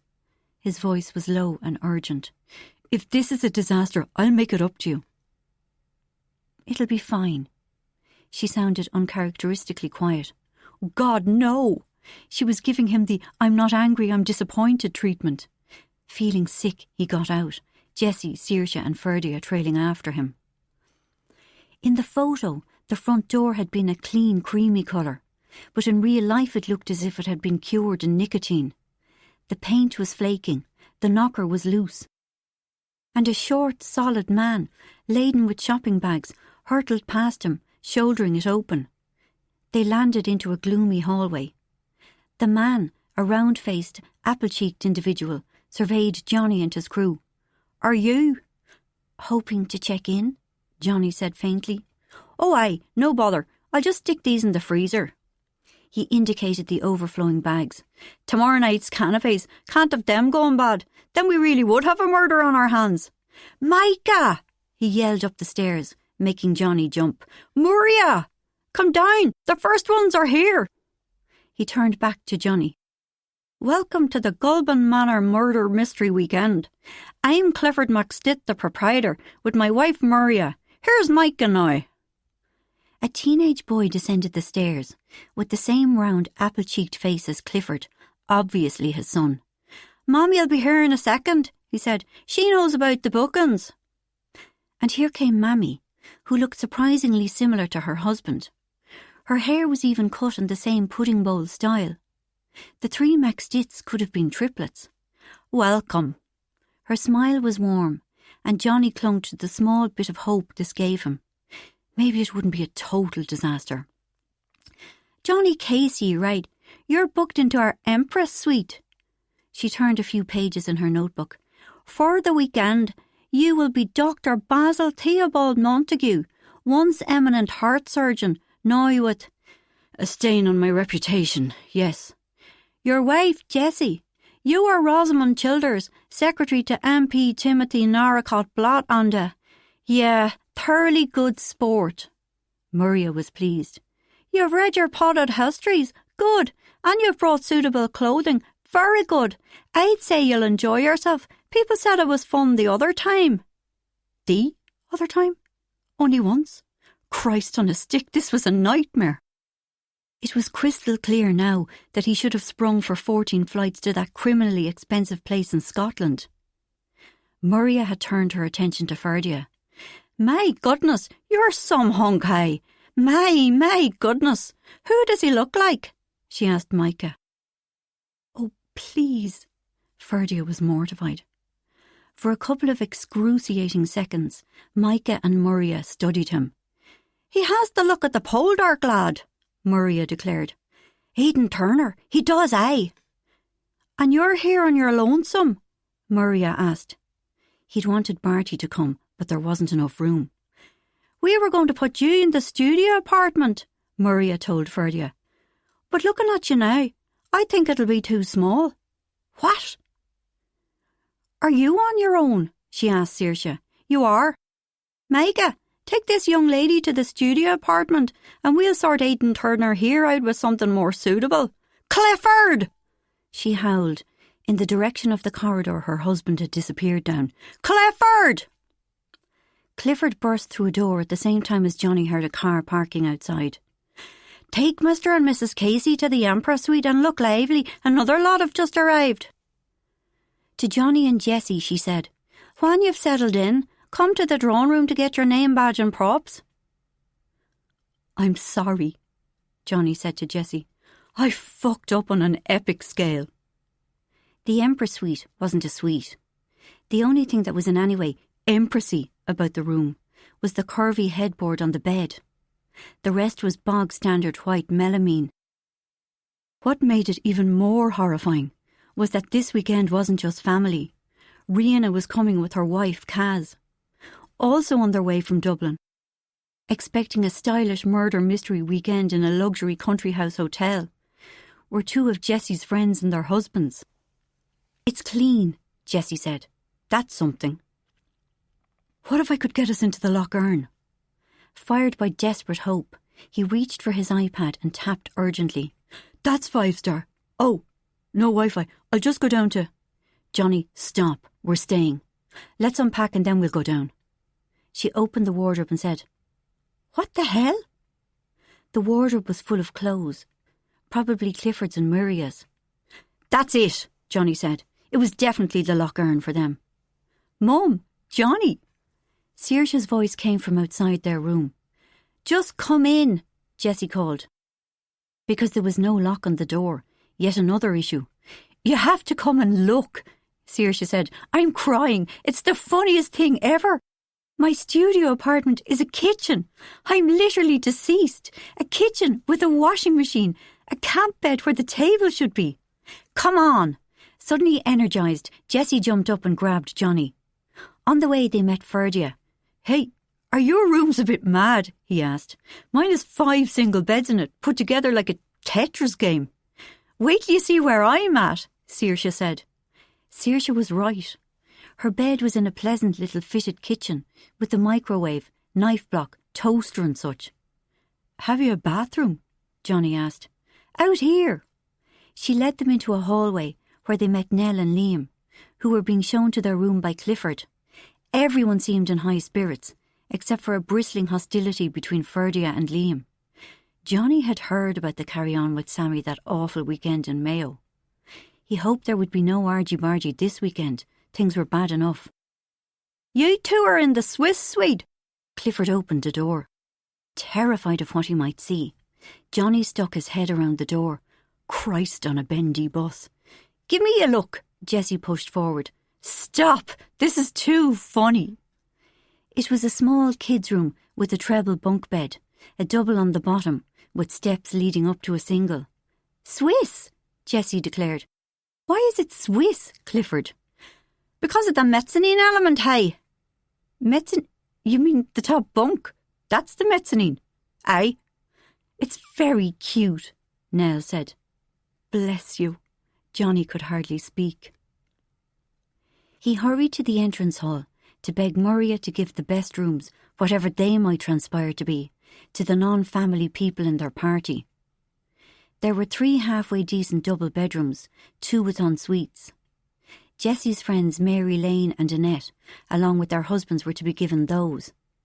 Rihanna and Kaz could have the non-en-suite room. Rihanna was sound, she wouldn't be offended. "Who should I put in the yurt?" Maria asked. "A yurt? Nobody. Someone has to. It can't be Mary Lane, Annette or Rihanna. No bother." But he was afraid to trust her, so he stood at the front door, intercepting people as they arrived, and shepherding them through check-in. Here came Rihanna and Kaz. "This is a bit of a shit show," he muttered. "I'm very sorry. I'm deeply, truly sorry." Rihanna and Kaz laughed it off. So long as Jessie has a good time, that's all that matters. Jessie's friend Mary Lane and her husband Martin were similarly relaxed. Annette and Nigel, though. Annette was Jessie's friend and she was okay. But her husband Nigel was as arsey as they come. Too aggressive, always had to win, and delighted with any chance to make life unpleasant for others. Here came a gang of people Johnny didn't recognise. These must be the other guests, he realised. 6 30-somethings, a smiley, rowdy group of friends. Johnny scanned them looking for the alpha, the person he could join forces with to keep this thing on track. But they were all betas. So he was completely on his own, carrying this weekend entirely by himself. He'd only been trying to save money. He'd been ultimately thinking of everyone's good. But who was going to cut him any slack? No one, that was who. His was a heavy and a lonely burden. The only ones left to arrive were Ed and Cara, and they'd be happy with anything. So when Micah whizzed past and told him to come to the drawing room, he decided it was safe to stand down. Chapter 58. Nell MacDermott, Micah called. You're Genarva Macquarie, socialite and ruthless adventurous. Her props were a pair of vintage sunglasses, an onyx cigarette holder, a feather boa and satin elbow gloves, all of decent quality. Ferdia Kinsella, Micah called. Quentin Ropane Redford, racing car driver and eligible bachelor.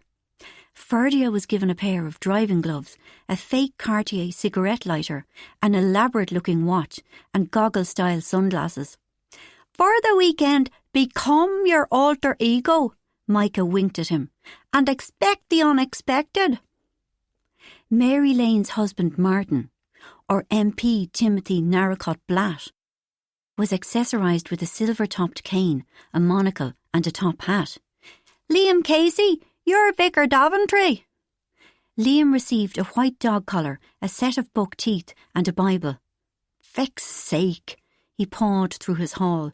Everyone else is playboys and good stuff and I'm a crappy vicar. Hot vicar, Nell said. Oh yeah? He shoved in his false teeth and lunged at her. Still think so?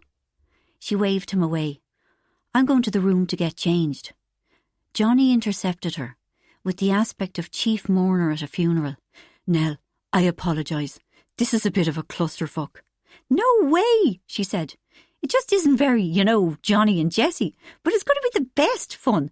The props are class. They got them from a theatre group. It's all cool. You're so nice. For a scary moment, it looked like he might kiss her. When should we give Jessie her gift? She asked. We got her a powder compact, vintage, silver and enamel. Will it be okay? We'll play all that by ear. I'm sure she'll be happy with it. He clearly hadn't a clue and she felt sorry for him. Whatever, it would have to be okay. She'd wasted days on eBay searching for something adequately Jessie. Micah called, Johnny Casey, Dr. Basil Theobald Montague, once eminent heart surgeon. I'm up, he said, and skedaddled. Nell saw that Cara and Ed had finally arrived. They looked upset. What's wrong? She asked. Cara looked around furtively until she saw that Johnny was too far away to hear. Ed and our room is a yurt. Ferdia had also come to say hello. A yurt? Cool! Except it's not a yurt, Ed said. It's just a tent, like a 4-man tent. Cara's chin wobbled. We can't even stand up in it, and there's no bathroom. I'm too old for this. Have my room, Ferdia cut in. I've 5 beds and at least 1 bathroom. Stop, Ferdia, I couldn't. You could. I don't care. I don't need a bathroom. Come on, Cara, let's get your stuff and we'll swap now. Thanks, Ferdia, Ed said. That would be great. Tears actually spilt from Cara's eyes. She seemed slightly broken. Ferdia led her away, his arm around her shoulders. As the birthday girl, Jessie was the first Casey to the drawing room to welcome her guests for the pre-dinner drinks. She'd already passed through about a dozen states of mind since they'd arrived.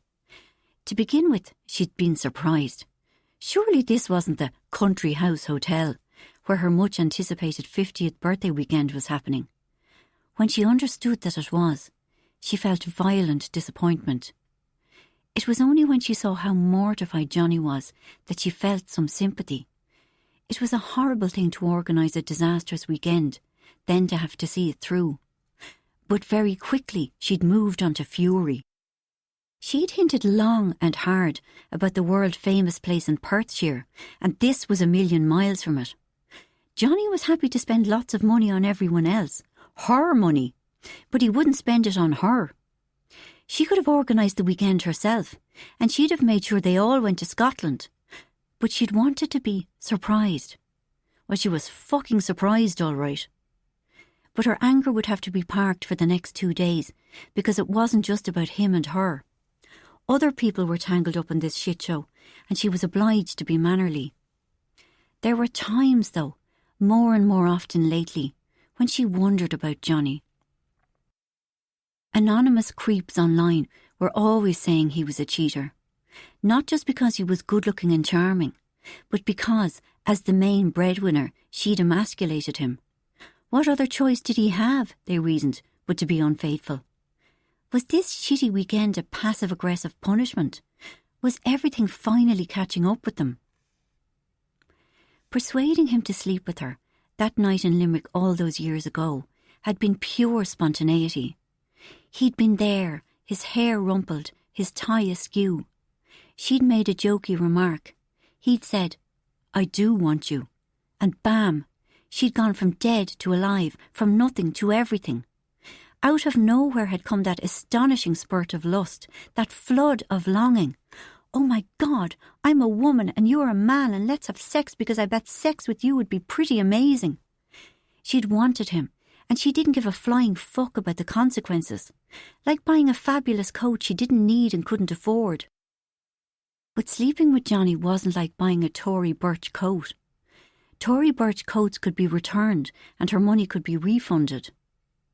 That first night confirmed that, yep, they were very sexually compatible, that, yep, they were mad about each other, that this thing was real, that this thing was on. She and Johnny had hit the ground running. Sex, sex, sex, work, sex and more sex. Getting pregnant had given her a wobble. Just what the hell was she at? The distress of the poor Kinselas gave her an even bigger wobble. But then it united herself and Johnny more tightly, in an us-against-the-world bond. She'd thought they were happy, but when you've got kids and you share a frantic work schedule, there's a lot of scaffolding keeping you operational. If things slipped off the tracks, it might take a while for someone to notice. She had to admit that despite their relative harmony, Johnny sometimes treated her like a joke, a headstrong nightmare who needed robust management. He and the kids sometimes ganged up, calling her commandant. She'd assumed it was good-natured, but was she wrong? Love faded and soured, so she'd heard. Had Johnny's feelings for her curdled because she was too much of a bossy pants? Look at how different Ed and Cara were. Ed adored Cara. It was so obvious.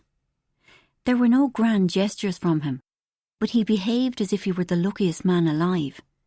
And Cara loved Ed back, that was for sure. She never really got that from Johnny, that feeling of being cherished. Instead, she had a picture in her head of him, slinking around, fearful of more chores, and on the constant lookout for sex, like a raccoon around a bin. He could be cheating. He actually genuinely could. The possibility made her feel sick.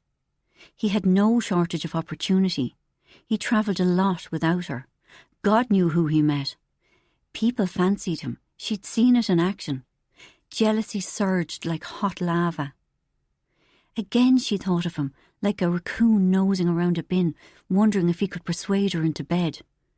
There was a constant imbalance between the amount of sex she felt he wanted and what they actually managed.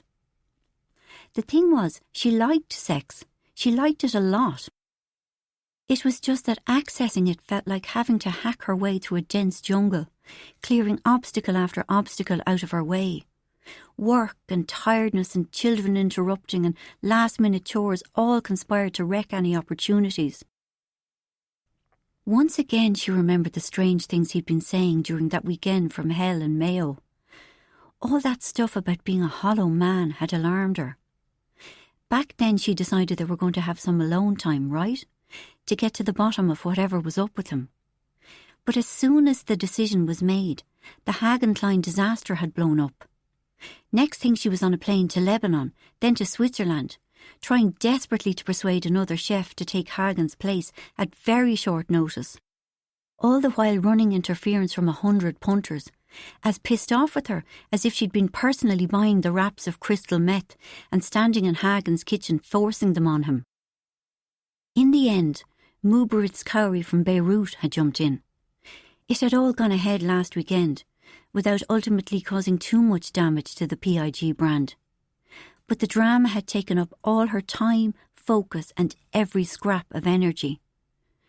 Now and again during these last few weeks, just before she tumbled into an exhausted sleep, she remembered the strange things Johnny had been saying in Mayo.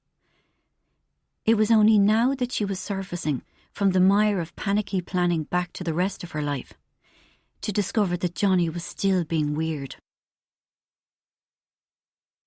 Chapter 59.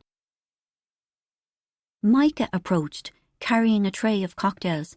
"Ah, Miss Rosamond Childers, you're looking well tonight." As a secretary, Jessie hadn't been given much leeway with her outfit. That was another thing. Johnny should have pushed for something more fun as her alias. A showgirl like Saoirse in a short, shimmery halter neck, or a woman of mystery like Nell. Instead, she was done up as Dowdy Central in a wool skirt, lace-up brogues and a twin set. Accessorised with Prince Nez glasses, fake pearls, a leather-bound notebook and fountain pen to keep details of all MP Timothy's appointments. "Please take any glass," Micah said. "Except the pink one. That is the special drink of Lady Ariadne Cornwallis, Argentine heiress." Right so.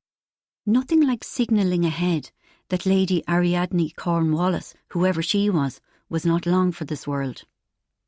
Next to arrive was Rihanna, as Felida Bundle Bunch, a world-renowned opera singer.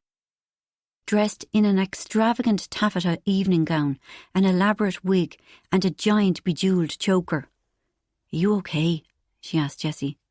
"Faking it to make it. I'm going to enjoy myself if it kills me." "Good woman. Here's Hanging Judge Jeffries." It was Kaz, in a voluminous black cape and a long yellowish itchy-looking judge's wig. "This is fantastic!" She waved her gavel about, flapping fabric everywhere. "I feel I could take flight." As more people began to flood into the drawing room, it was a relief that they'd made an effort with their costumes. There was a lord in a frock coat, fob watch and mutton chop sideburns. A lady do-gooder in a drop-waisted shift and a cloche hat. A mysterious beauty in a floaty frock and veil. Nell, as always, was magnificent as some sort of socialite con woman, in a champagne-coloured figure-hugging satin dress. A pair of buck teeth loomed at her. "Have you opened your heart to Jesus Christ our Lord and Saviour?" "Feck off." Jessie managed to laugh, but truth be told, she'd soured on Liam, since she'd heard about his caper with Sammy. It had been blind good luck she'd been up so early that Sunday morning last month. Had never got to sleep, in fact. When she'd heard noises from outside the young person's house, she'd opened the front door, and there was Barty, flinging rucksacks into Liam's car. She'd called, "What's happening, Barty?" He'd been quite happy to spill the beans. No ability to keep his mouth shut, that lad. "There's an apology going down in there right now." He'd nodded at the house. "But Liam is a shithead." Then, "Sorry for the language, he's not a shithead." But Jessie wondered if Liam actually was a shithead. Men acting the arse because their wives' careers were going well weren't her favourite people, and especially not tonight. Oh God, here came Johnny, looking stressed, holding a porn star moustache to his face. "I can't get my moustache to stick, could you?" Jessie pivoted toward Annette and her horrible husband Nigel, presenting Johnny with her shoulder. "For the weekend, become your alter ego," Micah called for the millionth time. "Expect the unexpected. No, the pink drink is for Lady Ariadne." "Holy shit!" Kaz exclaimed. "Wow!" Rihanna agreed. Jessie turned to see Ferdia, tall and lean, in a white dinner jacket, a black dicky bow and black dress pants. For once his dark hair was slicked back tidily. He looked groomed and glamorous, and her chest bloomed with love. "You'd be so proud of him," she told Rory. "I'd turn for him," Rihanna said. "So would I," Kaz chimed in. "Hey, you there, boy, over here." Rihanna and Kaz took ownership, pulling at his jacket and touching his crisp white shirt. "Look at you, Ferdia, all grown up. And hot." "Ah, stop." His cheekbones reddened. "They're only clothes." "Aha," Micah called. "I hear the dinner gong." "I heard nothing," Jessie said. "Am I going deaf?" "I think the gong is imaginary," Rihanna said. "Like the luxury accommodation, the 300 thread count bed linen, the..." "Sorry," Johnny said. "I'm so sorry about all of this." "So you fucking should be, you mean-spirited, stingy bastard." Startling everyone, a woman burst in. "Lady Ariadne Cornwallis," she announced herself. "Argentine heiress." It was Marian in a black dress, a wig of long dark curls, and a slash of frosty shimmer lipstick.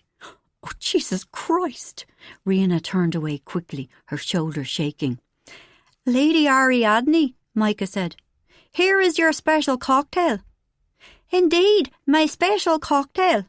Lady Ariadne made quite a show of drinking her special drink and replacing the glass on the tray.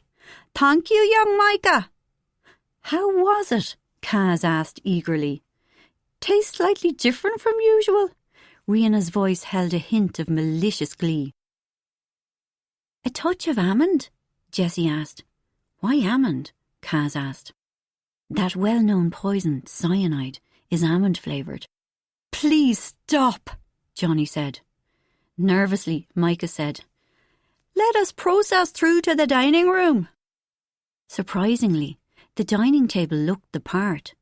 An elaborate chandelier hung over a long, white-clothed table, the light winking off silver candlesticks and crystal glasses. "Sit where you like," Micah called. In high spirits, everyone found a place and introduced themselves to their neighbours under their new name. Jessie was glad that their crowd were bonding with the other 6. It made things less awkward. Clifford arrived with a tray full of small plates. He and Micah placed mozzarella salads in front of everyone. However, Annette's husband Nigel at the end of the table was given nothing, and not a single item remained on Clifford's tray. No one could begin eating until Nigel got his starter, and that didn't look like it was about to happen any time soon. All 3 of the MacStits were in the room, and Jessie knew in her bones that no one would bound through the doors with a spare mozzarella salad and save the day. Tense expectation hung in the air. People were hungry. They wanted the night to get underway, the wine to be poured, a murder or two to take place. Behind her, Clifford and Micah were murmuring, 16, 17, 18, 19, 20. "We're missing one." "But how? You said 20. I played at 20. "It's Mommy," Micah said. "She shouldn't have got one." "Bang on." Clifford picked up Lady Ariadne, Maria's starter, gave her a glare, and placed it before Nigel. "Bon appetit," he declared to the room. But now Lady Ariadne had no food. "Please start," she said. "Aren't you eating, Lady Ariadne?" Ferdia asked. She looked longingly at his plate. "Oh no, I'll get something in the kitchen later. I never eat." While Micah poured wine, Lady Ariadne engaged all of them in meaningful conversation. "Who are you, sir?" she asked Ed. "Stampy Malawan." "So, you are a ruthless American industrialist?" Stampy, accessorised with a cigar and a gaudy yellow tweed waistcoat with matching dicky bow, said, "Ah, yes." "Are you married, Mr. Malawan?" I believe I'm not, but I am in the company of..." He consulted his piece of paper. "Jolly Vandermeer, a picaresque showgirl." "That's me," Saoirse said. "But you were once married." Lady Ariadne pressed Stampy Malawan. "Was I?" Ed consulted his page. "So I was, but my first wife died in mysterious circumstances." "This is a hoot," Rihanna said. "Take it seriously," Johnny begged. Lady Ariadne pressed on with her interrogations, and even though it was stilted, a picture began to take shape. "We have met once before, Lord Fidelis." "Miss Elspeth Main Montant, I believe you knew my late husband." "Were we not at a weekend shooting party at the estate in Montserrat, Dr. Theobald Montague?" Eventually it was clear that everyone had previously crossed paths with Lady Ariadne. The main course arrived, and it was perfectly edible, to quote Rihanna. Just after it was cleared away, Micah and Lady Ariadne exchanged a nod. Then she made a choking noise, grabbed her throat, and fell face down onto the table. "Game on!" someone said. "Hey, we'll fetch the doctor!" Micah cried. I'm a sportsman, sir, Liam yelled. Hold on, Johnny said. I believe I'm a doctor. Now even Johnny was sabotaging things. Don't you have a stain on your reputation? Ferdia asked, and laughter rose to the ceiling. Hey, Micah said, in evident relief. You have been struck off. He darted from the room. Are you really a sportsman, sir? Mary Lane's husband, Martin, called to Liam. Yeah. He isn't. Was that really Saoirse who'd shouted that? Civilization was breaking down here. I did something to my calf when I was out running. Come over here and show me. Minutes later, a man in a black coat, black hat, and carrying a doctor's bag hurried into the room. It was Clifford. He performed a cursory examination on Maria before declaring, Lady Ariadne Cornwallis is dead, poisoned, and all of you are suspects. Does that mean we're not getting any dessert? Jessie heard Annette ask quietly, and she was afraid she was going to start laughing and not be able to stop. Do the decent thing, the doctor commanded. Avert your gaze while young Micah and I remove the poor lady's corpse. But this was too good to miss. Avert it, he said. I must insist, hey. But no averting took place, and a very much alive-looking Lady Ariadne was hustled from the room. Dr. Clifford returned. While we wait for the detective, pudding will be served for those of you with the stomach to eat it. Which was all of them. Chapter 60. Like, obviously the young fella Micah did it, Phillida Bundle Bunch cried. Yeah, he was the one with the tray of drinks. But young Micah, Clifford, now dressed up as Inspector Pine, tried to be heard above the racket. I said young Micah had never met Lady Ariadne previously, but he had the tray of... It was a sudden twisty feeling, then a dart of terrible pain. Martin had rolled up his trouser leg and was demonstrating his wounded calf to Liam. I see, yeah. So does it hurt if I do this? Liam poked his finger into the fleshy bit of Martin's calf, and Martin howled with pain. Any one of you could have slipped poison into her glass, Inspector Pine yelled. But no one had more opportunity than Micah there. Christ in the Prada shop! Mary Lane's eyes were far too bright in her hot face. Is he still going on about the pain in his leg? He should try pushing out a 10-pound baby. Cara felt as if she were watching this whole scene, the overlit room, the red-faced people, the ridiculous costumes, from a distance. Pulled muscle, she heard Liam saying. It wasn't me, Micah said. It wasn't him. Inspector Pine was adamant. It is one of you here in this room. Maybe it was me, Jessie said. I have been feeling murderous. She flicked her eyes until they landed on Johnny. Cara watched as he quailed. Can you work on it? Martin asked. I can pay you. No charge for a friend of Johnny's. I'm not actually a friend of Johnny's. We must work together to solve this dastardly crime, Inspector Pine yelled plaintively. You must all split into teams of 2. I said you must. I've never really liked Johnny. My wife is friends with Jessie. That's how we're here, so you'd better charge me. It was like picking up signals from several radios, Cara felt. There was too much noise and talk. In order to help me reveal the identity of the murderer. OK, €50. Hold on there, Tonto, that's a bit steep. Where's the wine? Jessie said. You could buy more. Inspector Pine sounded panicked. You mean the all-inclusive stuff is gone? Johnny asked. For tonight. You'll get more tomorrow night. Now, to solve the murder mystery. Well, how much do you want to pay? I won't know until you've finished. If you fix me, I'll pay you 40. Can we see the wine list? Johnny asked. There's no wine list. Poor Inspector Pine was unravelling. But you can have the dinner wine for £15 a bottle. Deal. You know what? Fuck you. What? Yeah, fuck you. I offer you my expertise, free gratis for nothing, and you insult my brother, then haggle over a service I offered for nothing? Good, grand, Johnny said. Start us off with 6 of white and 6 of red and we'll see how it goes. Maria will see to that. Now then, about solving this dastardly crime. Madam Hestia Nix, you are partnered with Major Fortescue. What? Cara thought she could just choose to be with Ed. We're mixing things up. Micah had spotted Cara's distress. He looked nervous. Annette's husband Nigel had arrived at her side.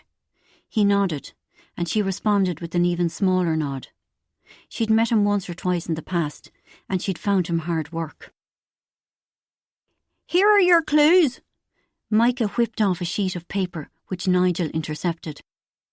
Ginevra Macquarie, Inspector Pine called. Quentin Ropane Redford, you'll be working together. That was Nell and Ferdia. Dreamily, Cara studied them. In his white dinner jacket and slicked back hair, Ferdia was so grown up and good-looking tonight. As for Nell, in her figure-hugging dress and elaborate hair, both tall and young and glamorous, and similar, as if they'd been spat off a production line of generic gorgeous young things. Jessie hates me, Johnny realised. She wants to murder me, and I deserve it. Nell, bless her heart, had taken his arm and said, with sweet sincerity, You often have the best time at something like this. When everything is perfect, you might get wowed, but you don't really relax. Here, we're dead from laughing and we're totally bonded. She was a very good-natured person. Nice, that was the word. Although someone had told him that nice was an insult these days. Still, Nell looked very beautiful this evening. Jessie was always banging on about how